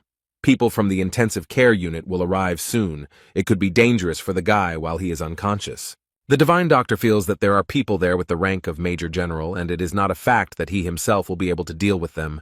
The man slowly enters and asks if his subordinates have found them, but he reports that their search has not yet been successful. He is not going to give up and insists that they check every corner and not miss anything. This man is sure that they are somewhere nearby. He is the adapter of the 11th level monarch of the secret aroma, Sam Yoon-garam. Young-ho is a little scared and doesn't understand what this man is doing in chaos, because one of the most powerful people has entered the fight. Suddenly, the secret fragrance monarch stopped, which slightly alarmed his subordinates, who asked what was going on. Meanwhile, he doesn't even suspect how close he is to his goal, but it seems he sensed the presence of enemies and prepared to destroy them. The fiery fist quickly approaches the divine doctor and the fortress's caretaker. At the last moment, Siren woke up and used her power of movement. She managed to do this a second before their shelter was completely destroyed and burned in the fire. They were very lucky that they managed to escape, because who knows how it all would have ended. Yoon-garam personally orders everyone in Montecore to wake up and find the leader of the Forbidden Paradise squad. Meanwhile, the Siren is amazed at how many times she almost died today. She turns to the old man and explains that she saved his life and that he will not say anything to her for it. Although Young-ho tries to calmly explain that it was he who saved her life because he protected her while she was unconscious. So she comes to the conclusion that they must have saved each other, and now she doesn't know what to do. Maybe it's better to go to the Gorgon's fortress first. She explains that she hasn't given up at all, she just has some business with the fortress commander. The old man says he sent a letter to Gorgon by Post Eagle, but he didn't think Hwang would be unconscious for so long. The additional troops must have already split up after receiving his message. Cayman said that the fortress's caretaker informed them that the Manticore fortress had fallen. The guy explained that this was why the Seize the Moment squad and the Gorgon army had to split up now. Now their task is to go to Manticore and fight those who captured it. They are about to deliver a decisive, crushing blow to the Castle of Rebirth, and their spirits are high. Cayman saw the 11th level adapter of the secret monarch of the aromas of Sam Yun Garam and did not understand what this man was doing here. But nothing can break their fighting spirit, so they boldly attack the Renaissance Castle army. The leader of the Infinity Squad, Shin Mu Hyuk, enters the battle and is confident that he is strong enough for it. Some of our strong men boldly step forward and shout that they will free house. Yahello is excited to be part of the army of 300 awakened, confident that this time they have a chance to win. Yun Haram himself watches this and does not understand why they are so stubborn in their beliefs. He thinks it would be better if they all just accepted the existing system and sat quietly. This man has no choice but to interfere with everything that happens here. He gathers all his strength into a fist and is ready to deliver a fiery and crushing blow to the army opposing his forces. He thinks these people are too ambitious and punches the wall with all his might. From this blow, many stones fall on the army of the Gorgon fortress, destroying people. Yahello is shocked by what happened, because just a minute ago he considered his army incredibly strong. And now a giant fireball is approaching him with great force, ready to destroy everything around. He was unable to avoid or defend himself from the blow and was seriously injured. He cast a lightning-like glance at him and realized with horror that his friend was seriously wounded. He understands that now, in such a serious and terrible battle, he will not be able to help in any way. It's worth noting that the secret sent monarch is also a little intimidated by the strength of his opponents. But he will stand to the end, so he confidently goes out to defend his army. The people of the house are scared because they saw one of the most powerful people coming against them. However, the Lightning King is not embarrassed. He is not going to give up, but boldly moves forward. He calls upon all his brothers to attack Sam Yun Garam, and they obey his command. This man is not at all afraid of such an invasion and is preparing to repel it with a light blow. He clenched his fist and called these people irresponsible and inadequate fools. And after that he strikes, light appears, and a strong wave of fire burns everyone. The guy feels all the power and strength of his opponent, but nothing stops him. Although it was not so easy for the rest of those present, they were not prepared for such a strong opponent. Meanwhile, the monarch is still holding back his blow against the firepower of the Gorgon fortress army. The Lightning King was unable to stand on his feet. He was seriously injured, and who knows how he will survive this fight. Seize the day! The Gorgon Salvation Army managed to clear the way to the entrance to Manticore, but they didn't have the strength to fight any further, so they decided to retreat. It was their only chance to stay alive. And all because the secret fragrant monarch appeared. He is very strong and seems invincible. After his appearance, the course of the battle became truly turning point, and there was no chance of victory left. 10 days later, a meeting was held at the Gorgon Fortress Internal Policy Office. Their army was divided into different squads led by Carlton and other leaders, but within 10 days, half of them were destroyed, which became a turning point as they lost 5 awakened in the 3rd stage. And they were part of the main forces. Aisha noted that it would now be difficult to continue the war, and in the meantime, the army of the Renaissance Castle was already approaching the Gorgon Fortress. She is even ready to accept the castle's offer of revival, but the Fire King cannot believe that she is ready to agree to his demands and give up the caretaker of the fortress and the tower. They can't betray the warden, Cayman noted, since she can't predict the future. He believes they should just continue on their way. But the woman is sure that they have no chance of winning. Everyone understands this, so she wants to turn to the monarchs for help. Jürgen asks which monarch she means, and Aisha explains that she is talking about the Steel Monarch. Now almost all the monarchs have been sent by the Rebirth Castle. They are in the 9th region of complete darkness. And probably everyone knows that between the Steel Monarch and the Monarch of Complete Darkness, there is an eternal enmity. That's all true, but they killed the Jade Mask Monarch, and the Steel Monarch might not like that. Technically, he is not dead, because anyone who enters chaos through the narrow gate will return to their body after death. The Caymans believe that even if the Steel Monarch wants to help them, they should not enlist the support of other monarchs. But Aisha didn't understand why he thought that way. She needed a broader explanation of his idea. The guy explained very succinctly that this was because chaos had to be free and independent. Meanwhile, Serena and the Divine Doctor are very worried. They are worried about Jay Huan. The guy is still lying quietly on the bed, unconscious. A lot of time has passed. In the ward, the protagonist's friends stand next to him and think about what they can do now. Young-ho is angry at Serena and thinks that she should somehow wake him up since she herself brought him to this state. He asks what kind of spell she used since the guy hasn't been able to come to his senses for 10 days, but she points out that he's a doctor, so let him do something. They began to argue, and the old man, in his defense, said that he would have done something long ago if he could. And then he frowned and wondered why she was still here, since this girl worked for the monarch of pitch darkness. She explained that their contact no longer had any power because there was a person who could pass through the 8 gates of hell. The old man cannot believe that the illusion she created is the 8 gates of hell, and then declares that Huang will not succumb to such art. This phrase touched the girl a little because this skill is incredible and very powerful. Considering that the gate was not originally intended for humans, the true power of this skill lies in the fact that only horror can use it. But she still hoped that someone else could master this skill, so she trained the leader of the scientist squad. After all, no one has ever managed to pass through all 8 gates of hell, although many have tried. Although she had seen this goal achieved several times before, the result was different in this case. Back then, people didn't use them, and it was the consciousness of those who were there that was destroyed, not the skill itself. But this man is not like the others. He not only destroyed Serena's consciousness, but also destroyed her skill. Jae-hwan has broken through 7 gates, something no one has ever done before, and is now in the final stages. And the 8th gate is the gate of reward. Whoever manages to pass all 7 gates will receive an incredible reward. The divine doctor knows that whoever can pass through all the gates and reach the 8th gate can become the king of chaos. This is what Yagello told him, but Young-ho didn't take it seriously. He thought he was talking nonsense. Now he asks what is in these 8 gates. The girl stated briefly and without details that she had an inheritance left by her godfather. He still doesn't understand what's there, but suddenly notices Jae-hwan's movement. The main character sat up abruptly in bed, and the old man was extremely surprised that the boy had finally woken up. The young man felt unwell. He grabbed his head and tried to understand where he was and what was happening. Some time had passed since he woke up. The boy needed rest. And then the divine doctor and the siren shared with him everything that had happened while he was unconscious. When he had listened attentively, he stood up immediately. He was not going to sit there for long. He walked out of the room without saying anything to anyone. The divine doctor wondered what was going on and where he was going. Then the guy explained that he was heading to the conference room. But Young-ho warns the protagonist not to go there. It could be dangerous. The old man stood in his way and explained that there were people everywhere who wanted to give him the Castle of Rebirth. He warns that he will stand in his way no matter what, but Jae-hwan simply steps on him. Now he is shocked that the commander of the fortress simply walked past him as if he was not there.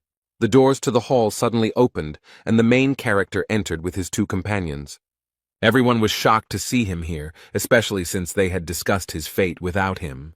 The squad leaders are extremely happy that the fortress overseer has finally woken up. It is a great relief for them. On the other hand, Jürgen and Aisha cannot look him in the eye because they are ashamed to try to hand the boy over to the enemies. The guy stands silently for a while, carefully looking at everyone present and considering his decision. And then he decides to announce his intention to go to the Castle of Rebirth. This news shocked everyone. Kamen does not understand why he is saying this, and explains that it is not good to do this. Everyone is trying to convince the warden to think because he can't be sad. Jae-hwan reassures everyone that everything will be fine, but Yoon seems angry. He says that while he was lying in bed, they lost their faithful comrades. They would not have died if they had not felt hope and the taste of freedom. The young man claims that they didn't even have time to say goodbye properly, but Jae-hwan only says that he's sorry. The boy loudly declares that he hates the commander of the fortress with all his soul for giving him hope for freedom. But despite all this, they really need him, because without him everything will be lost. Everyone, with tears in their eyes, begs the commandant of the Gorgon fortress not to go to this castle and to stay with them. They decide to go into battle and die in battle, which greatly surprises the divine doctor, as he thinks that they want to betray him. This simple and unremarkable guy gave them something incredible and important, that now they are ready to protect him with all their might, even to give their lives for him. Jae-hwan looked at everyone present in surprise and explained that they must have misunderstood him. After all, he is not going to give up on the Renaissance. He has a completely different plan. Young-ho seems to have an idea of what the man is up to, and he doesn't like the idea at all. The main character loudly and confidently declares that he is going there to destroy everything there. This news stunned everyone so much that at first they couldn't even say anything. The divine physician thought only one thing: this guy is just crazy if he says so. The squad leaders ask if he has gone crazy, but Hwang assures them that he is fine. They can't believe he's serious and ask when he'll do it. The protagonist calmly replies that he was going to leave immediately and carry out his plan. Serena finds him very strange. It seems to her that the word reality simply does not exist in his mind and vocabulary. She believes that people always have to just accept the circumstances and believes that no one will follow him. But completely unexpectedly for the girl, someone announced that they would also go with him. The people in the room, one after another, declared that they wanted to leave with the commandant of the fortress and asked him to take them with him. The girl cannot believe what she sees. It seems to her that they have all gone crazy. She does not understand why these people are rebelling. Previously, they were all peaceful souls and existed in chaos without any problems. And it is unclear why they suddenly became so concerned about freedom, real life, and liberation. Was it because of him that all these changes that had happened in Gorgon's fortress and to these people happened? Jae-hwan expresses his gratitude for the words of support, but this time he will only need 4 people, including himself. The boy wants Young-ho to go with him, and the old man is glad that the man needs him. He also chooses Cayman, and it is a great honor for the boy to go with the fortress overseer and help in such an important matter. The last one to go with them will be Serena, although she has shown no desire to do so. The girl looks a little embarrassed. She was not ready for this. She had no desire to go with him. Serena asks if he really meant her. Maybe there's some chance she heard him. But the main character looked at her intently to assure her that she would not back down. She asks why she needs to go there, but no one listens to the girl. The fire horn declares that 4 people will not be enough. She's already screaming that Hwang should listen to her first. She doesn't want to go anywhere, but he's deliberately ignoring her. The fortress's commandant says that those who remain here will have much work to do, and he has already been bombarded with questions about what will happen after he destroys the rebirth castle and how chaos will unite. Aisha explains that not everyone will accept the Gorgon as the center of chaos, so they will have to plan it all out. The Lightning King thinks that perhaps it is better to put this planning off until later. After all, the lords will not be able to intervene if the narrow gate is destroyed and Siren is still fighting the old man. Hwang asks how he can be so sure that if the gate is destroyed, the war with the lords will end, since the narrow gate is not the first path to chaos. Yun knows only one way into chaos, not counting the gates, and that is through death, but it seems impossible to him. Instead, the protagonist assures us that we must be prepared for any turn of events. Suddenly, Serena attacks him for repeating that she is not going anywhere, and the boy realizes with disappointment that the old man has lost. But when he asked her if she wanted to know what he saw beyond the 8 gates, she immediately calmed down. Hwang promises to tell her everything he saw there if she goes with him and helps. It turns out that the girl has a personal laboratory, and it is a nice and very cozy place. In addition, there are many books and records, bottles with various liquids, and many other necessary things. The divine doctor holds one of the girl's strange things in his hands, and it seems a little strange to him. They look at her shirts, her dolls, and everything else, and come to the conclusion that, having become a sorceress, she has become very narcissistic, like all horrors. Serena gets angry, asks not to touch anything, and explains that it wasn't her who did all this, but her godfather. The poor thing can't believe she brought people into her personal lab, and she wouldn't have allowed it if she hadn't been asked to move them to the rebirth castle. But to do this, she needed to clear out the strange lab, and Young-ho noticed that she was creating her own tower. Information about the tower that was reborn 10 billion times. After so many rebirths, they set out to conquer the vast lands under the blessing of the legendary horror Serena Armeld. The girl doesn't like that everyone is looking at her personal things, and she asks to remove them, because she did this when she was only 1,500 years old. Cayman looked at the girl warily, and thought that she was probably one of the 500 most famous masters. They all continue to look around the tower and her other personal belongings, and Serena asks everyone to just stand still. The old man looked at all this and remarked that it was surprising that he did not feel any emotion when looking at this tower. Cayman explained that it was just a lot of time that had passed. The girl overheard their conversation and remembered that they were all also products and passed by the tower. These guys were creatures that would be locked in a tower in a space of imaginary horror. She studied her models carefully. He takes one of the figurines lying on the table and gently strokes it, imagining that these are the same products. And the next moment, it will suddenly fall apart into small pieces. It will be a bit unexpected. The fortress guard approaches the girl and asks what the name of her tower is. She looked at the boy with sadness in her eyes and thought for a moment. Serena seemed to not know what to say. And then she answers his question anyway. It's called The World After Destruction. And he adds that the work is not finished yet. But Huang looks very surprised. It seems that this reminds him of something. In fact, she created this tower after she first saw it. It inspired her. It's hard to imagine what Jay Huan must have felt when he looked at her. Serena had never really thought of the tower as a product. And in just a few minutes, the girl had everything ready to move to the rebirth castle. Cayman goes first, and the girl has a strange premonition. It seems to her that something went wrong. She can't understand what happened, but she feels a strange sense of anxiety. She thinks this feeling is related to the reason why her godfather went on the expedition. Everyone had already passed through the gates created by Serena and arrived exactly where they wanted to go. This place is very beautiful. Flowers and crystals shimmer with magical colors and create a fabulous atmosphere. It is a castle of rebirth. It is amazing, but those who have captured it are destroying its charm. There is something going on there. There is a lot of noise in the square. A lot of people have gathered, but they are standing in line. They start arguing because someone stood in line incorrectly or disturbed the order. Meanwhile, the man watching them is a little bored and thinks all these people are fools. He thinks that if any of them had the opportunity to be reborn, they would have been sent to the fruit storage facility long ago, instead of standing here in this long line. This is the Lord of the Rebirth Castle. He is wondering if they should give up, since they have been waiting for half a year. But someone notices that this is already the third peak that this Lord is waiting for rebirth. Instead, he explained that it wasn't that he couldn't resurrect, but that he simply didn't do so because of his abilities. And the two men simultaneously asked what was stopping him.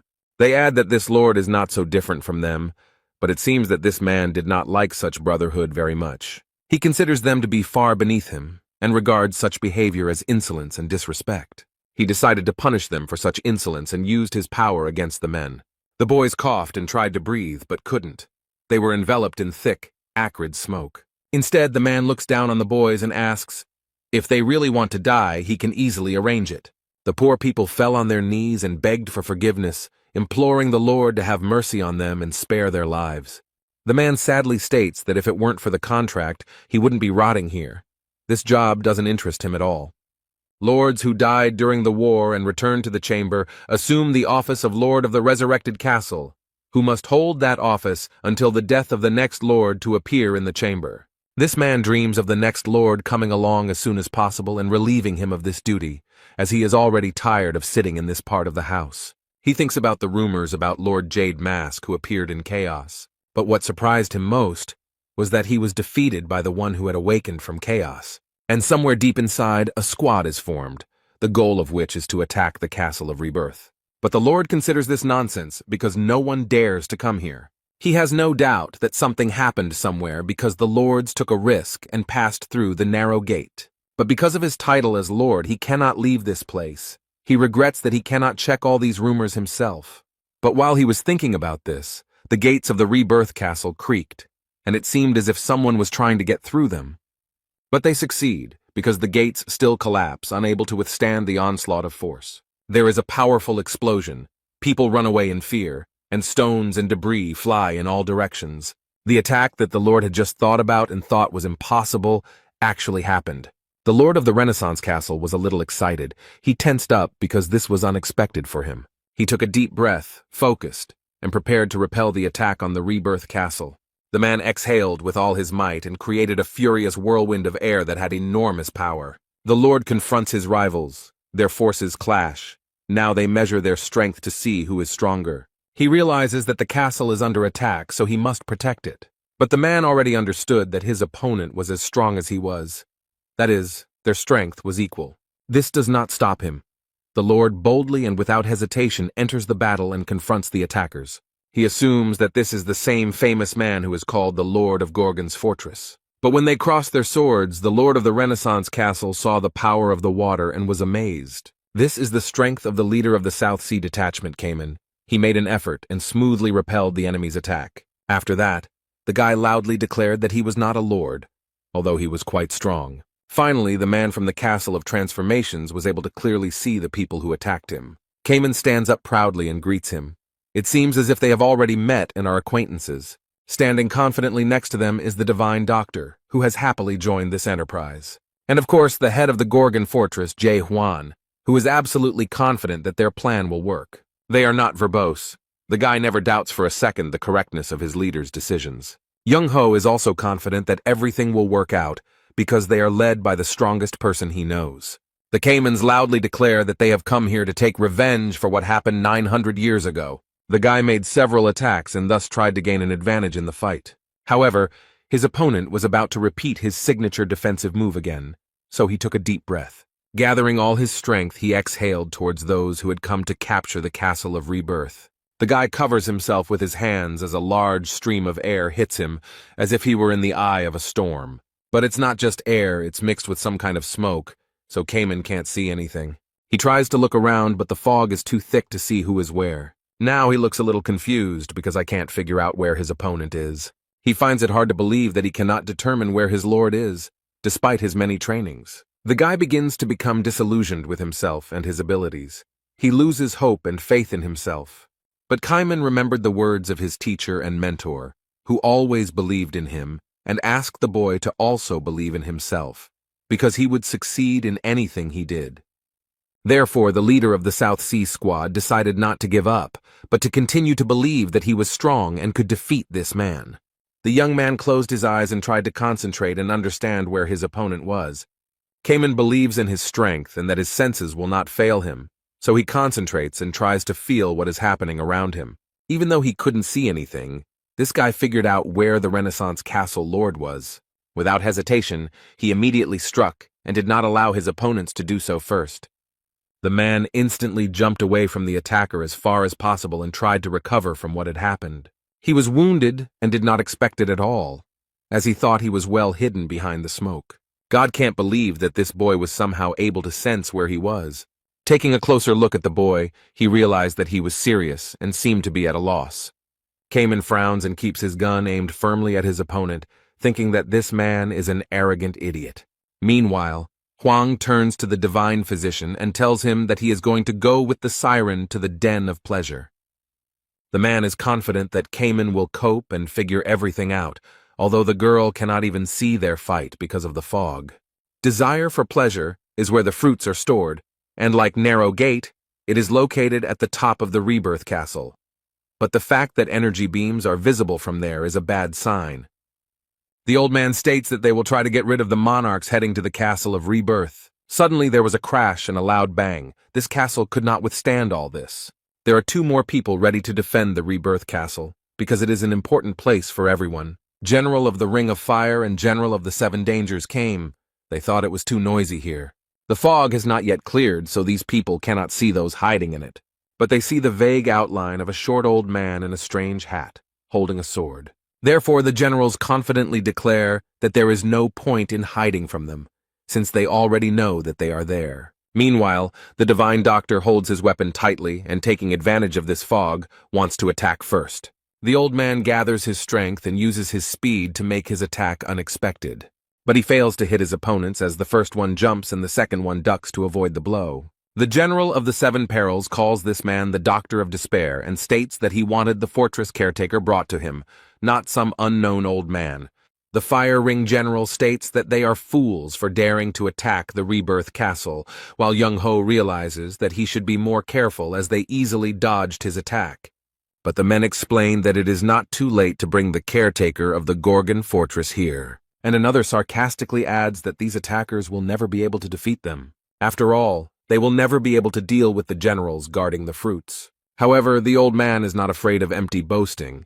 He does not want to hear these threats anymore. A true warrior can only prove himself in battle, so Young Ho urges them to stop talking and get down to business. Meanwhile, in the Renaissance Castle, in its den of delights, it is quite noisy and cheerful. And of course, to make it more interesting, there are smiling and cheerful girls there.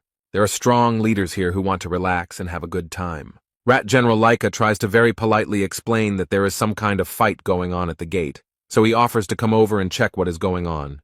The second Dragon General remarked that it was not worth paying attention to, since Herkmeyer would take care of everything himself, while the fourth Dragon General did not pay attention to it. He was enjoying the moment. The third Dragon General explains that whenever he is in the house, he likes to stay here. And the fifth Dragon General added that there could be problems in the Great Lands if the general was suspected of an illegal union with a woman. Another added that he doesn't understand at all why people who find themselves in chaos complain so much about their lives. After all, they live in such a wonderful place, says the first Dragon General. Meanwhile, the man noticed that the sounds from the yard sounded quite strange and even a little frightening. He again tries to ask someone to put aside their extremely important business and check what is going on there. But he is convinced that the Castle of Rebirth will take care of everything, and asks the Rat General not to spoil the mood and fun. But this man is not calm and asks who will be to blame if something bad happens. He tries to explain that they are here to ensure the security of the Rebirth Castle, but he doesn't get to finish his sentence because a glass of wine is thrown at him. The fourth Dragon General looks very menacing and notes that this man is very noisy, but he explains that it is better for him to keep his mouth shut and not bother anyone, and if he wants, he can go himself. He seemed a little scared, his veins were tense and his hands began to shake. The general smiles sarcastically and wonders why this man is still bothering them. The Rat General is a little scared, and these strong-looking men let him know that they are very busy. Although they are brave, they are actually very weak in the face of their own weakness, so they will not go anywhere. The man understood from their look that now he himself would have to go and see what was happening. Although he is trembling with fear, he still decides to go and see, and informs the generals. When he turned around, someone shouted from behind him that he was a pathetic idiot. Instead, the Rat General looked around and mentally called these people idiots. These people who don't think with their heads at all really irritate him, but he is much weaker than them, so he has to endure it. Suddenly, a powerful wave of energy was heard from the secluded room where the first Dragon General was sitting. From there, a man slowly emerges with his head held high, accompanied by two girls. He looked at the man with a look that could scare anyone. It seemed that he had no respect for the Rat General at all. He lowered his head and looked at the man with fear, not wanting to stay here for another minute. So he silently shouted that he would be back soon and quickly ran out of the hall. Now they can calmly continue their fun games with the girls, and no one will bother them anymore. They praise their older brother for handling everything with ease as usual. Instead, he remarks that he just doesn't like being bothered, but it seems like the whole situation has really scared the poor girls who don't seem to have a choice. So they continue to have fun and enjoy themselves, not noticing anything suspicious around them. To create a beautiful and romantic atmosphere, you need candles that burn calmly and evenly. But this atmosphere will soon end, as the overseer of the Gorgon fortress will rush to destroy it. The way Serena moved with Jae Hwan made the candle flame flicker. For some reason, these people were not so attentive, so they did not notice all this at once. One of the generals at first cannot understand what is happening and then freezes in shock. The main character, together with his friend Serena, are already approaching these people. Meanwhile, the generals are screaming in shock and do not understand how these people managed to break through here. Jae Hwan is ready to strike at the generals he has caught off guard. He has no intention of sparing them. Someone shouted for everyone to disperse, but no one had time to do so, as the attacker was already aiming at the center of the room. The first general gritted his teeth in anger and covered himself with his hand to protect himself from small stones and debris. Smoke rose and people found it difficult to understand where the attacker was and who he was. When the fog cleared a little, they saw the commandant of the fortress standing calmly with armor in his hands. This guy is very serious. He has a plan and he will definitely follow it. The first Dragon General approached and recognized himself as the overseer of the Gorgon fortress. The young man doesn't say much. He just confirms that this man is right. The general is surprised that this guy came here in person and asks if he has gone crazy. He took a sip of alcohol from the glass, put it back on the table, and thought that the guy had decided to keep his word. However, the main character decided to disappoint his interlocutor and stated that he had not come to surrender at all. And then he added menacingly that he came here to get rid of all these clowns. It seems that his interlocutor does not like the way he is spoken to because he is not used to such disrespectful treatment. And then he smiled sarcastically and said that this guy was too confident in himself and his abilities. But he wonders how such a worthless soul from House dared to say such things, while he is preparing an attack from behind. The mouth of a red, voracious dragon appears behind him, and the general considers his interlocutor too arrogant. Serena is scared and tries to warn the boy that he is in danger. The main character was not prepared for such an attack, so he looks a little confused. The dragon suddenly approached the boy to destroy him, but Huang used his sword as a shield. And then he was thrown back with all his might and hit the wall hard. He tries to get up and pull himself together, but notices that he is already being attacked from above. For a moment he is frightened by what he sees above him. The boy is a little confused. He is attacked by two generals at once. They consider him a narcissistic scoundrel and declare that he had no right to even approach the Castle of Rebirth. Huang decided to act quickly and avoid these blows rather than resist them, so he jumped away from the spot. The poor guy landed hard on the ground. He probably thought it would be easier that way. But his opponents are quite strong and there are many of them, and he is only one, so it is not easy in such a fight. The first dragon general slowly approaches and asks the boy to stand up. But she declares that she will make him pay in full for ruining their fun and peace. There are 5 generals standing in front of him, and one of them is still threatening to hurt everyone he cares about. Instead, the protagonist says nothing, frowns, and waits to see what happens next. The first dragon general, in great anger, orders his subordinates to attack in unison. At that very moment, attacks rain down on him from all sides, but he still couldn't concentrate. Huang uses his sword and does what he does best. He performs his signature lunge. But the blow goes through, despite the target, and one of the generals smirks and remarks that strong attacks are pointless if they do not hit the target. The Gorgon Fortress overseer looked at them intently, a little disappointed that his attack had failed. Meanwhile, he is attacked from all sides and is not given a second of respite. This kind of struggle can become a problem for the main character. It's a little difficult for him now. One of the dragon generals wishes death on his opponent and swings his sword furiously. The fortress guard barely managed to dodge the blow and jumped back, which could have seriously injured him. But then 2 more generals appeared next to him, with whom he tried to deal. However, all this is not easy for him, because when several people attack at the same time, it is difficult to manage to repel all the attacks. Suddenly, another general strikes him and he rushes headlong towards the target. The guy noticed him at the last moment, and he didn't like it at all. It could have ended badly. He was attacked from 2 sides. He could not help but dodge and defend himself, as a result of which he was wounded. He is sure that no matter how strong he is, he still will not win this fight. Another claims that even General Mayan alone will not be able to repel all their attacks. The guy has a serious hand injury that could make his fight even more difficult, and he agrees they are right. And then he complains that it's hard for him to fight them off alone. The commandant of the fortress honestly admits that this whole situation irritates him greatly. The guy uses a sword and is about to deliver one of his most powerful blows. The dragon generals are frightened by the sight of this energy. They even feel a little dizzy. It is a powerful force. The protagonist states that he will simply blow everything up here if he cannot defeat them without him. Jae Hwan lunges forward with a powerful force, and the power and energy illuminates everything around him. The Rebirth Castle has a hard time withstanding such loads. These battles are taking a toll on it.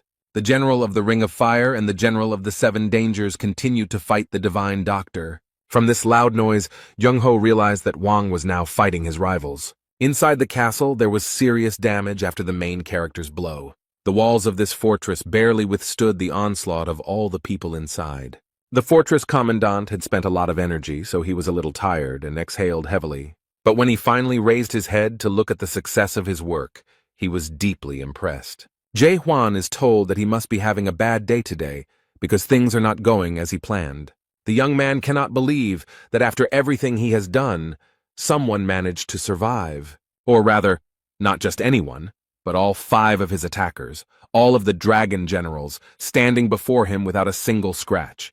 In the center stands the first general, holding his arm straight, apparently having managed to use his strength as a protective shield. Serena watched all this from under the dome of the castle, and everything that happened here really impressed her. She couldn't believe that this man had managed to block such a powerful blow.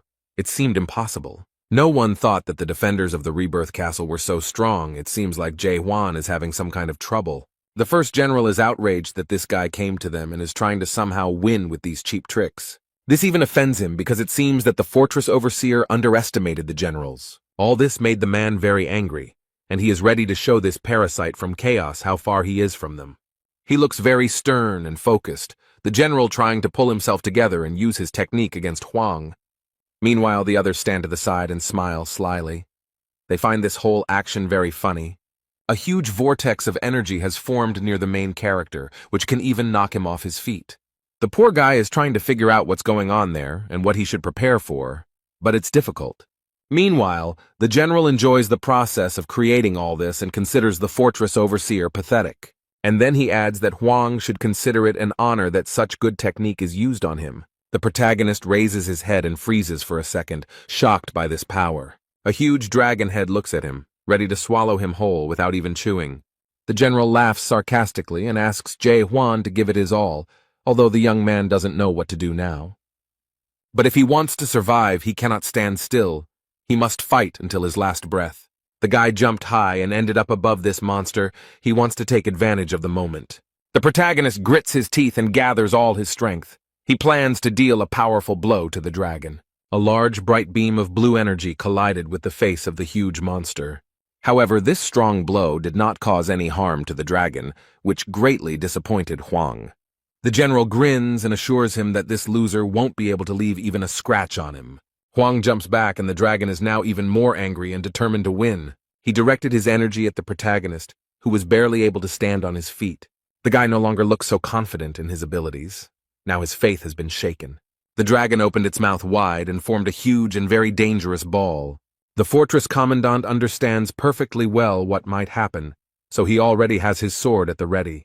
And the dragon has already managed to form this dangerous ball and directs it at his opponent. Huang tries his best to block the punch, but it's not easy when you have such a strong opponent. The dragon does not give up and thinks that in a moment he will be able to defeat the guardian of the fortress Gorgon and show him who is the boss here. The main character's powers are actually no match for the first dragon generals. Jae Hwan considered himself strong enough and thought that he could easily handle this task. But it seems that this is too strong an opponent to be easily defeated. The impact was so strong that the entire building shook and the floor shattered into small pieces. The Renaissance castle is crumbling before our eyes. The glass in the windows is cracking, and the walls are almost collapsing. After the impact, a fog formed, and it was difficult to see where Jae Hwan was. He was nowhere to be seen. Even though the creature was reaching out with its sharp claws, it must have somehow sensed where the boy was. He considers the commandant of the fortress to be a pathetic creature, too self-confident. And if he had sat quietly, then perhaps he would have lived a little longer. But now he will perish because of his pride. Although the protagonist is not going to give up, he will definitely fight until his last breath. No matter how the fight went, the guy still jumps on the dragon's head. He still wants to show what he can do, so he declares that it is now his turn to strike. However, the general does not take this seriously. He asks how he is going to continue fighting. He believes that this young man has not learned his lesson and has not realized that his blows will never be able to pierce the dragon's scales. This doesn't stop the guy. He is ready to try again and see if these scales are really that strong. But then he launches a powerful attack. This time the young man tries to do it a little differently. He directs his blow specifically to one point. This can help break through this defense. The dragon realized his cunning plan and realized that it might not be safe for him. Therefore, he tries with all his might to throw off this parasite and not allow this to happen. The dragon general is seriously angry and is not going to let him go unpunished. And then he tries to press the poor thing into the ground. It is clear that the general is irritated. Apparently, the general saw that the commandant of the fortress could pose a threat to him. But the main character is not at the scene of the attack. He has quietly dodged it, so the general does not understand where his enemy is. The guy suddenly jumps out from around the corner, and now Jae Hwan has much more confidence in winning. He proudly noted that the first dragon general talked too much without doing anything. The dragon looks a little confused and even scared, but this guy can still do something. The Gorgon Fortress Overseer uses his power strike skill, and the dragon has no way to resist it. The impact was so strong that it destroyed the roof and lifted a huge beam into the sky. It was visible from everywhere. Cayman saw a bright light and immediately understood everything. Here he fought fiercely with an entire army that had come to support Peresvet's castle. But no one could defeat him, and now he sees that the Yortex keeper has succeeded. Young Ho also noticed that it had become very quiet, so he thought that the guy had already done everything. The old man complains that trying to catch up with Jae Hwan exhausts him, and that his whole body aches after such fights. Meanwhile, inside the Rebirth Castle, the fog from such a strong blow gradually dissipates. The dragon is defeated and its body slowly disappears, leaving its master in its place. Jae Hwan holds tightly to the sword that has never let him down. It is his loyal friend who will not betray him. Serena remembers that when he said that only 4 people would go to the castle, she thought he was forcing things. But now that she saw the defeated first dragon general, her opinion changed a little. The man is wounded, he doesn't like this whole situation at all, he expected a different ending. This irritated him greatly. The general gritted his teeth and looked aggressively at the overseer of the Gorgon fortress. He threatens to make this idiot regret what he did to him. The man promises that he will come back and tear Jae Hwan into little pieces. The general knows that no matter what this guy does, he won't die, so he doesn't feel much fear right now. The protagonist looks closely at the man and asks if he has passed through the narrow gate. He looked at him with fear and did not understand how this fool knew about the narrow gate. And then he laughed, sarcastically, because they couldn't do anything to him anyway. Because as long as his body and soul were connected to his mind, they would never die. In the big pictures, they would just return to their bodies, but Jae Hwan had already used his doubt skill. With it, he can clearly see the thinnest thread connecting his soul and body and cut it with ease. The general certainly didn't expect this turn of events. He can't believe what just happened. His life is over. He won't be able to come back many times. Hwang broke this connection. Now the main character looks extremely confident, because he was able to defeat such a strong person. But I wonder what the general feels when he finally comes face to face with the true face of death. The general is shocked that his life was cut short and cannot believe what happened. The first dragon general was incredibly strong, so he never thought that someone would do such a thing to him. He was convinced that he could pass through the narrow gate and reap the magical fruits. But now he is convinced that he does not want to die. The man begins to bargain, asking what Hwang wants, perhaps skills or status, and promises that he can ask the great monarch for it. He continues to beg and promises to speak with the monarch of pitch darkness, convincing him that he can get what he wants. The poor guy doesn't want to die so much that he convinces himself that he can do whatever he wants, as long as he doesn't get destroyed. I promise that I will never lay a finger on anyone who lives in chaos again, but the main character doesn't seem to be interested in all these promises. It only took one swing of his sword to destroy this man's soul, and Hwang has no mercy for him. These are the last seconds of his life. The first dragon general cannot believe that this happened. The rat general was watching all this from behind the screen, and he was shocked that one of the 5 monarchs had just died. He wanted to check the main gate because of the strange noise, but he didn't dare, and immediately turned back. And so he saw how someone broke the connection between the soul and the body, and not everyone can do this. He understands that he must report this to the major general in any case, but he does not notice that someone is standing behind him. The divine doctor, with a crazy smile, scares the man and asks who he is and why he is spying. It looks like the rat general's plan has failed, and no one will allow him to tell his superiors about it. South Seas Detachment Commander Kamen has returned after successfully completing his mission. Young-ho also went with him, complaining of back pain because he was no longer so young. The overseer of the fortress praises his subordinates for their good work, but the old man asks why he ordered these people to be left alive. But he's in no hurry to answer, as he noticed the man the old man was dragging with him. Young-ho explains that he grabbed him because he was hiding near the entrance. Serena remembered this man. He is a weak monarch. He gained the spiritual power of a general, but everyone despises him because of his very little ability. He is the weakest among the generals. Instead, the old man repeats his question about why he needs these people alive. Hwang explains that he wanted to personally verify their irreversible death. After these words, the main character raises his heavy and extremely strong sword. But he breaks the invisible threads that connect the body and soul of these people, and now they will not be able to be reborn and return. The rat general understands perfectly well what happened here, but he cannot believe that someone has such power. Everything that happens here terrifies him terribly, because before his eyes, some of the strongest people he has ever seen were destroyed. After the creation of the Renaissance castle, the monarchs gained immortality, unlike ordinary people. The life of ordinary people is limited, but the monarchs were given infinite life with fruits that helped them forget about the finiteness of life for as long as 900 years. Now the rat general understands that he will die at the hands of the overseer of the Gorgon fortress, but he is terribly afraid of this. So he falls to his knees and hysterically begs for mercy, because he didn't intend to fight in the first place. Serena looked at Huang in surprise and wondered why he stopped if he was really going to kill him. Meanwhile, the man fell to the floor and waits with trepidation for the protagonist's answer. Huan decides to leave the creature alive as he still needs witnesses. He then asks the rat general where the fruit is, who is incredibly glad to be left alive. So without further ado or evasion, he points his finger to the location of the fruits. He indicated that they were kept in the castle's dome, a vault called the Rift, which was created by a terrifying master. It can create an infinite number of password combinations, and will be difficult to open without the help of the owner of the revived castle, who has just died. But there is a chance to do it if there is a horror movie with great skills. Serena was glad that it was probably about her. The fortress commandant looked at the girl, thought for a moment, and said that he understood everything. The guy decided that he would try to hit him. It might not be easy, but it seemed to him that this was the only way out.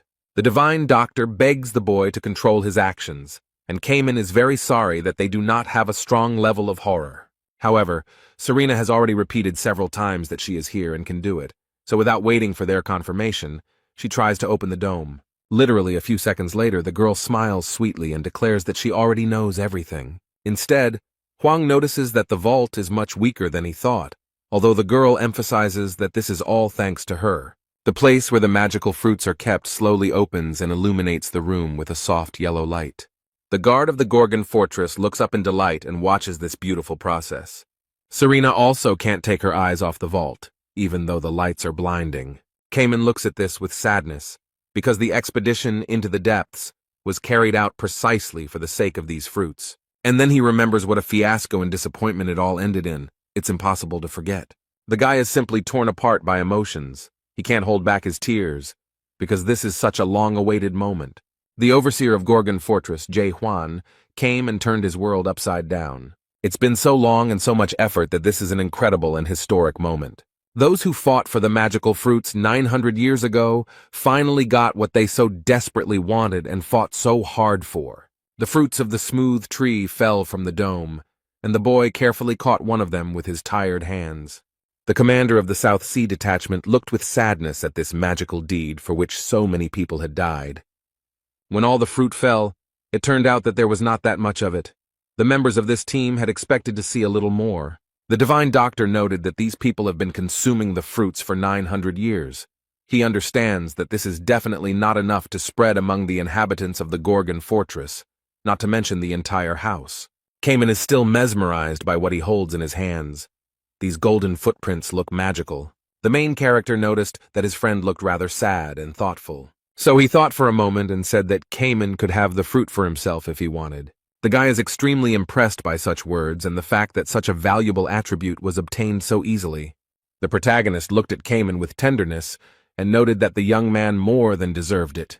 Young-ho looked at the boy with warmth in his eyes and completely agreed with this statement. Serena is once again amazed at how kind and fair the heart of the caretaker of the Gorgon fortress is. The leader of the South Sea team still stands motionless and cannot believe what is happening. Much time passed, and a difficult choice came in which we had to face great difficulties. And to obtain these fruits, it was necessary to sacrifice a large number of souls and suffer dishonor.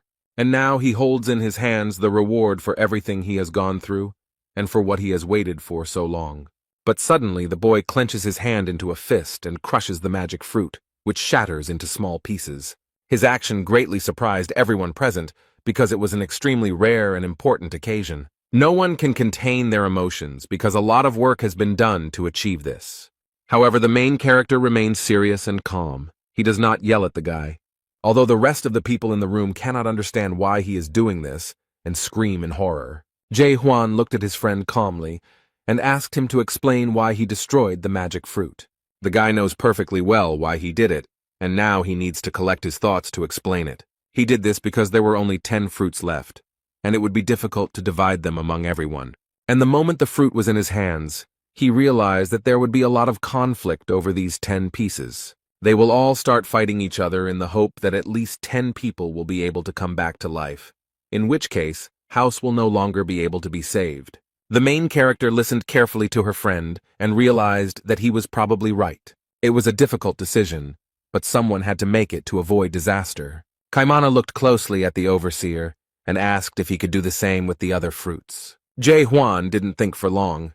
He nodded his head affirmatively and handed the fruit he was holding to Kaiman. And the boy did the same with the other fruits. No one from the team dared to stop him. The divine physician remarked that everyone would be extremely shocked if they saw what had just happened here. Instead, the fortress commandant was confident from the start that the boy would do just that, since Kaiman would prefer lonely despair. The main character wondered if the guy would later regret having decided to do such a thing. The young man smiled, because such a thought had never even occurred to him. He had never thought about it at all. Kaiman is 100% sure that he will never regret it. He knows that he is doing the right thing. But suddenly something terrible happens, and Jae-hwan tries to warn him of the danger. A strong whirlwind appeared out of nowhere. It appeared unexpectedly, so that no one could resist it. Serena and the divine doctor try to hold on and not fall into this trap. Fortunately, the next moment it all ended. But now the consequences of this disaster are obvious. The Kaiman lies on the ground, badly injured and not moving, which worries everyone. Some people, with great contempt, declare that they are all just pathetic insects, incapable of anything. A man with white gold and seemingly weightless wings appeared before them. They were very beautiful. This man is a major general, a storm monarch, a channeler with the 10th level of adaptation. He asks how dare they touch the fruit, and Young-ho tries to yell at Kaiman to come to his senses. But suddenly someone comes up from behind and grabs the old man. He doesn't even notice this attacker. Without wasting a second, he threw the old man into the wall with all his might. The poor fellow was unable to dodge. This was done by Major General, the Monarch of Silence, Mojito, who also had the 10th degree of adaptation. The divine physician fell heavily, hit himself hard, and screamed in terrible pain. The main character looked at his friends with fear. He was very worried about them and their safety. Another man appears from the shadows and threatens to say that this guy has crossed all boundaries. There are 3 extremely strong people gathered here who have the 10th level of adaptation. It looks dangerous. One of his enemies is convinced that Jae-hwan's life cannot continue after what he did. Instead, the boy doesn't answer. He looks sternly at the men and thinks about what might happen next. The rat general watches all this from his hiding place and understands perfectly well how strong these opponents are. He is shaking with fear. Standing in front of them is Sam Yun-garam. He didn't even know that he was a major general from Region 9. It's amazing that a real monster appeared here. He is one of the 5 strongest major generals of the Great Lands. The man cast a serious and merciless glance at those present and turned to his own. He orders Kanail and Mahito to eliminate Jae-hwan, and they happily rush to carry out the order. The guy asks Serena to take Kaiman and the divine doctor away from here as soon as possible. The Monarch of Silence remarks that he's not sure if the guy has time to think about others. Suddenly, black ropes appear from under the ground and completely wrap around the protagonist's legs and arms. Storm Monarch Kanail quickly approaches the boy and wishes him dead. After the man immobilizes the fortress guard, he attacks him furiously. Luckily, the main character manages to avoid the blow. He somehow strangely dodged it. But the monarch immediately attacks him, and he does not yet understand that he will not be able to hide from him. At the last moment, the guy barely managed to dodge to the side and block the blow with his sword. He understands that his opponent is quite strong and extremely fast in his actions. They continue to attack, and the protagonist thinks about how different these people are from all his previous opponents. One of the attackers explains that he had high expectations for the commandant of the Gorgon fortress, as there are many rumors about him, but in fact, he is a little disappointed. And the next moment, the monarch spreads his wings and sends a powerful wave of his power at the boy. There was a very strong impact, as a result of which the stone block hit its target and fragments fell off it. The protagonist was slightly injured by the blow, and now he too is chained in black ropes, from which he still has not freed himself. Huang's powers don't seem to impress these 3 opponents. They speculate that perhaps he used all his power on previous opponents, or that he is just an insect that thinks it is something. Yun-garam himself considered the fortress overseer to be stronger, which disappointed him a little. They agreed that it was time to put an end to this fight and destroy this weakling. The Storm Monarch and the Silence Monarch have broken free and are rapidly approaching the protagonist. Jae-hwan looks very tired, as if he was chained to the wall with these ropes. But he does not give up under any circumstances. The fortress guard raises his head and looks sternly at these idiots. He remembers the old man remarking that the guy had divided Montecora's 1,000-year history into before and after. Young-ho considers his lunge not only powerful but also versatile, but he advises against using it too often. Awakened ones can use spiritual energy without limit, but in exchange they absorb a large amount of mental power. So, although using such powerful equipment is quite safe, problems can arise. These people are now at the same level that Huang was at when he first came to Chaos. They need to be gotten rid of as soon as possible while they underestimate him. So he's going to end it all right now when these two monarchs attack him. The main character gathers his strength and is ready to deliver a crushing blow capable of destroying everyone. His sword changed color from blue to an ominous red, energy swirling around it. Jae Hwan used the technique of doubt. It helps him see everything as it really is. This guy looks very scary now, and his sword has opened its mouth to swallow his opponents. His eyes glow red and a mad and terrifying scream comes out of his mouth. The protagonist performs a 5-hit combo, which he calls a universal strike, which is very powerful. No one expected to see it, so they didn't have time to defend themselves and block it, although it's unlikely they would have succeeded. There was a large and powerful explosion, in which the two monarchs had no chance of surviving. Yun Haram himself simply watches everything that is happening from the sidelines. He is also amazed. Serena, who is guarding the unconscious Young-ho and Kaiman, is shocked and scared. Haram is surprised that Jae Hwan was able to develop such strength through physical exercise alone. It seems incredible to him, and the guy is very tired after this attack. Unfortunately, it took a lot of his strength, and who knows if he will be able to defeat another person. Instead, Sam Yun Haram can't believe his luck that after so many years, he finally met such a strong man. He remembered that long ago, the monarchs of the 12 regions were persecuted by terror. He did not give up, even after receiving refusals from almost all monarchs. The last time he visited the 9th region, he wanted to see the monarch of pitch darkness. He had a plan to climb the illusion tree, so he asked to give him some strength. Mularka believed that the value of existence and the sublimity of life were abnormal, and it was important to remember the suffering you experienced when you were weak.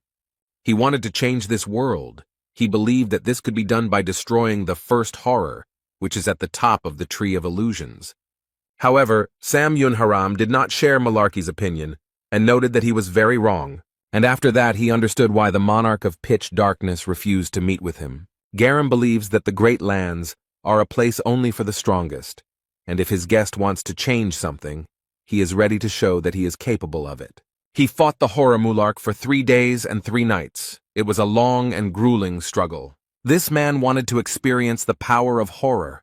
On the 3rd day he understood everything clearly. He learned the truth of its power. Then Sam Yun Garam thought that this horror was now so strong even without the use of magic.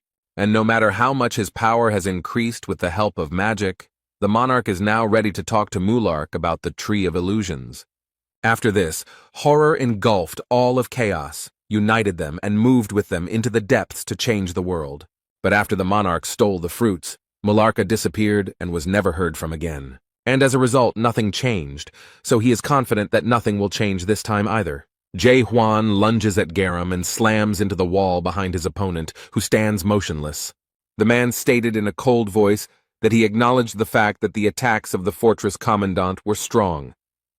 But he believes that this is not enough to defeat him, and dreams of changing the future of chaos. Their powers collided, and it became clear that these were two very strong people. Garam held off Huang's attack. He notices that this boy has aces in his hands, but he doesn't know how to use them at all. Instead, the protagonist can't believe that his opponent blocked his punch so easily. Yun Garam himself thinks that this guy looks like a child who was allowed to hold a sword. Then he uses his extraordinary speed and runs around the track leader. Everything happened so quickly that the young man did not have time to understand what had happened, as his opponent's fist was already in front of his face. He hits the guy hard. The poor guy is thrown far to the side from this blow. He cannot avoid it. This caused the main character great pain, and he could not hold back a loud scream. And then there was a powerful explosion, after which few people were able to survive. Garam stands proudly, while Huang hides in the thick fog of gunpowder that rises from the impact. The man asks Huang to get up on his feet and continue fighting because it's not over yet. The main character gets back on his feet. He still has the strength and desire to fight. He is not so easy to break. It is clear from his eyes that this is not the end, that there is a long and grueling struggle ahead. The enemy invites the fortress caretaker to come over and show how strong he is, since he dared to start a conversation about the Tree of Illusions. Jae Hwan realizes that this man is much stronger than all of his previous superheroes combined. But the most interesting thing is that he does not use any skills. Even if he tries to study it with the technique of doubt, he will only be able to see the accumulated experience. But this man is really very strong. The main character cannot understand what his strength is. He's bored. Maybe it's just the experience of creating such incredible physical potential. Meanwhile, Garam mocks his blow and hopes that this weak blow is not the only thing he can do. The fortress guard does not stop for a minute. He continues the attack and increases speed. In a matter of seconds, he disappeared from the enemy's sight, which greatly surprised the Major General. The protagonist suddenly found himself behind the man and momentarily gained an advantage in the fight. And then, right from behind, he performs the universal strike he just used to destroy the previous two opponents. But not only did it not destroy his opponent, it did not even harm him. He noticed that the guy was performing cheap tricks. And then he quickly turns to the boy and clenches his hand into a fist. This man is very strong because he defends himself from attack with his bare hands. The resistance is colossal. This is definitely the most difficult fight for Jae-hwan. He can't believe this man is doing the universal thrust with just his fists, without any weapons. Then Samyun Garam jumps up from his seat and uses his extraordinary speed. But in less than a second he finds himself in front of the fortress guards. Such speed would confuse anyone. The guy didn't have time to do anything, or even get his bearings, before he received a strong blow and fell to the ground. The Major General does not stop. He quickly approaches the boy and is about to explain the situation to him. The protagonist can barely breathe, and then a man comes up to him and explains that the spiritual power attack does not work on him. Garam claims that the spiritual power used by the fortress overseer is not supported by the system, but he knows that the awakened ones still continue to try to disrupt the structure of this system. The man comes even closer and grabs Jae-hwan by the head. The boy has no strength to resist. He lifted the boy above the ground and declared that this was a unique world created by someone. The young man wonders, is it true that his opponent's strength is much more natural than spiritual strength? Perhaps this world itself is the root of power. This is the true truth of this system. Jae-hwan looked at his opponent closely and tried to use his move. Despite being in Garam's hands, the fortress's caretaker uses the moon eye technique. But it didn't work. The man said the guy was still using someone else's non-fundamental technique. However, he explained that a unique world without original creation is no different from banal witchcraft. The Major General hit Hwang so hard that he could hardly breathe afterwards. And then, without giving him a moment's peace, he dealt him another extremely powerful blow. Many would not have survived such a test, but the commandant of the fortress is still trying to hold on. He's still trying to get up, and his opponent sadly remarks that he's disappointed in this guy. Yun Haram himself will not stop. He intends to put an end to all this, so he is preparing to attack again. He explains that the awakening he knows about is something completely different. The main character is in great danger, because this huge fireball is flying straight at him. The guy is a little scared. This fight is much harder than all the ones he had before. Jae-hwan didn't have time to get up, but he managed to use his weapon as a defense and tried to block the blow. But it's not that simple. This powerful force seriously damaged his hand holding the sword hilt. The guy feels unbearable pain. His fingers are literally crumbling, but he cannot allow himself to let go of the weapon. The next moment, the main character still managed to repel the attack, but it was very difficult for him. The hand of the fortress overseer Gorgon was seriously wounded, and the youth realized that the impulse of the moon's eye had no power. The man extended his hand to the boy and declared that he had met his enemy, but this did not inspire him at all. He calls on Hwang to quickly clear the way to the very beginning of this world and show it to him. The protagonist frowns and tries to understand what this man is talking about. Is he really talking about the origin?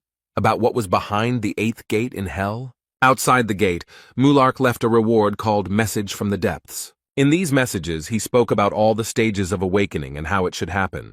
According to the rules of awakening, the keyword can change, but the process itself always remains the same. It consists of 6 stages. The first 3 stages, doubt, awareness, and renunciation, exist to destroy the existing world. The stages that exist after the fall of the old world in order to build a new one, the second half is the 3 stages of birth. Hwang believed that the next stage of awakening should be incarnation, but he could not fully understand the essence of birth. Yun Haram himself considers the boy pathetic because he cannot use his world wisely and cannot wait for the birth to begin. He is not one to wait or teach softly, so he plans to forcefully open this stable in Hwan and points his hand at the wall. There Serena hides with the old man and Cayman and tries to escape somehow. The guy understands what is happening and he doesn't want this to happen. These are his true friends who don't deserve this. The fortress commandant quickly gets up and wants to save them. If they die under such circumstances, he will not be able to forgive himself. The only thing he thinks about now is his great desire that nothing happens to his loved ones. This devious man knows that he is pressing on a sore spot, and he does it on purpose. He even enjoys playing with the lives of innocent people. But this life is all they have, and no one wants to lose it. Serena is very scared. They have a completely different experience compared to the main character because he can be reborn at any moment. Instead, this world is exclusive to them, so Huang stood up for them. The girl can't believe that this fool deliberately resisted such a strong blow. And the next moment, there was a deafening explosion from an extremely strong blow, after which no one could survive. The entire Renaissance castle is engulfed in flames and shrouded in thick, foul-smelling smoke. Serena, the divine doctor, and Cayman were able to survive, although the explosion destroyed part of the wall. When the girl realized that it was all over, she dared to raise her head and see what had happened to the boy. And what she saw shocked her so much that she couldn't even find the words. The fortress commandant somehow managed to resist such a force and protect his friends. This guy's strength and ability are incredible, simply amazing, although it doesn't come easy to him. But thanks to his persistence and the fact that he never gives up, the guy is now beginning to understand something. This is their only world, adults under the wing of their parents, school years, new acquaintances and friends. Beyond the tears and laughter, the feelings of sadness and devastation, these are all countless memories. The guy never thought about it, so now he tries to remember the time he spent here and make sense of it all. In the past, he never doubted the world around him and lived peacefully because he did not even ask himself questions about the structure of the universe. The world system was created through this confidence, so to begin the Genesis stage, he must believe in his world. Faith is a long-forgotten but powerful part of conviction. Peace can only come into being through a feeling of all-consuming faith. But Huang is convinced that he can't do it alone. He needs support. The new world needs not only the present, but also the many versions from vague memories. While the boy tries to put all these thoughts into something meaningful, Sam Yun Garam is ready to strike again. His versions from the past question this world. They believe that the world the boy created is fake, and are sure that he simply wants to escape from reality. They have a lot of doubts, and they think they shouldn't help him. So Jae Hwan realized that he wouldn't be able to convince all the versions of himself from the past, and he didn't have time to do it. All his past versions have become silent. They no longer inspire doubt and uncertainty. After all, the main character is confident in himself and his faith is unshakable.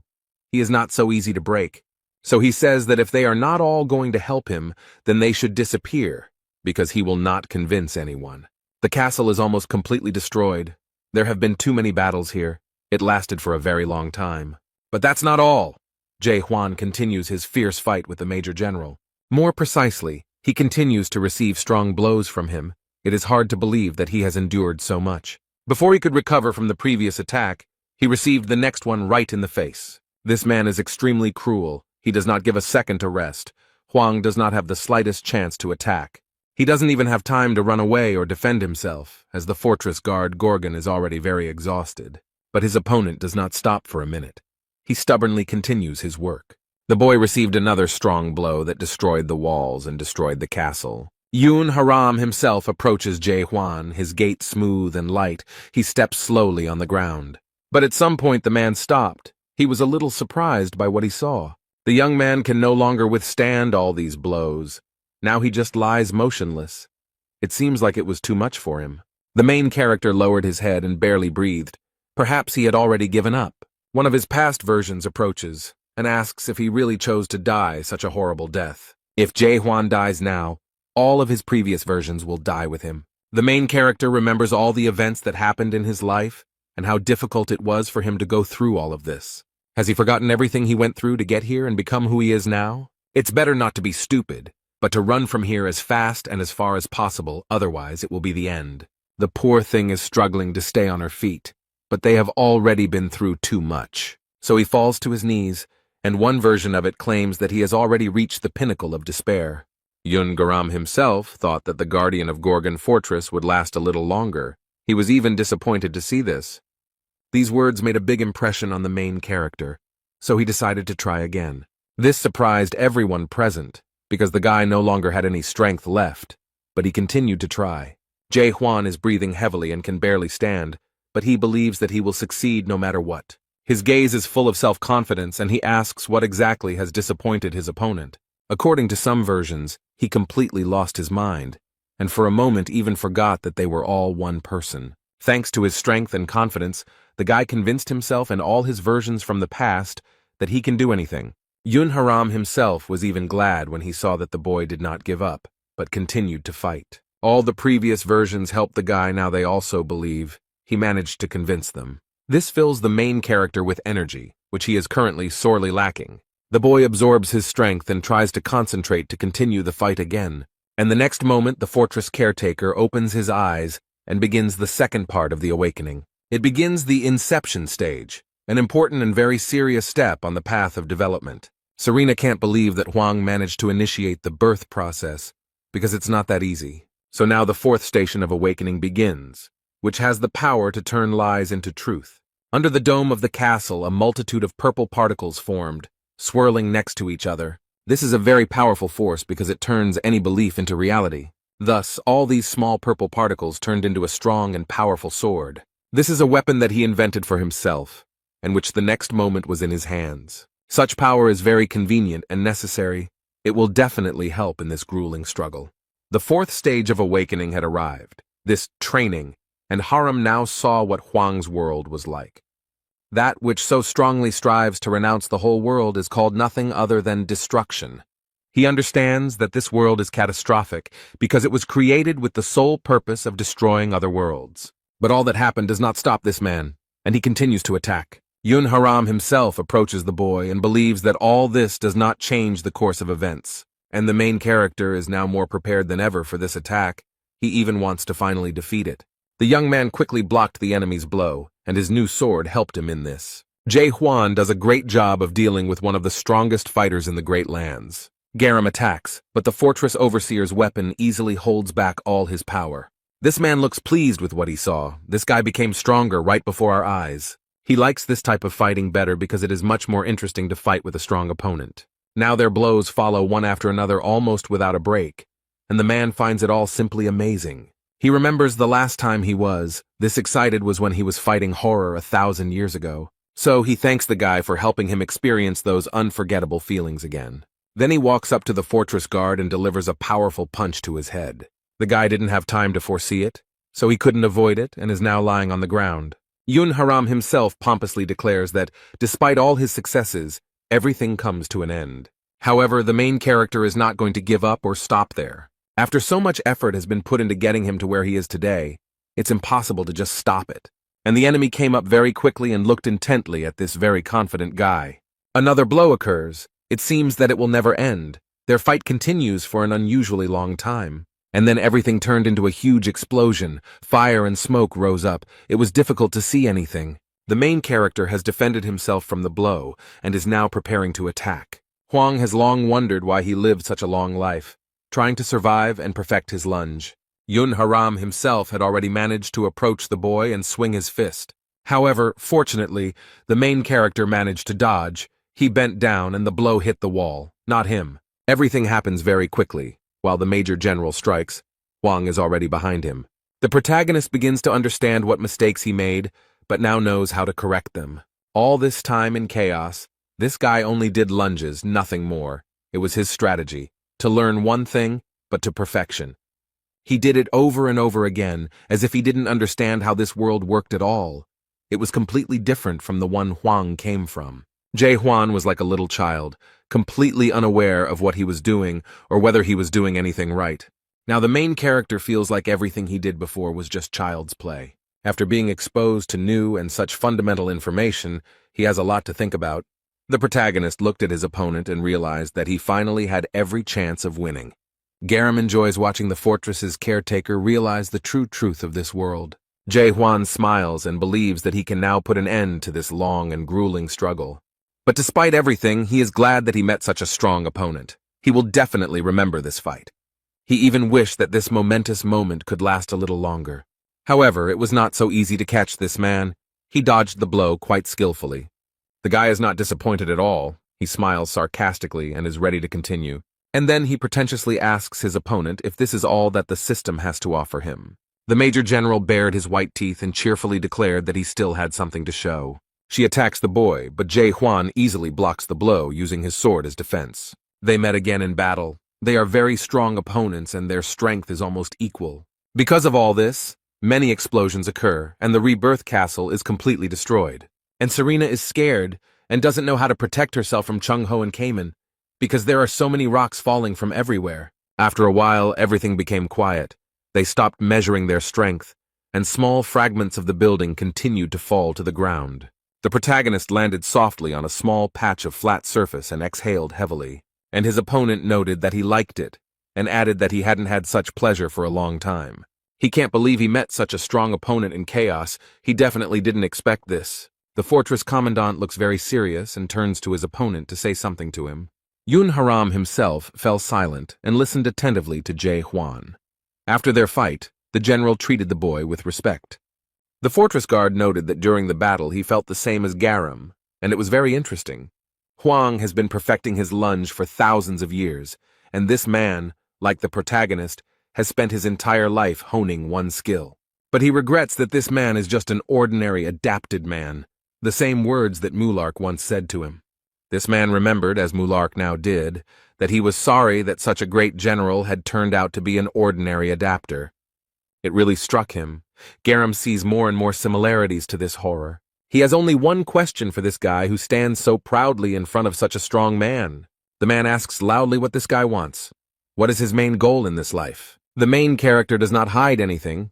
He honestly and proudly answers that he is heading into the depths. Now he says out loud that Jae Hwan reminds him of the horror that happened to him many years ago. But then he explains that the depths are full of extremely powerful beings, much stronger than him. It is so difficult in the depths that even great monarchs have given up, and they are very strong. Even the horrors have given in, and this boy naively believes that he can do something.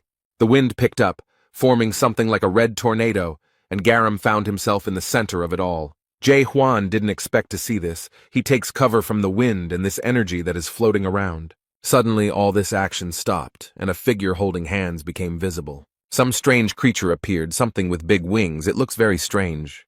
The protagonist cannot believe his eyes. An extremely powerful creature is looming in front of him. Yun Haram himself is all beaming.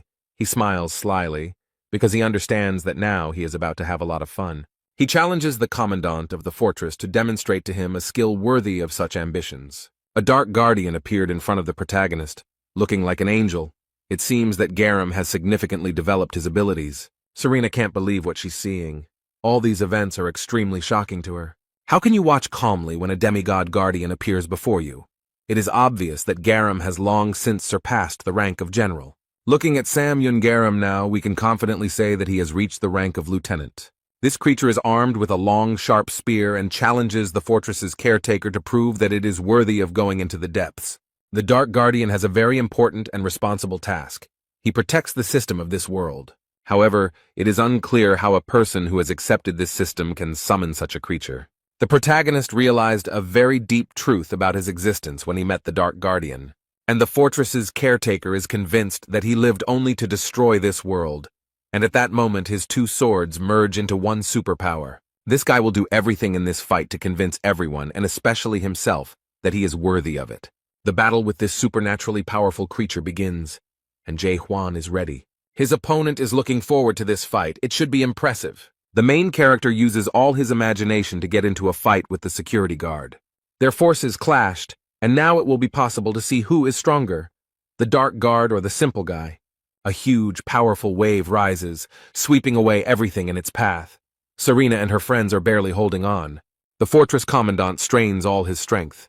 His body can barely withstand such pressure. Garam is delighted by this, but believes that the boy will not be able to defeat a guardian who has been alive for thousands of years. Jae Hwan doesn't fall for these cheap manipulations and doesn't listen to this lying man.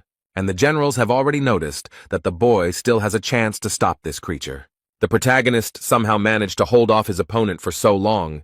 The guy finds all this extremely difficult, but he doesn't stop because it could cost him too much. Oddly enough, he managed to break the powerful force of the Dark Guardian. Jae Hwan discovered a huge power within himself. The guard cannot understand how this happened, because he knows very well how strong he is. This situation made him very angry, so this creature grew large and sharp teeth. But he didn't have time to do anything, as the main character easily smashed his head. Yun Haram himself is shocked by all of this. He definitely did not expect such a turn of events. And then Jae Hwan approaches him, and this scares the man a little, because he turns out to be a much stronger opponent than he thought. The guy raises his hand up, thus controlling the huge sword that is behind his back. The fortress commandant proudly announced that it was time to say goodbye to Major General Sam Yun Haram. And the next moment he pointed his hand at him, thereby aiming his weapon at this man. The huge sword was rapidly approaching him, and Haram no longer had a chance to win. In fact, he doesn't even try, but simply watches in admiration as the sword flies towards him. And at the end, a moment before his death, he admits that it was a wonderful battle and that he was pleased with everything about it. The result was a powerful explosion and release of energy that almost completely destroyed the building. When everything stopped and the smoke cleared, a human body became visible among the debris. Yun Haram himself is breathing heavily and cannot believe what just happened. It is difficult for him to understand that he has lost this fight and cannot even move after such a blow. Now he is in Jae Hwan's world and watches in amazement at what he sees above. He sees the eye that controls creation, as well as the top of the tree of illusion, which is the end of the depths. This is exactly where the first horror is located, and in the meantime the guy is approaching Garam. He looks at the fort guard and explains that this guy needs to get in there. However, the main character categorically denied the man's statement, and pointed out that he was speaking incorrectly. And then he sternly declares that he must not only get there, but also destroy everything. But the general explained that deep down his world would cease to function, and that fact was harder to accept than even the loss of hope. Having seen this world, no soul would want to live any longer. It is amazing that such an unusual world comes straight from heaven. Haram believes that it will be difficult for him to find people who will believe in his world. But if such people still exist, they will be able to find something that they lost in the past, but will burn in despair until the end of their days. And now Sam Yun Garam asks the boy to break the connection between soul and body until he returns to the Great Lands. The boy looked sadly at the man and asked if he wanted to say any parting words to him. The man explains that if he reaches the depths, he must find Hainak and tell him everything, and Mied must be careful. If he finds out that Huang has regained consciousness, there will be trouble. The protagonist takes advantage of the opportunity and asks why this man did not destroy him. After all, the Major General had many chances to kill the guy before he unlocked the final stage of awakening, but for some reason, he didn't take them. The man thought for a moment and remembered his old conversation with the frightened Mulark. Then he wanted to borrow some strength from the Major General to climb the Tree of Illusions, because in this world life is not valued at all. But he is absolutely sure that this world can be changed for the better. And this can be done if the first horror at the top of the illusion tree is destroyed, but Garam is convinced that it is impossible to change this, although these words have sunk deep into his soul. So he smiled at the protagonist and noted that in this way he had repaid his debt to Mulark, and then he said that it was a difficult fight, but very interesting, and asked the guy to finish it. Therefore, the Overseer is a fortress for his weapons and is ready to do what all this was done for. On this day, over 900 years ago, the expedition led by Malarca failed, and Serena and Cayman approached the boy. And today, chaos is finally freed from the Castle of Rebirth that has kept everyone in fear all this time. Meanwhile, in the Gorgon fortress, everything is very quiet and peaceful. People continue to live. The inhabitants of the fortress sit calmly at the bar and, as always, drink beer, from which it is impossible to get drunk. A man sits in a hospital and sadly watches the city's nightlife through the window. Someone comes in and is surprised to see that the man is still alive and looking around. The fortress caretaker entered and noticed that since Yahello had not come to the meeting, Huang thought he had died. The man remarked that he would not allow himself to die so easily, since he was one of 10 owners. The fortress overseer looked at his subordinate and smiled sweetly. He was glad to be surrounded by such people. Jaegal knows that Jae Hwan defeated Sam Yun Garam and notes that he was a great master, great in everything. The main character asked in surprise if they knew each other, because he spoke as if he knew him. He explained that everyone in his family was familiar with the Sam Yun family, as they were the ones who drove his family out of the vast lands. As a result, they took an honorable place among noble families and raised strong warriors. Jaegal once attacked Sam Yun Garam, and he knows his family will not be left out. The protagonist puts down the basket of fruit and remarks that there is nothing to worry about, because they will not be able to get here. The man can't believe it. He wonders for a moment what happened to the rebirth castle. He then asks in surprise if Huang really took control of the narrow gate, and the guy casually replies that he did. That's why their chances of getting into the house are very small, because previously the narrow gates were the only way for them to get in alive. Yahello explains that it is too early to relax, because they can get here without the heavy gates. The fortress chief understands the boy's feelings and remarks that if they are willing to give their lives just to get to Huang, then it will be profitable to deal with them. The boy listened carefully to the commander of the fortress and asked him to be more careful. Although the main character didn't care, he didn't comment on it, but simply left the room. And the man thought that from the very beginning and to this day, this guy never ceases to amaze him. Meanwhile, the main character headed to his office, which he rarely visits. He stands alone at the window and thinks about how long he has been in the Gorgon's fortress. At first, everything was different, but since he came here, a lot has changed. He sighed heavily and thought that even he had changed a lot and would never be the same again. Also, unexpectedly for himself, he became the caretaker of the fortress, although he still did not like this job. And the first days in this position were very difficult for him. And not only for him. Suddenly, someone runs into his office noisily and disturbs this silence and reflection. Young Ho claims that Kaiman invited him out for a drink, although the boy categorically denies any involvement. And then the old man became angry with the boy, and remarked that at his advanced age, he would never have suggested such a stupid thing. But the young man explained that this was indeed the case. The divine doctor abruptly stops his reasoning, thinks for a second, and agrees that this is how it was. A second later, he starts arguing again and is offended that no one respects him, given his age. In his defense, Kaiman notes that he is already 1,154 years old, and is no longer a child. Instead, the divine doctor shouts that he is 1,200 years old and calls the boy a clown. They continue to quarrel, and the main character does not even think about reconciling them. He just watches this cute quarrel. Jae Hwan has an idea in his head, and he knows that it will be the right decision. He looked out the window sadly and realized that it was time for him to leave this place. It seems to him that he is already beginning to become attached to this place and these people. Darkness has enveloped the Gorgon fortress. It is deep night outside, and the whole city is sleeping peacefully. But there is still light in one window. Probably not everyone in this city can sleep peacefully. The main character sits in his chair at the table and looks out the window. He likes to watch the tranquility that reigns outside the window. Carlson says something to the guard in the fortress, but notices that he is not listening to him at all. The protagonist looks around and asks in confusion why they stopped here. The man politely reminds him that they were talking about the tower and the Seize the Day squad. The guy asks in surprise what's going on, and then Carlton realizes that the fortress caretaker isn't listening to him at all. He said that time in the Tower of Terror flows too quickly, and that's why problems arise. Many pedestrians enter the tower and then commit suicide. The protagonist bows his head and thinks that this is quite possible, because time on the first floor goes 100 times faster. The passage of time too quickly can seriously harm the soul because it is not so easy to use it for several years. But awakening cannot be achieved without effort, so he orders Michael to adjust the time. And then he adds that it is impossible to wake up just by doing lunges a few thousand times, and let people not forget this. This system helps the fortress to constantly increase the number of awakened ones. The protagonist believes that it is necessary to get rid of those who do not want to awaken through training. But then he adds that awakening is not the only way to survive and that there are other ways to adapt.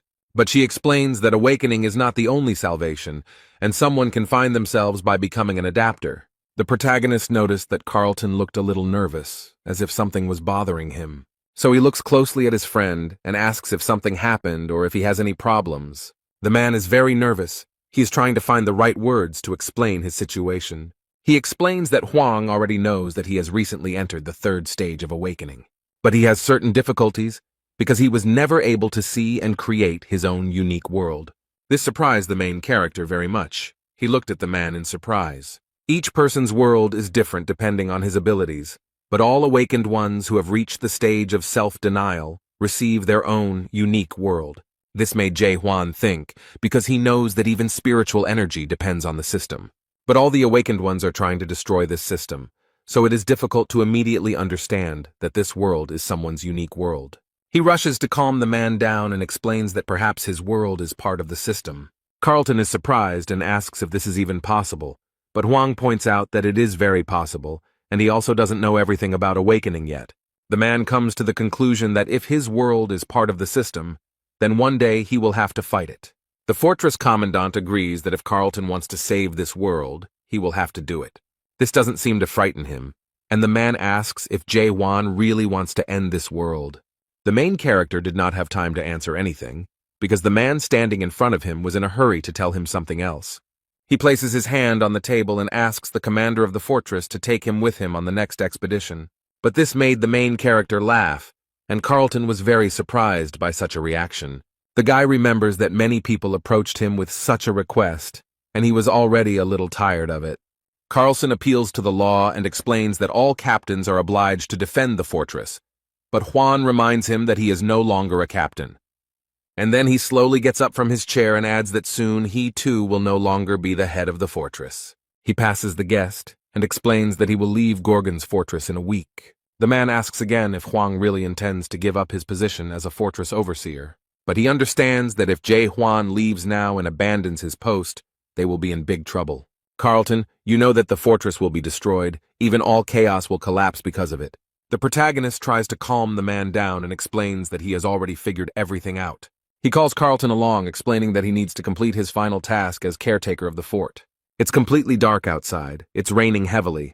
Everything around is flooded with water and darkness. But despite such bad weather, many people are standing and waiting for something. They are all very sad, their eyes are full of tears, and it seems that the sky is crying with them. Jurgen saw the fortress guard and hastened to give him a cloak as he might get wet, but the boy refused. He walks slowly in the rain and is already completely wet from the drops, but it doesn't seem to bother him at all. He asks the residents of Gorgon's fortress to give him some attention and thanks them for coming here. The guy says that they all did their best to save their fortress and worked very hard for it. And now is the time to say goodbye to those who gave their lives defending the fortress. All these innocent victims will be mourned at a farewell ceremony for 3 days. The ceremony has begun, and they are mourning their loved ones who died in these battles. Each of these people has lost someone very close to them in their family, whom they now miss. Their salty tears mixed with the drops of water falling from the sky, but now no one cares about the rain. But there is one strange thing that has been hidden for a long time, but it attracts a lot of attention. People start whispering and remembering that he was there from the very beginning of this ceremony. The commandant of the fortress stands on the podium and repeats his words that all these people showed themselves well in battle. However, he adds that everyone understands that this is not the end, and there is no need to relax halfway. His subordinates take the cloak, a narrow gate opens underneath it, and the protagonist explains that the war is just beginning. People are terribly frightened.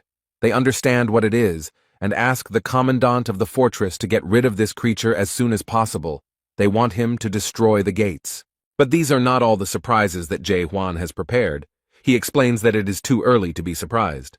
The people in the stands begin to worry and let someone get closer to the fortress guard. They saw the monarch emerge from the great lands with his hands cuffed, led by Serena. They can't believe their eyes. Is this really the monarch? People are afraid of him. The main character approaches this man boldly and without any fear. It's still raining from the sky, and the rat general looks very scared since Hwang doesn't look friendly. His veins tense, the man shakes with fear and timidly asks if he is going to kill him. He begins to get nervous and asks the commandant of the fortress to do it quickly, but warns him that he will get what he deserves for this. He continues to threaten and explains that the monarch of total darkness will never forgive him for this. Jae-hwan got tired of this meaningless chatter, so he decided to punish this man. It only took one swing of his sword to leave this idiot without both arms. When he looked at his hands, he started screaming hysterically because it was so scary to see. The protagonist assures him that he will not kill him here, because he wants to return this man to the great lands. But he asks that this monarch convey to his master that if he wants war, then let him come. Jae-hwan proudly and very confidently declares that he will wait for him at the top of the Tree of Illusions. The day has come, the weather has become much better, the main character is walking around the fortress, but he can't enjoy the quiet walk because Serena comes screaming after him. She wonders how a man who is going to resign as commandant of the fortress tomorrow dared to do such a thing. She finds it hard to believe that this man is going to fight the Lord of Pitch Darkness. The girl does not understand why the man sent the monarch Reich through the narrow gate. If he was going to destroy this thing, he had to do it quietly and without witnesses. Serena realizes with horror that they are all in for a terrible and irreversible revenge. The guy tries to calm the girl down and asks her not to make noise, because if anyone comes, it will be some lieutenant. Since there is war in the great lands, none of the great monarchs will be able to escape it. The girl explains that she knew the guy was crazy, but she didn't even know how crazy. She realizes that someone much more powerful than the first lieutenant will come to avenge the death of the monarch of silence.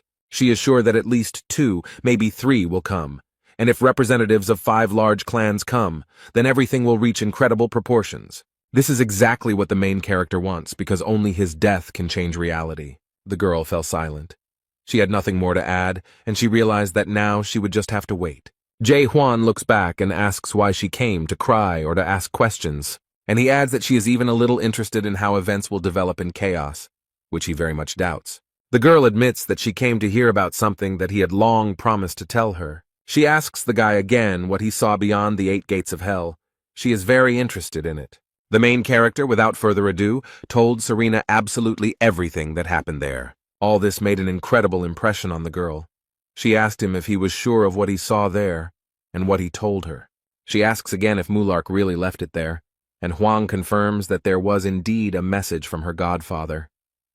But the girl is unperturbed. She cannot believe all this, so she demands proof.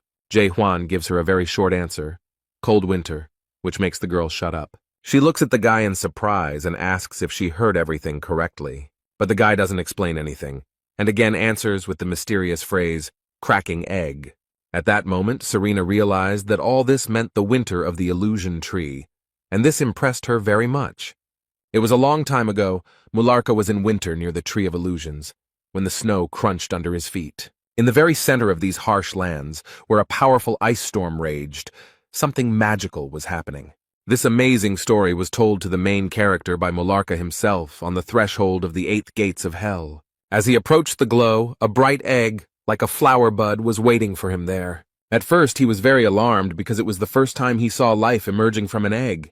This man assures that he will never forget such an amazing and touching moment. The birth of life appearing in a dream, a cute little creature hatching from a fragile shell.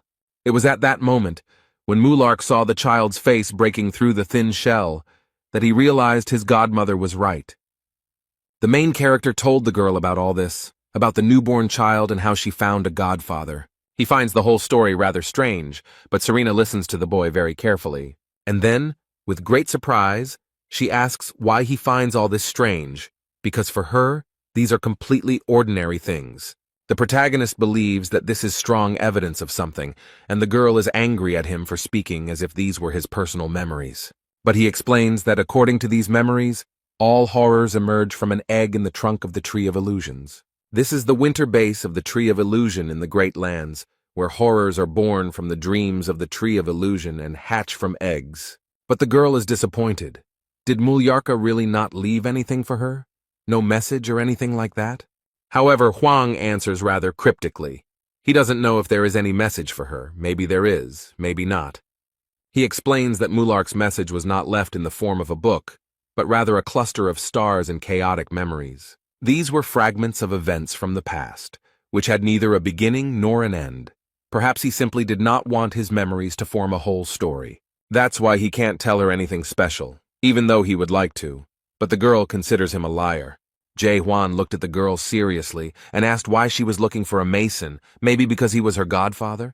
And then he added that if she wanted to return to Mulark's memories, she would be better off staying with Hwang. The girl is surprised by such a proposal, and the young man adds that her godfather disappeared into the depths, so she might be interested in it. And then he left her alone with her thoughts and realized that she needed time to think things over. Serena is very irritated by this situation, as she sees that Hwang is trying to manipulate her. And then she remembered again everything he had told her, and she realized that memories could be the key. So she calmed down almost immediately and asked the protagonist to stop for a moment. She asks again if she understood correctly that her godfather left a message in the form of memories. Jae-hwan slowly looks back at the girl and confirms that this is exactly how it happened. In this case, she had a great idea and it made the girl very happy. Serena invited the guy to her lab again, despite the fact that she didn't really like the guest's previous visit.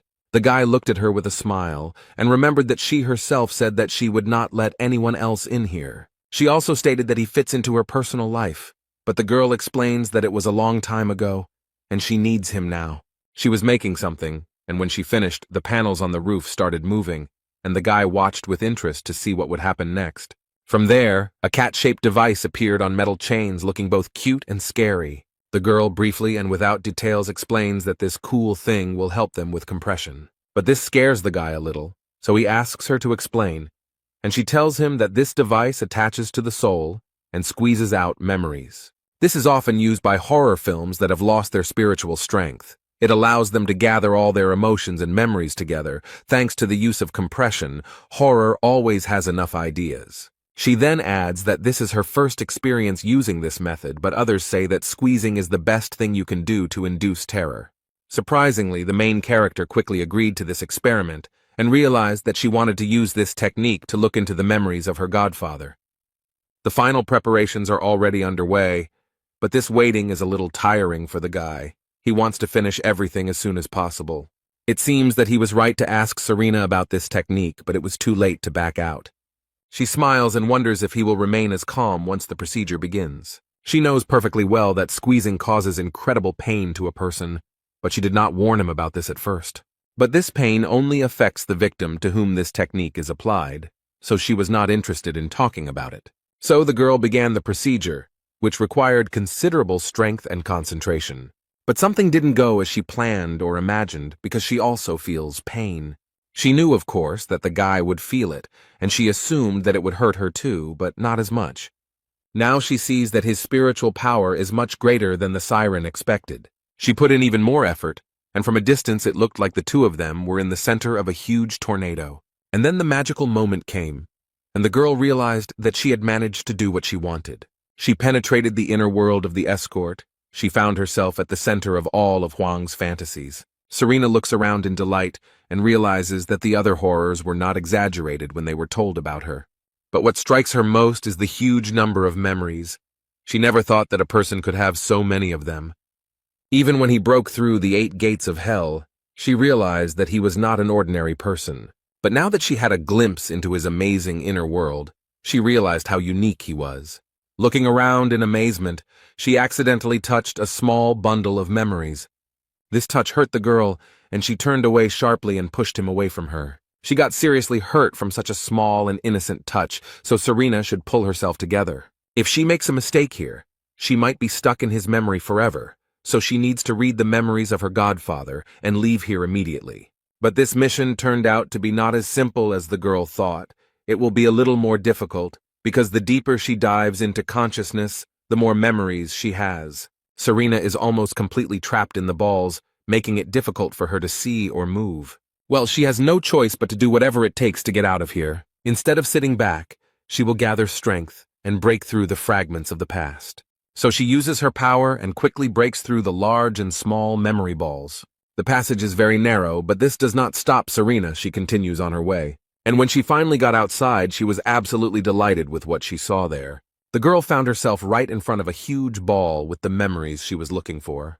She finally found her father's memories, and they seem very sweet and tender to her. The girl remembers her childhood and how they spent time together, and how loving her father was. The poor girl hasn't seen Mallarka for an unusually long time, so now she can't look at it calmly. Tears appeared in Serena's eyes. She didn't even realize how much she missed him. In this memory, he extends his hand to a little girl and asks her to follow him. But now Serena can't hold back and reaches out to her father, who is actually just a memory. She cries and screams in despair that she has been looking for him for so long, that she misses him so much. The poor woman has been searching for him for over 900 years and promises that they will definitely meet again. Due to this despair and regret, the siren couldn't help but melt into Jae-hwan's memories. And the next moment, she came to her senses with tears in her eyes, and everything in her head was somehow very confused. She sits up and tries to understand what happened to her because she remembers how she got into the boy's mind, but she doesn't understand what happened next. It turns out that the siren was on the roof of one of the many high-rise buildings and does not understand where it is. Changing her appearance was the right decision, and she doubted the correctness of her guesses. But it turned out that all her guesses were correct. She understands that she is in the 194th world, that is, on Earth. The place is occasionally visited by horrors that move illusions across the tree's bark, and due to the horrors' many attempts to protect the Earth, It has been forced to remain hidden from the authority. It seems she has entered the supernatural, the foundation that was formed when the earth was created. Mularka said that there is a subconscious entity called the supernatural, that it is formed along with the place of birth, and that all the illusions of the world are formed through it. There is only one way to get out of there. You need to find a particle of consciousness in the subconscious world, that is, a guide. Serena is wondering where to find this manual when a boy quickly runs up to her. He runs away from someone and asks the girl not to disturb him and get out of the way. Two more boys run after him and rudely demand that he stop. One of them is holding sticks in his hands. The girl looked at all this, and it seemed to her that this guy looked like someone. These people cornered the child and noticed that the boy had been running away from them for a long time. They say it's time for this little one to give up, but it seems the child is not ready for that. The boy bared his teeth and prepared to fight the two men. Instead, a man in a police uniform waved a stick and declared that the only problem was the children. Serena couldn't take it anymore. She stopped the fight and screamed for them to stop. She asks why these men are harassing the poor child, and her comments surprise the workers. One of them looked at her and asked the girl to leave, as it could be dangerous here. And then they explain that this boy refuses to grow up and use this to justify their behavior. Another explains that refusing to become an adult is a serious crime and carries the death penalty. She adds that it is their duty to run after him, but Serena does not understand how being a child can be a crime. She doubts that such laws exist on Earth. The police looked at the girl, then at each other, and noticed that she was somehow different from everyone else. They find her pronunciation unusual and even very strange, and the girl does not like this situation. One approaches the girl to show her passport, and the other notices that Serena has horns on her head. She realizes with horror that she forgot to hide her horns. Now she is in a very bad position. Mularka warned that if she suddenly found herself in such a world, she had better not stand out in any way. This place is brutally repulsive to anyone who is even slightly different from the mainstream, and no one knows what might happen if they notice that you are different from others. Serena remembered with despair how her father had told her to be careful, but now there was nothing she could do about it. She understands that she is in serious danger, so she will have to use magic. People can't believe they are seeing a fire in front of them, controlled by an unknown girl. She suddenly points her hand at the attackers to take advantage of the situation, but it seems like something went wrong. The poor thing realizes with horror that her magic does not work in this world, and now she has no idea what to do. Suddenly, the city siren began to wail at the top of its lungs, announcing an impending emergency. These people in police uniforms begin to turn into terrifying monsters. Their clothes become too small for them because these creatures begin to grow. They increase in size, and the city siren continues to howl and warn about the detection of a suspicious object. The girl is so shocked by what is happening that she cannot even move. And in relation to these monsters, the system decided to begin immediate destruction. Serena is very scared and begs them to stop and not do this. All this scares her very much.